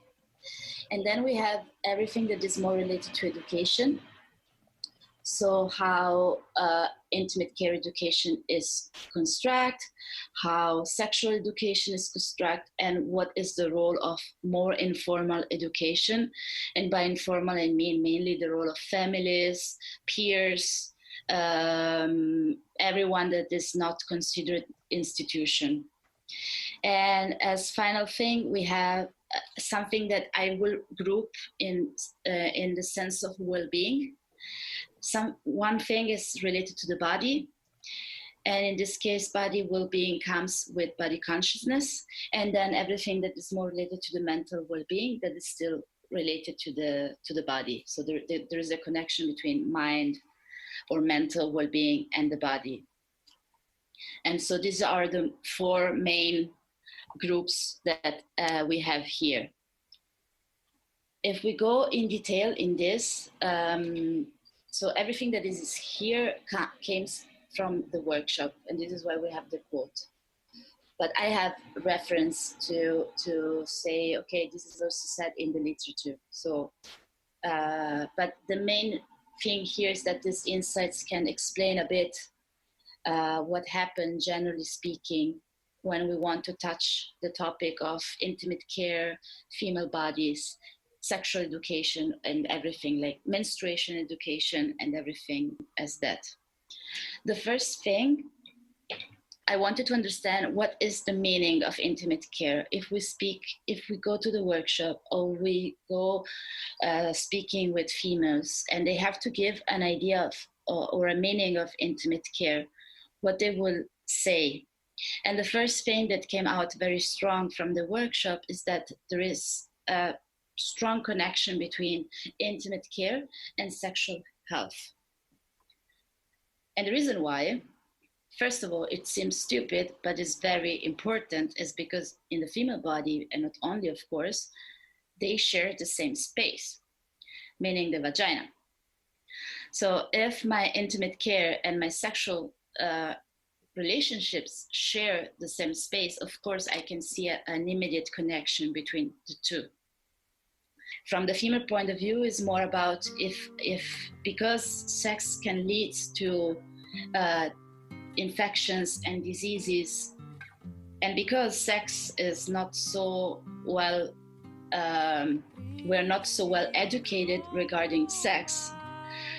When I have more sex, I need to have more care of my hygiene and my intimate care.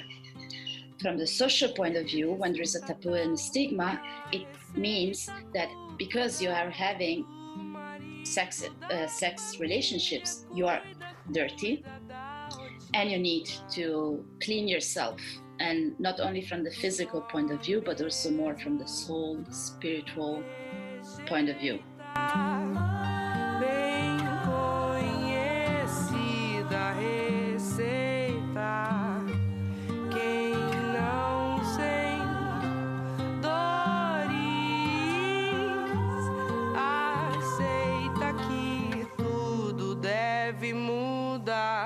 Always a liberating feeling to put a word or a phrase or a term or an experience to it, and now this is my stance, and I now feel very comfortable taking it. You know, I have looked at it, and with clothing it can be the same, and it's not rigid at all. It can change, right? Because your body changes throughout your life, but to be in this contact with your body over the discussion of clothes, it's a lovely thing. Que homem não te define, sua casa não te define, sua carne não te define, você é seu próprio lar. Homem não te define, sua casa não te define, sua carne não te define, você é seu próprio lar. You know, the role that underwear plays in the health of females is incredible, because it's the first source of information. This is the first one where you see discharge of any type. And then there is this connection. In the survey was kind of clear. It's true that we connect intimate care with sexual health, but there is a good amount of people that relates infections also to the fabric of the underwear or to the color. Yeah. Oh, that's the yellow. Yeah, this is the yellow actually. Ah, this is this yellow. What do you think? Not nice. It's very bright. Very bright. I know.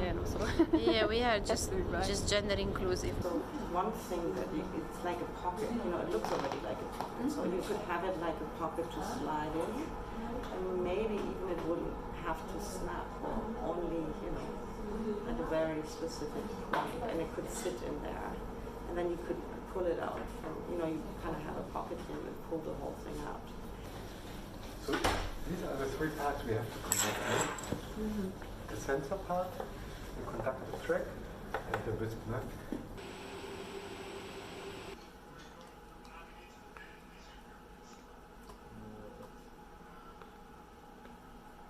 good, right?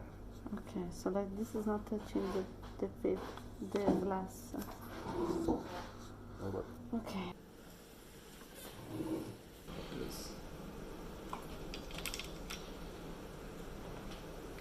Yes. Now we see.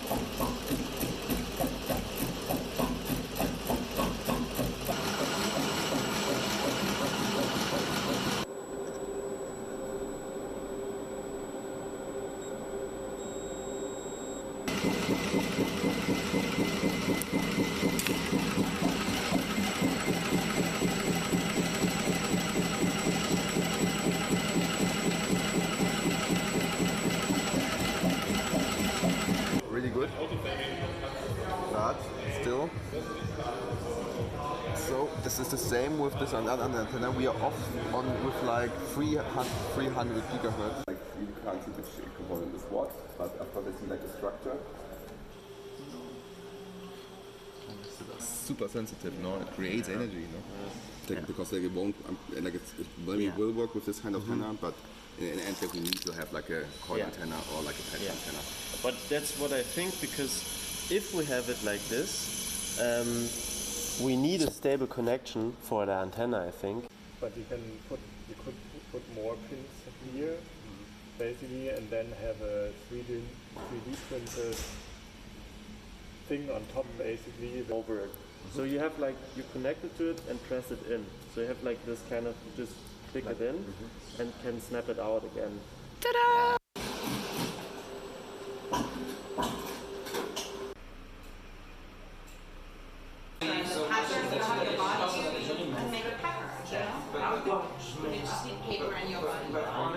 That's where I think where you switch from fashion to business, then it's a good idea to change the language. Where like we did not just have to have beautiful visuals, but we also had to have words and other sort of like a structure that they could go through the document and understand what it is. People who invest in fashion are not people who invest purely for the money. They also want the joy and the beauty of that. It has to have a soul. Yes. That's always really important for product. In the garment industry, to kind of have a soul, because also that creates desirability. I mean, Julia was with, she's the autonomous person for it. She can create a soul. No, I'm very happy. And I'm very happy that you can be part of yours and everybody. It's amazing, like I think. So we had a dinner with all the team at home, and it was amazing to see how from different perspectives everybody has something to add. That was just like we were all comfortable, I felt. Yeah. But we were lucky maybe enough to find somebody that had the right spirit to approach this project. We got also lucky to have like a male that is sensitive enough, like Taurus, Tommy and Rio are already, somehow we knew, this is why we pulled them in. And also with Robin, like he has a lot from also his perspective as a man to share, which is amazing, because again, it's rare.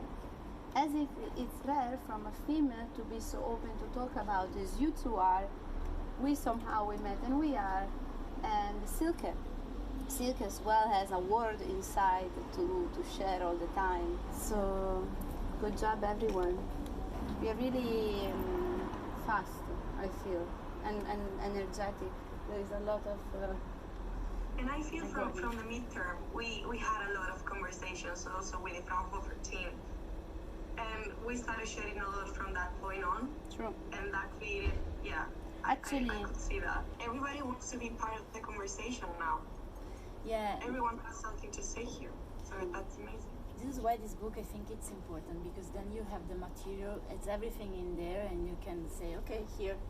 And when they start to read it, they will say, whoa, there's a word behind that. This is gonna be huge. Ha ha ha.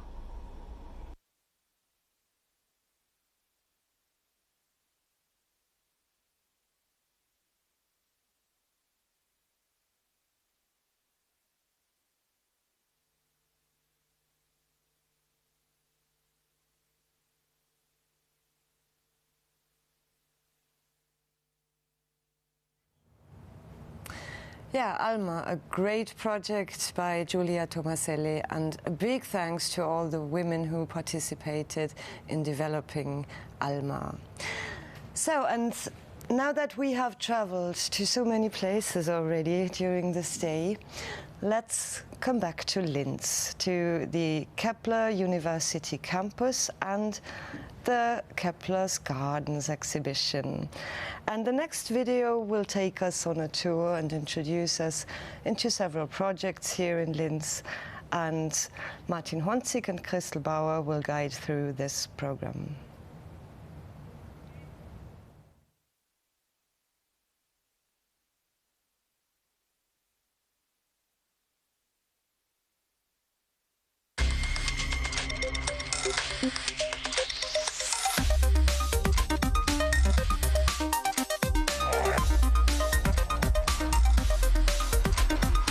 Hello and welcome here in Kepler's Garden in Linz, Austria, the place where the Ars Electronica 2020 edition is taking place.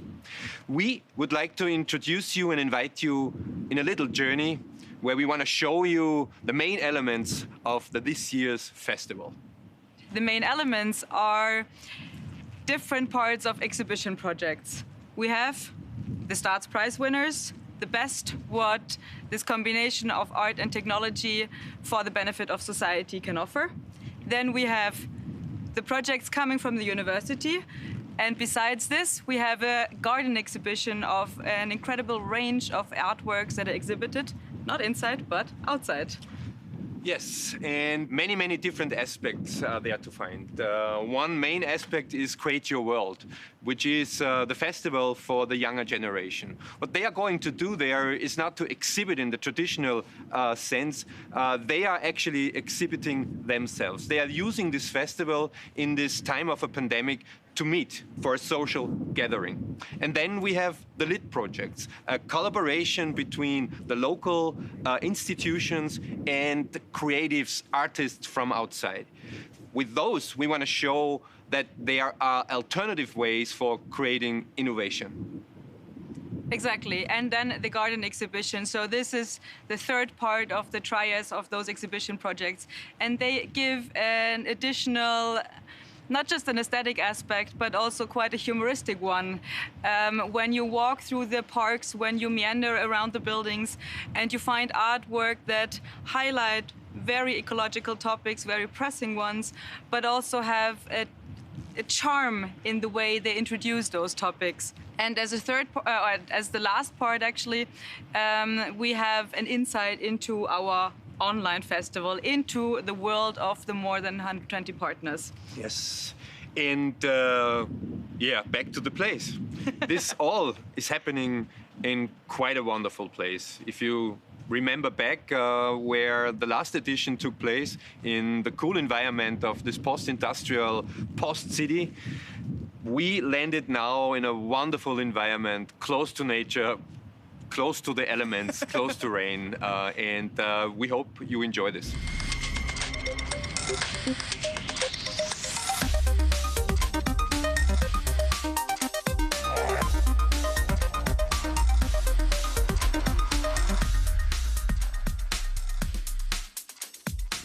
We are in the Science Park of the Johannes Kepler University, amidst the building of Exposed Building, the artwork that is created by the Institute of Network and Security, represented by Michael Roland, and with a lead artist called Michael Meyer. They created a sound sculpture, and the whole building actually is the artwork. Yes, an entire building, one artwork. What is this? What the guys did is that they simply hacked the lock systems of the entire door system here in the house. And if you don't have this in mind, every opening of a door means that you have this beep sound, a little MIDI sound, in closing and opening. So if you put that in the right musical context, you have an instrument.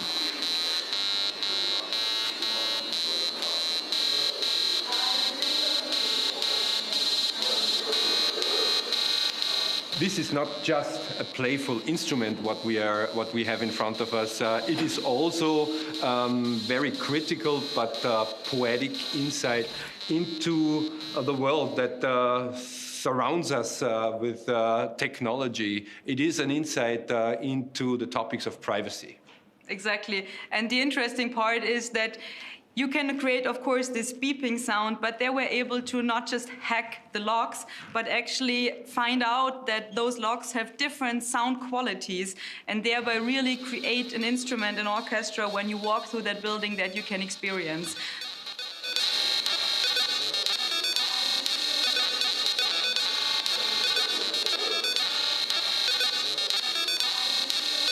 And we have it to do with a wonderful sample where a local institute of the JKU University is in collaboration with creative minds from outside, and the wonderful result is in front of us.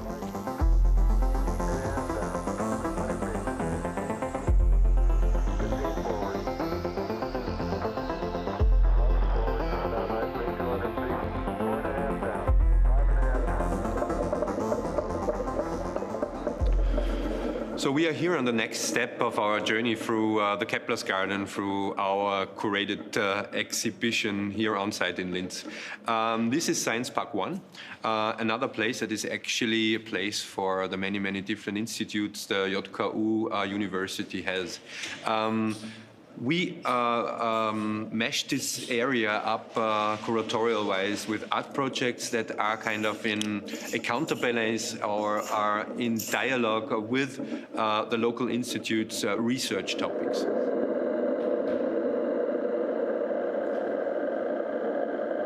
Many of those are opening their laboratories and give insight into projects that are developed under the flag of the LIT projects. You know, these collaborations with third persons coming from the art and culture area. There is a magic dart machine where you would, whatever happens, not fail. And there is a bicycle that would, whatever come, not fall over, and many, many others. But now a focus on this beautiful art piece where we are currently standing, and Crystal is going to explain this a little bit. We're standing underneath Pluvial, an artwork from Kerstin Ergänzinger. And this art project is actually part of the AI Music Festival that we are lucky to host a second time again this year. And what you can hear is rain falling on us. Rain generated through data that was taken from the amount and the strength of rain that is falling onto the oceans around the world. And it is a generative artwork that is controlled by this data, but it is mechanical, it's not electrical, and you can see the strings that are made out of nitriol that lengthen or shorten based on the electricity signal that comes through them. And those 80 drums are then controlled by the strings and generate their sound based on those data every time new.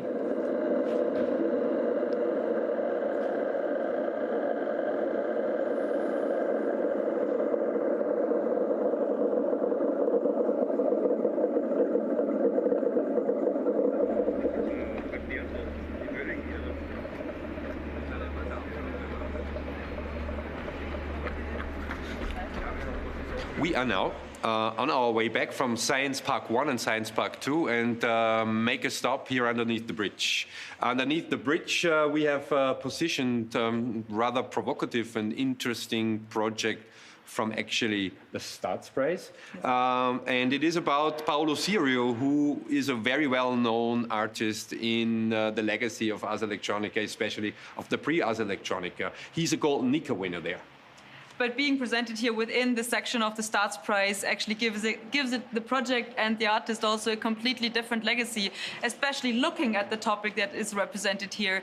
STRATS Prize is situated at this nexus of art, science, technology, and especially the industry and innovation. And talking here about patents, about surveillance, about those topics is, again, a completely different level.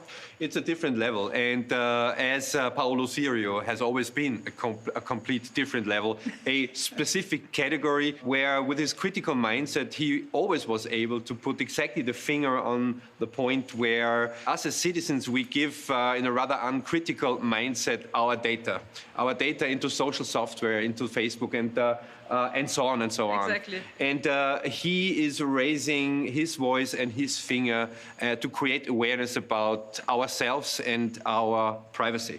Exactly, and what he actually did is he downloaded 20 different patents from Google Patents. 20,000 different, of course. And he made them available on a website that he created specifically for this. And he is pointing out especially patents that are attacking in the end our society, that are surveying us as citizens, that are using our data, and therefore, we as citizens, as society, should look at this rather critically, making sure that our privacy is safe.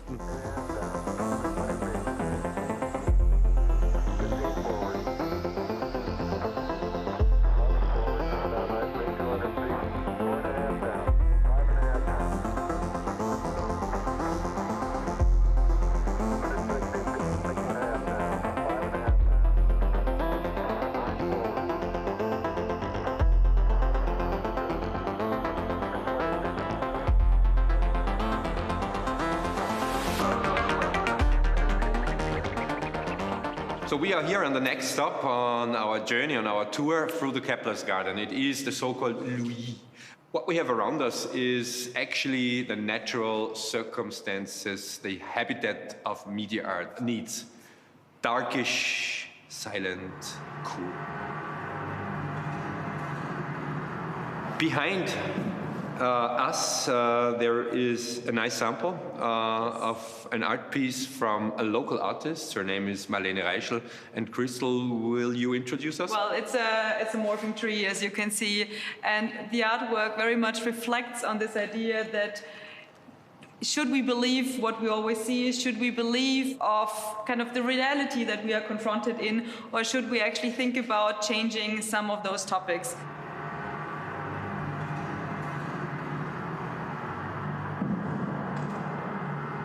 Some of those things, especially reflecting now on the topic of climate crisis, the topic of ecology, that is a very important one, not just in this work, but in many others of the physical works that are presented here, but also of the international ones.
And now from Linz, let's switch over to California, to the Ars Electronica garden in Berkeley at the University of California. And let's take look at the machine creativity at CNMAT project. CNMAT is the Center for New Music and Audio Technologies and is dedicated to multidisciplinary research and the creative use of sound, linking the concert hall to the laboratory. And we're gonna catch a glimpse of a project called Alice, Alice's Unchained, and the Flower Matrix, a project by Edmund Campion and Claudia Hart. And this project is a long-term collaborative project between the artists, a series of artworks, so to say, loosely connected to Alice in Wonderland, and appearing through the years as a series of pieces that migrate from performance-based multimedia theater, video, gallery installations to virtual reality environments.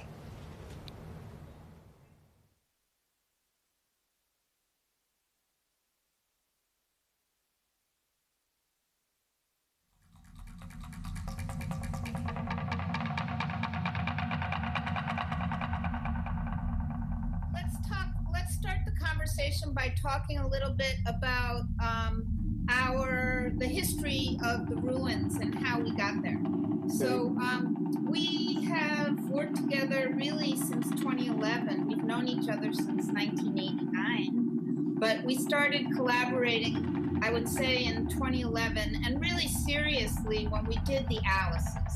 And the Alices was a piece that started as a live performance, and then it was an opera that we did at I-Beam in New York, and then it became a VR piece, a game on Oculus Rift, and then it became a Vive mixed reality piece with projections and motion captured dancers and musicians and projection mapping, and it was quite elaborate. And it became a live performance with interactive VR materials with live percussionists in New York again. Yeah, amazing. And so Alice evolved as the technology evolved. I think we stepped it up as things became available to us. Yeah, and Alice is a laboratory.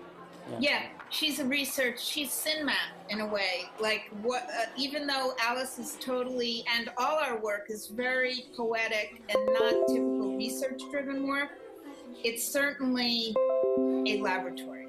Yeah. Because of its consistency, the two of us over and over and over.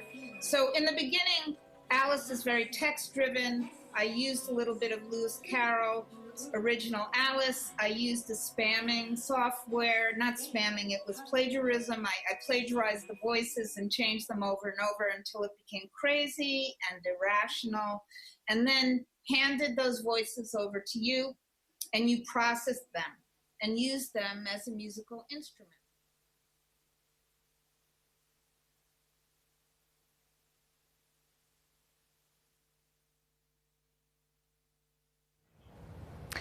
So this was the first day of this year's Ars Electronica festival, and for me it's time to say goodbye now.